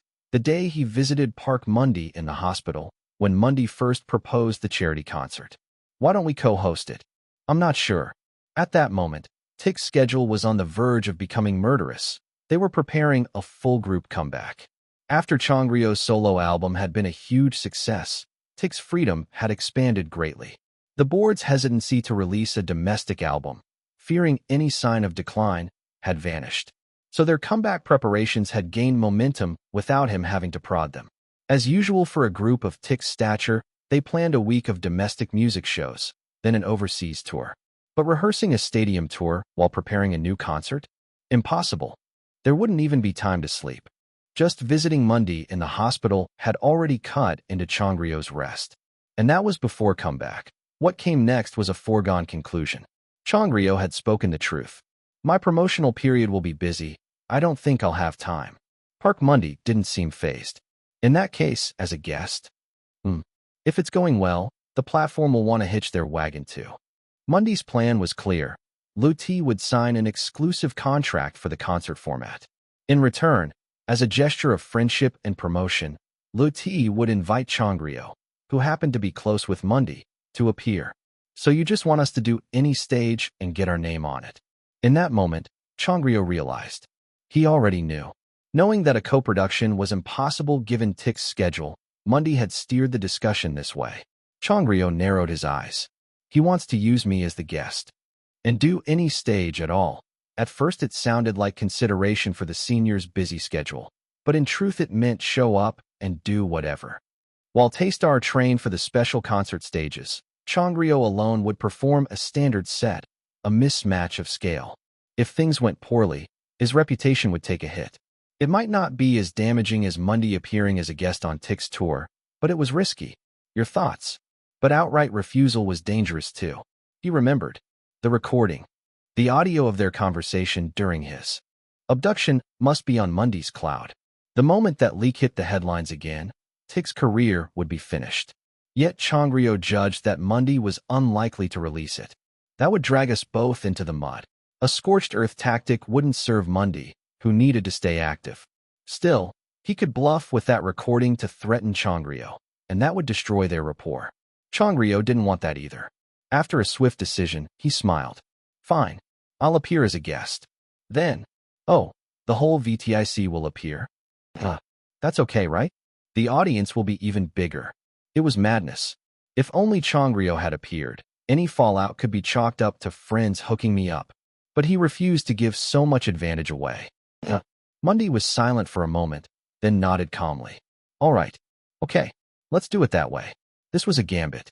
Having VTIC appear risked far greater damage than Changryo alone, but the potential gain was larger too, since the two groups would be compared directly. And knowing Tick's stage quality, Changryo assessed the odds clearly, 70% or more. He even raised the stakes further. Wouldn't it be fun if we swapped songs? That way, money would fill out the numbers too. Returning from his reverie, Changryo smiled. After all, it was a game he'd set in motion. The members had fallen for it naturally. He had picked them for being manageable. But their strength lay in their craft. He recalled Mundi's terms again. 400,000 viewers. Did Mundi know how many viewers Tick's online concert had drawn in a single day last year? 610,000. Paid viewers counted on that platform alone. With VDIC confirmed, there was no threat to Mundi's survival. We'll have to accept some Taystar fandom bleed, but that was self-inflicted. He couldn't be responsible for Mundi's regrets. I should let Kongai meet them. Thinking of his dog, Changryo briefly considered a small gesture of comfort. Let's go. Today, VTIC wins again. Victorious. The cheesy cheer the director had concocted at debut popped out as a joke from his lips. After all those restarts, it was the only thing that hadn't changed. Perhaps because Changryo never bothered to change it. He always wanted to win. VCR ends in 10 seconds. Watching the stage machinery opening before him, a strange thrill crawled down Changryo's spine. It felt unfamiliar after so long. The sensation of risking everything and charging toward an uncertain outcome. A challenge. A brief test tone in his in-ear. Then the stage began. The moment VTIC strode out into formation, comments flooded the screen with question marks, exclamation points, and astonished cries, changing too fast to read. This wasn't limited to the concert page. Yo, VTIC. VTIC really came out. Tickers, what are you gonna do? Insane. People seeing the real-time posts on SNS scrambled to join the Taystar concert stream. Pop-up notifications sent to VDIC subscribers on the platform also startled countless viewers into clicking. VTIC has appeared. The pop-up even featured Tick's logo as an emoticon. In that moment of pandemonium, VTIC launched their set. We ing, we ing, we ing. Sirens blared, and deep drums rolled like formal applause. Rough, rapid, intense percussion and brass heightened the tension, and the signature riff melody kicked in. Hung Cha, Hung Cha. VDIC opened with TSDR's signature song, Hung Cha. But all of its elegant Eastern vibes were gone. In their place surged technical electronic tones and orchestral bursts racing over a fierce trap beat. Dressed in suits overlaid with black harnesses and gloves, VDIC interpreted Hung Cha's choreography faster and more modernly. Hung Cha, we bring it today. No escape, you'll feel our sway. The rap slowed into a groove that masterfully underpinned the performance. There was no room for beast-like motions. Instead, they were a special ops unit, precise and authoritative, as if capturing a wild creature. Salutes followed as the bass swelled. Now, we arrive, warning upon warning. We approach with chilling precision. Aye. Take off. Their rap shifted rhythm, pouring out like an aggressive onslaught. Then the chorus. Finally, the day has come. Hung Cha? Oh. At an unexpected moment, the backing dropped. Never get away from me, yeah. Their languid, ominous wave style moves contrasted with the tight, rapid formations again. Dancers waving giant flags behind them. VDIC stretched every inch of the stage, driving the performance to its limit. Their main vocalist was gone, but they erased that absence with rap and choreography. They didn't care about any void. They forced the audience to hold their breath in awe. Wow, The comment feed slowed.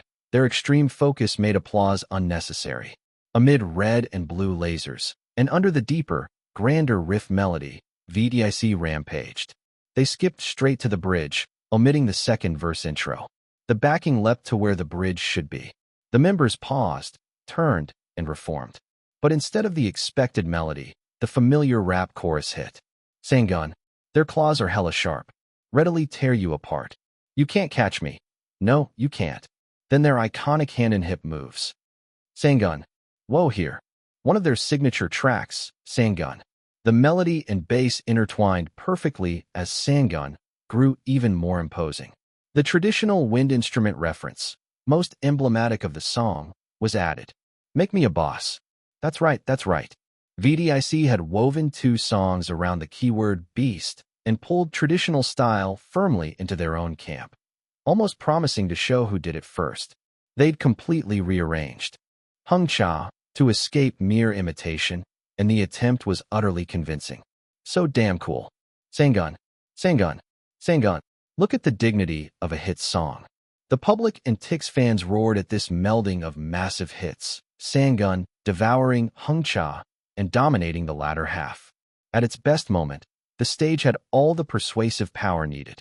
Sangun, their claws are hella sharp. Let me prove it. An explosive final dance break. Then VTIC closed in a four-man formation between giant flags. The stage ended, but the comments never did. They killed it. Insane, as expected from VTIC. Why are they here? Gives me chills. Wow, so awesome. VTIC gasped for breath, waved to the dancers exiting, and smiled at the camera. They even sat on the chairs thoughtfully placed by staff and chatted for a bit. Thank you for choosing such a great option, everyone. That was so much fun.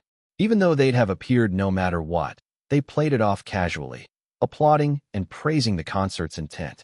Of course, they couldn't resist a joke. Oh, come to think of it, we have our own concert going on. If you're interested, please check it out. Huh. In the comments, people wailed. They stole our votes. This is so cruel. Now I get why they're friends with Taystar. And some ticket holders muttered under their breath. You jerks, give us a heads up next time. They're so good at stopping me from unstanning. Stay first tier forever, plebs. My resale tickets bought this crap. Fucking hell. Lati and their fat wallets. How long are they going to exploit these kids for business? They're good so they keep doing this. The mood had completely shifted. No one could tear down Tick's performance without performing a mental gymnastics worthy of a true anti-fan. Meanwhile, Park Mundi watched this entire spectacle from backstage. If this had been a Real live show, screams would have filled the air. I stuffed a water bottle into my mouth. That was one terrifying son of Ingv or LGHD a bitch. I really called the tiger here. Of course, I planned to skin him and turn him into jerky, but letting things continue like this? No way. TSDAR's next stage was right around the corner. 243 chapter. The monitoring equipment showed VTIC on stage effortlessly carrying on their talk. Actually, the longer you're active, the fewer opportunities you get to cover fellow idols' songs. That's right. That's right, at our concerts we can fill the whole set with our own songs. That's a really cool thing. Still, it was fun preparing a cover stage after so long. Even without looking, the comments were doubtless filled with snarky lines like, yeah right, if you dropped rank tags you'd get trounced too lol. I caught myself about to fold my arms, then stopped, so I wouldn't get in the way while staff adjusted my mic. Those two couldn't handle variety shows. Yet here they were, pulling off a pretty convincing chat among themselves. Why, you're good at talk. You've been at it over 8 years, of course we are. Alright. When Sian Ah-hyun praised him, Bae Se-jin snapped back sulkily. He clearly didn't like that I was here. Honestly, I'd expected it. When I first brought it up they'd recoiled in shock. That crazy bastard wants to do an event like this? The platform is owned by that agency. We can't exactly refuse. Ugh. So, maybe we should just call the whole group. What do you think? Fine. That might be better. That led to a long debate over whether the concert even had to be on that platform, but Bae Se-jin eventually lost the vote. By the way, the only one who knew I'd fought with Mundi during my vacation. Well, let's just NVLG continue reading. Say they were a one-word reaction bot, sing yes repeatedly. Got it, we'll do our best. That was Big Seijin's last reaction to any of this. Now here he was making rather disrespectful gestures. Hey, stop pretending to fan us, then decapitate us, would you? Everyone seemed tense and wary, though of course some were simply excited. For example, Kim Rae-bin. That was a bold yet sophisticated arrangement. Next time, it'd be fun if we modernized your Sangun too. What do you think? That was the last thing I wanted to hear. If you go that far, it'll turn into a real showdown. How dare you touch? Hung-cha, I'll do Sangun just as you did. This was a charity concert, on thin ice for goodwill. If they went that route, it'd be a total train wreck. Issue vloggers would have a field day calling it a diss track battle, and it'd be real chaos. Fortunately, Ryu Chongwoo cut off Kim Rae-bin's comment before I even opened my mouth. Maybe someday we can try. Yes. He had no idea that day would never come. Well, at least he was happy about something. No, there was one more. We should use flags too. Flags are awesome. Cha Eugene sounded as if he planned to write an entirely new song. Bei Seijin, with a sour expression, turned to him. Not nervous? Why would I be? Because the others did so well. I'm fine. I'm good at this. We're good at this. Bei Seijin's face turned solemn all of a sudden.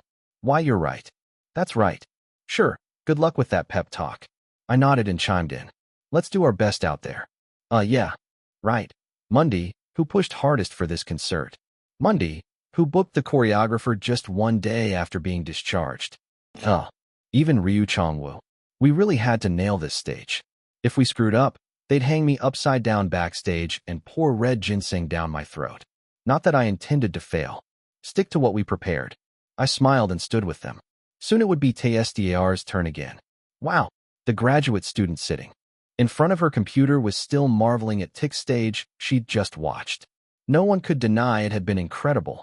But I do prefer the original stage. Oh well, it's TSDR's original, after all. She felt proud again of Taestar for doing such a great job on a classic song, and she applauded VDIC in her mind. Korean idols are truly amazing. That was the reaction of someone untouched by the industry's deep undercurrents.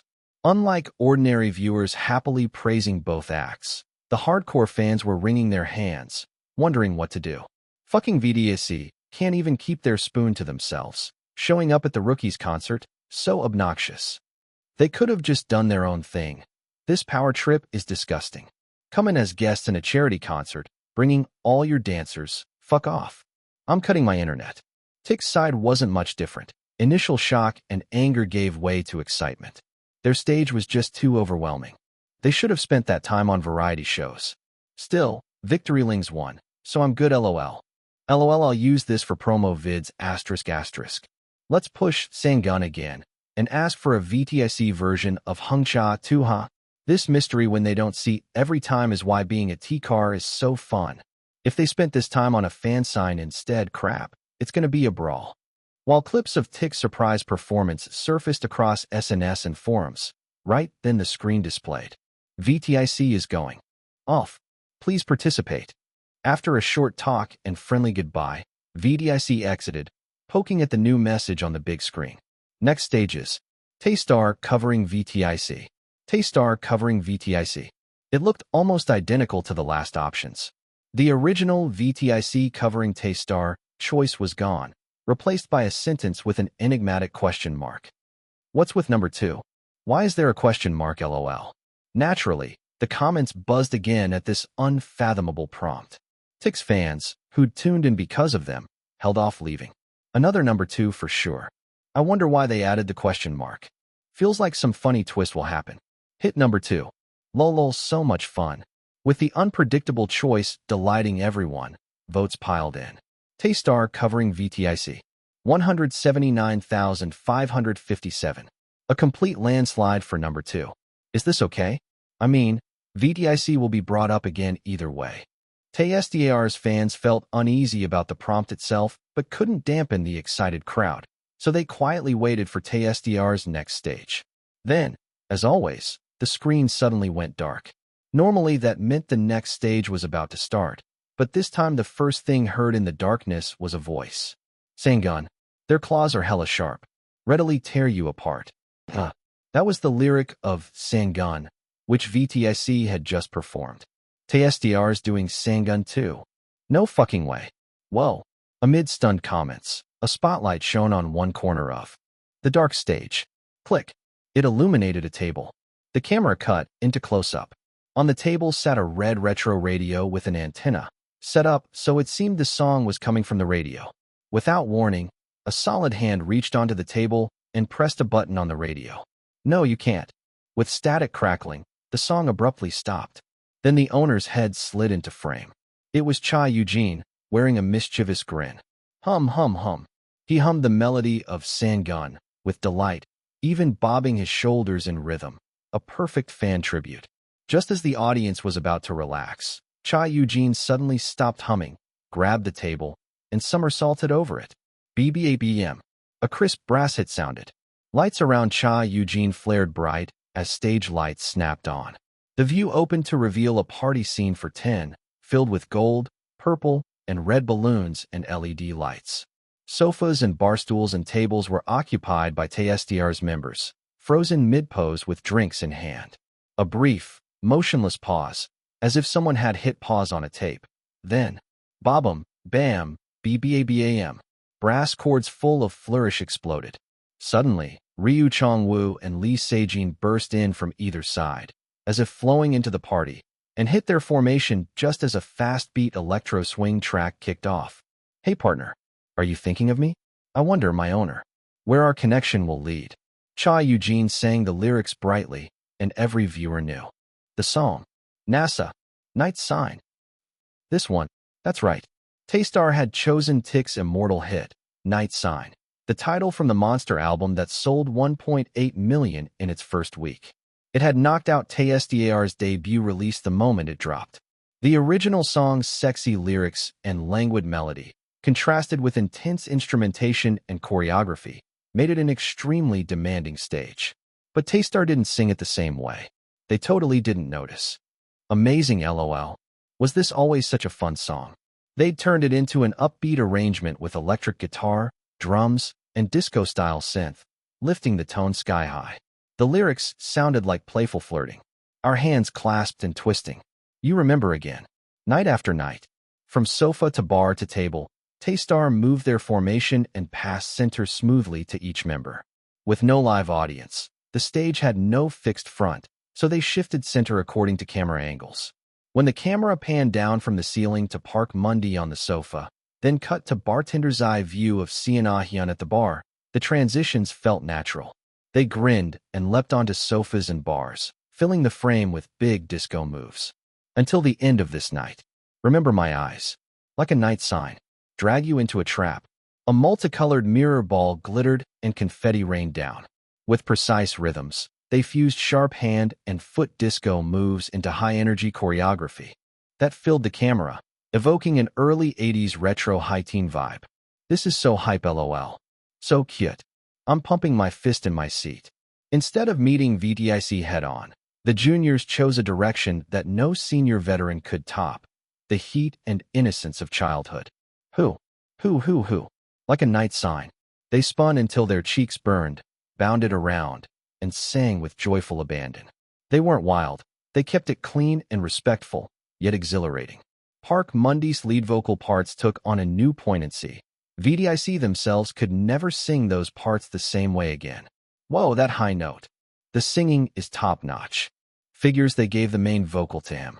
Just that subtle shift cooled the audience's adoration for VTIC. Overwhelm turned to refreshment. Taystar rode that energy smoothly, ending the party with precision.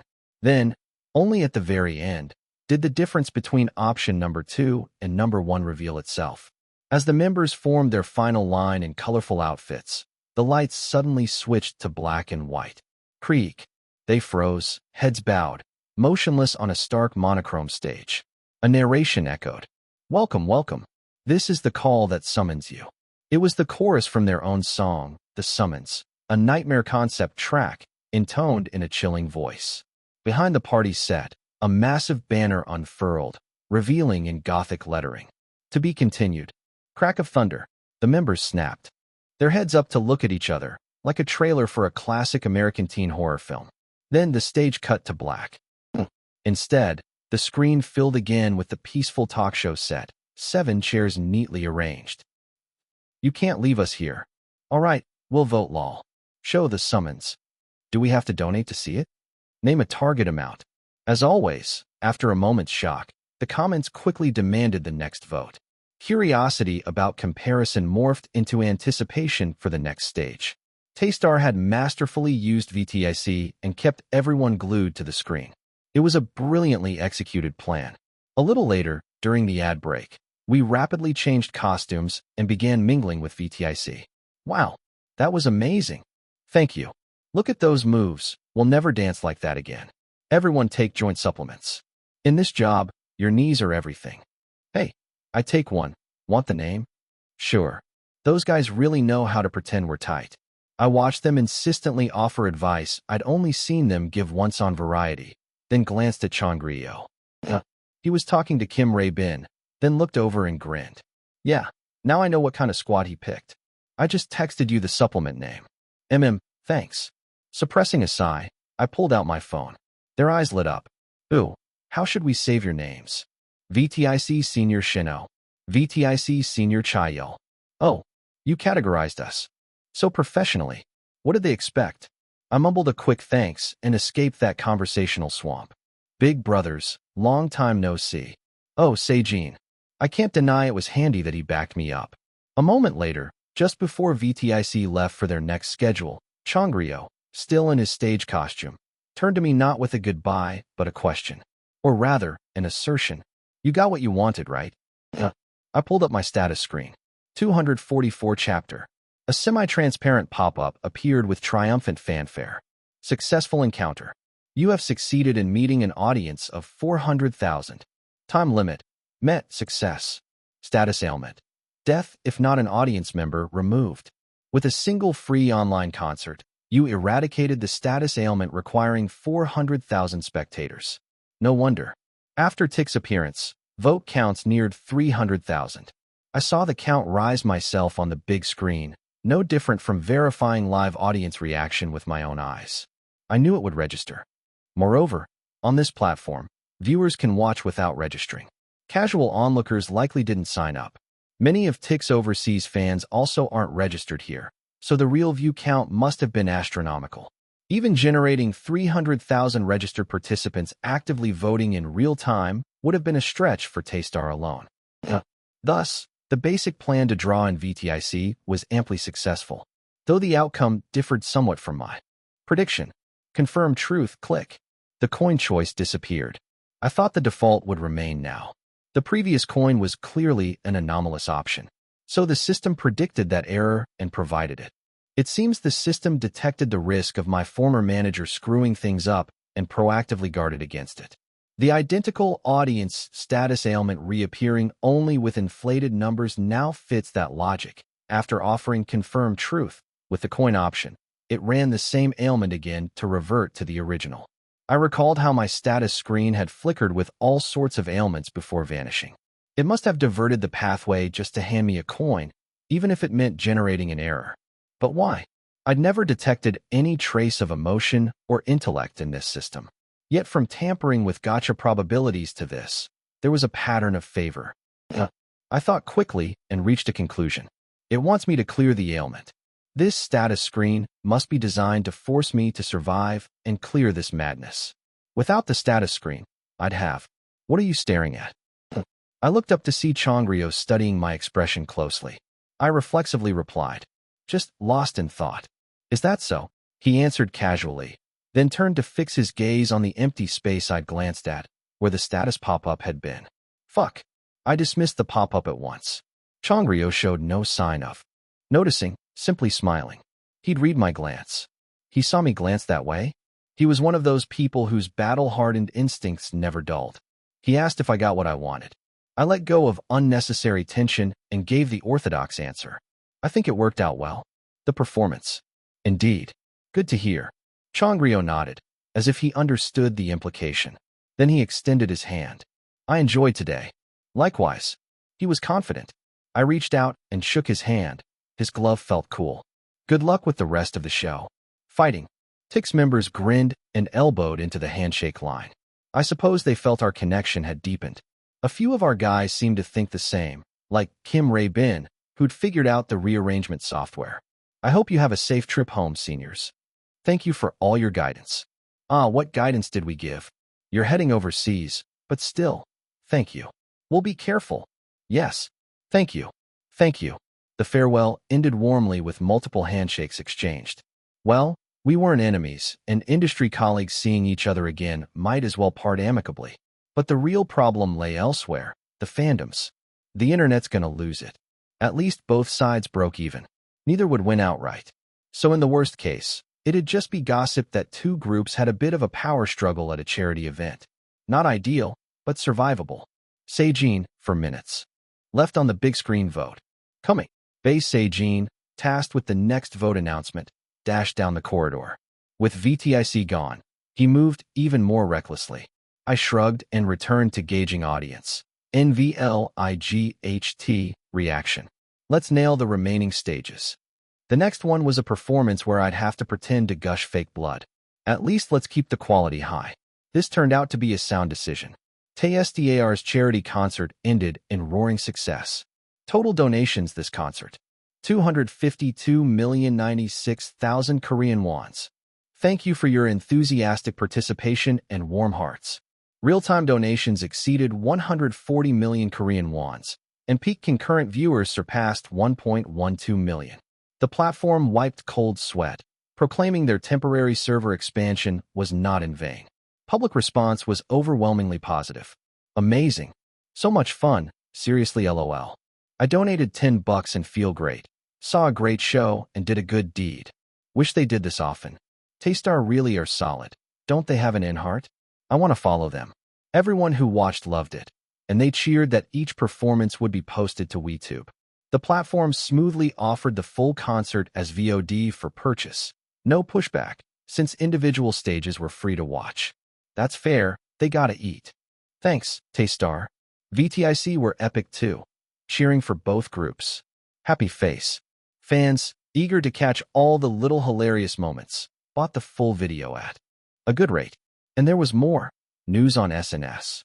Taystar is donating as much as you did. Photo. All funds raised will be safely delivered in the name of Follow Your Heart. Taystar matched the audience's donations. The photo showed them sweaty-faced right after the show, holding up a hastily scrawled sign with the amount, grinning. It was a flawless conclusion that silenced any "why do they deduct from the audience's money" complaints. Actually, the extra donation was a bit over the top, good behavior, but there was a reason.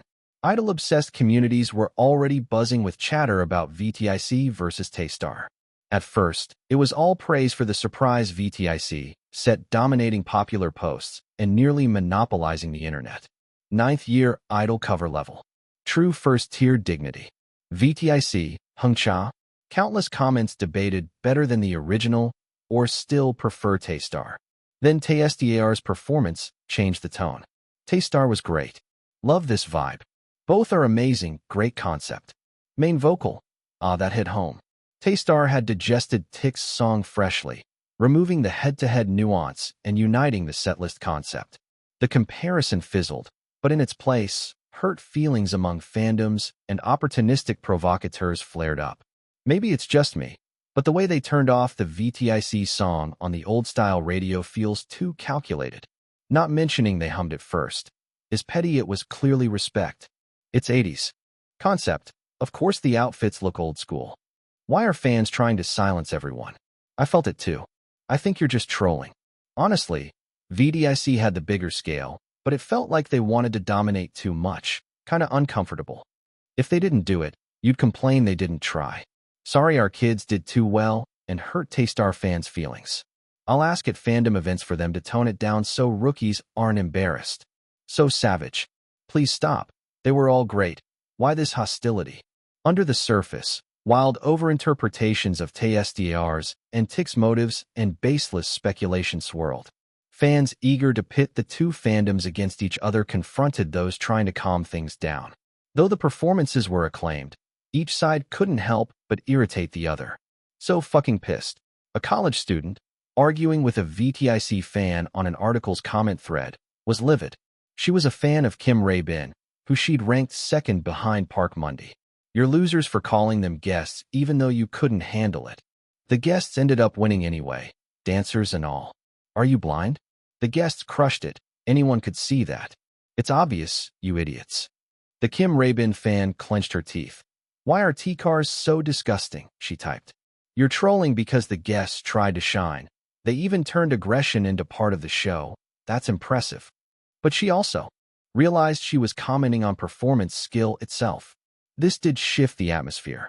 In truth, TSDAR's recent image had been closer to tragic victims. Their running story overshadowed their idol work. VTIC faced similar baggage, news headlines about their main vocal scandal, or suspicions of a declining group.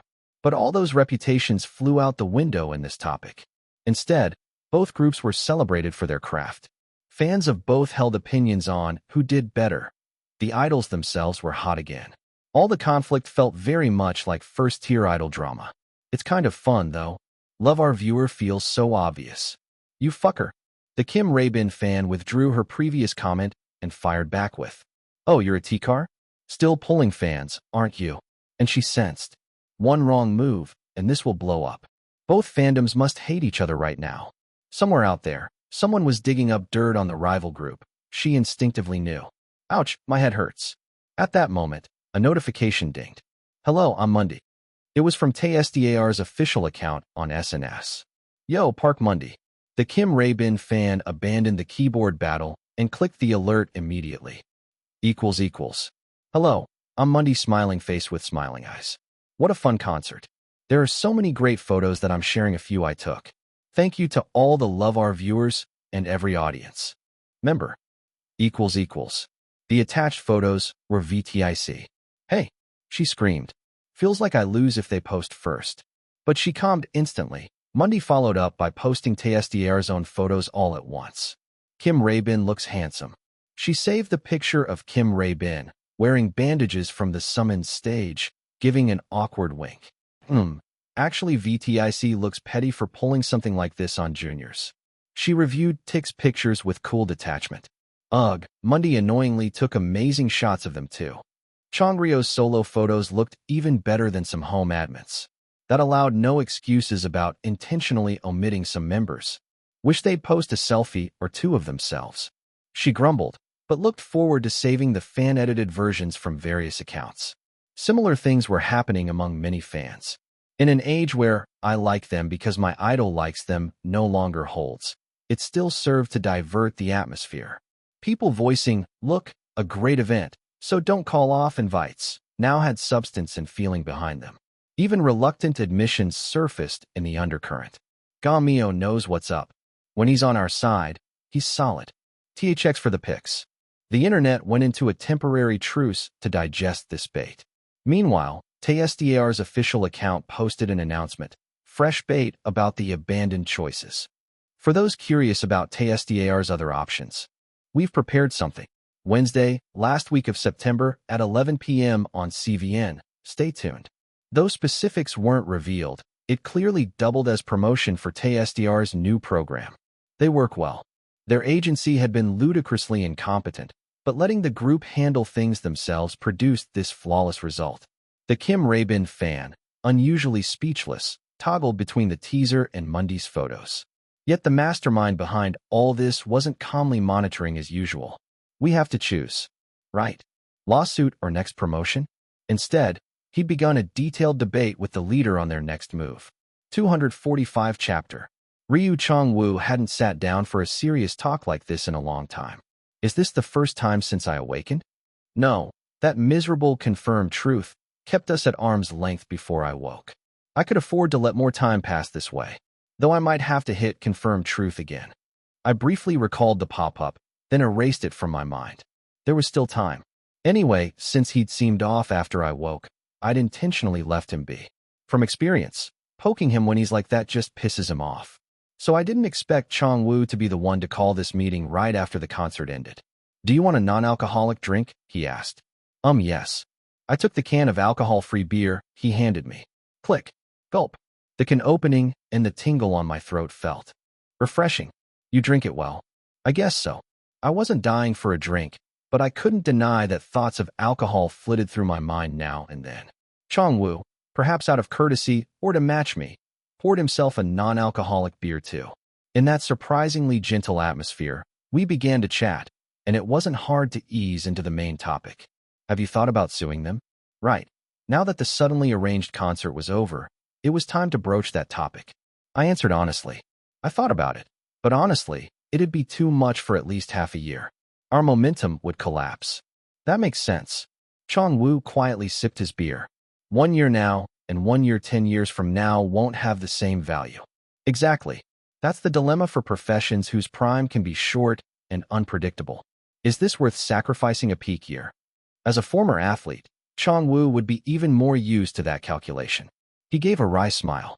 It seems you haven't given up yet, Se-jin. You've been researching a lot, meeting with lawyers and all. A lawyer? Yeah. Looks like you've been consulting by message. Between practice and everything else, when did you even find time for that? I was stunned and a bit bitter. He'd really wanted to prepare for a lawsuit, not a concert, but I'd gone cross-eyed to save my own neck and ended up planning a charity concert. He must have held that back.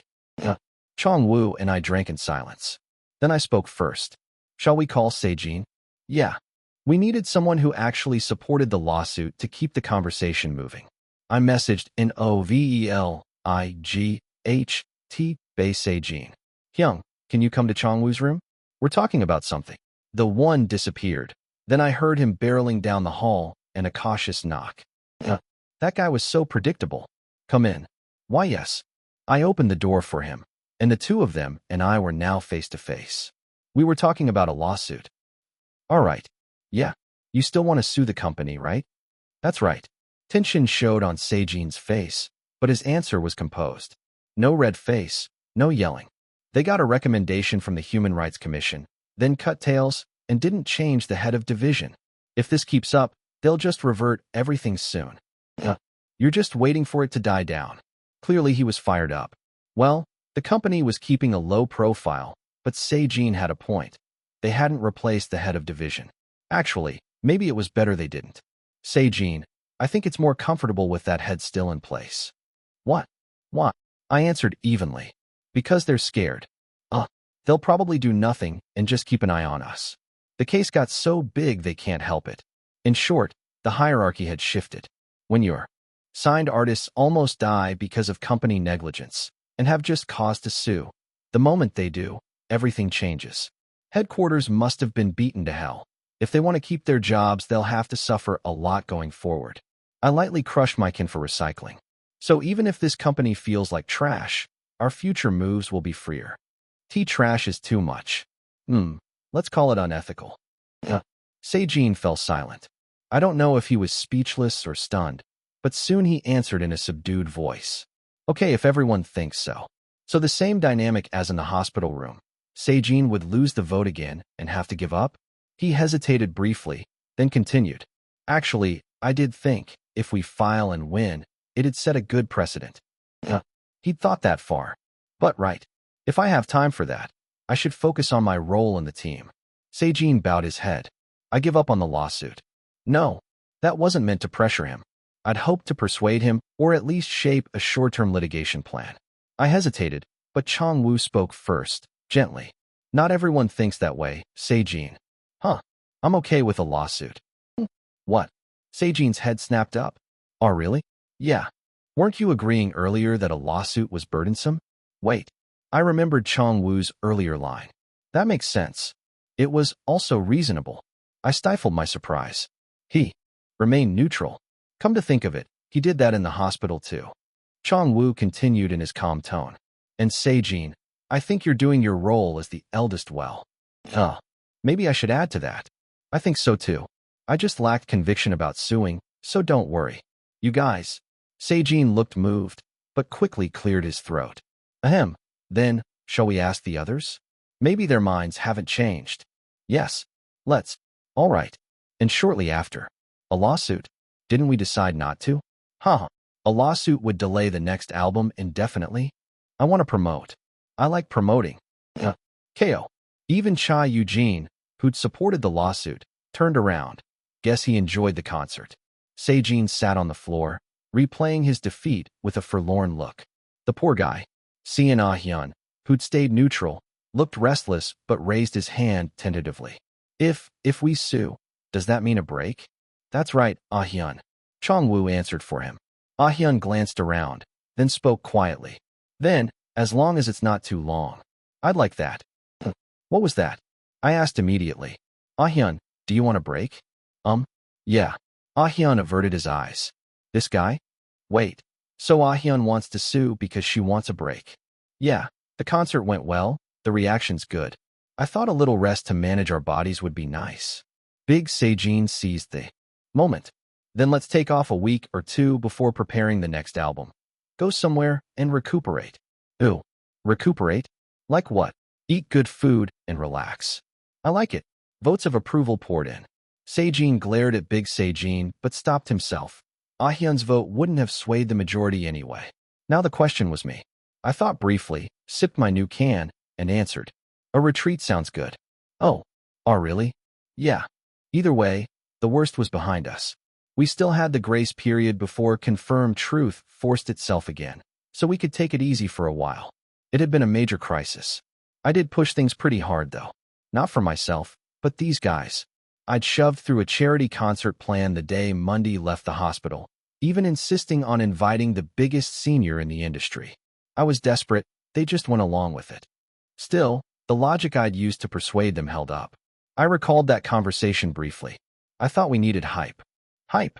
Yeah, not about the accident or company scandal, but the usual idol consumption. Conflict stirs the fire. Nothing works better than positioning as rivals. And apparently, that had motivated the members. That was fortunate. The outcome was good. The concert ended and follow-up was solid. Between the donation match and the photos, public opinion would stay steady for a while. VTIC also benefited somewhat. Stung, but the champion versus challenger dynamic was well set within acceptable bounds. I basically pulled the trigger on a scenario that'd emerge on its own once Taystar got bigger. We'd extracted every drop of value from this concert. Now if I had any conscience, I'd yield a bit. Even if they didn't sue, I wouldn't stop them from resting. Actually, about the lawsuit, maybe I can give them some of what they want. I turned my mind to that, and Chong-woo across from me smiled. I'm good with recovery time too. How about you, Seijin? That's fine. Great. Everyone's on board. The mood warmed. Big Seijin snatched the beer I'd been holding and cracked it open. I let it be. It's almost Chuseok. Before going to our family homes, shall we meet and take a proper break? That sounds good. Amid the excitement over destinations, Kim Raybin quietly raised his hand. Raybin. Should we tell the company we're halting all schedules and preparations for next promotions? That was fine. We don't have much scheduled anyway. I think we're just filming a few fan videos. I see. Then cancel only those videos. He'd made it sound oddly ambiguous. Fortunately, a good suggestion emerged. Then shall we show fans our rest? Asked to set up unmanned cameras. Not sure they'd want to see that. It might be dull, but so what? That's how healing trip shows are. Since we nailed the charity concert, it could work. Right. That made sense. It wouldn't be a bad concept for downtime content. Voices of agreement rose all around. We just needed to tweak the theme. I emptied my can and spoke. But travel's been done in our reality show. Isn't it redundant? Oh, that's true. Excellent point. Idle working holiday. Everyone wore nostalgic looks recalling selling hotdog on the street. I folded my arms. Not that.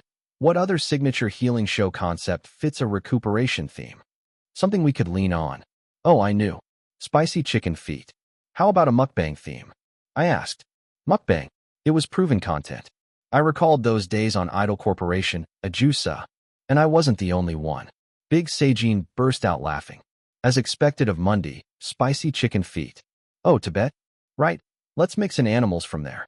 Any other keywords? Natural scenery? That's good. Thus, all sorts of healing keywords were thrown together in an impromptu pitch, and an emergency variety show was slotted. Taystar goes to the countryside to recuperate. And until that moment, none of us knew how far this hastily made show would go. 246 chapter. The variety show production went more smoothly than expected. They planned to just set up unmanned cameras and release episodes on W Live, but the head office must have caught wind of it and contacted us right away. Apparently, there's an opening on CVN. How about going over there? From what I heard through the grapevine, some drama had fallen through 2 weeks ago due to casting issues. They were offering us that slot. Of course, it wasn't a typical offer. They're really bending over backwards, huh? Seriously, they're crawling for us. Everyone else seemed to think the same. It was obviously a strategic move to smooth things over with Taystar. But Bae Sejin wasn't thrilled. He said it felt like a bait and switch. It's like they're trying to feed us something and then wipe our mouths. It's not even singing. It's a variety show. That may have been true, but he didn't press the point too hard. Well, since we decided not to sue, it doesn't really matter if we take it. We had concluded we wouldn't pursue legal action. Hey, Hyung, about that. Yeah. I'm thinking of organizing Circle Dasterisk Operator Inkva Iota GHD Circle Dasterisk Operator. Read the full story, the evidence everyone gathered for the lawsuit. Would that be okay? Sure. I don't mind, but why? There's something I want to check. Bae Sejin looked puzzled, but handed over his files without resistance. And I was a bit surprised. He had clearly researched every precedent. From the situation with the previous manager to legal counsel notes. The material was thorough and practical. If I added my call recordings and message logs, it could make for some very convincing litigation documents. I had to admit it. He's impressive. If Bae Sejin had had the chance, we might really have won. It would have taken over a year, and even winning wouldn't change the industry's mood or broadcast availability, but still, if cases like that accumulated, the atmosphere might shift. So what do you think? I gave an honest answer. This proof of effort and focus deserved recognition. I'm actually thinking of achieving a lawsuit-like effect in another way. Is that even possible? I'm still working it out, but your materials are so solid. Once I organize my thoughts, could I get your advice? Of course, Bae Sejin said, looking a bit sheepish afterward, but he seemed relieved. I'll sort it out further. I stored everything on my phone. That ended the lawsuit talk, and we eagerly accepted the head office's offer.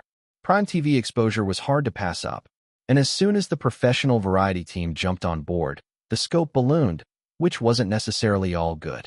At the first rushed meeting, the producers said this. We've reserved an island. Excuse me? There are Taystar fans everywhere, right? Some hardcore ones might follow you there. The production team beamed and displayed their info on the screen. So we snagged an island used by another show. We've booked the whole thing. Apparently a wealthy individual's private island, complete with a stylish villa. They even hosted an escape show there earlier this year, so the broadcast facilities were already in place. We'd save a ton of setup time.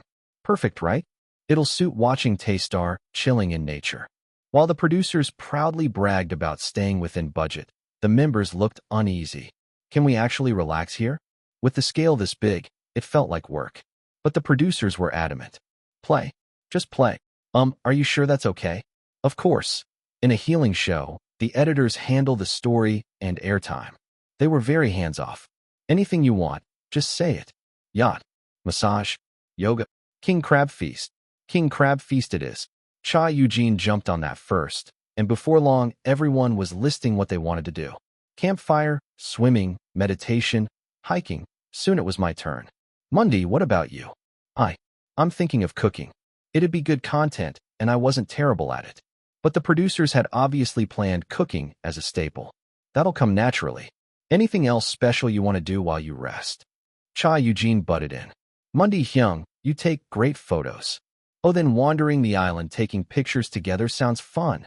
Activity levels were skyrocketing. I abandoned my plan to stay indoors. We were clearly going to be busy. On the first day of filming, after all the twists and turns. Is that it? They herded us into a gorgeous villa dotted with unmanned cameras. Literally no instructions, no staff. Is there some game? I thought we'd at least get a mission. There was none. We were simply 7 people in a spacious 3-story villa on an island with stunning beaches, mountains, and wildflower paths. Those lounging in the living room soon realized the drill. They really mean do whatever we want. This is my first time doing something like this. And, true to form, they excitedly began exploring. Wow, this room is nice. 2 per room is standard. Oh, this room fits 3. It's huge. Monday, what are you doing? Checking the water pressure. The villa was top-notch. I have no idea how they built and maintained this on a remote island, but it had gas and plumbing. There must be a water tank on the roof. Aside from no one guaranteed a single room each, it was a perfect retreat. Welcome food for Taystar, happy face. In the kitchen was even a snack basket with a flour lay and a card. The fridge was fully stocked. Impressive. Honestly, I doubted the footage would be entertaining. I quietly closed the fridge door, where a large silky chicken for Samjitang was chilling. I want black chicken. Let's cook and eat it together. Okay. Yees. Cha Eugene was the most excited. After the house tour, some members peeked outside. Is that a barn? Looks like it. Mundi, look. The escape show set. They must have left the container wall. Cool. Whether the containers hadn't been removed or the owner let them stay, the broadcast logo wall remained. If we got bored in a few days, we could explore it for fun. Same network, so good promo. Honestly, I'm surprised if we last 3 days. What else is there besides 3 meals? After a day or 2 of island tours, we'd run out of things to do. Mundi, what's that? I thought it'd be good for hiking. I'd need to persuade them that rough trails were risky, glancing at the 7 pairs of hiking boots Ryu Chongwu had brought. Oh, chicks in the barn. Ah, so cute. From then on, it felt like an exploration show. The first stop was the barn next to the villa, full of chickens and chicks. It looked newly built. They must have stocked it for egg theft. A variety show staple. We strolled the beach, walked a meadow path, then had a simple meal. Kimchi stew, the easiest dish. They've prepped rice. There's canned ham, too. The stew is good. Should we grab some eggs from the barn? By now I had a sense of it. It's just a countryside retreat. I'd almost forgotten the cameras existed. Even the walk had a drone following us. They must have wanted the most natural footage, but I still doubted the content. After lunch, just as we were getting drowsy, ding dong, the doorbell rang unexpectedly. Ooh, finally a mission? It wasn't. Hello? You signed up for today's meditation class. Right. Gah. Why yes. Requests from the meeting were materializing. Meditation, aroma massages, experts and equipment arrived in front of the villa. Please lie face down on the sunbed. Okay. Ugh. Bei Sijin's moans during the massage must have been hilarious. This was the real fulfillment of do everything Taystar wants.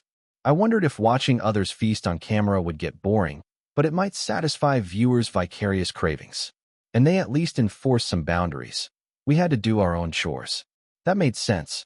If it only showed us playing and then vanishing, it'd look bad. 7 of us finished quickly, so it wasn't a nuisance. Even the least self-sufficient tried hard, so it wouldn't reflect poorly. I'm good at cooking. No, you're not. You're better at moving stuff. So you should do laundry. Kim Rabin can't cook. I can. I've proven myself in past cooking videos. I wasn't sure if they'd air that, but if they did, it'd look like normal group teasing, not Discord. 3 sweet days flew by. Phew. In your heart, Papang Pang. When the relaxed members began oversleeping or running around singing as if no cameras were there, we got a message from production. It came by text, maybe for better footage planning. Is this PD? Yep. On Ryu Chongwu's phone was a text. The weather is deteriorating. Please prioritize indoor activities and safety. Good point. Big. Sijin read it aloud, shrugging. The sun was shining for 3 days straight. Right. Should we reinforce the barn a bit? The forecast warned of strong winds and rain, so we spent the morning fortifying the barn. That night, KWA Kwang. Holy shit, that thunder's loud. Thunder, lightning, and wind hit. We stayed indoors playing board games. The next day, KWA Kwang. KWA Kwang. It's still going. I looked out to see waves crashing violently onto the beach. If the villa had been built any closer to shore, the water would have flooded inside. Everyone, it's impossible to launch boats or walk around the island right now. Please wait while we figure out a plan. The PD's text was grim. Huh. I thought it'd clear up today. The forecast was wrong. They attached an updated forecast showing this would last at least until the day after tomorrow. We're screwed.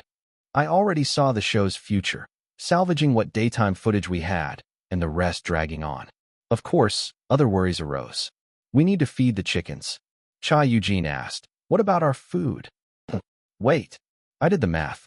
The fresh supplies were supposed to arrive today, meaning we were running low. We have instant rice in cans. We won't starve. Ugh. Cha Eugene pouted. It's more than food. Camera crews couldn't come either, since they needed to switch memory cards. Everything was on hold. I reached a conclusion. We're basically stranded here for the next 2 days. No way. Between stunned silence, Kim Ray-bin swallowed hard. So, aren't we basically stranded on an uninhabited island? An unexpected twist in our content emerged. 247 chapter. Stranded on a deserted island, day 1. Quack quack quack. Outside the villa, the wind and rain still raged like madness. I'm glad whoever built this place was obsessively safety-minded. At least the villa was intact. I held back a sigh and flopped onto the living room floor. Cha Eugene plopped down beside me. Look at it this way. The outside world's been wiped out by a zombie apocalypse. That's why we're safe in this cozy shelter. You're really comforting. Don't laugh, you jerk. It did make me smirk a little, but my head was spinning. How are we supposed to film anything? If we lose a few days of footage, this show is genuinely screwed. Hyung, we can't film right now anyway. So relax and just chill. There's no need to worry about anything humans can't control. He speaks with such certainty. I shut my mouth, looked out at the storm, and had to admit, what can I do about the weather? We were just a fill-in program slot. Screwing up one variety show wouldn't ruin our lives. We'd nail the next one. You're right. You got it. I lay in the living room watching the rain until it was time for lunch. At lunch, the 7 of us ate the same rations, and it truly felt like a disaster movie. Should we check the barn for eggs? Sejin, you'll get swept away. Okay. After 2 uninspired meals, time felt suspended. My already slow phone data had started crawling. I really am isolated. With nothing to do, and having excused myself from cooking today's meal, I sat in the living room, where the weather was most visible, and thought. We'd exhausted the board games, and there was no way to go find food outside. Busy, thump. At that moment, everything went pitch black. Is everyone okay? It was a blackout. On an uninhabited island at night, there's no other light source. Pure, pitch-dark blackness. I shot up. Someone grabbed my shoulder. Hyung, right. It was Cha Eugene. She'd gone to get laundry from somewhere. I recognized her voice, then heard the others. Guys, don't move. Let's let our eyes adjust to the dark. That was Ryu Chongwoo. Why yes. Man, if that had happened 5 seconds earlier, I'd have stopped mid-dishwashing. That was Sean Ah-hyun and Big Sejin. Cha Eugene was right beside me. Kim Ray-bin on the sofa. That left. Where's Bae Sejin? At that moment, I heard the thud of someone falling and a muffled cry. Hyung. Thankfully, his voice returned unharmed. You okay? He was. Trembling a bit. I called in his direction. Do you need help? And no, stay there. I'll come to you. No, stay put. You stay still. I turned on my phone's flashlight and stood up. Let me go with you. It was fine to go together, as long as nobody throttled each other. I grabbed Cha Eugene, and we followed the others, moving quickly toward the light. Sejin Hyung, are you there? Bae Sejin lay face down in an awkward position. When the flashlight beam hit him, his face lit up. He was genuinely spooked by the blackout. You okay down there? I'm fine. No problem. He grabbed Ryu Chongwoo's hand and got up, but he was tense. I think I knocked something over when I fell. He swallowed. Something slid out and landed over there. He pointed. I swung the flashlight in that direction. A half-pushed cabinet. And behind it a door? The beam revealed a drab-colored fire door. No way. What is that? Bae Sejin had spotted it only because the floor emitted a faint glow. Some kind of phosphorescent paint, it seemed. Is this like a secret room? I think it's an emergency exit. Sounds plausible. We muttered among ourselves, then sensibly agreed we shouldn't enter private property without permission. It looks like it leads underground. Structurally, the door probably connected to the flower meadow path nearby. Big Sejin murmured behind me, sounding eerie. Isn't this like one of those horror movies where you're stuck in a snowy cabin and some hidden door unleashes the terror? Cut it out. I slapped his back and returned to the living room. The others hurried after me, grabbed flashlights from their rooms, and reunited there. Phew. Shall we search for more flashlights? There's one in the pantry by the entry. I'll get it.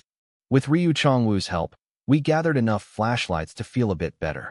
The problem was, We had no way to recharge our phones. We'll have to ration them. No electricity, no choice. I clicked my tongue. Hey, we might be in danger. How about we huddle together and sleep here? Absolutely. Tell us a scary story. That night, we all camped out in the living room. Cha Eugene insisted on telling a scary story in English and had me translate, depleting more of my dwindling energy. The next morning, things got even crazier. The chicken coop. Huh? It's floating away?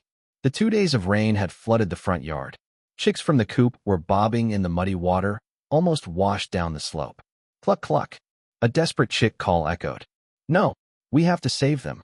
In panic, all 7 of us dashed to the coop in pajamas, without umbrellas or rain gear. This is insane. Grab them. Careful not to slip. Stay low. Luckily, our regular workouts paid off. No one face-planted in the muck. After a scramble, we rescued every chick. Cha Eugene and Ryu Chongwu were the heroes of the hour. Thank goodness. Phew. Soggy yellow bundles in our arms. We waddled back to the barn and restored order. Phew, that was close. Let's grab some eggs while we're here. We were soaked, but the rescue gave us pride. And eggs. I cleared my throat. How about we eat one of the hens? Excuse me.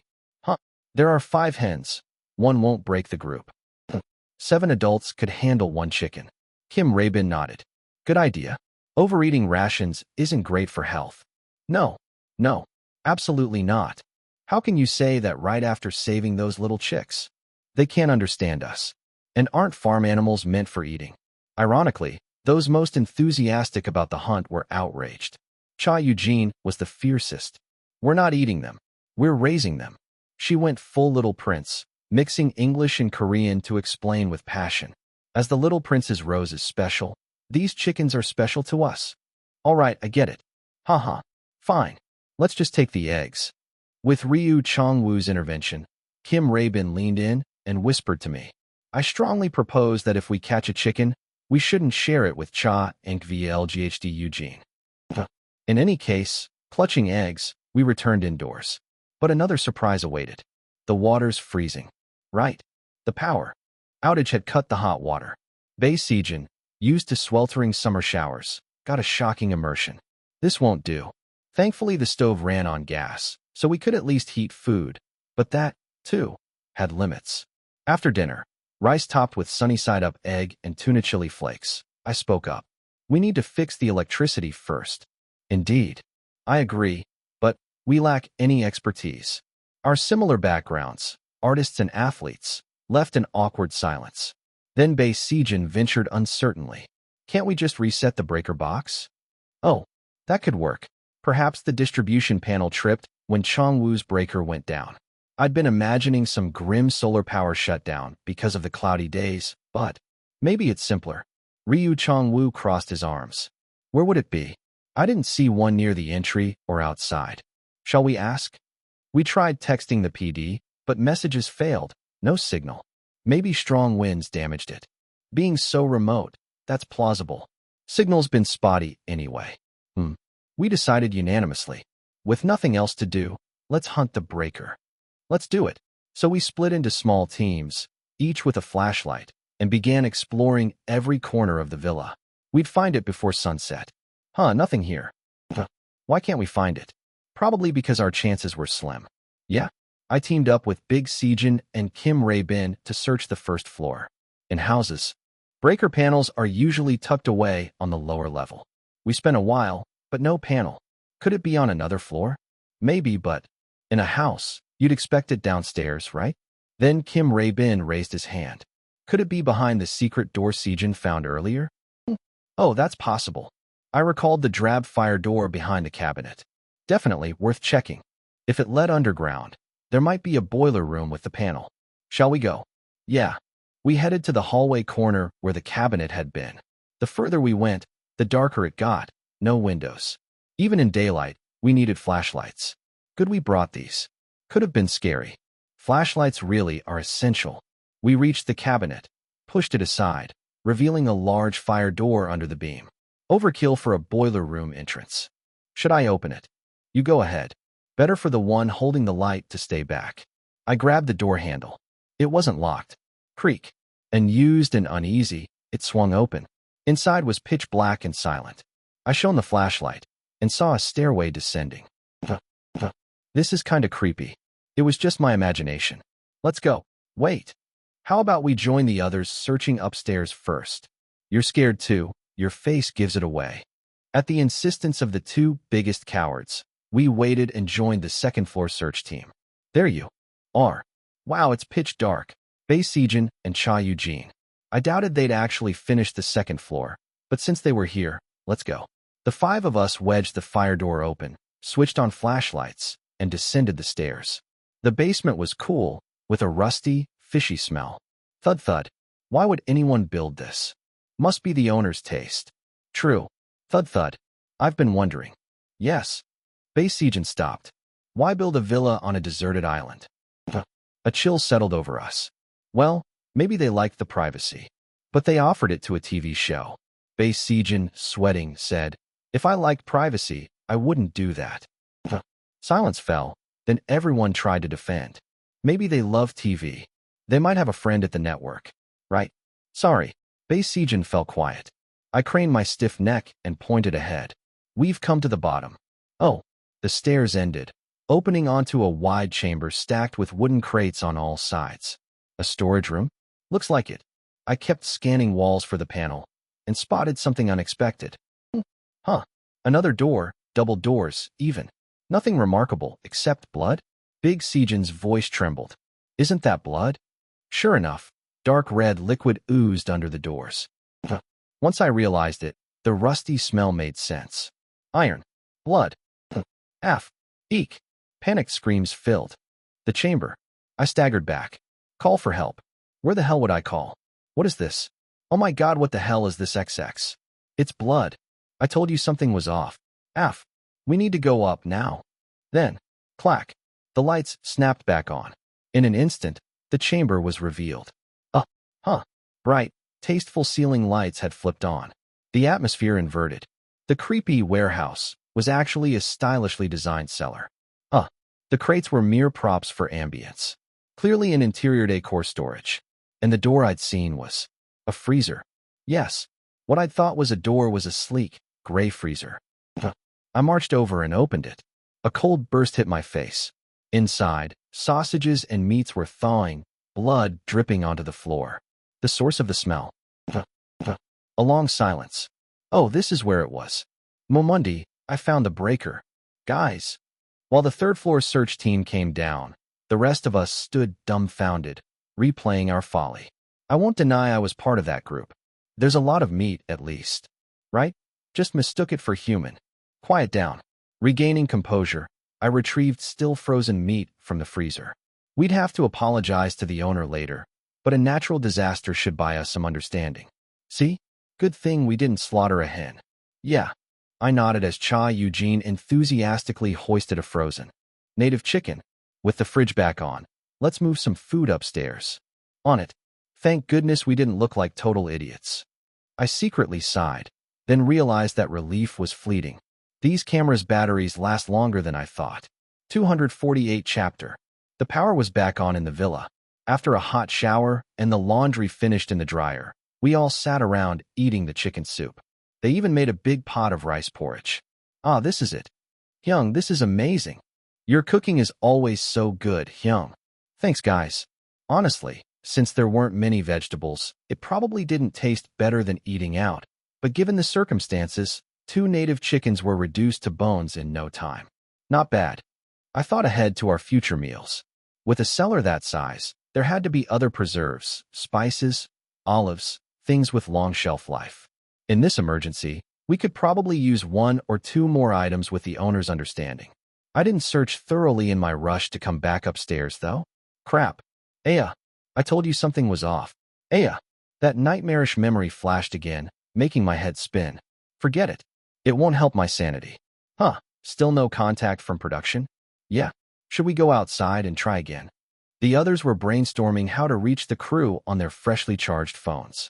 Well, power's restored, and we've got food. No need to rush. Even the updated forecast wasn't completely reliable, but in a day or two this would blow over. From now on, I thought, forget airtime. Focus on being as comfortable as possible here. We definitely crossed the line with this show. I set down my spoon and suggested, should we check the underground storage for vegetables? It's an emergency, so we might use a little more.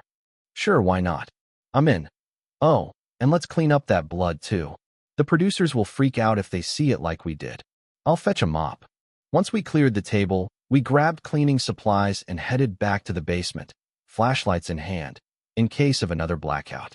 I bet there's olives, spices, maybe canned fruit. As expected, we found a few extra items. Oh, look, wine. If this cheese is rare or expensive, would we owe the owner compensation if we eat it? Let's just leave it. But in the basement, we discovered more than just food. Whoa, check this out. While scrubbing the freezer's bloodstains, we spotted another door cleverly hidden in the shadow of the giant machine. This one was small, tall enough that I had to duck slightly to enter. Ryu Chongwu examined it. Is this finally the boiler room? A plausible guess. Open it. If the gas line shut off after the power went out, we'd be in trouble. Let's at least check. Yeah, good idea. Okay, we agreed. I steadied the mop against the wall, turned the metal doorknob, and pulled. Scree. The door slid open smoothly, revealing something unexpected inside. A hallway. Flashlights. Shining light down the passage, we saw a concrete corridor bending out of view. This wasn't the kind of structure you'd find under a normal house. A rush of cool, underground-smelling air blew past. Whoa, what is this? Is it okay for us to go in? Forgetting their earlier terror, the guys whispered excitedly at the prospect of exploring. I understood. Stuck indoors with nothing to do, this was a thrill. Ryu Chongwu squinted and pointed. Looks like an emergency escape route. See those exit lights? Oh, sure enough, a faint green glow seeped from deeper within. They built this for disasters. Wouldn't you have to tell the cast about it? But it's the owner's call, I guess. Chongwu shrugged. Since we're stranded anyway, no harm in checking it out. Let's go? Let's go. Should be fine. So, as before, we wedged the mop to keep the entrance propped open and walked down the corridor, every flashlight blazing. The passage was surprisingly long. After passing 3 or 4 exit signs, I think this actually comes out beyond the villa. Yeah, none of us knew where the tunnel led, so tension rose. I sighed. Stay here. A couple of us will jog to the end and check. No. What? We all have to go. Together. Total chaos. Anyway, we went around another corner or two, and finally, there's a door. At last, the corridor ended in a door with a strangely stylish lock, though it wasn't engaged. The owner's got taste, huh? Right.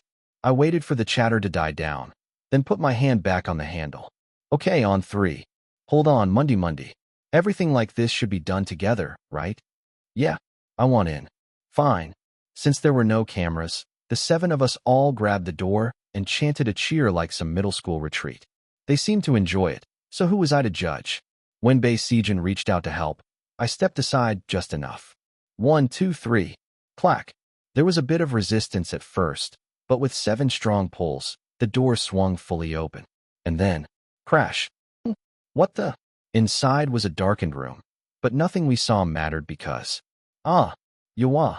Screams identical to those we'd heard in the basement hours before echoed so frighteningly that nobody took in the surroundings. Outside the door were people, faces we recognized. Holding camera rigs as if ready to strike, the production staff stood there in shock. What the hell? Why are you here? No, what are you doing there? Where did you come from? Good Lord. They looked just as horrified and dropped down in front of us. Both. Groups, utterly flustered, shouted at each other until finally calming down. So, you were on emergency duty? Yes, that's right.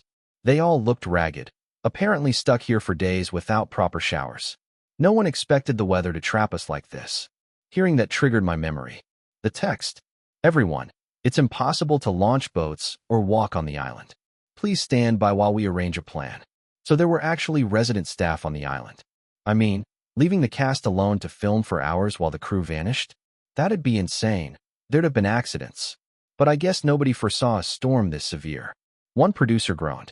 Forecast only said scattered showers, ugh. And so, unprepared, the crew was stranded here, short on water and food, enduring hardship. Of course, The obvious question arose. But what is this place? Oh, this container set we're in. It's from that escape show. I remembered checking outside the villa on day one. That container with the logo? Yes, yes. Apparently, they repurposed the unremoved escape show container as their emergency base. We'd have used it for tourism content if the weather held up. But yeah, that plan sunk. Haha. Still, they said it was surprisingly livable, enough comfort for people to last days.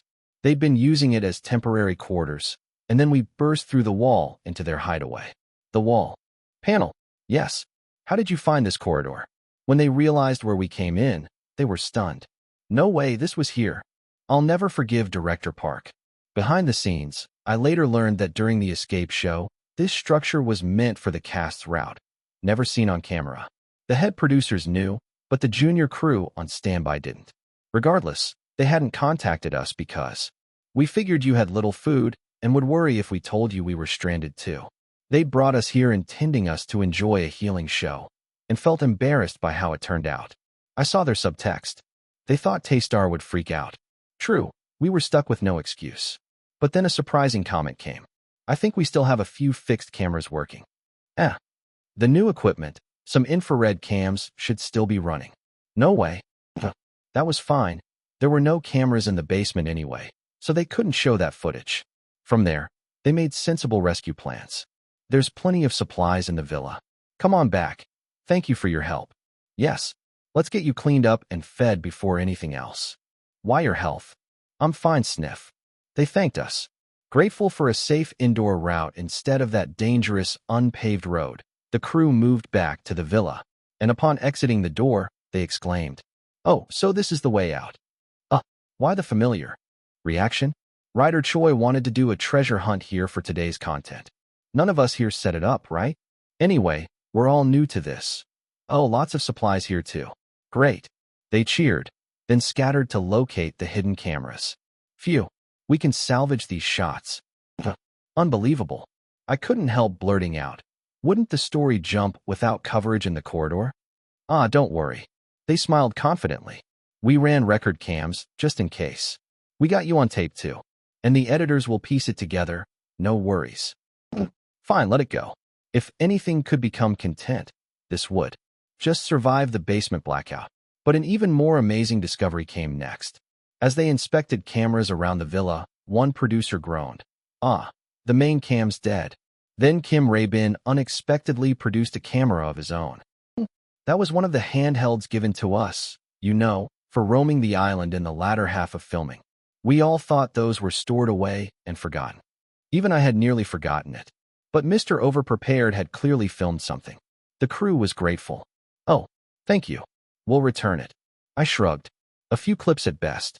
Day 1 of stranding, 9:11 a.m. Recorder, 21-year-old Kim Rae-bin of Taystar, in charge of producing and wrap. I intend to document all events in case. On the camera, Kim Rae-bin's serious face filled the frame. He narrated everyone's background in detail, then gave updates every 3 hours, a one-man disaster movie. 12 p.m. Distributed canned food and instant rice. Hope it doesn't run out before the storm ends. 6 p.m. We all slept in the living room last night. Cha Eugene told a creepy story that needlessly spooked everyone. Ryu Chong-woo surprisingly enjoyed it. And on the day of the blackout, pumping his fist, "We will save the chicks." Ha ha ha, that's awesome. Rae-bin, you're the best. Oh, really? I realized it immediately. We're doomed. And sure enough, that camcorder footage became the trailer. 249 chapter. A few weeks earlier, rewind time. Just after the subtle teaser for a special broadcast revealing the stage cut from TSDR's charity concert appeared, excited fans checked the network and were a bit puzzled. It's on CVN? CVN? Not TNET. Not even a music channel. CVN does variety and dramas. You think they're doing a variety show? What are they planning? Another reality thing. Weird timing. Idol reality shows usually streamed on their own internet platforms, not on a major cable channel, and certainly not in this off-season between comebacks and tours. What's T1 up to? They're not planning to milk the accident, right? T1 assholes better not. T1 caused the accident, would be wrong, happy face. Yeah, exactly. Attempted murder company collapse. Hope the kids do well. Though some doubted or worried, most fans simply waited for the new bait with mild curiosity. A few days later, an announcement dropped. Let's go stay at a villa, just for Taystar. TSDAR's Island Life, September 30th wed. A promo image of blue sky, seaside hammocks, and cool drinks signified one thing. TSDAR's rest and healing. Oh, thank God. Camera-free chilling is best. Thank you so much, guys. Finally, something relaxing to watch. Hope they eat well, sleep well, have fun. They picked a spot without people, no need to travel abroad. Fans cheered at the classic, sensible reality format. When news quietly surfaced that Taystar would get a sudden Chuseok holiday after filming, the mood softened more. Eat well and rest big time. You guys worked so hard. Thanks for taking care of us to the end. Stay healthy and see you soon. Concerns that they wouldn't get proper rest died down. Comments like, Taystar will finally rest after filming, and the shitty company finally got wise, dominated SNS and forums. Not everyone agreed. Isn't this reality just a vacation deal? A working fan running the Park Monday and Lee Sejin photo account was pessimistic. They probably said, we'll give you a long break if you do this little show. Just play around, nothing serious. She suspected it was just a corporate image rehab. But she soon shrugged. Doesn't matter. The real issue. If it was pure healing, CVN was the wrong network. Healing is boring. Already, ordinary viewers who tuned in out of VTC hate would bail after episode 1. Sorry, but this is dull. They're cute though, haha, I'll just watch clips later. If it were pure healing, ratings would be all fans. They'll whine again if ratings tank. Shocking Taystar reality episode 2 ratings. Taystar variety flop versus not that bad. Disappointing Taystar reality results. The lineup of comments was set. VTIC fans would riot. The working fan expected 2 weeks of annoyance. But nothing to be done. T1 won't give them anything hard at this point. The accident and charity concert had just eased the shock. A different format would have sparked backlash. Imagine if they'd made them sell street toast to pay travel debts. People would have killed them. At this point, it was almost like the company had begged forgiveness in the press. But the working fan thought that was unrealistic. They're just working. Anyway, this show will happen. She thought so dispassionately, and the next teaser cemented it. Do whatever you want, Taystar. Taystar, wow, we get to use all this. Everything from food to hobbies looked on-demand healing. Episode 1 aired just like that. A beautiful, gentle island in the South Sea. A lovely villa. A humble chicken coop and wildflower fields. Cha Eugene. Chicks. So cute. Lee Sejin. Wow. I can't believe we get to enjoy this.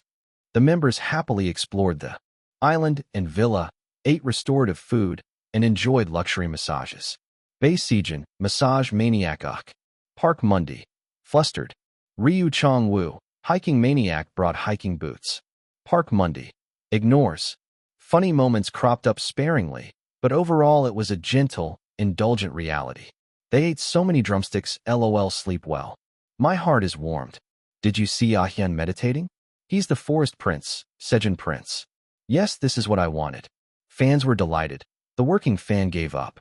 It was only for fans to watch. There are some lulls, of course. She expected them to prepare the next album well. But at the end of episode 1, the teaser flipped everything. The next day? Crackle. Day 1, 9:11 a.m. I am the recorder, Crackle, 21-year-old Kim Rae-bin. The new teaser suddenly went spectacular. An unforeseen weather disaster. Announcer, a severe storm with strong winds in the South Sea. The crew trapped. Junior writer, we're almost out of water. Assistant director, LOLOL, I'm losing it. Mental breakdown. Bam bam bam bam bam bam bam upright arrow. Intense BGM cut to storm footage and news clips. Shots of the broken crew in profile and from behind flashed rhythmically. Finally, Kim Rae-bin appeared again in camcorder style, fist clenched. Kim Rae-bin, 21, we will save the chicks. Taystar, Aya. The teaser ended with pajama-clad Taystar rushing after floating chicks. SNS exploded with confusion and laughter. They're airing it like this? The working fan laughed in disbelief, paused her scrolling, then saw non-fan forums light up. Taystar variety suddenly stranded, lol. Not healing, this is killing them. Someone please watch this madness. Teaser link. Sure enough, anything can go viral. Apparently, her idol couldn't stand stagnation. She started choosing retouched shots of Park Mundy and Lee Sejin for her account. A clip of Sejin teasing Mundy during meditation. But she sensed trouble. Complaints incoming. As she posted her gifs, new comments spread. They forced them to film in a typhoon, acting like healing but making them suffer again. So pissed. They're airing their stranding as content? Are they insane? Ugh, more stirring the pot. Though the outrage was morally understandable, her corporate brain saw it as chatter. You can't ditch the footage now. What else could they do with a sudden natural disaster? She secretly agreed with the killjoys. Let's just watch, please. They did this at the charity concert too. Seems like haters who only want the show to fail. Ultimately, the controversy died when news broke that Taystar got that well-deserved holiday. Settled. She scoffed at Park Mundy's first fan post, still worried. Hope they're healthy and finished filming without issues. Don't overdo it, Mundy. Idols are meant to push themselves. Their prime is short. She thought that as she waited for the next episode. Then episode 2 aired amid even greater interest. Surprisingly, it didn't start with Taystar. It started with the production crew. Unprecedented shoot halt. Junior crew cut off and stranded. Assistant director. The wind and rain are insane. Junior PD. Are we actually going to be stranded? Junior writer. Feels like we already are, huh? The crew lamented their fate among scattered gear, pins, and water bottles in a dark room. But the edit wasn't bleak. Sea route blocked. Helicopter can't fly. Junior PD. This won't work. We can't even reach the villa. No contact with the cast. Junior writer. Wow. Can't walk either. From a distance, tragedy is comedy. With funny BGM and cuts, their plight felt like a hidden camera joke. Yet it still evoked sympathy. Junior writer. We haven't washed our hair in 3 days. Speechless. Even those focused on Taystar's situation fell silent. Of course, the main question lingered. But where's Taystar? Just as that question grew. Zeek. Crew ARC. The dark wall they leaned on burst open, revealing a door, and Taystar sprang through it. At that moment, close-ups of their startled faces froze the frame. Taystar, Aya. A massive red caption appeared. Ryu Chongwoo, are you all okay? Junior writer, Hoark. Taystar has come to rescue. The angelic choir BGM swelled. It was a full-blown hero entrance, complete with CG halo behind Taystar. No, even the working fan was speechless at the impact. Assistant director, but how? You had no idea where we were. Taystar gave each other half-smiles, deflating the tension. Then another caption. How on earth did Taystar get here? The screen rewound. Day 1 of the stranding. And Taystar's stranded POV story began.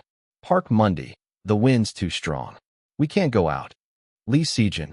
Right hashtag NVIA light hashtag another wasted day. Sigh.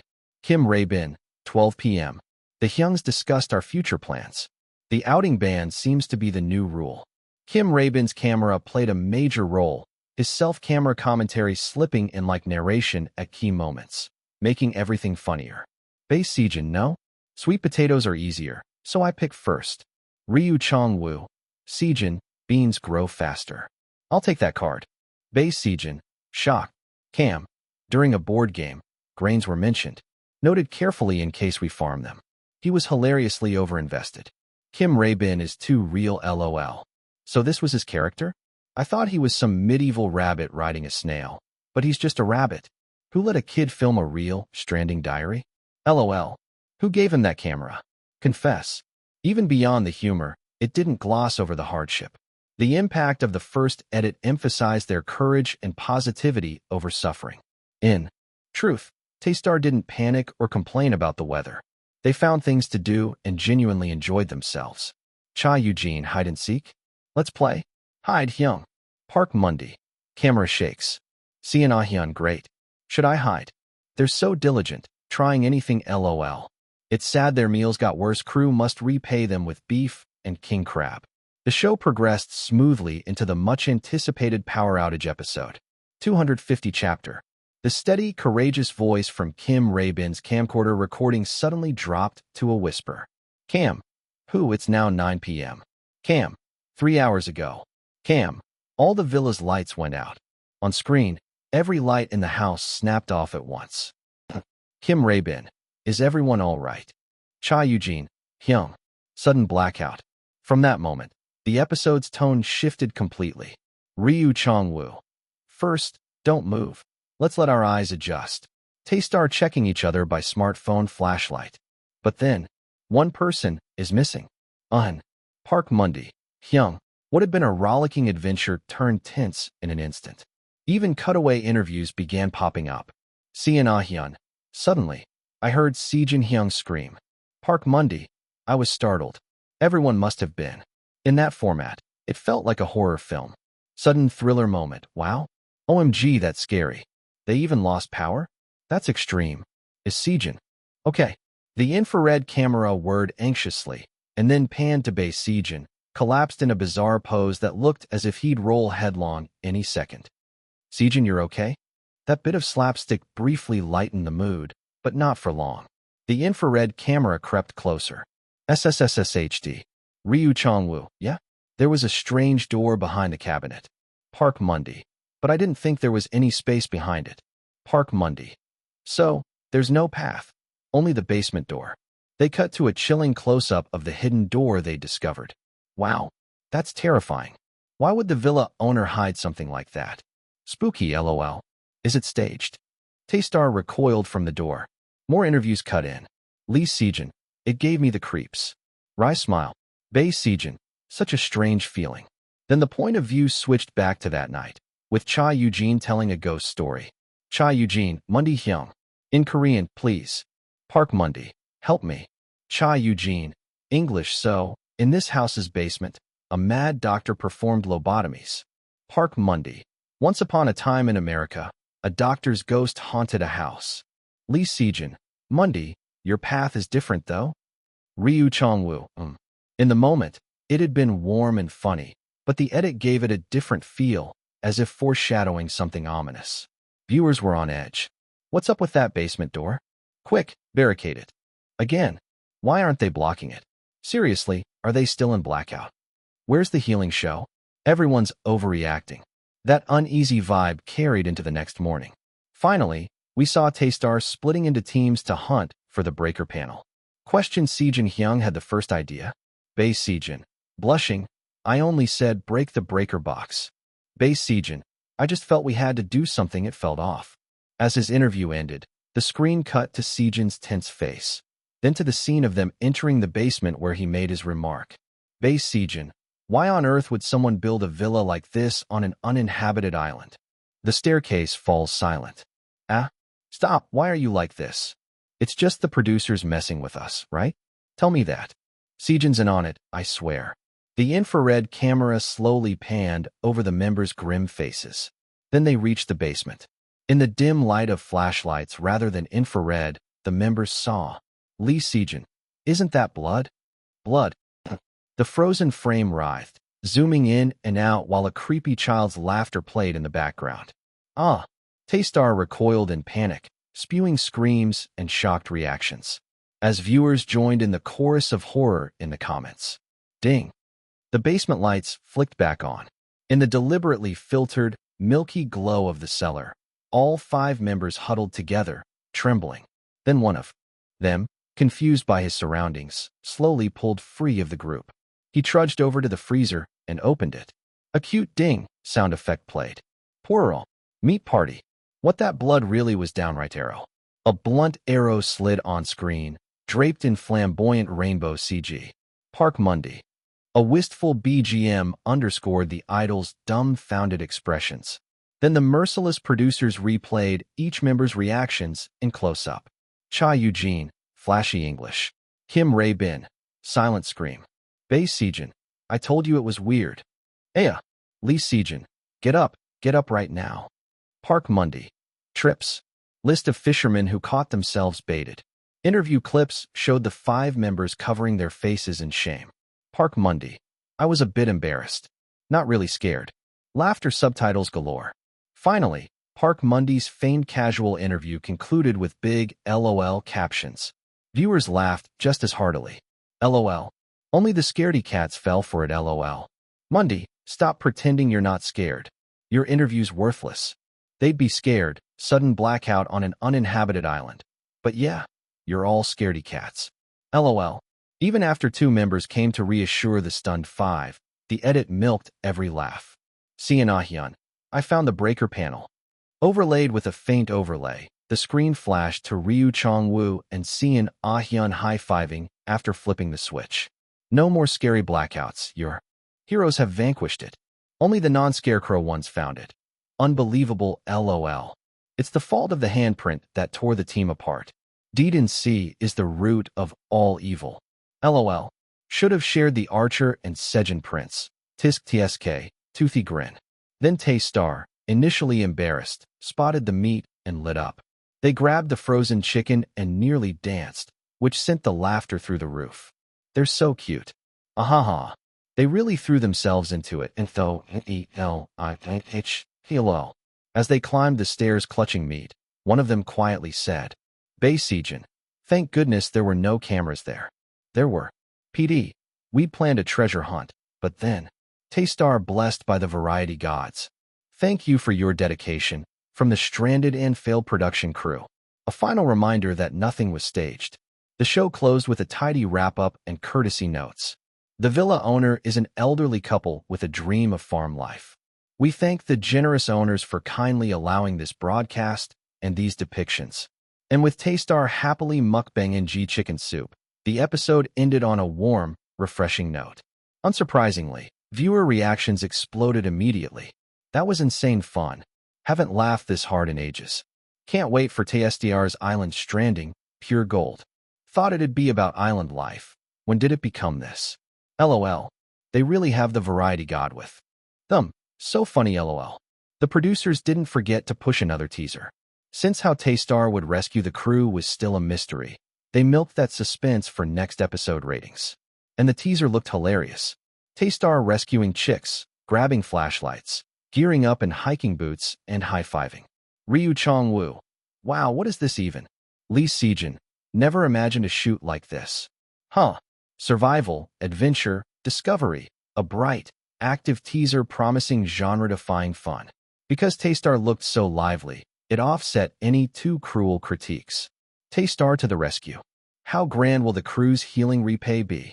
It also highlighted that a healing part still awaited after the stranding. Plus, enthusiastic SNS posts by Tay-Star surfaced. Crying King Scaredy Cat Monday. Pic. Laughing emoji. Stop at Lee Sejin. Stop at Monday. Hello, lovey-dovey fans. This is Seeing Ahyun. Pic. I made this scented candle. I almost packed it for the island trip, but left it behind. Saw it on today's broadcast, and felt a bit sad. Could it have comforted the members when they were scared? No way, Hyung. I wasn't scared. Yujin. Lie and you'll grow horns on your butt. Tiger emoji. I'm not appearing. Fans, swept up in the variety vibe, forgot all complaints or worries. The members looked genuinely happy. They excitedly speculated about the next episode. Obviously, Ray-Bin ran out first to save the chicks, just from the edit. Why do they? Need flashlights again. Something at night, another blackout. Maybe they'll need hiking boots to rescue the crew. Or maybe they actually went hiking LOL. Crazy. And it turned out the last guess was right. It's refreshing. Yeah. I tried not to pant as I sat on a rock. The morning air was nice, but it also felt good just to move and fill my lungs with it. I turned to Ryu Chong-woo. He murmured in admiration. The view's amazing. Indeed. The villa, the coastline, the sea and land beyond looked stunning. Of course they would from the mountaintop. Damn. I couldn't believe we'd actually gone hiking. I recalled the activities we'd done after rescuing the crew, adventure linked to the disaster, since the sea was still too rough for boats. That helicopter vegetable drop looked great on camera. But I never expected segueing into real hiking once we tried on our boots. I slightly regretted giving Kim Ray-Bin that treasure hunt clue. I didn't think the punishment would be something like this. Although, for that guy, it probably didn't feel like punishment at all. I glanced at Chong-woo. He looked genuinely at ease. The gloom that had weighed him down since the accident seemed to have lifted, maybe thanks to the hike. He's been through a lot too. I felt I should cut him more slack going forward. The worst was behind us. Maybe I could reach out more and treat him better. Here, drink some. Water. Ah, thanks. We quietly sipped warm, scorched rice water together. But just before we descended, I never expected him to broach this topic. So, Monday, if it's okay, For this Chuseok holiday, how about visiting each other's homes instead of staying at a guest house? Oh, you're welcome at my place, too. What? 251 chapter. After the island survival show ended, having guaranteed time off for Chuseok was a good thing. There was somewhere to put it to use. I was planning to press verify truth back then. Even if I wasn't in great shape, I could recover over the holiday. And since it was a major holiday, those idiots would all go home to their families. I could sort things out cleanly on my own. But now, out of nowhere, what kind of suggestion was this? Inviting a coworker over during the holiday? Were we deliberately trying to make things awkward? Especially Ryu Chong-woo. When he was a kid, he probably, no, never mind. Stop. Don't speculate uselessly. It's pointless. I trudged along the mountain path and finally asked outright. Wouldn't it be a bit odd for me to come over during the holiday? It's fine, Chong-woo answered lightly. It'll be no different than usual. I already talked to my family about just staying home together. Maybe we'll just make some holiday dishes. He gave me a wry smile, as if reading my silence. Honestly, I'm a bit uncomfortable meeting relatives. They contacted Idol Corporation about you. He continued matter-of-factly. There was even an article about it. Ever since, my parents said they're skipping family gatherings this Chuseok. I nodded. Right? Ajusa's writer had used the relatives angle. Chong-woo's parents were avoiding relatives so they wouldn't become bait for the tabloids. I chose my words. That was wise. He chuckled. Anyway, it'll just be my parents and me at home. My sister's off traveling with friends. Oh, and we have our dog too. I considered. Think it over. I doubt you'd want me alone at the lodging this time. Pardon. Chong-woo's wry smile softened into something playful. You know, the members and the company always say weird things happen whenever you're on leave, so they insist you can't be left alone. Well, that made sense. Remembering all my mishaps on vacation, I had no reply. If I were in their place, I'd keep an eye on the teammate whose vacations always ended in chaos. I looked for an escape route in my mind, but if none presented itself, then staying at your place wouldn't be so bad, I admitted. We weren't that close, so getting my own room would be fine. Seeing his parents might not be entirely pleasant, but I could endure it. And I inhaled. Maybe there would be family photos. Whenever big families gather, someone always leaves photos or videos behind. If I could at least glance at a group photo, I could confirm whether my parents were there, even if Ryu Jianwoo wasn't. Nonsense. Even if there were records of my parents here, seeing them now wouldn't help. It would only unsettle me further. Don't buy into the mind's nonsense. I forced myself to shut down the thought. My teeth ground together. Chong-woo noticed. Does that make you uncomfortable? No, I mean, it's understandable. It could be awkward to spend time with unfamiliar adults. That wasn't what I meant. I realized what he was actually asking. He looked slightly bitter, then relaxed again. Well, just think about it.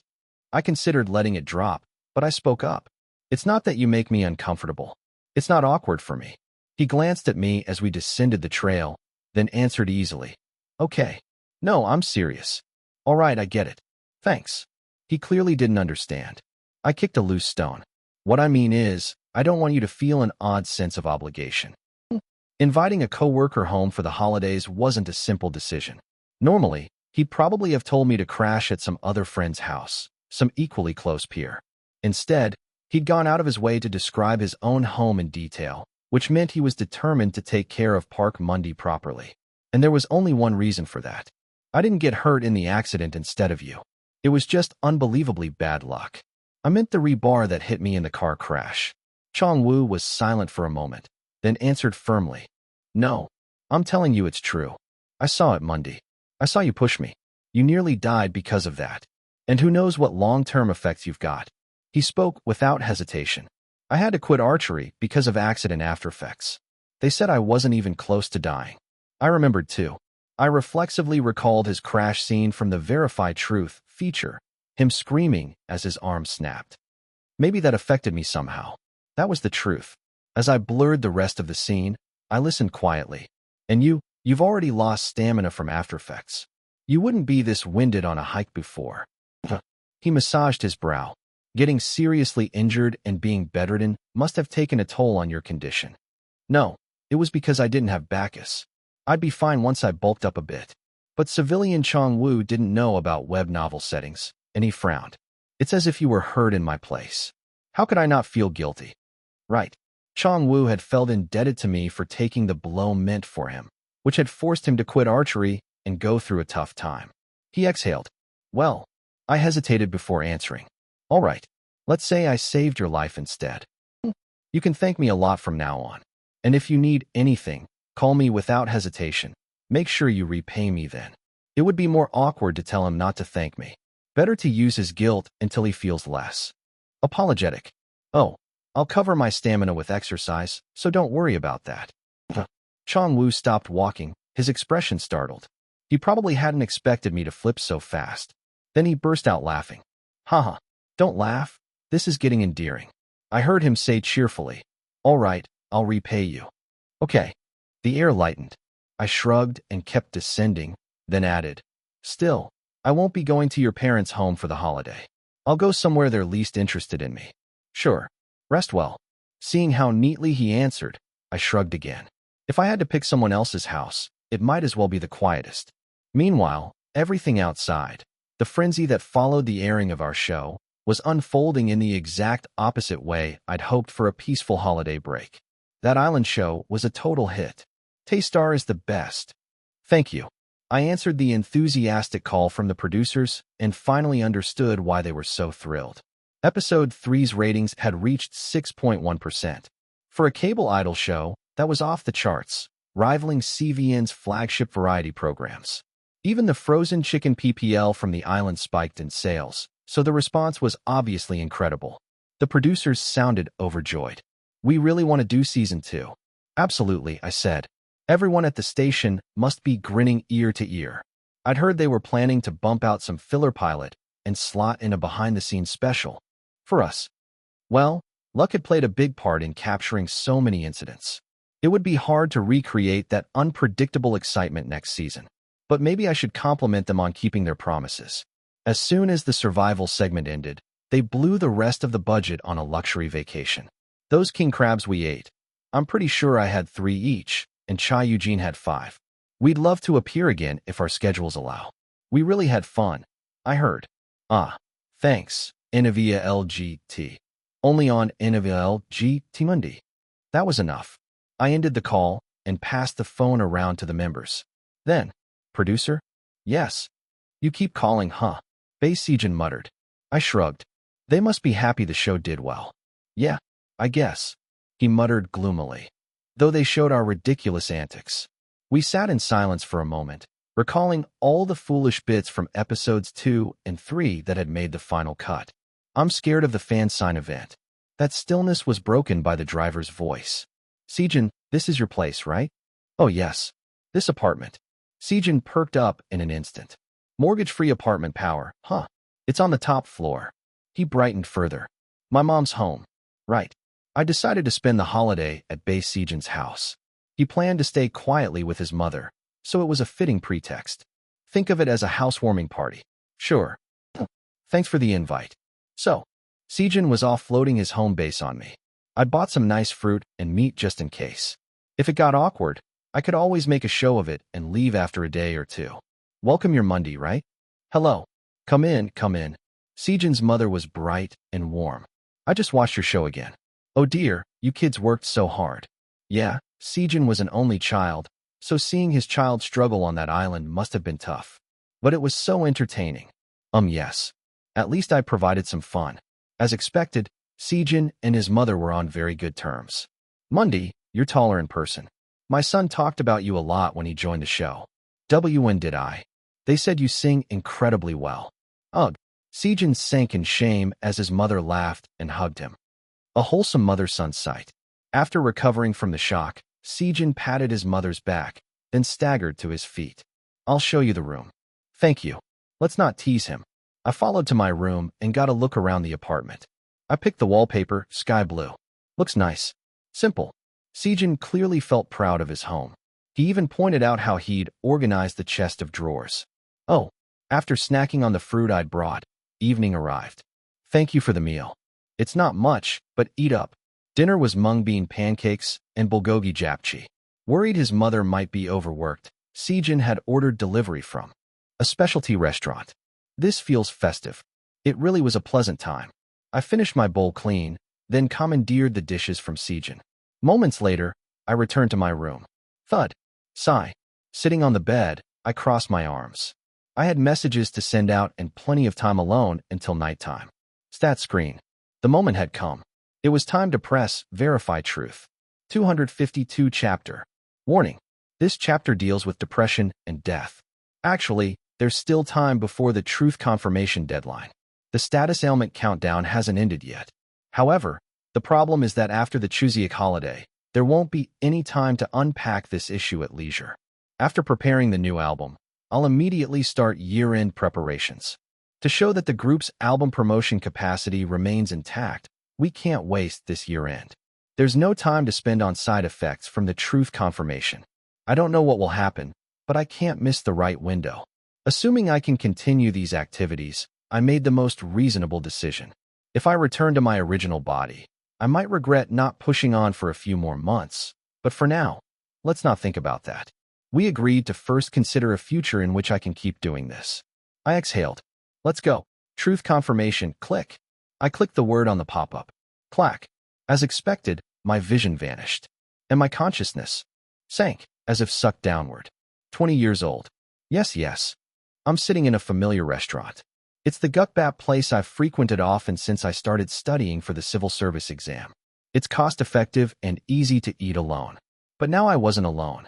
Opposite me sat a kid with a pale face, spooning gukbap. I'd found him collapsed, looking ready to die, without a coat in front of a motel nearby. I almost called the police before deciding to bring him food instead. Unnecessary meddling. I thought it was absurd to do this when I should be busy with my own life, but what was done was done. I sighed. The kid flinched, then in a timid voice said, I don't have any money. Did he really expect me to buy him dinner after seeing him like that? I already bought it while I was eating, so finish it all. Thank you. He acted like a criminal for getting a meal worth less than $10. Maybe I didn't look like someone who'd pay for anyone. I glanced at my reflection in the mirror beside the register. I was a civil service applicant in a flannel shirt, cap, and glasses. At least I looked intact. It meant I looked better off than the kid across from me. I watched him pick up some kakakdu. He's 20, so not a runaway. Just some guy similar to me who evidently couldn't get into college. Do you have anywhere I can contact you? How about a job? I got fired. I had a rough idea.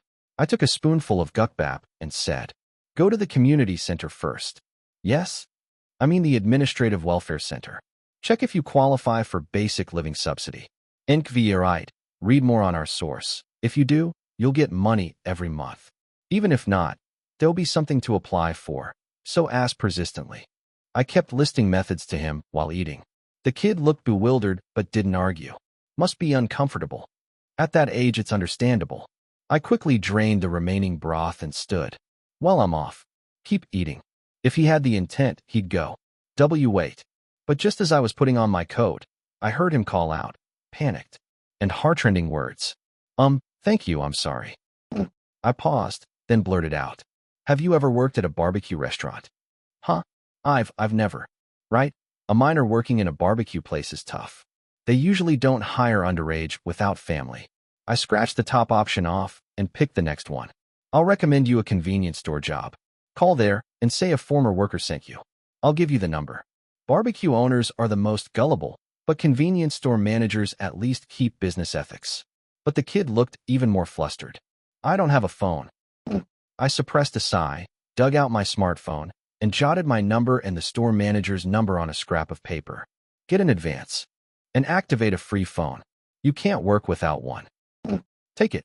He took the paper blankly. Without raising his head, he murmured, Thank you, really, thank you. He was probably crying. I just turned away, just as I was about to leave. Your name is? Right. After going this far, I should at least introduce myself. Ryu Jianwo. Yeah, good job, Ryu Jianwo. Projecting your own situation onto a stranger you met for the first time. What a waste of time and thought. What's your name? The kid opposite finally looked up and answered sturdily. I'm Park Mundy. An unusual name. I nodded, then at last left the restaurant to escape this bizarre scene. After that, I kept in occasional contact with this Park Mundy. You might remember me, Park Mundy, the one you bought a meal for. Thank you for recommending the convenience store job. He'd text that he'd gotten his first paycheck and offer to buy me a meal. But we rarely met. No particular reason, and handling my own life was enough. He insisted on repaying me, but I didn't expect much. Besides the meal, I hadn't done anything. Just occasionally meeting for a meal was fine. Since I spent all my time alone reading books, my social skills were wrecked, so this was okay. But separately, my grades weren't good. Am I insane? I never thought I'd fail the interview. Objectively, I thought I performed well. Shut your blind mouth. Fuckers. The only negative I could guess was my family background. I packaged that well too. It even went well in my professor interviews. Normally that would be a plus, but this year's interviewers must have been unlucky. Sigh. I flopped onto the mattress. My brain felt broken. Should I drink? There wasn't anything special to do. 3 years as a civil service student, failing that damn interview, drinking alone. The next morning, I gave up. Let's call it quits, fuck. The reason was simple. My saved money was all gone. From the start, I only planned to try this far. Once in year 2, once in year 3. Maybe I could make up by doing one more data gig, but given my age, getting a job was safer. I prepared for job security, so the means shouldn't override the purpose. I wanted a job that would pay me even if tragedy struck, so I wouldn't starve. I briefly considered lowering my standards, but that would cost more, so I put it off. At 29, I should catch the last train. That year, I got a job at a mid-sized company. I thought I adapted well, but who knows? It's due tomorrow. Yes. In my 29 years, had I used up all my mental strength, or was I just socially maladapted? I often thought on the bus after overtime. I simply had no will to live. No excitement. Life was just tiring. Nothing was particularly bad, but nothing was good. Surviving at. Work was no problem, but office politics was boring. Promotion held no excitement. This can't be normal. What was this lethargy accumulated over my life? I briefly thought of psychiatric counseling, but that was absurd. I'd risk being fired. I considered changing jobs, but lacked motivation. The company didn't give time for job searching. No matter how much I pondered, no answers emerged. Was there anything I'd find interesting besides the occasional drink? A flicker came. Photography? Too extreme. Too expensive a hobby. No time or money. Data gigs aren't sustainable post-resignation. Many who invested more lost money. In my studio apartment, I ordered rope and painkillers online. It felt unsettlingly interesting. I thought for weeks. It's not an easy decision. Yet after that process, on the final weekend night, I was in a foul state. Right after attempting, as I kicked the chair, a fleeting thought. Was this depression? But it didn't last long. I couldn't breathe. Gasp. I bolted upright in bed and touched my neck. My breath. It was fine. Huh. I leaned over the headboard. My pajamas were soaked with sweat. What I'd just experienced, was it even a memory? Until now, I'd only been confirming others' memories, but this was that me? It felt like I was recalling my own memories. But the problem was I had no memory of doing this. My last memory was failing. The civil service exam and drinking myself to sleep. I had no memory of getting the job or the suicide attempt. Moreover, at least, I've never met Park Mundy. This first scene is split. If I'd foolishly done that, I'd remember. But I saw Park Mundy for the first time when I entered his body, and the timeline was off. Park Mundy didn't die. In the first truth confirmation, Park Mundy had attempted an extreme overdose in front of that motel. At that moment, a sudden realization flashed in my mind. An attempt is just an attempt. Could Park Mundy have survived? Thinking it through, I was certain. Searching on my smartphone, I saw that no matter how much one takes a non-prescription sleep aid, at worst they suffer side effects but won't die. Then, combining the season and date from this truth confirmation, he must have met me right after his suicide attempt. The kid staggering in front of the motel. It fit. And if this guess is correct, I've entered the body of a Park Mundy who didn't die. Then where did you go? But there was no answer. There never was one. I summoned the status screen and asked, "Are you Park Mundy?" The screen gave no reply. Instead, an odd message appeared. Calculating dash. I had no idea what bullshit that was, but it gave no hint of Park Mundy's whereabouts. And it wasn't just Park Mundy's location that mattered. The insane thing I'd just confirmed about. Myself. Did I really do that? I never thought I was that crazy. But assuming I did, why was that memory gone? Was 29 some magical idle deadline? This is driving me nuts. I let out a hollow laugh. At least if it were Park Monday, there'd be something to investigate. But here the person, Ryu Jianwoo, simply never existed. No phone number, no social media, no university accounts. Wait. The data I recorded still existed. I ran a hand through my hair. Then, if I changed the premise to did Ryu Jianwoo ever exist here before, there might be a way to find traces. Hey, Monday. If you want, spend Chuseok at the members' homes instead of the dorm. Oh, you can come to my house too. Ryu Chongwoo's house. Our family vacation photos or videos might hold traces of me and my parents. Knock knock. At that moment, someone knocked on the door. Park Monday, are you okay? It's Bae Sejin. I must have been talking to myself. Yes. I had a cramp. Just a moment. Want the massage device? I'm fine. It's gone. Just a sec. I got up to change clothes. When I opened the door, Bae Sejin, who'd been sitting at the kitchen table, froze in surprise. Your clothes? Yes. Wearing my street clothes, I nodded. I'll be right back. I have to meet someone. I need to check. The first day of the holiday was unusually peaceful. Gami, come here. Woof. Ryu Chongwoo placed the black toy poodle that ran to him onto the sofa. The incense and the TV's holiday specials set a cozy atmosphere. But since it wasn't my grandparents' bustling house, it felt comparatively gentle. I'm heading out, Appa. All right, take care. Geez, don't be late. Haha, I know. His sister grumbled at not getting a big meal from her elder brother who returned home, then left. Ryu Chongwoo laughed and saw her off. Even with just 4 dogs, the house didn't feel empty. Warm words were exchanged. So, how are your siblings who stayed home? They're still good kids. Ryu Chongwoo mistakenly included Bae Sejin as a sibling, then hurriedly corrected himself. He remembered another member mature beyond his years. He's a good kid, so I was going to invite Monday here for Chuseok. Ha ha ha. Coincidentally, his parents brought up the suggestion, inviting Park Monday, a close junior, to their holiday dinner. Naturally, they agreed but weren't overly enthusiastic. Even a close junior can feel like a stranger at a family gathering. Maybe it would have been better if Sejin went home instead. Park Monday is perceptive, so it might have been uncomfortable, Ryu Chongwoo reflected. I hope he's doing well. Ryu Chongwoo posted a dog photo in TSDR's group chat and watched the flood of holiday food pics in response. Everyone's doing well. It seemed a peaceful day, but that evening, just before night fully fell. Ding dong. Someone rang the doorbell. It wasn't a delivery. The figure lingered outside. I'll get it. I'm counting on you, son. Ryu Chongwoo rose from the sofa. A stalker. He had negative premonitions and checked who was at the door. It was someone unexpected at the intercom. Ryu Chongwoo opened the door immediately. Monday. Yes, Hyung. There he was, Park Monday at the front gate, without any prior notice. But his calm eyes were now fierce. As you said, I came to visit. May I come in? Ryu Chongwoo felt a chill.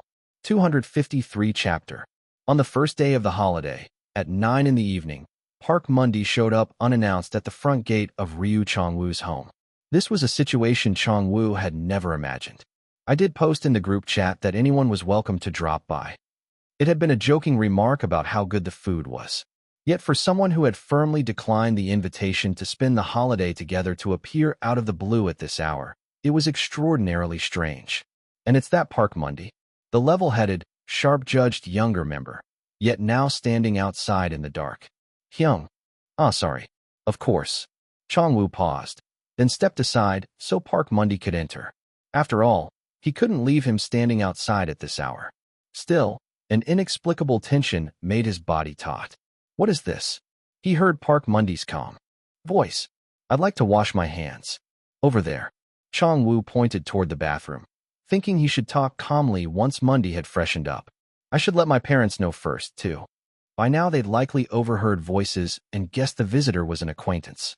As he moved to close the door, he caught sight of Bae Sejin's sheepish face behind Park Monday. Why are you here? Oh, hi. Why, yeah. Hi.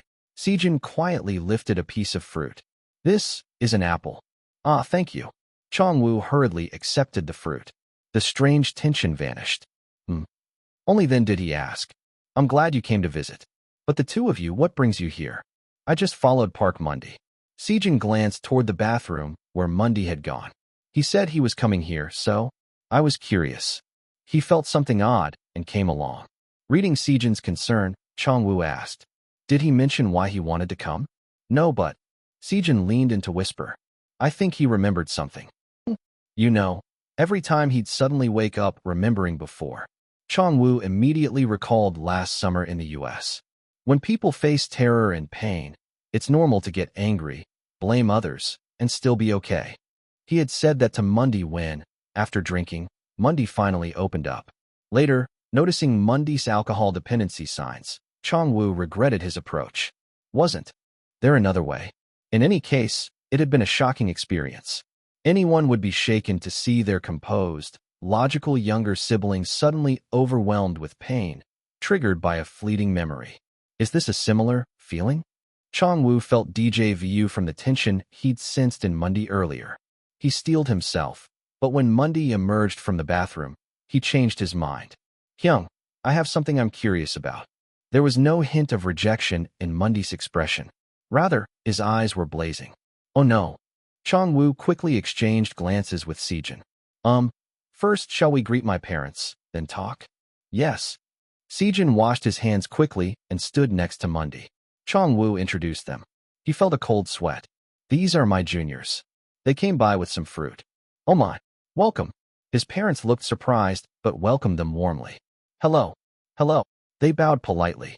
Chongwoo, wary, NOVLIGHT checked Mundy's eyes and saw a detached, observing gaze.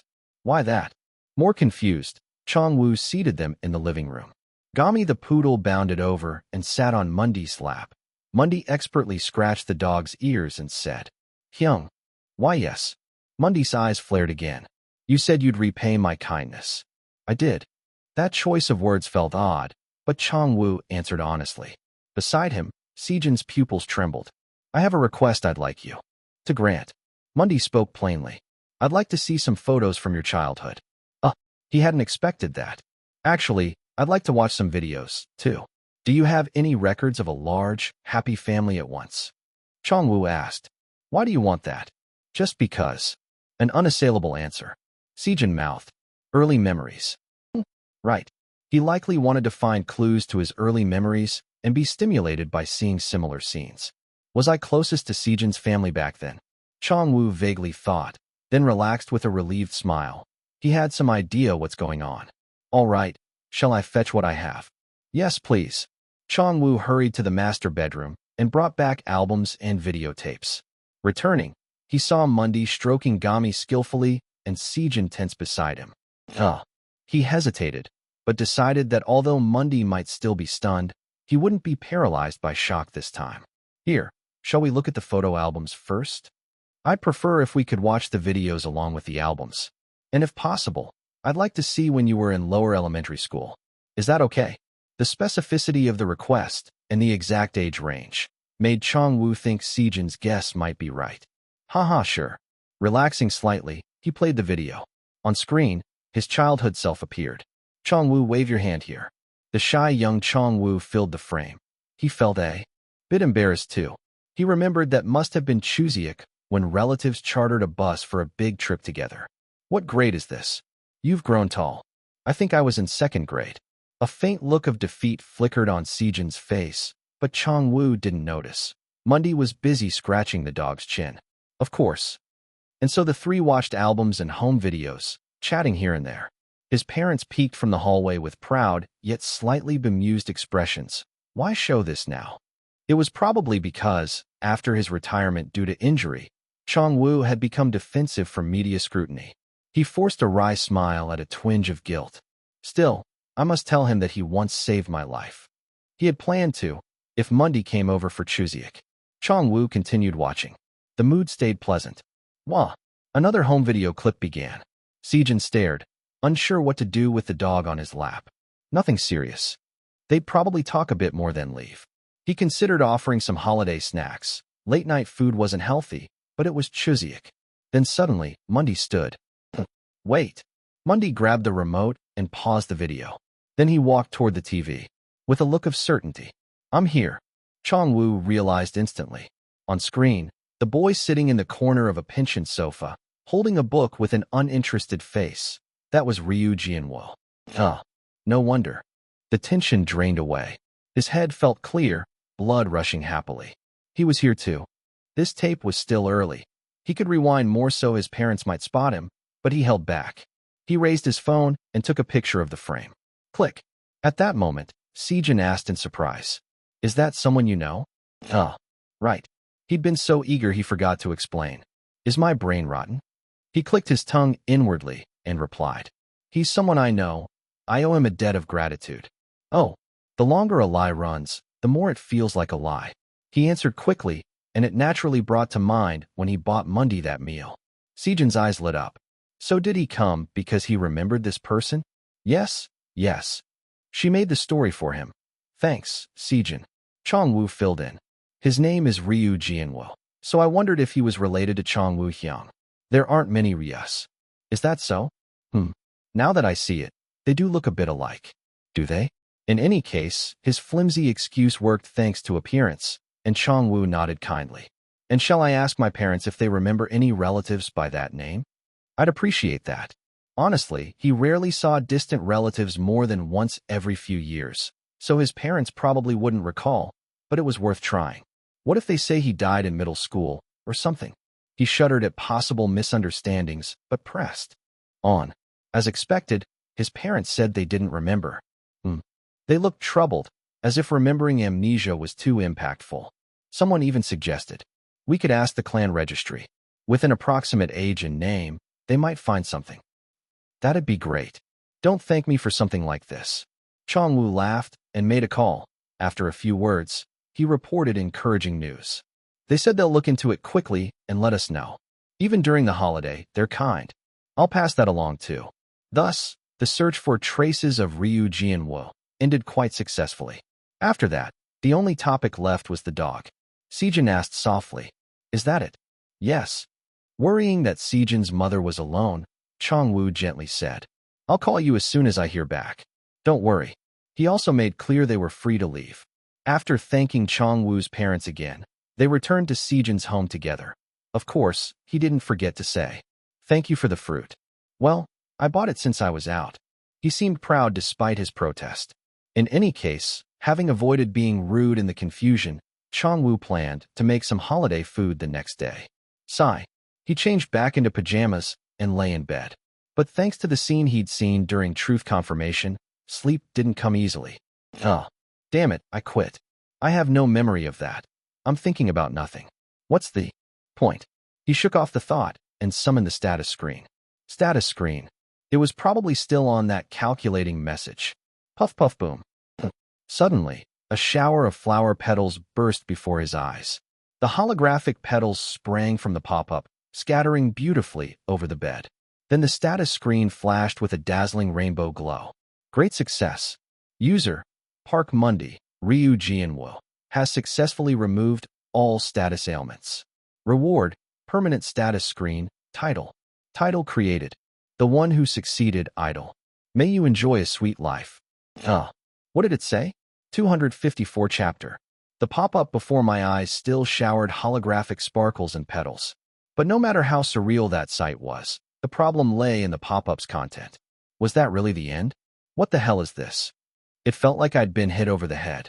Of course I'd wanted out of the insane threat that I'd spontaneously die if I couldn't debut as an idol within a year. But this method, this timing, was this some kind of joke? What the fuck are you?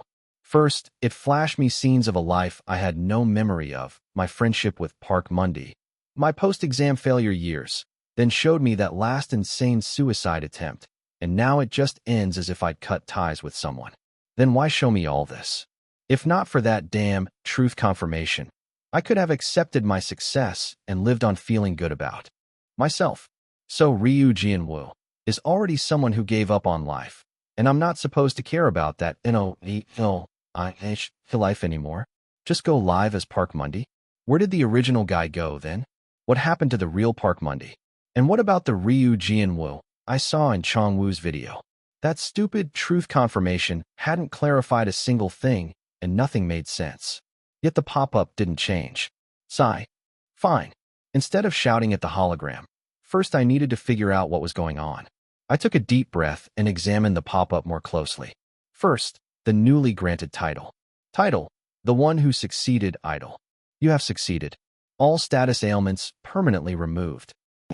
So that meant it wouldn't randomly throw ailments at me again.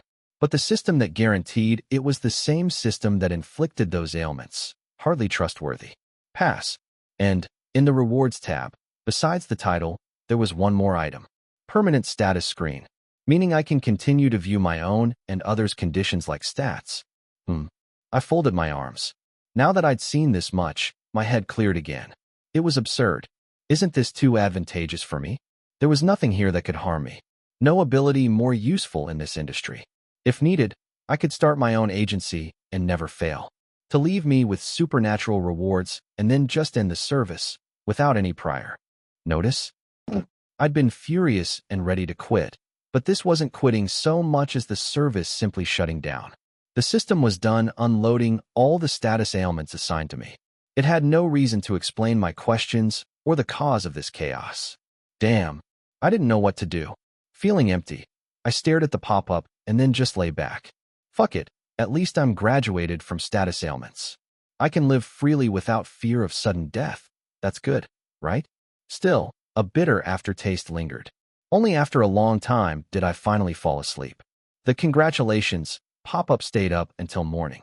My thoughts were tangled, so moving my hands felt easiest. It's fine, really. I'm fine too. I made seafood pancake and meat patties, then unexpectedly decided to cook seasoned short ribs. I happened to have fresh ribs among the meat I'd bought. The landlord couple fretted, but after tasting them, their worries dissolved. Tastes good. It really is delicious, but, well, feeding guests like this. Guests. Right. Unlike Bay Sejan, I'd never bought a separate place beyond the dorm. Other members had their own homes, so no need to buy, but I, living in this body, might need to start looking at houses if I'm going to stay here. Even though it seemed rational, I felt no enthusiasm. This is insane. It was ridiculous to complain with a full stomach, which made it worse. Thanks, that was great. Don't worry about dishes, just watch TV. The meal was nice, appropriate for the holiday. Then, as I zoned out in front of the TV, my phone buzzed. Ryu Chongwu Hyung. They'd promised to ask his clan registry about Ryu Jianwu, hadn't they? Quick. I answered immediately. Hyung. Oh, Monday. You picked up fast. Behind Chongwu's voice, I faintly heard a dog barking. Not important. What mattered was the content. About that Ryu Jianwu you asked about. Yes. Well, apparently he hasn't been in touch since college. Oh. Chongwu sounded sorry he couldn't provide contact info, but this was a major clue. So Ryu Jianwu at least went to university. I folded my arms. This was indeed my own past. But after relying on relatives in high school, I'd cut off contact entirely. Reaching out only reminded me of useless thoughts. Got it. Thanks for telling me. A bit disappointing, huh? No. I'm relieved he really existed. Thanks for looking into it. It was just one call. Chongwu joked lightly. If you want to repay him for saving you, you'll have to do more. Fine. If that makes him feel better. I skipped correcting him, chatted about the holiday, then hung up. Then I set my next course. What now? I'll use my laptop. Time to try a different approach.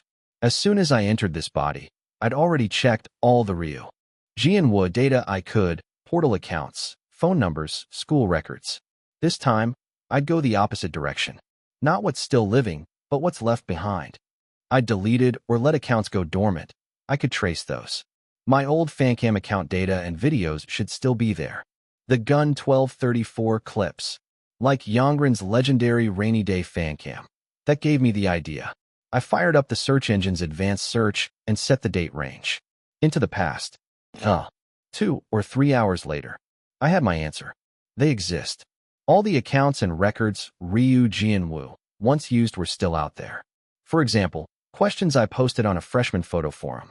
It took time since I rarely left traces online, but once I knew they were there, it was clear. What had vanished were all active, living internet accounts and phone numbers. Meaning, Ryu Jianwu, in every corner of the internet and real world, had disappeared the moment I entered Park Mundy's body. He evaporated. A supernatural disappearance. Sigh. I shut the laptop. And Zhongli ed my thoughts again. Since I first entered this body, I'd suspected that this wasn't the world I came from, and that Ryu Jianwu didn't belong here. But no, the past I saw really was my own. The Ryu Jianwu in Chongwu's videos and on the internet was indeed me. So, in the process of returning to the past, some unknown force made me into Park Mundi, and Ryu Jianwu was erased. Why that happened? I have no idea. We don't even know how people travel to the past in the first place. Even Chongrio, who'd gone to the past before me, didn't know the reason. Is there no way? Was I just going to have to settle down, buy a house, and prepare to live here without ever truly understanding? As I glared at the closed laptop in a strange lassitude. Clatter. My phone buzzed again. I picked it up without thinking. Messages had piled up by the dozens. That many already? It had only been about 3 hours. I opened the group chat that had become active during Chuseok, then checked the newest message. It was from Sianahian. Sianahian Mundi, how are you? My parents were going to contact you, but worried it might burden you, so I'm reaching out on their behalf. Her long message began with holiday greetings and wound around to updates on the group's future activities. Classic Ahian. You're truly amazing, Mundi. With the way you were going, I'm sure your new album will be great. But that phrase snagged me. The way you were going. I knew it was just kind words, but I reread it for no reason, as if waiting to spark some clue. Right. I got it. Thanks for caring. Enjoy Chuseok, and see you back at the dorm. After reading her reply, I locked my phone and sat up in bed, staring at the wall. The way you were going. Discarding all other thoughts. Calmly. Let me combine what I learned from this damned status screen experience. First, the daydream I had while unconscious. In that state, the system and status screen didn't work properly. Only an enjoy your daydream, smiley face, pop-up appeared. Everything was offline. No achievements unlocked. Yet I still could open a gacha. Because I'd gotten it in advance and hadn't deleted it. And now, with no system response, just like in that daydream, one pop-up I'd kept for emergencies still remained. Legendary trait, gacha click. This one, I'd earned it after the online charity concert, upon updating performance achievements. There was exactly one. And since I could spin it even in the daydream, I knew I could spin it now. Second point. This status screen that appears only to me was favorable to my success. Chongrio had no status screen. Probably the old man she met in the future didn't either. I seemed to be the only one with this. Why, I didn't know. And this shows up most clearly in the gacha. Like some probability manipulation, it always gave me what I needed. Though not always. I got time of indulgence and Bacchus differently. Those I'd spun after understanding the need, mechanism, and strongly wishing for them.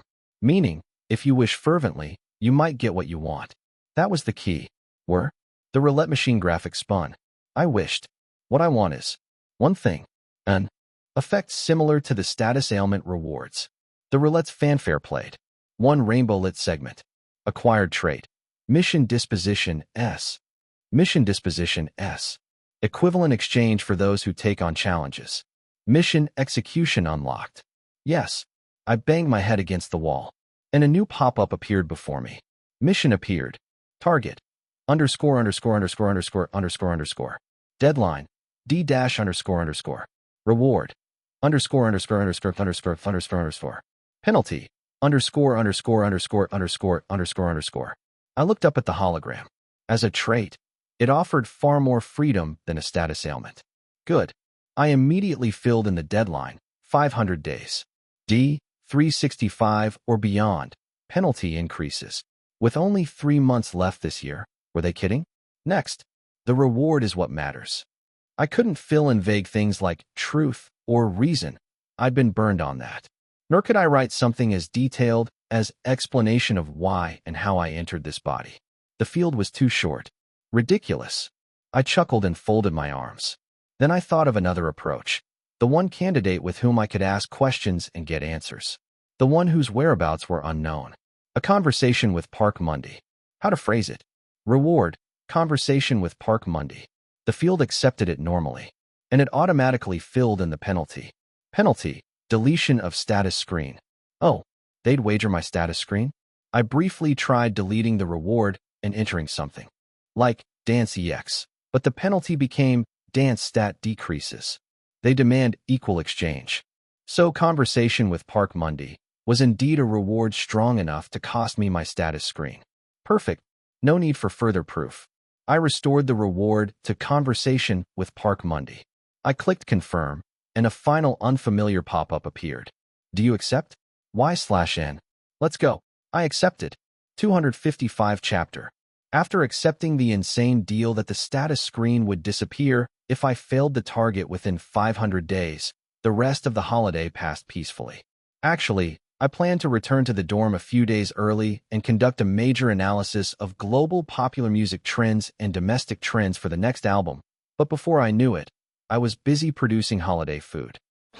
Oh my, Monday, you shaped those song pions so beautifully, and our Sejin, your man-do, are unmatched? Mom, thank you.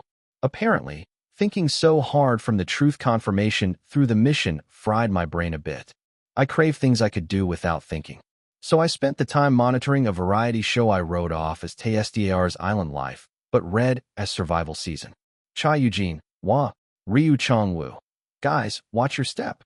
They edited it really spectacularly. I know. Watching them gear up, climb the hill, and receive supplies by helicopter somehow reminded me of an impassioned sport or expedition. And the feast. That followed as a reward. Nom nom nom. Enjoy, indulge, taste-star. It was more visually appealing than mindless healing. The contrast between suffering to get supplies and the reward made it look even better. They must have gotten good reactions until the end. A quick check of online responses confirmed it. I thought this would be a boring, cuddly show, but it was surprisingly substantial. Watching them heals me. Rest well, guys. I wish they'd make this a regular. A survival setting where if you escape the set you get a reward? It'd be fun, even with other groups, lol. If it weren't Taystar, the filming would have cut as soon as they were stranded. LOL, honestly, only Taystar could pull this off. The realism helps. I get you're a Taystar fan, but isn't this disrespectful to other idols or entertainers? You're the one disrespecting Taystar. This level of back and forth meant it really took off. They can't suppress the fun consensus, so they push that it's not just thanks to Taystar. A good sign. What surprised me was that this impact didn't end domestically.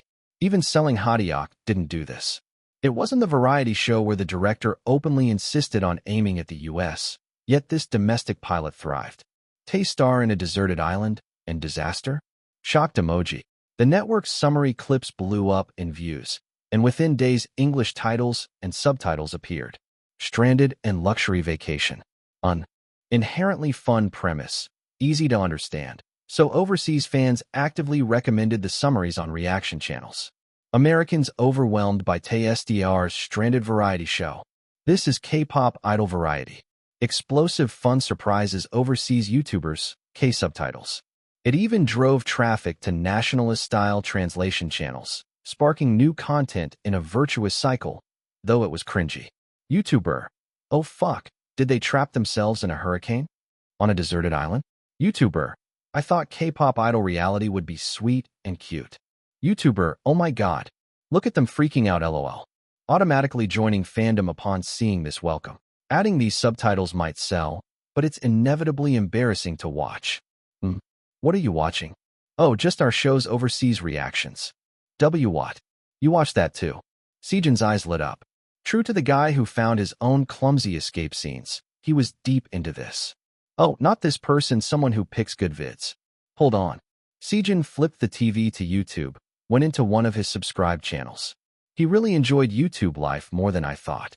The video he played was pretty good. Hello, this is K-pop Mats.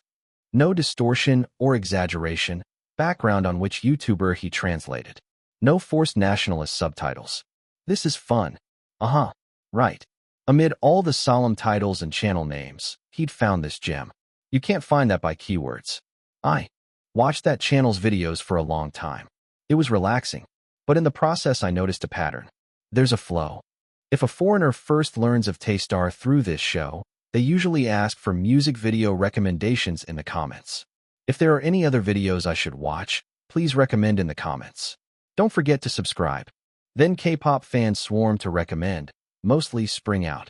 Wow, you're reviewing Taystar. Laughing emoji. Their true talent is on stage, not variety? Please watch this MV first. Link. Spring Out is a must-see. I can't wait for his reaction. Birthday hat emoji. The steampunk Korean blockbuster vibe went down well, no pushback. We aimed for that from the start, though. It felt rewarding to see overseas fans using it so well. And if that reaction is good, next is The Visit. The two songs are connected in a series. I guarantee it's your taste smiling face. They guide viewers through teasers with all the members' solo tracks before the main piece, a thoughtful approach. And if they ask again, they show the 127-section game collab trailer. Through the shared universe from Better Me to Magic Boy. After that loop, everyone volunteers to be a lover. Hello, subscribers. As you know, I'm totally obsessed with this big K-pop star Taestar. I'm a lover, seriously. Today I'll react to their latest track, Nightmare. 1, 2, 3 play. K-pop reaction gets decent views. So many YouTubers exaggerate, but it was impressive. Top groups usually have this route. VTIC had similar routes starting with Night Sign. In any case, Taestar exerted significant influence on global YouTube trends. And that wasn't all. Taestar's Trials and Rise. Videos with similar English titles describing Taestar's dramatic journey circulated with massive views. I checked the highest view one. One of the eldest and leader, Ryu Chong-woo, was originally a national archer for Korea, gold medalist in the Olympic men's team event. But due to severe aftereffects of a childhood car accident, he retired from the national team the year he came of age. It summarized how Taestar, with that backstory, competed on a merciless audition program to debut, then achieved phenomenal success. It also showed how they recovered from a recent terrible car crash and held a charity concert. In short, a dramatic success story. Americans love that rags to riches arc. The self-made, tumultuous story flavor was NVLGT, only on NVLGT, rich like bone broth. The oldest, Bae Sejin, was a famous child actor in a major Korean film. He played a traditional child shaman with stunning acting, winning at film festivals. Sejin covered his face watching his childhood ritual seance footage. Aren't you proud? Are you kidding? I was awful. Growing up with higher standards, it looked embarrassing. Still, despite some exaggeration, it was well made. They cross-edited news of the accident to capture the fandom atmosphere then. Everyone was worried. And when the final member was discharged, they made an astonishing plan. It was an online charity concert for long-term hospitalized children. The charity concert. Well, since Taestar is foreign to those kids, it focused on good influence, which is fine. Celebrities from other countries get a cultural difference pass even when weird scandals break. But I need to control our image. Just in case, I check comments on mobile. A group who wants to execute the former manager for life. He deserves to rot in jail forever. He threatened people by stopping cars at night. A vile monster. The comment section was ready to burn the former manager at the stake, charity concert or not. Even in a foreign language, the vitriol was clear. Anger is universal. Still, it wasn't entirely bad. It's right to hate a violent criminal for his crime. He had no particularly tragic backstory, so no sympathy. Though they'd have hit him anyway. Moreover, his future looked bleak. I heard the former manager was indicted for attempted murder by implied intent after that outrage. He became the focus, had no backers, even turned a big company enemy. He bungled the criminal trial. By the way, they said he was sentenced to 17 years, right? He received the full term with no reduction, likely same on appeal. Sejin nodded stiffly. Right. He deserves life, not 17 years. Even if he's released, he couldn't live normally. Because while managing, fans repeatedly caught him on camera. A simple search shows his face. Like other cases, even 3 years in prison would have ended his chance at a normal career here. And now it seems he couldn't live overseas either. A video about Taestar's backstory featuring the former manager's face racked up 8 million views. The more Taestar rises, the harder life post-release will be for him. And that will come to pass. I shrugged. He probably won't see his face again, so think of it as closure. Yeah, it is a holiday. Sejin's mother smiled warmly beside him. Yes, it was a lovely scene. Rest up before the work begins. I planned to dive into album prep the moment the holiday ended. I paused and thought, what did the fans trapped in this Taestar fandom algorithm pool really want? A well-crafted song, obviously. Sure, deep lore and easy listening are good, but I needed a more primal approach. Tough, cool choreography, a visually stunning, intense music video, and exhilarating, high-budget sound. Things you can just watch and enjoy without overthinking. Nothing better cements viral global momentum. In short, we need to pour money like water.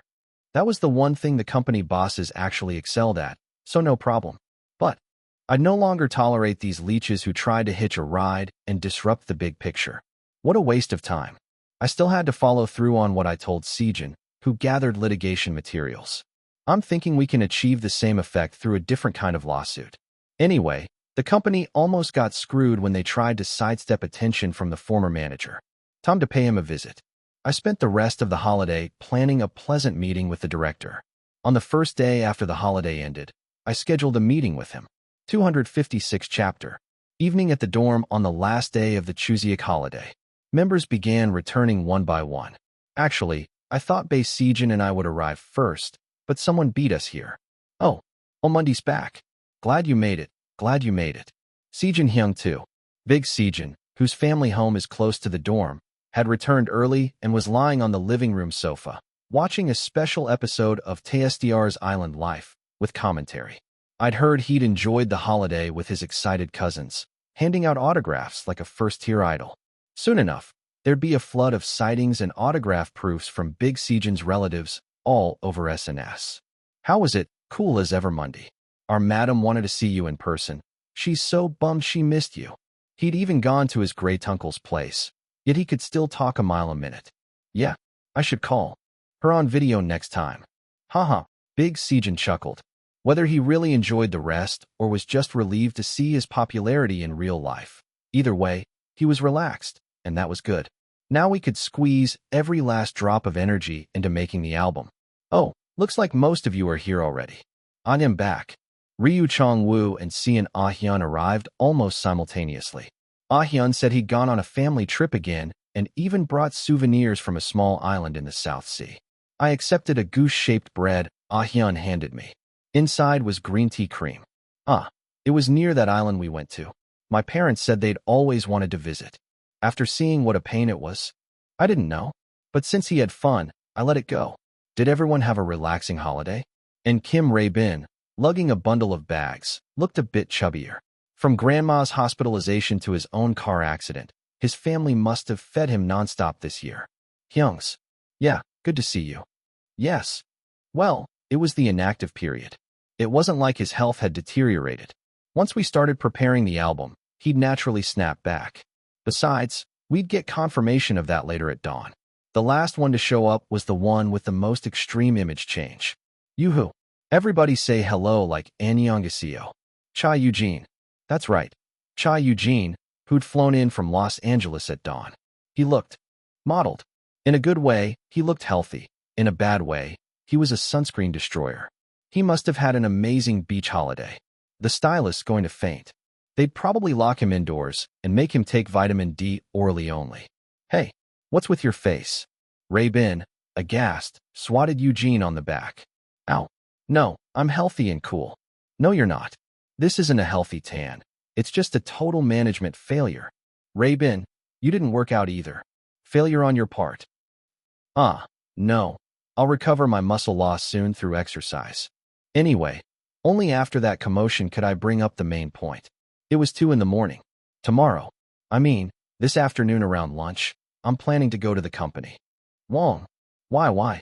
Mundi, you're such a workaholic. Rest a bit. You worked at Sejin Hyung's place too, right? No, listen first. The moment I said that, they all gathered around. I pressed my hand to my forehead and began. So, I was thinking, especially since Bae Sejin Hyung gathered all those lawsuit materials, it'd be a shame not to use them. I explained the plan I'd leisurely drafted during the holiday. Big Sejin, who'd already heard it before we departed, nodded with little reaction, while the others went from exclamation marks to pensive faces. That's even possible. It's possible. I asked a lawyer. After Bae Sejin's response, Rae-bin raised his hand. Is this illegal? No, it's not. What followed was a fairly productive discussion, with questions and answers. In the end, Big Sejin shrugged. Well, it's already all settled the way we wanted, right? I think it'll work. Right? So shall we all go together tomorrow for a meeting? I shook my head. No, I think it's better if I go alone. Huh. Too many people would feel intimidated by a secret one-on-one meeting. And if a bunch of younger guys showed up, they'd think it was mutiny from below. One representative was enough. After I explained that part, I added, Chong Woo-hyung is leader, so if he's the rep they'll treat it as an official deal. I think it's better if I go and catch them off guard.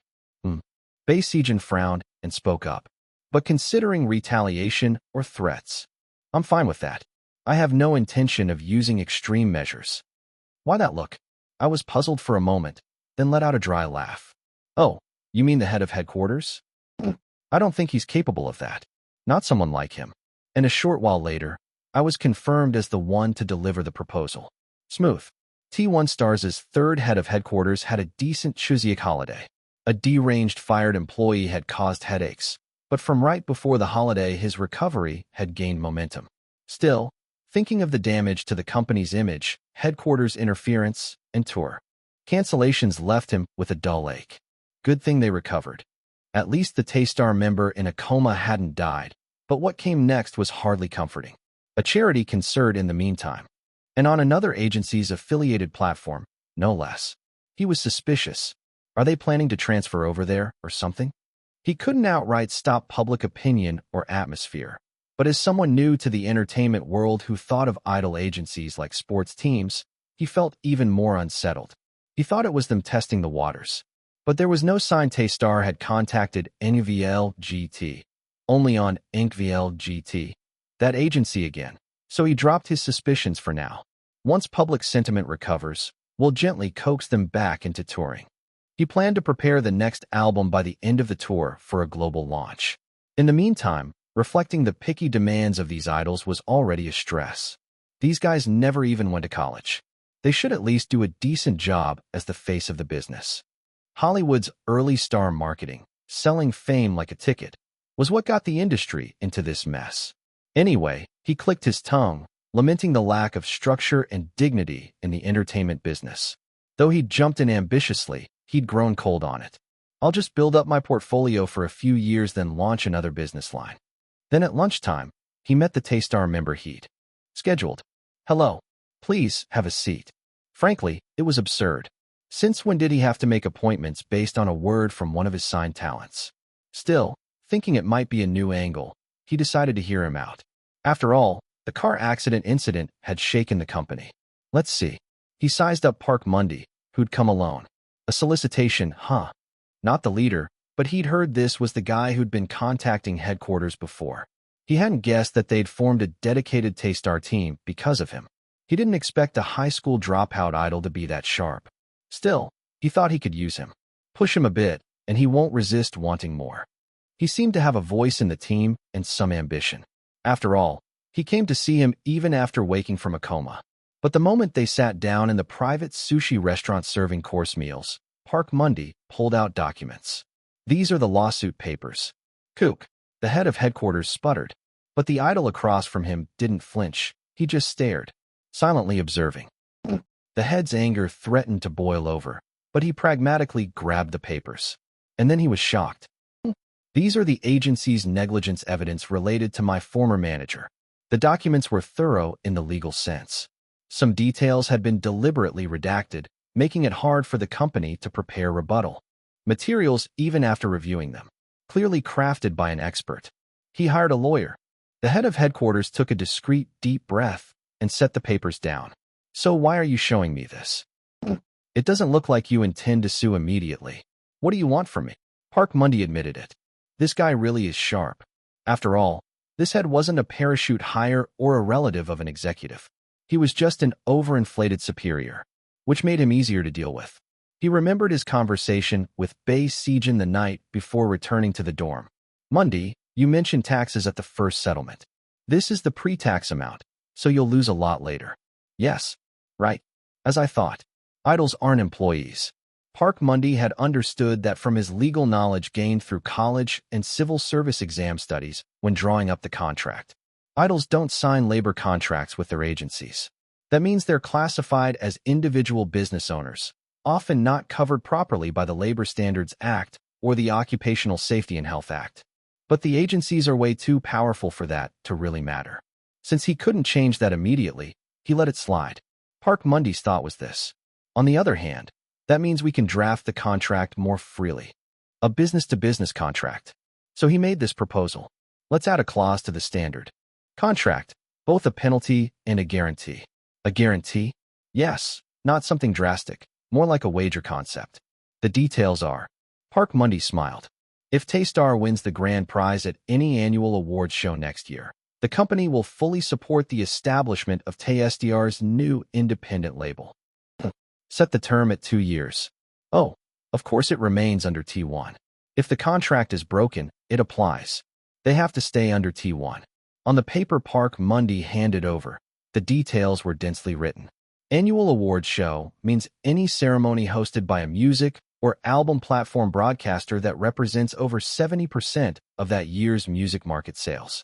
During the verification period, Party A guarantees Party B's leading and safe activities. Leading means, in short, let us handle things and don't interfere, just take proper care. And Park Mundy realized, this bastard has no entertainment industry connections. What he had was enough connections among T1's board to secure this head seat, but he surely couldn't reveal that to his superiors for reputation's sake. Then I'll just take it on my own. Actually, he could spill it. It's just repeating that we have no intent to distance ourselves from T1, only from the agency you had. He'd already used that logic when requesting the dedicated team. Even if the deal were exposed, headquarters had no new reason to antagonize Taystar. At that moment, the head of headquarters had run similar calculations. If he threatened or strong-armed him, it'd blow up in his face. So he clasped his hands and spoke more soberly. I understand the artist's request, but this isn't a matter I can approve on my own. I'm just an operations manager. I have to discuss this with the board and the CEO. It was a lie. In reality, the CEO had given him the position just to hand business cards to T1's relatives. He was actually the one to discuss these contract amendments. Oh, I don't really know about that. Park Mundy didn't flinch. I'll leave the persuading to you, head of headquarters. What? No, because I don't really understand. If it doesn't work out, we'll just proceed with the lawsuit. The lawyer will handle it. Was he crazy? The head of headquarters was rendered speechless, staring at Park Mundy, whose smooth face betrayed no emotion. That's when he knew. This guy would really go through with the lawsuit without a second thought. And you can't persuade a madman like that. There's a new season of Ajusa coming up soon, and the people who debut there will join our agency, so our contract term isn't that long anyway. A label isn't too much to ask, is it? If you win the grand prize, just create a label for us. That's all. Doesn't seem hard. And at sunset that day, Park Mundy left with all 7 copies of the amended, stamped contracts in hand. Clean. If you press someone without giving time, this is what happens. Giving extra days on such issues would only invite trouble. Quick resolution is the answer. And since that clause tied Taystar's performance to his own career, he couldn't block them from winning. That head was obviously so hungry for prestige, it was disgusting. Also, he added a double penalty clause for breaches, just in case. Park Mundy shrugged. I couldn't get the legal precedent base Sejin wanted, but I hope he's satisfied with this. Either way, through next year, and beyond if we win the prize, our freedom to maneuver would be complete. If we don't win, then the contract term will almost be up anyway. He shrugged. Either way, there was nothing to lose. Shall I go prepare the album? He was ready to pour every last drop of time into it. This time we'll do it right.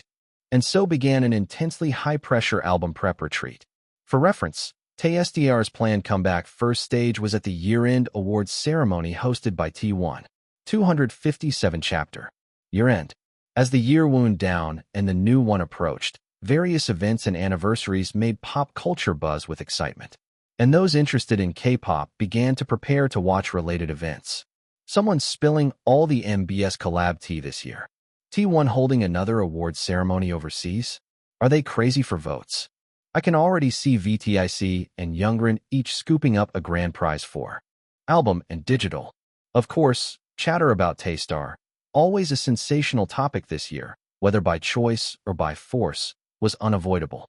Looks like Taystar might win a grand prize too. At ceremonies that hand out multiple grand prizes, they deserve one. Didn't they win one at Tonia last year? With all the buzz this year, they'll probably get a few here and there. Plus that whole accident thing. giving them a grand prize just because they had an accident? LOL. The love audience loves to love. LOL objectively they're top tier. You gotta talk grand prize. Don't pretend you're a Taystar fan. This is just trolling. It was straight trolling. Is Taystar even grand prize material? First, Spring Out, released early in the year, was a digital single, so it had no album or physical sales results, so pass. Then Nightmare had been a definite annual hit. But the issue was that their promotions were cut short by the accident. The potential for an even bigger breakthrough stopped disappointingly at a moderate level because of the accident issue. One member even fell into a coma, delaying the airing of pre-recorded variety shows, making it all the more somehow disappointing. So even though they refocused attention with a charity concert, it still felt insufficient to call them a perfect grand prize contender. And the trolls knew it. They knew Taystar couldn't come back again in the second half of the year. Since they're taking exams, they can't come back right away. Right? The agency's gotta be hiding them away so they don't get flack again, LOL. I wish they'd hurry up and burn out their cartilage and become has-beens soon. Their charity concert was over the top too, LOL. The old VTIC is better, classic is best. Anti-Taystar fans cheered at the news of Taystar taking an emergency vacation. They were convinced this year is irredeemable. But around that time, a rumor-like article surfaced. Taystar countdown to year-end and New Year comeback. According to an industry insider, Taystar was preparing a comeback with their first performance set for an awards show. If the article was correct, their activities would barely fit into the late second half of this year or the early first half of next year. Core fans' reactions beneath the surface were mixed. Finally a comeback. It's been so dry since the Island variety show. Can't wait. Are they really going to debut their first awards show stage at such a crucial time? Lots of groups do year-end comebacks, why worry? And streams and sales often only count from December anyway, so it'll still fully reflect. Annual charts get cut in half then. Variety shows will all be year-end specials, so promotion will barely get going. From late November to mid-December, year-end and New Year specials actually siphon off buzz from songs. Unless it's a Christmas carol. Aiming for the holiday vibe, it wasn't a great strategy at such an important time. Especially remembering that Tonia, the awards show hosted by T1, is in early December, it couldn't help but feel off. If they time the comeback just to match T1's awards show, I swear I won't stand for it. Let's just cheer them on for their activities after half a year. I already broke my savings for this. Amid the typical tension before a comeback, mixing hope and anxiety, a new article broke in a big way. Tonia moves from year-end to New Year's start. January date announced. It announced that Tonia would be held in January. Rumors ranged from snagging overseas venues for presenters to music platform site overhauls, but nothing was certain. The key was that Taystar fans' hearts were finally at ease. Phew, no wonder. The moment I saw it, relief. Yeah, this is right.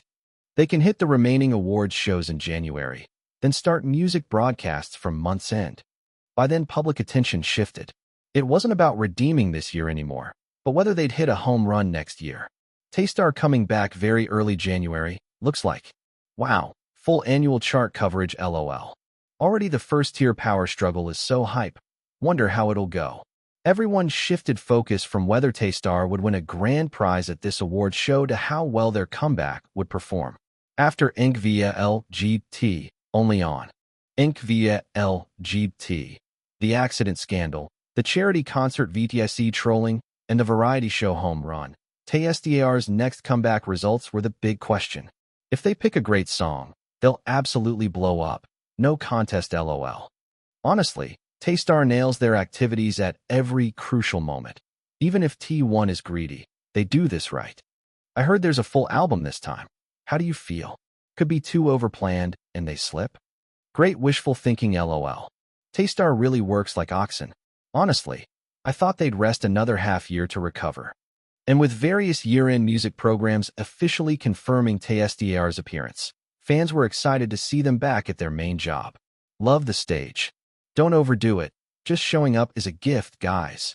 We have to get tickets. How long has it been since an in-person? Plus, Taystar's account uploaded photos every day or two of members heading to the practice room after enjoying their vacation. Vacation's over. Feeling great to practice now, bear emoji. The members looked thrilled and happy. I saw all their posts. Everyone looks good, felt so relieved. Seeing the photos in person really puts my mind at ease. Now I can't wait, lol. Fans, feeling a peculiar pride and fulfillment in idols serious about their craft, awaited TSTR's year-end stage. With the comeback date locked in, the mood was quietly positive. Just waiting for stage schedule. Updates. How about an orchestra version of Nightmare? I'll bet my Monday photo card that our Spring Boys remix with traditional instruments appears. If I lose, can I have the photo card? Counting in line. LOL. And Taystar was planning even more than fans predicted. Their first move soon became clear. Among the year-end program promotion articles flooding in was one with details on a special stage, complete with a poster. MBS Gayo DJGN collab stage lineup revealed, from Grand Seniors to Monster Rookies. A banner-style poster image made of black silhouettes. Fans recognized one silhouette. Isn't that Sian Ahyun's silhouette? Looks like it. Wow, Ahyun's in a special stage. It was Sian Ahyun, TSDR's main dancer. For their next album's promotion, Taystar planned to go all out this year-end. And at the time the article dropped, Taystar had already begun year-end preparations. Snack time. Here. Cha Eugene gasped at the carrot sticks in his hand. This isn't a snack. Should I get you an apple? Okay. Eugene sadly bit into the apple Sian Ahyun offered. Crunch, crunch. Those teeth are strong. I clicked my tongue. Basically, the group, with year-end just ahead, was regulating diets to regain the muscles lost over Chuseok. No matter how high Eugene's basal metabolism, his lax holiday lifestyle called for careful management. Of course, some didn't need it. Like Sian Ahyun, who instinctively managed his body. He didn't even gain weight over Chuseok. Instead of apples, there are tomatoes too. Sian Ahyun said. Tomatoes are best with sugar. That's not allowed. Eugene trudged to the corner of the practice room and sat. He'd probably stay like that for 10 days. At least he was still getting enough meat. Should I get him some protein bars? I organized suggestions for the diet expert in my mind, then noticed Sian Ahyun looking wistful over his cherry tomatoes. Here, you eat them. Oh no, I'm fine. Sian Ahyun put the container of cherry tomatoes back in the fridge. Without much thought, I glanced and saw the current time on the fridge's LED. You need to head out within an hour. Oh, okay. Right. Sian Ahyun had solo practice schedules these days. He had a special collab stage on December 31st for MBS's year-end program. It was predictable. The broadcaster had pressured the agency to pick one popular member from each group and combine them for a special stage. Everyone's schedules were insanely busy, so we barely met, but all the individual parts had already been sent as videos and learned. Took 3 hours. Being great dancers paid off. Honestly, learning choreography is more physically taxing than learning songs. Plus, Sian Ahyun even contributed to some choreography. Concepts for the new title track. Oh, this is nice. Really? Of course it is.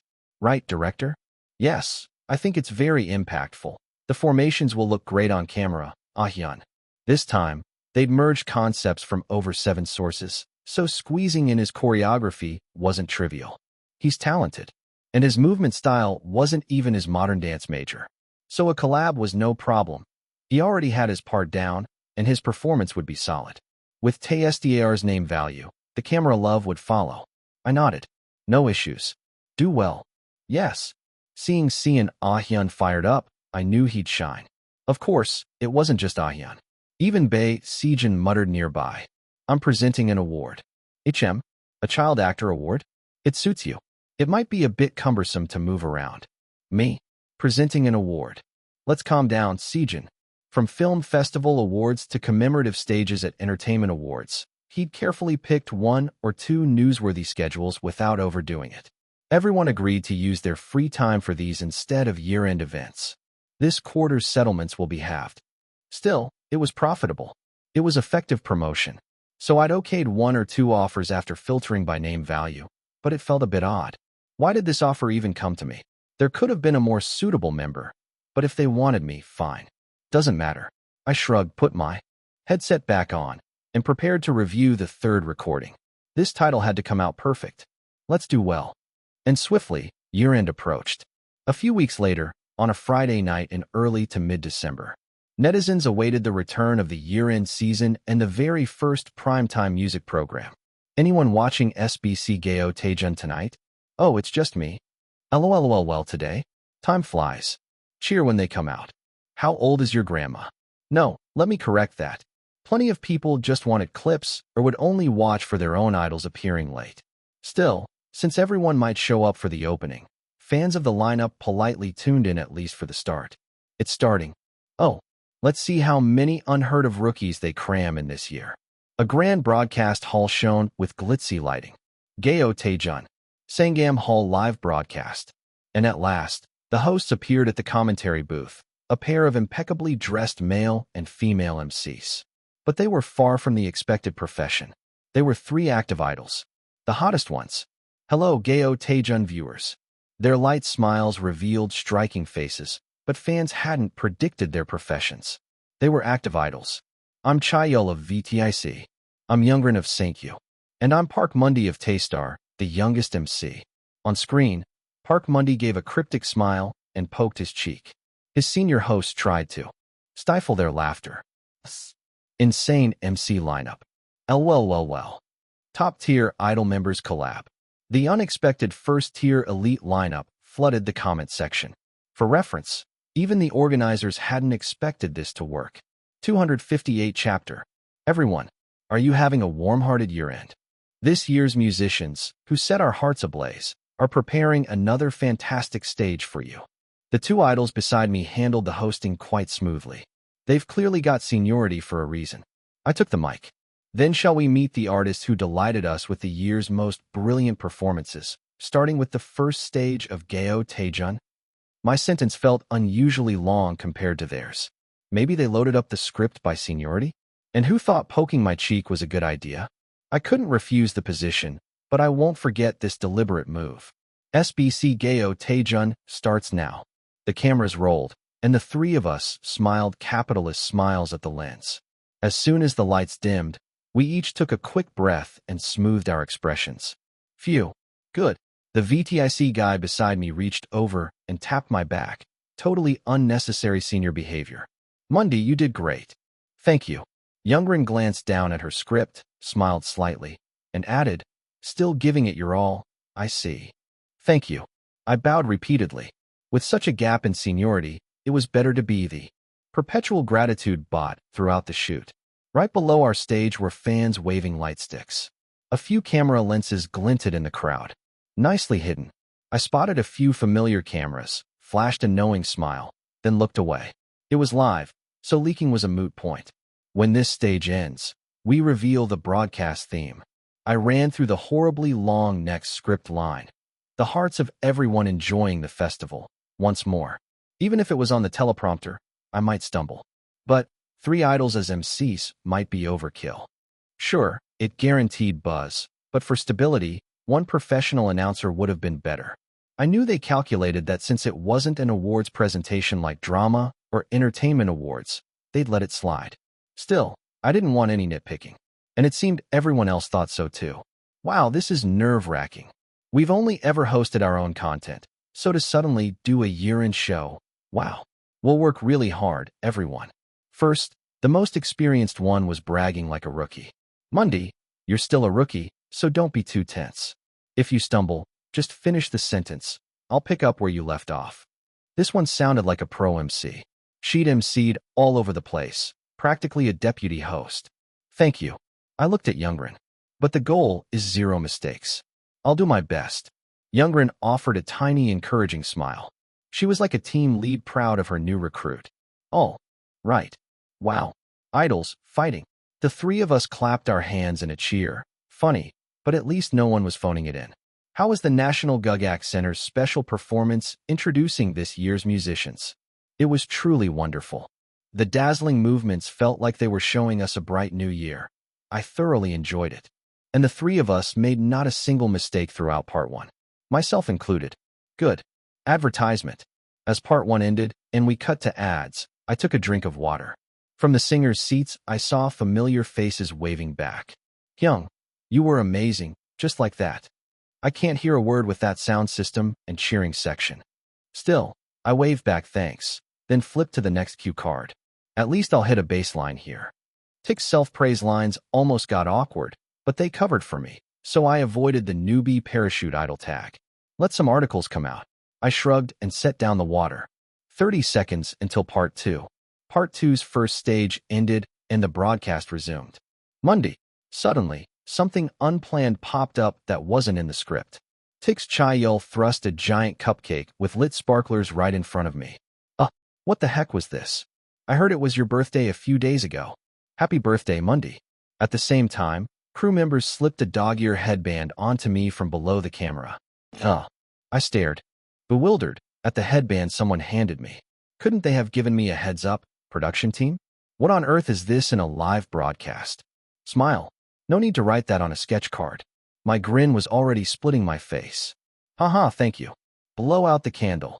They just kept piling it on. I beamed and blew out the sparkler. Then I tugged at the dog ears. Wearing a suit, emceeing a year-end show, and now doing a cutesy bit for the nation. Thank you. In the singers' seats, folks were rolling on the floor laughing. We'll see them back at the dorm. Wait a minute. Speaking of which, the part 2 opening script is... Next stage is a song about a beautiful birthday, a track that lit up this summer. I forced myself to keep calm and finish the line. Birthday Boy by the 17-year veteran band Grey Cable. We invite you to this special live performance. So that was the direction all along. Is an idol MC's dignity supposed to vanish just to introduce the next song? It's not even a music show. Yet here I was, still playing my idol role on a year-end program. And that tone continued through the ending.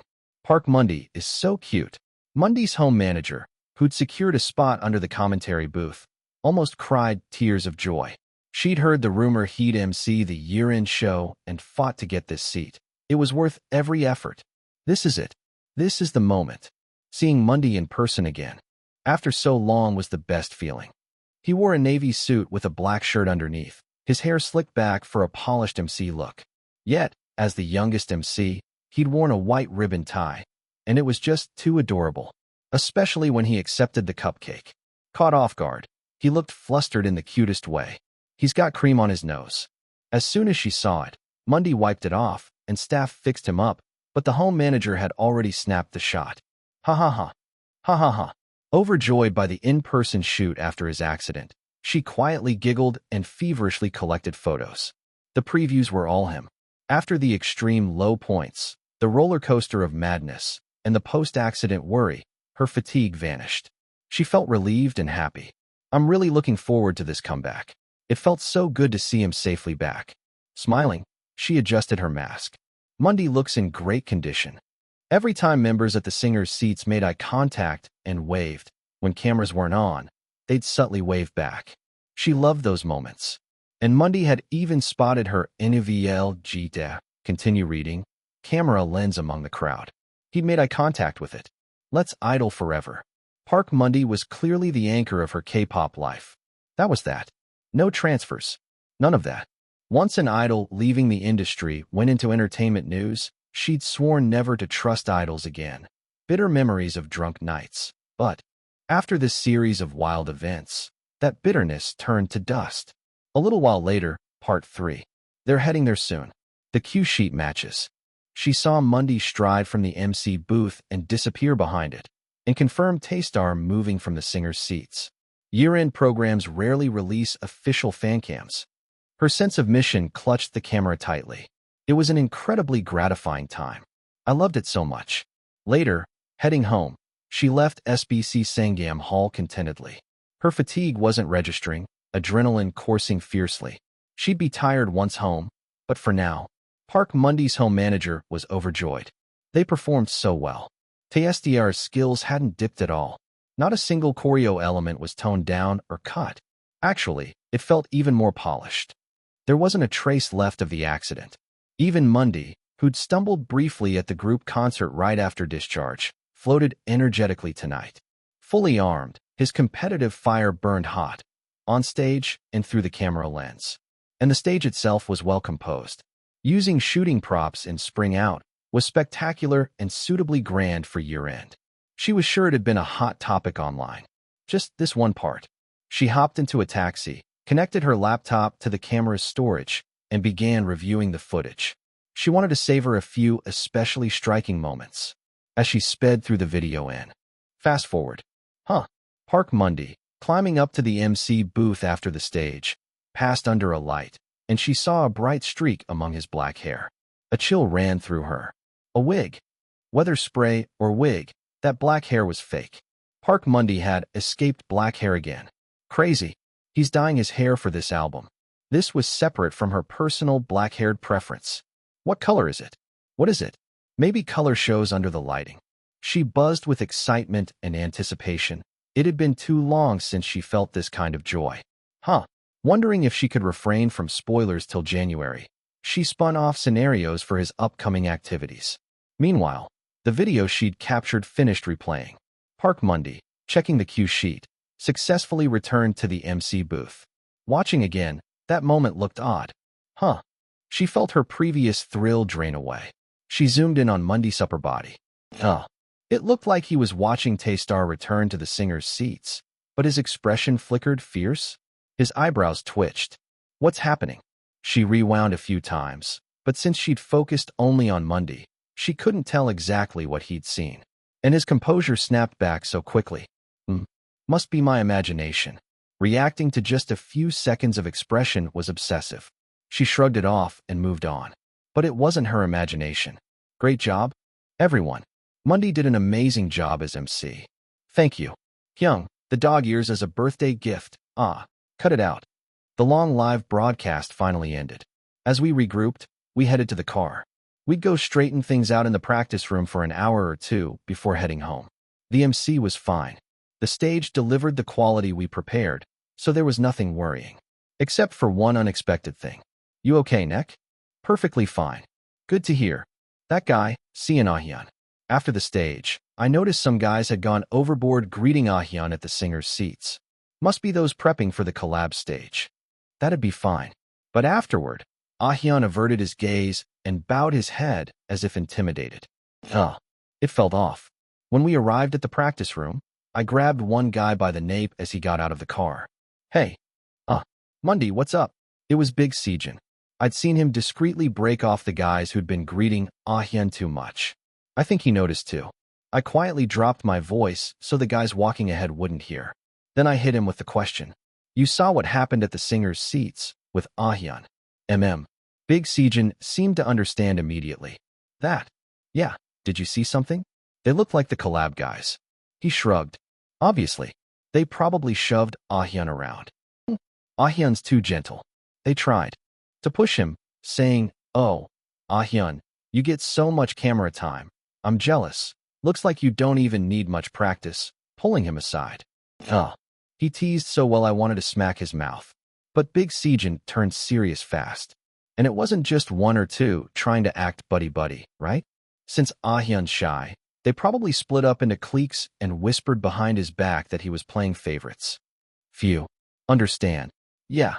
This hierarchy crap again. Guess since they're similar ages, they haven't changed since Ajusa. I thought they'd be awed by success. Forgot that if someone more successful seems easy, people get even worse. Plus, they'd mortared in only members with name value to dominate more. I need to check in on this. Before entering the practice room, I decided to check on Ahyeon's state. Just as I was about to move. Wait. I was stopped. Turning, I saw Big Sejin shaking his head while holding my shoulder. Oh, right. Monday, you're not going to go tell Ahyeon about any of this, right? Don't, okay. Why not? Man's got pride. Big Sejin gave a wry smile. If it were you, could you stand a same-age friend noticing this? Since you're close, wouldn't it feel worse? Let Ahyeon handle it. That's the right move. 259 chapter. Night practice ended swiftly as planned. After returning to the dorm and taking a shower, I replayed my conversation with Big Sejin in my mind. His point was simple. Ahyeon's pride would be hurt. He didn't want Ahyeon to appear embarrassed, bullied by his peers. I can't deny it. It was a perspective I hadn't considered. Since the first time we met on Idol Corporation, Big Sejin had trailed after me like a shadow. He hardly felt like the same age. Honestly, same age is just appearance. If he had any conscience, he wouldn't presume to call us peers. I clearly remember everything up to age 29. Even if we were the same age, it was ambiguous. I don't even know if Ah-hyun cares about that kind of thing. With anyone else, maybe, but Ah-hyun, pure and guileless, would probably accept it gratefully. Still, I admitted one thing. I can't solve everything for him. No matter how smooth our activities, I had given him orders whenever he had a problem. Maybe it was time for Ah-hyun to handle things himself. He's definitely got grit. I shrugged. Except for that moment at the award show, he hadn't looked particularly down. I just watched for signs that he was overdoing it. Click. I stepped out of the shower and headed for the fridge. Mid-cut. I didn't want milk at this hour. Ice water would do. Ah-hyun wasn't in his room. He's probably in the living room. As I rounded the corridor corner, I heard voices. Taechish, that's why if it feels like someone's praising me when they don't actually like me, what should I think? You praise me when you don't like me. Why yeah? It's kind of the same feeling. It was Cha Eugene talking with Sian Ah-hyun. Eugene's frank reply followed. Why praise me when you don't like me? I don't know, because they can't get angry? Okay. Eugene answered brightly. Then I say, I know I'm good at what I do. Oh really? Yeah. Praise is praise. His tactic was N-O-V-E-L-I-G-H-T, brilliant. Whatever their intent, he'd just digest it as praise. But I doubted Ah-hyun could so easily use that.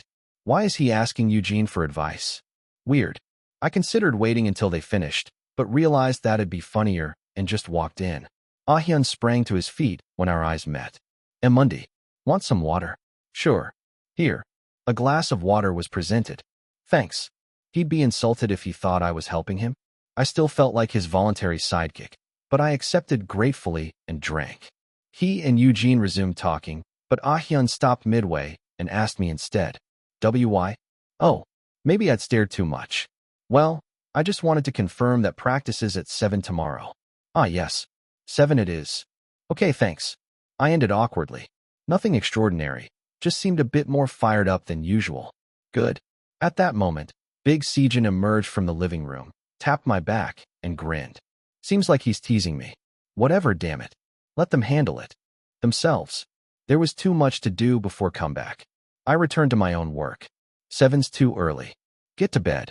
In my room, I rechecked the monitoring and stage composition, then lay down immediately. Ah-hyun came in late, trying not to make noise. I admired his effort. He's practically crawling in. I considered telling him to sleep, but thought he'd freak out, so I left it. The next day, after morning practice, at lunchtime, Ah-hyun slipped away for his collab rehearsal as usual. He'd be blocking out 1 or 2 days spurts of work in the coming weeks. You okay? Maybe eat first. I'm fine eating after. It's just a quick session. If you say so. Wait a second. I tossed him a glucose candy. The trainer had approved it for emergency use, so a few wouldn't hurt. Thanks. Do well. Ah-hyun, fighting. Have a productive practice time. He hurriedly pocketed the candy, bowed, and left. I wondered if he'd come back crying. Hyung, give me candy too. Here. Yay. I emptied the rest, crossed my arms, and thought, I really do know what's going on. Then Big Sejin suddenly began fanning himself for no reason. It's hot from practice. Shall we get ice cream? There's a healthy snack shop down there. Sounds good. Oh, that place. Light enough for after practice. Okay, let me finish this round. Then I'll grab some with Mundi. Why include me? Curious, I followed. As soon as we stepped outside, Big Sejin burst into laughter. Hey, Park Mundi. You so worried about him, huh? What are you talking about? Did you know you've been secretly watching Ah-hyun every time he practices? Better to just talk to him. It'd be more natural. I just wanted to check on him before and after collab rehearsals. Damn it. But Big Sejin only laughed harder. On Mundi, what'll we do? You've got to know everything and micromanage to be satisfied, huh? Shut up. Use that amazing talent only for the album, Capable Mundi. But hey, picking ice cream flavors. Use it for that, too. Woo. Where? I sprinted after him across the street. The others soon enjoyed unexpected ice cream deliveries. Alone on the practice room floor, I pondered briefly. Me? Addicted to control? No, it's survival. It was about my own survival. I cared about potential group conflict. Instinct. And now it's not even that. If my status screen vanished, I wouldn't die. It was just a high-stakes aim. No time wasted on the unnecessary. I ate an ice cream and focused on afternoon practice. But that too was soon disrupted. When Ah-hyun returned, his face was clouded. I am back. He must have had a rough session. Ah-hyun recovered quickly and joined practice, but the others began to notice the tension. Anything happened during the collab? Prepping seems more complicated than expected. Yet Ah-hyun gave no sign he was overdoing it. It wasn't serious. Soon, he was mollified by receiving ice cream, and the topic died down. Usually, one should ask at a suitable moment during downtime, but I was his roommate. I suppose I should ask out of courtesy. Still, I found no special reason to bring it up. After practice, I sat reviewing my dance practice footage. Then Ah-hyun spoke. Monday, may I ask you something? Sure. What's up? Could it be? It was. How do you? When the people you work with are hard to deal with, what do you do? A direct request for advice. It depends on the situation. What do you mean by hard to deal with, bosses? No, not that. They deliberately show fake niceties that feel uncomfortable. As I guessed. Then you can respond in kind or simply ignore them civilly. When you're more successful, they'll humble themselves. I see. In that moment, I realized, damn, that feels good. I might indeed be the type who needs to know and control everything to feel at ease, a cursed trait. I felt dismayed at conceding 1 point to Big Sejin, but continued to listen to Ah-hyun. I needed more details. He seemed embarrassed, very embarrassed. Sorry. I feel like I'm the only one who can't keep up. I just keep needing help. Others are all doing well. I must be the problem. I've tried. Counseling, practice, but it doesn't help. Why did it turn into this? You have no problem. Why worry? Every time I meet peers, it's like this, from the start. Ah-hyun, flustered, forgot his earlier third-person frame. When did it start? In middle school, even when I did ballet. He hesitated, voice trembling. I injured my ankle. Everyone was too happy. Chills ran up my spine. They weren't mean kids, but since then, whenever I joined a peer group, I guess they felt uncomfortable. I stood. None of the members here have made you feel unwelcome. They're all kind. You're the best behaved in this group. And you went to that arts middle school, right? You were top of your class. Well, a few times. His confession revealed it all. I crossed my arms. His parents and a counselor wouldn't spin it this way, so I took over. Listen, all they did was envy your skills. They were pissed because a handsome guy danced so well. Got it. Well, but got it. Against his doubt, he nodded. Good. So every day, look in the mirror and say 10 times, I'm amazing. Don't mind the jealous, deal? I only did that in counseling. Do it again. His embarrassment deepened, but he finally nodded reluctantly. Then I suddenly picked up on something his earlier words hinted. Wait, when you switched from ballet to modern dance, was it because of bullying? But Ah-hyun shook his head quickly. No. The ballet teachers said my physique was a shame. Physique? Yeah. Ballet needs a certain foot arch, mine wasn't, plus my hips were small. They recommended I pursue what I'd excel at. Got it. He had talent for dance, but his body suited modern dance more than ballet. They'd advised the switch before college audition prep. In the end, he ended up in idols, not dance, but at least it paid well. And now you're putting that modern training to good use. Why, yeah?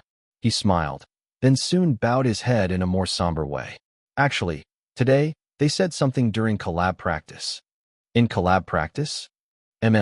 He nodded and, with a hint of grievance, said, They said since the moves are hard, only Ah-hyun will stand out. They said they were jealous and congrats. Typical backhanded compliments in capitalism. And you couldn't respond? No, I did. He blushed. I said, Thank you, I'll do my best. And Eugene said it's fine to accept praise as praise. But is that okay? No one else replied. I managed to reply. Yeah, you handled that well. Ah-hyun might turn into someone who kindly takes jokes in stride. Big Sejin's advice proved right again. Though perhaps that earlier talk was worth having once. Keep doing that. You did well. Thanks. His face brightened. I grudgingly admitted defeat. Focus on the album now. 2 weeks later, December 31st. MBS's year-end music program aired on the final day of the year. Taesdar's first appearance would be the collab stage featuring Sian Ahyan. 260 chapter. When Taestar was deep in live broadcast preparations even on the last day of the year. They started early. A working fan, watching Park Mundi and Lee Sejin on the MBS Geo Dijijian's Part 2 nearing its end, clicked her tongue. It was laughable that she herself was only relaxing in front of the TV because she'd been doing overtime, and even more laughable that the show, which ran past midnight, had begun before 9. In fact, she didn't really need to watch now. Taestar wouldn't appear for quite a while. I've already commissioned the upload data since I'm working late anyway. So she watched purely out of light curiosity. I'm curious how Ahyan's collab will go. Not that she doubted his skill. Among some of Park Mundi's home managers in a group chat, whispers had spread about those fleeting fierce eyes he'd shown on the night he emceed SBC. Almost never happens. Park Mundi was astonishingly polished in front of cameras. Apart from Lee Sejin, who'd once looked a bit off during a summer package show, that had been his only slip. Even this time it was so quick no controversy would arise. But the home managers, guided by an inexplicable feeling, had analyzed angles and even located the singer's seats at that timing. And they'd confirmed it. He bowed with the collab guys. LOL OM. Looks like it, but let's not say anything, teachers. So they'd already arrived, quite accurately, at the conjecture that Ahyan must have struggled preparing the collab stage. Of course, wary of capture or public shaming. They hadn't mentioned specifics and had deleted everything. But yes, there was a working fan there. Did Ahyan's mental break? Speculating the behind the scenes, she decided she had to check this stage. She wondered if it'd show. She refreshed her SNS, then casually watched the TV. Coming up, Geo Dijijian's special stage. Winter Boys. The special stage was slotted at the end of Part 2. It was the typical format. Pick legendary first-generation K-pop seniors, play their songs, throw together juniors for a one-off stage. Still so tacky. Half those seniors had fled after DUI scandals. She thought skeptically as she clicked on it. A song she didn't care about by artists she didn't care about. She regretted pressing play. Soon the machine-mixed backing track started. It was arranged for a dance performance, no vocals. Wii U. They'd spent some money. The LED screen and floor's water puddle effects looked decent. But it'll chill the moment they dance. She expected a chaotic group shot. Busy people practicing separately rarely nail synchronized choreography. But the instant the dance began, ooh, it looked impressively high quality. Her many years of K-pop experience instantly identified the reason. The center's great. And the opening center was Sian Ahyan. Oh, right from the start, his long limbs tossed off acrobatic moves that stood out. Even when the camera botched its framing, Ahyan's timing created an optical illusion as if it had captured him perfectly. No razor-sharp group uniformity was needed. Because the performer at center was so dominant, it made everyone else look competent by comparison. Wait, hold on. Cancel. For seconds later, she clicked her tongue at the corner chaos. Dancers rising late or nearly stumbling off the floor. It's ruined. Year-end collabs of busy people often went awry, but this felt even more shoddy. The contrast to Ahyan's center moments was brutal. Only Ahyan gets a free win. Is this a skill gap?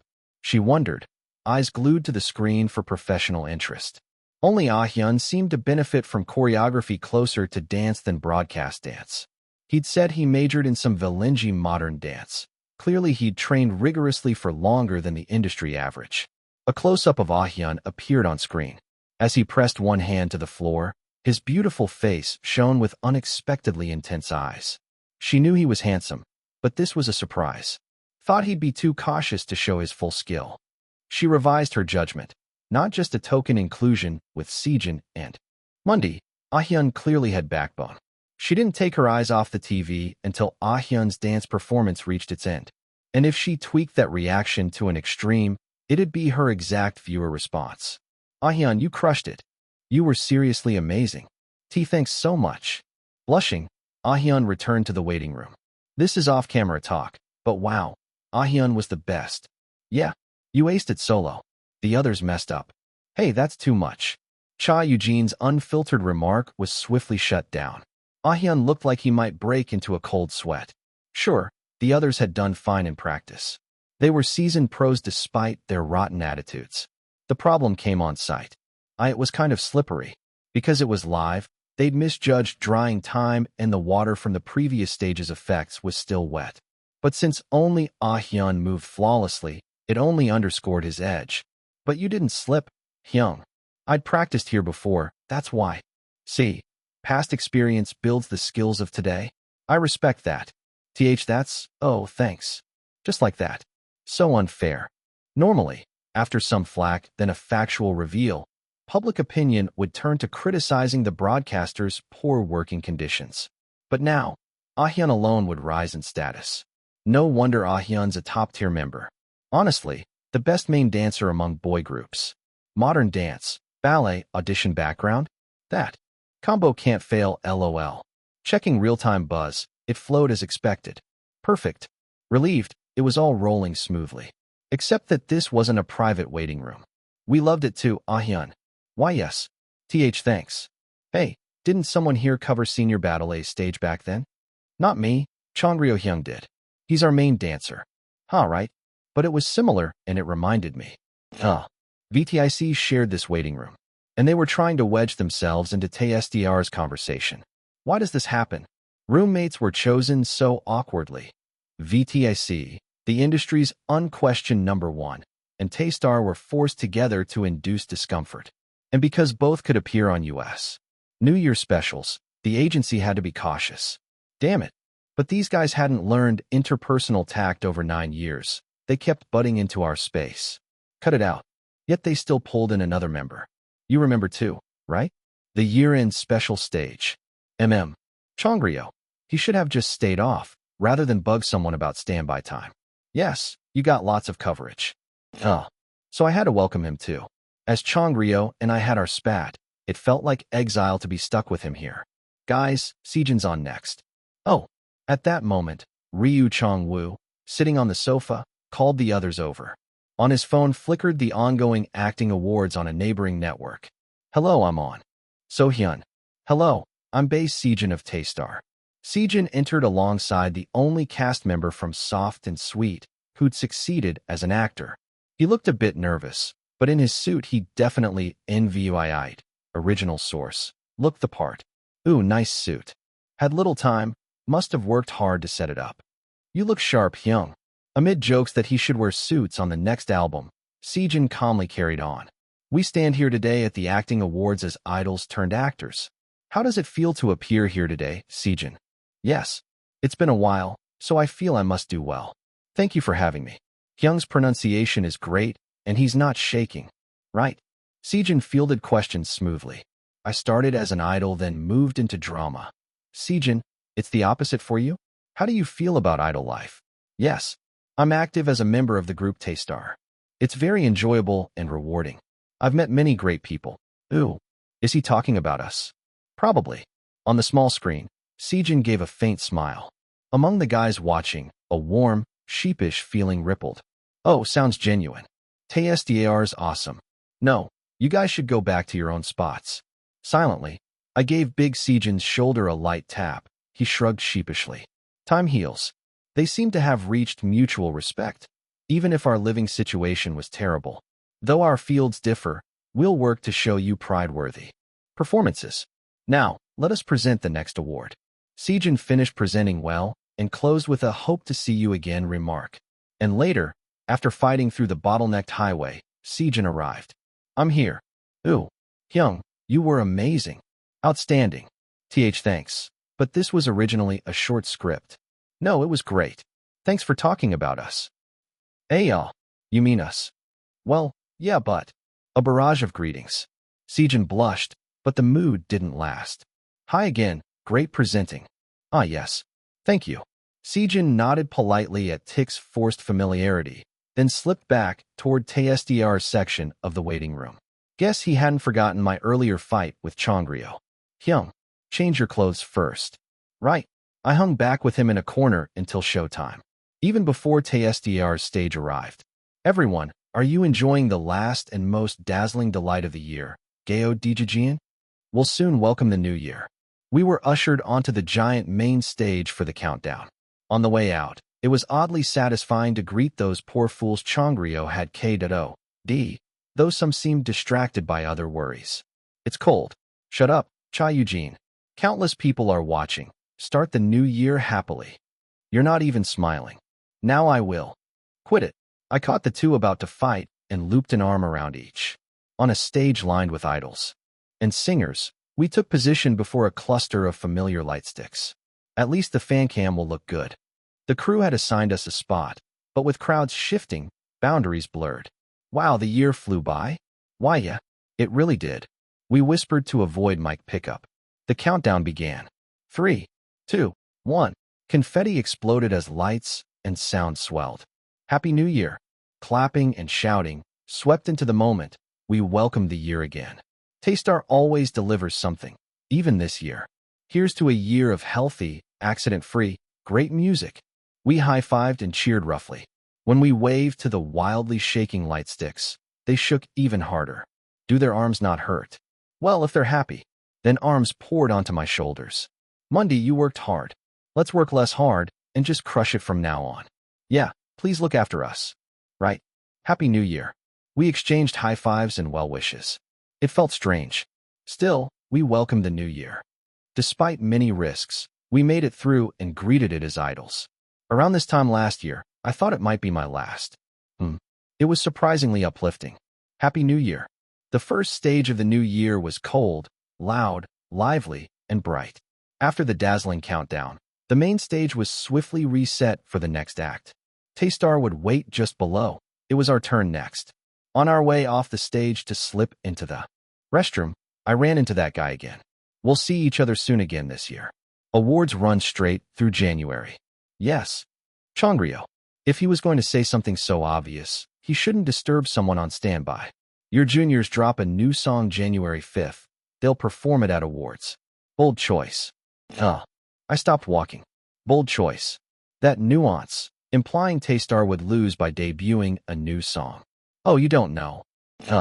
You really don't have sources, do you? That's your biggest issue. Chongrio's eyes glinted. He offered advice to his junior. You have no connections. Well, as a New Year's gift, hear this. He smiled. You know Youngren's prepping her own comeback? I heard. I recalled a passing remark from Youngren while prepping that MC gig. She noted Youngren would always do well whenever she released. Wait, could it be? Chongrio gave a wry grin. You didn't know? It's a surprise New Year digital release. January 4th. So, just one day before your juniors. Oh, fuck. 261 chapter. The moment the live broadcast ended, I called the office and spoke with whoever was on duty in management. They're releasing at the same time as Youngren, and the company went into a frenzy. It was understandable. Youngren's recent performance boiled down to this. In the country's largest music site annual chart, 3rd place. For comparison, TSDAR's latest song, Burium, ranked 37th for the year. And in that annual chart's top 50, Youngren has 4 tracks, 2 title songs, 1 OST, and 1 variety show collaboration. It was staggering. We absolutely can't win. Not only does Youngren have mass appeal, but her core fandom is rock solid. There's nowhere to chip away. In short, simultaneous release on music sites is nothing short of an honorable death. Of course, the company wasn't the only one flipped out. Youngren Sr.? Yes. Sigh. Even within the group, the first meeting of the new year was convened. We spent New Year's Eve sleepless on work, but that's trivial compared to this crisis. I stayed calm. They told us now on purpose. With only 4 days until our comeback, changing the date was impossible. Chongrio must have decided that, at least, we should be warned so we could brace ourselves. If it's meant as a courtesy, I don't need to waste emotion on it. As rivals, it stings, but it makes sense. All right, it does sting. Monday. What? Are you sure about that info? Where'd you hear it? A VTIC source told me. Big Sejin looked at me knowingly. Roughly translated, they're messing with you. Right.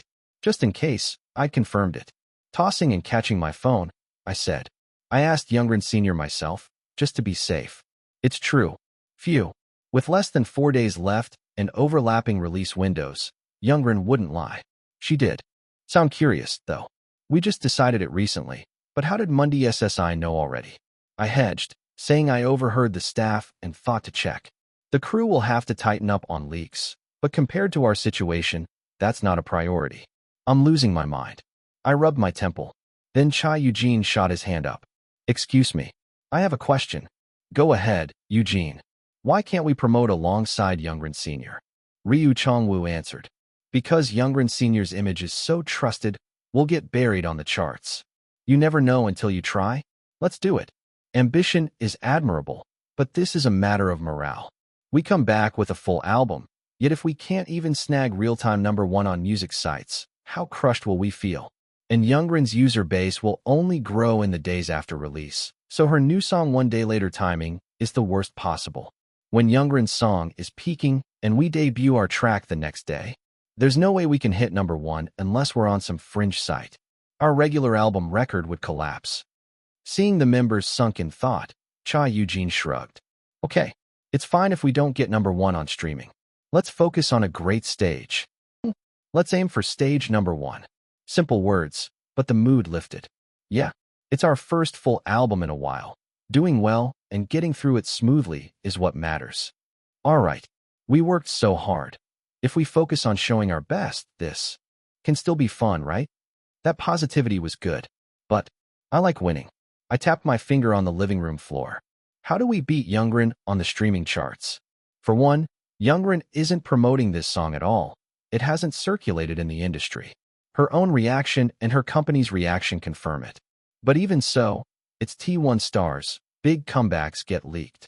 She said it was decided only a few days ago, so this was unique to her agency's intel. Most people don't know yet. If we tried to blitz variety shows and public promotions, no. We already did year-end and early-year variety. More would just burn our image. I rubbed my neck and met Kim Rabin's solemn gaze. You're pretty worried, huh? Huh? And no, you have reason to worry. Half this album is your work. When I learned you'd finished it on that dying battery marooned on an island, I was floored. It's just, when listeners satisfy their need for new songs with Youngren's track, many might not even try ours. That was a sharp worry. And accurate. Exactly. If someone with mass appeal grabs all the attention, the fandom-driven side ends up in its own league. An unavoidable trend. After thinking more, I spoke. So we have to assume we'll lose streaming. Instead, let's aim for average there and pour everything into generating buzz. Promotion, publicity, media mentions, release order, everything. We needed an extreme focus. I said it, and the members seemed to mull it over. Big Sejin raised his hand first. I agree. It's the most rational plan. There's no alternative. True. Strategy is crucial now. Kim Rabin nodded. If our activities get famous, I believe some will come back to listen. He's resilient. I smiled and nodded. Bae Sejin, still tense, spoke up. So how do we create that buzz? Details need more discussion, but shock value, right? To steal the hype Youngren would snag with her surprise drop, shock was the answer. Let's blindside people. A twist. Surprise. Sometime later, January 5th, TSDR's new music video went live smoothly at midnight. Its title was Wheel Day. Spin the wheel. So it flies far away. The melody rings, and it's beautiful. It touches my heart, let it pop. The music video was beautiful. A sunlit amusement park at midday. Dreamlike filters and time-space overlay effects created a mystical vibe. Fixed cameras captured the fairy tale beauty of the old park. Surreal frames, members appearing twice in one shot, added an uncanny, otherworldly feel. Talk, talk, talk. Time and space intertwined. Before a spinning golden Ferris wheel, arms outstretched against a blue sky, stood a boy. Anyone could see it as the spiritual successor to debut track, Magic Boy. Faithful to the world building and quietly moving. But it was kind of bland. This song is really good. Great for the new year. Feels a bit like a carol. Makes me excited. Fans praised it yet couldn't shake that uneasy, already heard this feeling. Yesterday, Youngren's sudden song announcement had charged the air. Insane Youngren LOL. Wow, what about Taystar tomorrow? Popcorn time. RIP Taystar streaming. Condolences in advance. Too bad it's a full album. It wasn't a random thunderbolt. It was a bombshell just a day before our comeback. We effectively got a fail stamp on the streaming front. Why now? They prepared so hard. Why do this? They were my bias, but now I'm so upset. Feels like a cold shower. TSDAR's agency sucks. Can't even set a comeback date. I'm so mad I'll cancel my internet. Please stop hyping it before we even hear it. It's been a while. Let's enjoy TSDR's comeback if they try hard. Still, people waited for the video, hoping to savor good audio content, only to sigh. It sounded like any pleasant album track, and missing some expected elements made the disappointment deeper. Mundy's hair is black. LOL must have been reflection. LOL. Especially fans who'd seen end-of-year pics of Park Mundy bleaching his hair pink were deflated to see him in natural color. Other members likewise wore their natural hair, stylish but not impactful. Going up against an unbeatable streaming juggernaut with our most important full album, a few missteps left energy drained and spirits fallen. Let's just stream more. Another banger, please do it right this time. They worked so hard. Fans streamed the pre-release title track as much as they could, but the results matched expectations. Taystar fails to hit real-time, number 1. Comparison graph. Youngren versus Taystar chart entry. Somewhat shocking Taystar streaming numbers. Every spoiler and troll surfaced across sites. Many wanted Taystar to succeed, but even more found the flounderings fascinating. TSDAR's good but idle limitations show big difference in users. Fans streamed their guts out to catch up, but normies stick with Youngren LOL. Did they pre-release the title track to focus firepower? If only they'd sequenced album tracks, would have looked better. Our comeback left everyone even more deflated. It would have been fine to just enjoy the content, but human nature got in the way, and fans suffered. 202x Tonia/1.08. Friday, the day of our first comeback stage at the T1 Stars Awards arrived. Fans, glad to see a stage, rallied their spirits, expecting a light, breezy set like Picnic. But their expectations were shattered, in a good way. After 3 hours of waiting, what appeared backstage were 7 figures in oversized amusement park mascot costumes. The wistful, clear vibe of the pre-release video was gone. In its place, intense neon, punk, zippers, and shine, black gangster. Splashes of neon paint flickered across the mascots as stage lights swept. Vroom. They strode out in delinquent style, the goofy mascot heads bobbing cutely as they struck poses. Then, in the intro, came the dazzling moves like riders on a human motorcycle. DRR, DRR, DRR dash. A bass-like engine exhaust roared. On top, a staccato snare and bell-like electronic tones heightened the atmosphere. Lights flickered orange and white. The members executed rapid, interlocking choreography with uncanny precision. Then, from the split formation, the dog, mascot, burst forward. He threw off the headpiece. Hi. Park Mundy. His pink hair, curled and pushed to the side, whipped around. Fans gasped. The double title weed withheld until the stage had begun. Drill Night. 262 chapter. When TSDAR's new music video first dropped, people were expecting a stage style like this. Some kind of dance-style tickle vibe.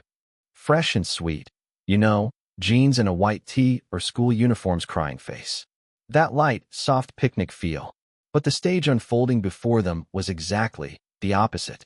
On a black stage, fluorescent LED lights and white spotlights flashed against jet black outfits.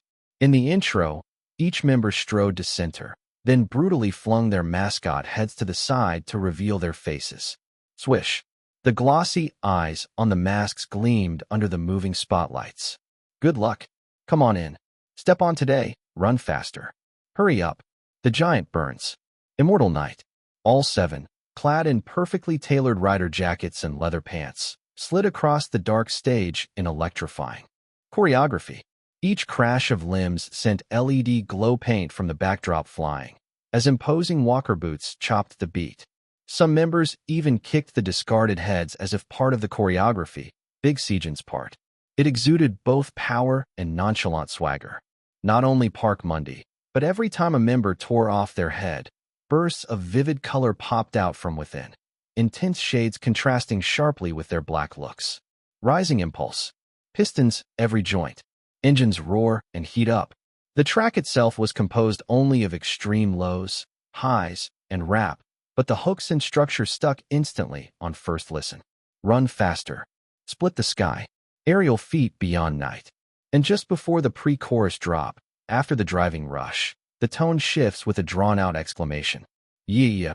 Following the subsiding music and voices, a short silence shatters with a whistle. WHI, WHI, WHI, WHI. Then the iconic chorus choreography, all moving as one. The riff melody clings to the ear, its rhythm addictive.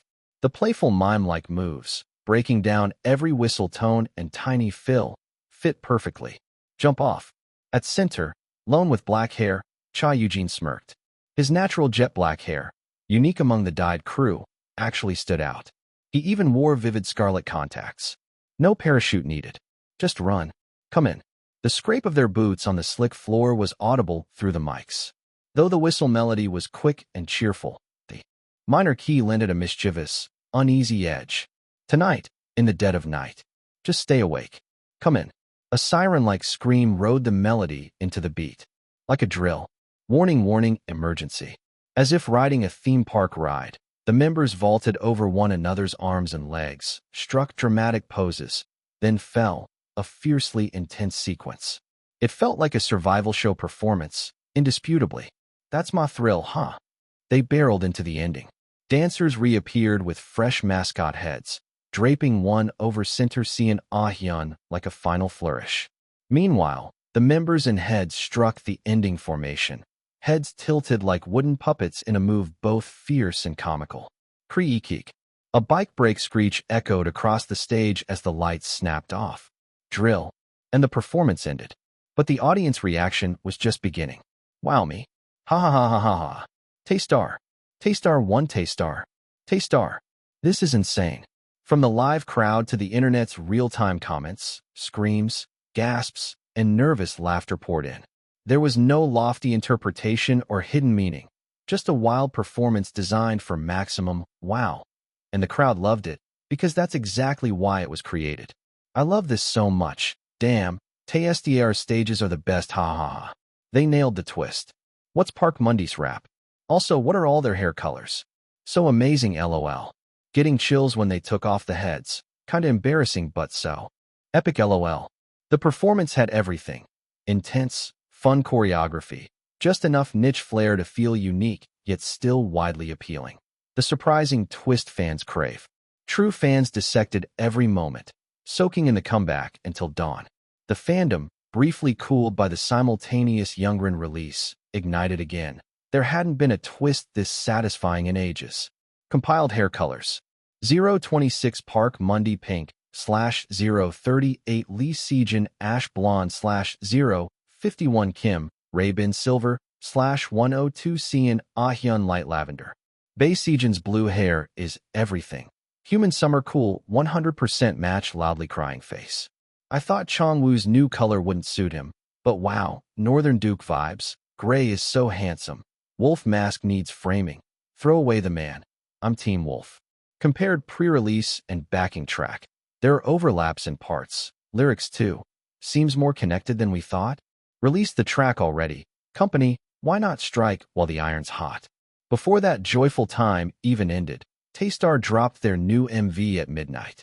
Taystar Drill Night official MV. Whoa, what is this, ha ha ha? Already? They even released the audio LOL. Finally striking while the iron's hot. The buzz from the stage Inc. VOIIT, original source, carried straight into the video release, sending buzz volumes skyrocketing again. The MV distilled stunning visuals and powerhouse group choreography to the purest essence. In a neon-splashed, nighttime amusement park, costumed as over-the-top. Staff, the members continued gun grip tricks and aerial stunts. Wearing their mascot heads, they even rode a wild motorcycle through the fairy-lit plaza as sirens blared. Fantasy amusement park day / night concept. Exactly, idol MVs are all about that group performance. Thanks to the members' charisma, it wasn't awkward but just thrillingly powerful, eerie, playful, and a feast for the eyes. There were no overt story world elements, yet it didn't feel out of place. MV is insane. Scenes from Drill and Wheel MVs line up perfectly by timestamp. Link, carousel, Ferris wheel, mirror shots, all the same framing. Bet more will show up. So creepy. How did they connect this? This is crazy. Read this and tried it. Play Drill's bridge in reverse, and Wheel's chorus melody plays. File. Mind-blowing. No wonder the bridge was odd. Wow, wow. Loudly crying face, loudly crying face, loudly crying face. So fun. When does my album come? Gotta see this soon, loudly crying face. Because they mirrored the two titles. The transformation from the daytime's freshness and mystery into the nighttime's aggression and glamour was a delightful twist. And Taystar didn't plan to discard the pre-release title entirely. They performed Wheel Day on day 2 of Tonia as well. Spin the wheel, so it flies far again. On a giant set that perfectly evoked the amusement park, they delivered a beautiful, refreshing performance using maximal camera work. That stage might have stood on its own, but in contrast with Drill, Night, it truly grabbed attention and lifted Taystar's reputation a notch. Taystar has such range, fandom fun for sure. 2 title tracks that feel so different. Love how extreme the contrast is. LOL. Real artists nail their craft. Oh, they lined up tracks on the charts too. Sneak Drop at Midnight. Tough pull. Congrats, congrats. Taystar's strategy of capturing every bit of buzz except the #1 streaming spot was a smash. Yet the chief architect of this plan clicked his tongue at the aftertaste. No mission clear. I frowned at the mission Windows countdown still running. In fact, we'd won 1 grand prize at this Tonia, the Artist of the Year award. That was only possible because they give 3 awards for grand prize. VDIC took Album of the Year, Youngren took Song of the Year, and we snagged 1. VDIC fans still grumbled that it was stolen due to company politics, so maybe it was only natural, like our Rookie of the Year win. The public has to acknowledge you as worthy of the grand prize. In other words, we needed to be the undisputed top, like current VTIC. So far, Taystar was still the challenger. For now, this year, I'll push until knockdown. Maybe this album could do it. Fans had been primed. The album's sales were huge. Over 700,000 reserved copies. Even more than Burium. Sure, the 4-version release plus limited special editions helped, but the package was solid. Photobook, Blu-ray bonus, key ring shaped like the mascot head. And the streaming. Charts are going smoothly. Our attention-grabbing stages worked. Wheel Day was climbing the streaming charts in reverse. It still couldn't topple Youngren, but perception was what mattered. Feels like the trend. The more famous our tracks became, the less backlash when we hit #1. Even if our streaming score was lower, we needed the reputation of deserving the win. Social chatter was already echoing. They should have released Drill first, what a waste. If they promoted Wheel more before release, their chart stack would have been higher, so sad. I think it was a promo fail. Push Drill first, then release Wheel as follow-up, they'd have 1 streaming. 222 agree. The very success of the strategy was now seen by the public as its failure, making Taystar shine even more. Good. We could clinch the #1 on music shows, and then quell any backlash. I decided I'd be satisfied with that.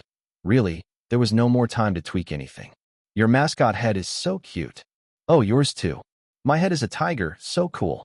No, that's a tabby cat. I brushed off Eugene's unconvincing insistence and took my place in formation. In every spare moment between schedules, we shot dance clips or studied scripts in practice. You all checked your phones, right? Yes. The reactions are good. I slid my phone aside and confirmed with a nod. And everyone's satisfied with the songs? I'm curious how many similarities you spotted between the 2 titles. They found a lot. Analysis posts already up. Really? Ray-Bin must be thrilled. I smiled at the good news, smoothing down my dyed hair as Big Sejan and Ray-Bin began donning their heads. More precisely, their faded roots. Those won't rinse out fast. Everyone's hair was thick, so the dye held up, but the real issue was sweat running down in dyed colors. With all 7 doing it, every rehearsal was going to be a mess. Their mascot heads will probably be dyed inside before the promo ends. They're going to have to work hard on upkeep. The bathroom was going to be chaos for a while, but it was a worthwhile challenge, and everyone seemed happy about it. People love it. That was all that mattered. Just a month or 2 to endure. As for my hair, well, I did get more static, but that's fine. Hi.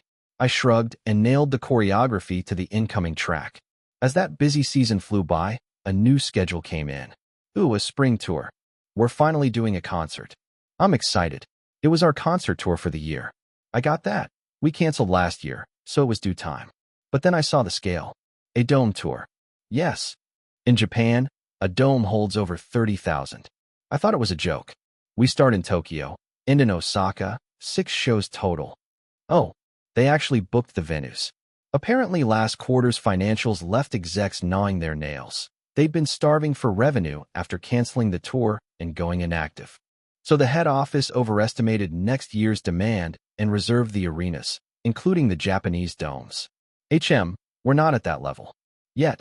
They're sold out? Amazingly, they were. The album must have taken off in Japan too. Execs' gamble from last year miraculously paid off. And it wasn't just Japan. What the hell? The seed was Eugene's promotional idea. 263 chapter. The promotion idea Eugene suggested wasn't exactly some outlandish stunt. Let's make our own challenge. A challenge. A try-to-dance challenge. In other words, shoot a video of yourself copying our dance. It's been a trending short video format for years now. Honestly, I've never seen a comeback that didn't try this. Even that Gold Eye tier group got big off one of these. But that was because their company executed it well.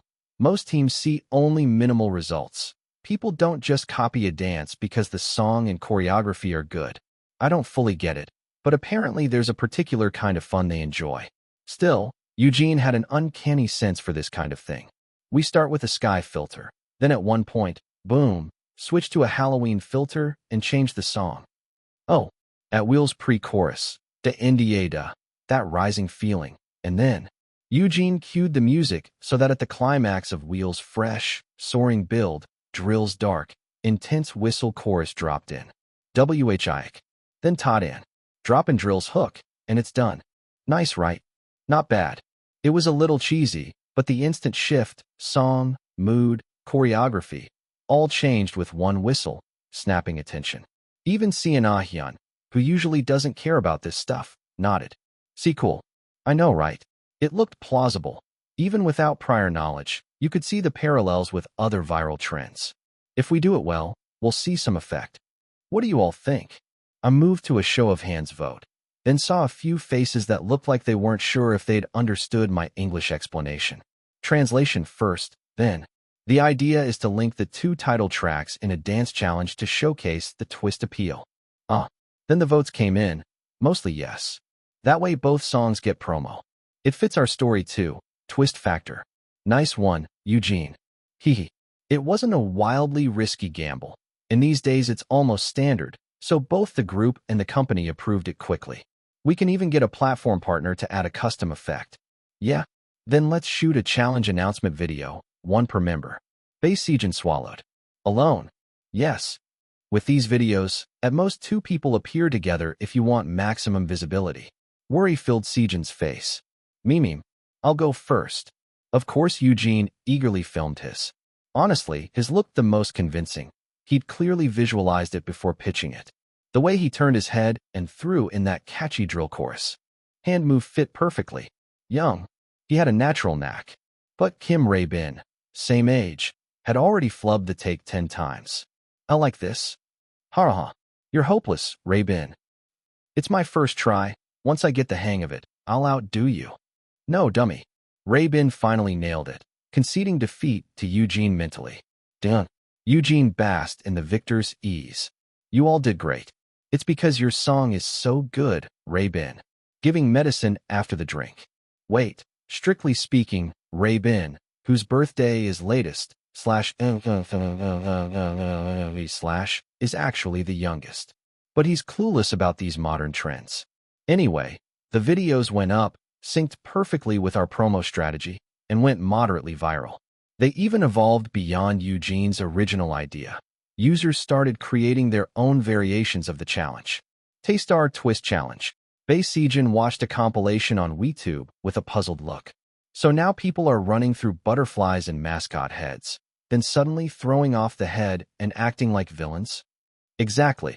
Isn't that way different from what we did? Seijin's critique was harsh but valid. The drill stage debut at the awards had become so famous that everyone was riffing on it. Better even, I thought. The over-the-top reproductions were a huge success. Videos kept flooding in. Youngrin can't pull this off with her new song. She stuck to the listening pleasure formula. As planned, Our victory lay not on streaming charts, but in supplementary content buzz. The company even suggested drill, eye-themed filters, but Eugene firmly rejected it. This challenge is too cheesy, people will hate it. Let the music video stand on its own. Right. We'd already lowered the barrier by sparking familiarity, no need to overextend. It matched my own instincts. Not bad. Eugene was clever. Just unfortunate that he only applies his smarts to things he likes. With Eugene's promo plan fueling things, the campaign proceeded smoothly, as if the earlier emergency never happened. Taste our new single buzz. Drill MV View Count Trends.jpg. Drill choreography video released. Articles and clips about this comeback flooded the internet. True viral lift. As soon as results began tallying, we landed in the running for #1 on the major broadcast music show. The result? Live music show. This week's #1 is, congratulations, Taystar. Of course we won. The scores were predictable. We're about 1,000 points behind Youngren on streaming. But that was fine. Unless you're an extreme streaming purist or a hater, the mood was well-deserved. It was a strategic win. I nodded, savoring the thrill. We'd done it. Thank you. We're so grateful for your unwavering support, for cheering and waiting. We love you. Maybe because it had been a while since our last #1, a lot of guys got choked up. Is Lee Sejin crying too? Yeah, he's bawling. Even the stoic ones were moved. It looked funny, but it was better than acting like it was expected. Domestically, we've sealed it. I joined the encore for about 5 songs with the sniffling crew. The narrative shifted from Taystar got shoved out by Youngren to such a shame Youngren's song dropped alongside Taystar. About 2 weeks later, after riding the promo wave, I decided to check overseas buzz as well, especially after confirming the tour's massive scale increase. Drill was made for a global reaction anyway. It's a pure fun track with slick visuals and killer choreography, an emotion that resonates worldwide. So did this album drive demand up? But when I searched, I was a bit taken aback. Why are there so many? Global reaction was dazzling. This was where Eugene's strategy truly shone. The Taystar Twist Dance Challenge. Eugene created deeply inspired overseas fans. So this actually works on non-K-pop folks. K-pop fans who liked Taystar bombarded everyone, YouTubers and friends alike, with watch requests for our new single. The format was simple. Make them watch Wheel first, then immediately drill. Honestly, many would have liked drill on its own. It's basically a blockbuster, comic trailer-style music video aimed at nerds worldwide. But by priming fans with the opposite vibe of Wheel, the gap from the same group in the same setting heightened reactions brilliantly. Oh, it's literally the same. Amusement park? Promo tie-in, wait, those are the same people. OMG, that carousel dude is badass. I'm telling you, the only men I can stand with dyed hair are these K-pop stars who look like animated heroes. That made view count chases even easier. Everyone, not just reaction YouTubers, was filming their own takes. And since we went for global sensibilities in our visuals and music, the exposure soared and our MV's views skyrocketed. Especially Drill, which reportedly hit the US trending videos list. We're breaking into mainstream. A triumph. I had to admit it. I owed Eugene a barbecue or something. Want to have beef or pork? Heard Eugene's voice from the next room. I like beef. I love Korean beef. Okay, but that wasn't all. When something blows up, controversy inevitably follows. This time it was in Japan. This fits so perfectly. I'm stunned video, Omega_. Some anime fans had superimposed our challenge and MV scenes in their edits, sparking an unexpected flame war, and even more fame. Oddly, it wasn't Taystar fans versus anime nerds, but Korea haters. Do they use Korean idols because Japanese singers' image rights are precious? They're not in the same league. Shouldn't do this. Hallyu fans always overstep, lol. Is this reaction warranted? K-pop fans are too extreme. I'm done with K-pop that apes America and Japan. Go back home. Taystar never even debuted in Japan, though. Omega. Just net rightists. Excited, lol. In Korea, anti-K-pop forces and fans clashed online, a full-blown mess. A YouTuber summarizing Japanese reactions cheerily reported. So are net rightists boycotting Taystar in Japan. Actually, Taystar's album hit #1 on this week's Oricon chart. Suddenly, Our unintended Japanese viral was a hit. Since the debate wasn't our fault, there was less resistance. Curious viewers tuned in to see what the fuss was about. And with our conceptual style and, well, handsome members, our fanbase spiked rapidly. The lavender horn guy's face is unreal. He's literally a prince. Is that the black-haired center? He's too handsome, dangerous. I've rewatched it 5 times already. Pink, pink, pink. I'm officially a pink puppy stan now. Screenshots of Park Monday. These newfound fans effectively filled the domes on our concert tour. In the end, Eugene's dance challenge branched out like tree roots everywhere, exploding in success. Could this album even win the grand prize? Possible. I paused with hopeful thoughts, about to end my monitoring. If only there hadn't been that news in the search results. VTIC February comeback confirmed. The kings of K-pop return. Those bastards never rest. Shortly after came the coup de grace. VTIC Chael Sr. Next month we're back. Monday SSI. Please give us lots of love. VTIC Shino Sr. Finger gun emoji. I don't know why they invite us all to the group chat. For each private announcement. Are they rubbing salt in the wound? See, congratulations. I replied perfunctorily. Then the guy who usually posts dog pics messaged me directly. VTC Shilio Sr. Really? That jerk. Of course. Wishing you success in promotions. Sad I won't see you when you enlist. Basically, hurry up and enlist. After a brief pause, he replied. Huh? Why me? What? Then 2 more messages arrived in quick succession. My mother is a national veteran, so I only served 6 months. Didn't you know? Oh, you didn't announce that this time. Sorry, happy face, senpai. You're active duty, right? Good luck, son of a. I turned off my phone, vowing. From this tour on, every schedule will be leveraged to grow our tier. Next year, I'd make sure he regrets that enlistment. Then NetPlus made a timely proposal. A documentary.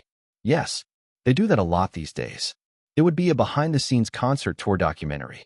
264 chapter. I rested my hand on the table. It was just a small table placed in the hotel room to fill the space. But there was a camera as big as the table in front of me. A crew member behind the camera said, Please introduce yourself. Yes. Hello. I'm Park Monday of Taystar. I nodded to the camera, then spoke with a faint smile. I am currently participating in TSDAR's second concert tour, and also participating in the making of this concert documentary, what I'm doing right now. Actually, they film a lot of behind the scenes at concerts. It gives fans a sense of closeness to each idol, and the stories behind concerts fans attended are interesting. But making a standalone documentary is rare. Launching it publicly, not just as a fan-only product, is encouraging. It means the production has enough mainstream significance to leave a mark on pop music's trends. It's like knocking on the door of the upper echelon. For example, VDIC has probably had 3 or 4 documentaries already. Everyone agreed this was a rite of passage to the next level. But whether everyone was happy about it was another matter. Isn't it uncomfortable? Having cameras follow you for months. They said they'll come in only with our approval. I don't lead an especially interesting daily life, so I'm worried the content won't be engaging. The pros will edit it well. It's a documentary, not variety. No need to chase ratings. They'll make us look good. In the end, by majority decision and some persuasion, filming began, and so far it hadn't caused major problems. Still, it feels a bit too intrusive. For instance, like this. Is there anything about the tour that makes you most uncomfortable? Probably adapting to time zones and figuring out new venues, environmental factors, I guess. That makes sense. Then, on a more emotional level, how do you feel? Emotionally, I could sense the crew wanting to capture something raw. Each camera seemed an attempt to close the gap between me and my inner thoughts. They'd ask simple questions to lower my guard, then steer the conversation towards something more revealing. It was a different kind of inducement than the sensational variety show crews. Of course, I could simply give a more authentic answer. It's hard for me that if factors beyond my control prevent the audience from fully enjoying the concert. I paused as if thinking, then continued. So that's the most sensitive and worrisome thing for me. The concert's completeness. They must have felt satisfied that they'd got a glimpse of my character. As expected, the crew nodded and moved to the next question. Then, what does a concert mean to Taystar? It's the closest way for us to meet our fans. After that, I think I gave suitably documentary-style answers. The edited version will look polished. Thank you. The interview continued for about an hour. Then the crew left to visit the next member, and it ended. I lay down on the bed. Touring itself was more relaxed than regular promotions. Now that I had some free time, each member got a solo hotel room. In between concerts, there was plenty of downtime to recover physically. So quiet. I closed my eyes. After years among noisy people, it felt almost awkward. Just before random thoughts could creep in, the crew's question echoed in my head. What does a concert mean to you? And a scene immediately came to mind. This tour's first concert. The long-awaited show at Seoul's Gocheok Dome. Wah! The roar, the pyrotechnics, the heat, and the pure focus.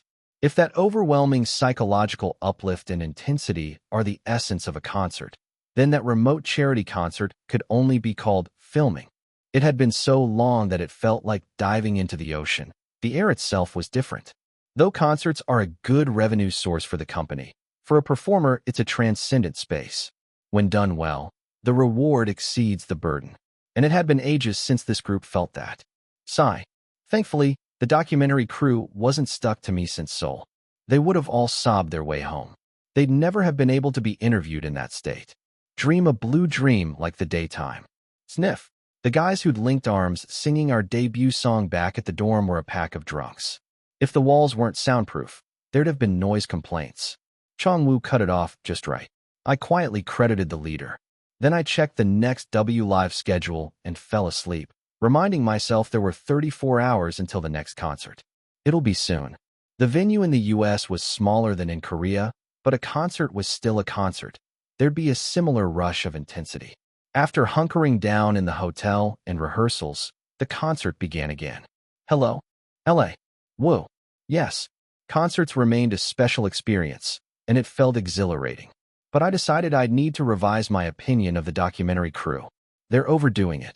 Mundy, are you okay? I'm fine. I removed the oxygen mask and sat up. The camera hurriedly followed, and someone on the crew scribbled something behind me. It felt laden with intent. Are they crafting a narrative?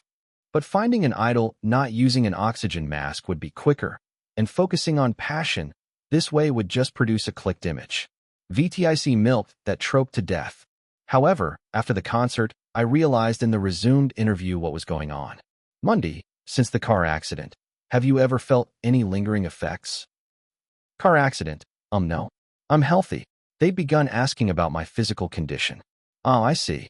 They wanted to frame me as the perfectionist idol who, despite physical pain, gives his all. It's interesting to add narrative to a documentary, but it's deception. By modern medical standards, I was cleared completely. And I even worked on stretching my muscles for the intense choreography on this album, making that a storyline would be dishonest. I'm perfectly healthy.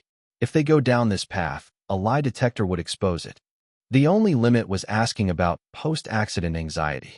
I added my words more firmly.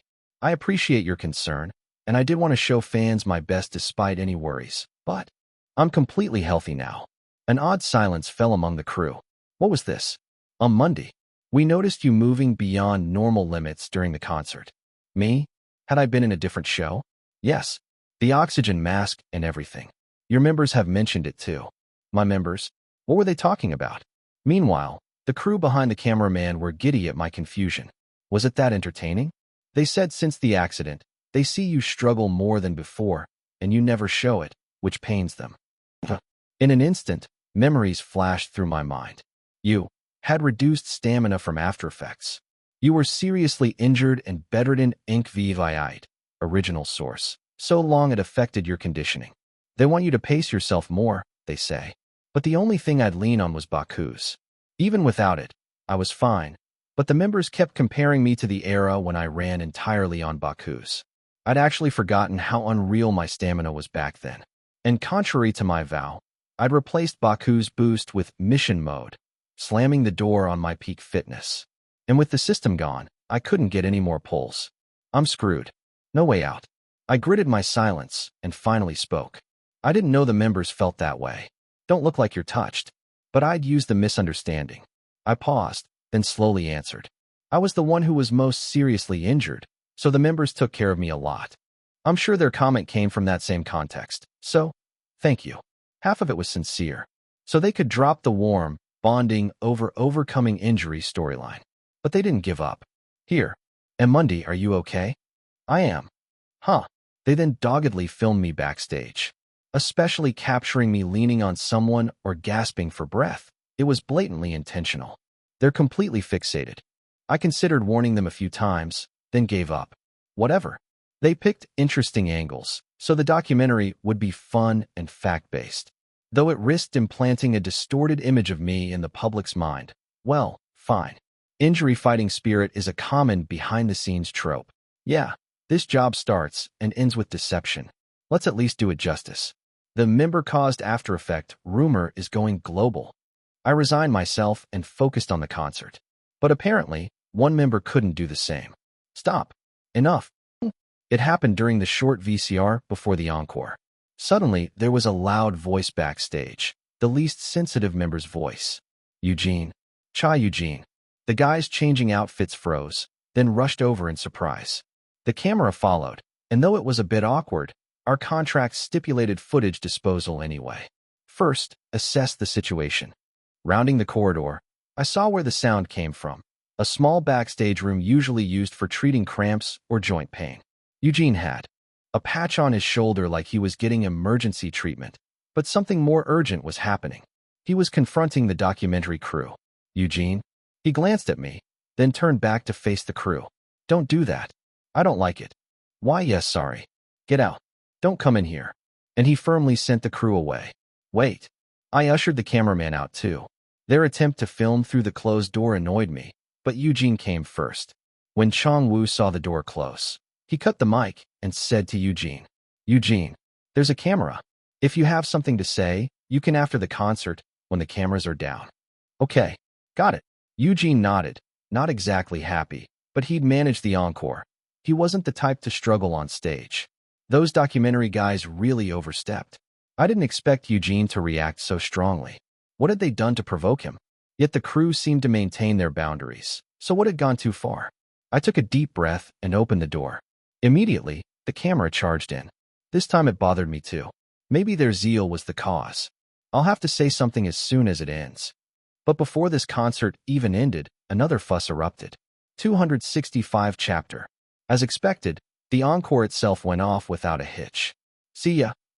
Eugene sprinted across the stage as if he'd only just remembered to shout, hunting down cameras and fans alike, and kept up that same tension all the way.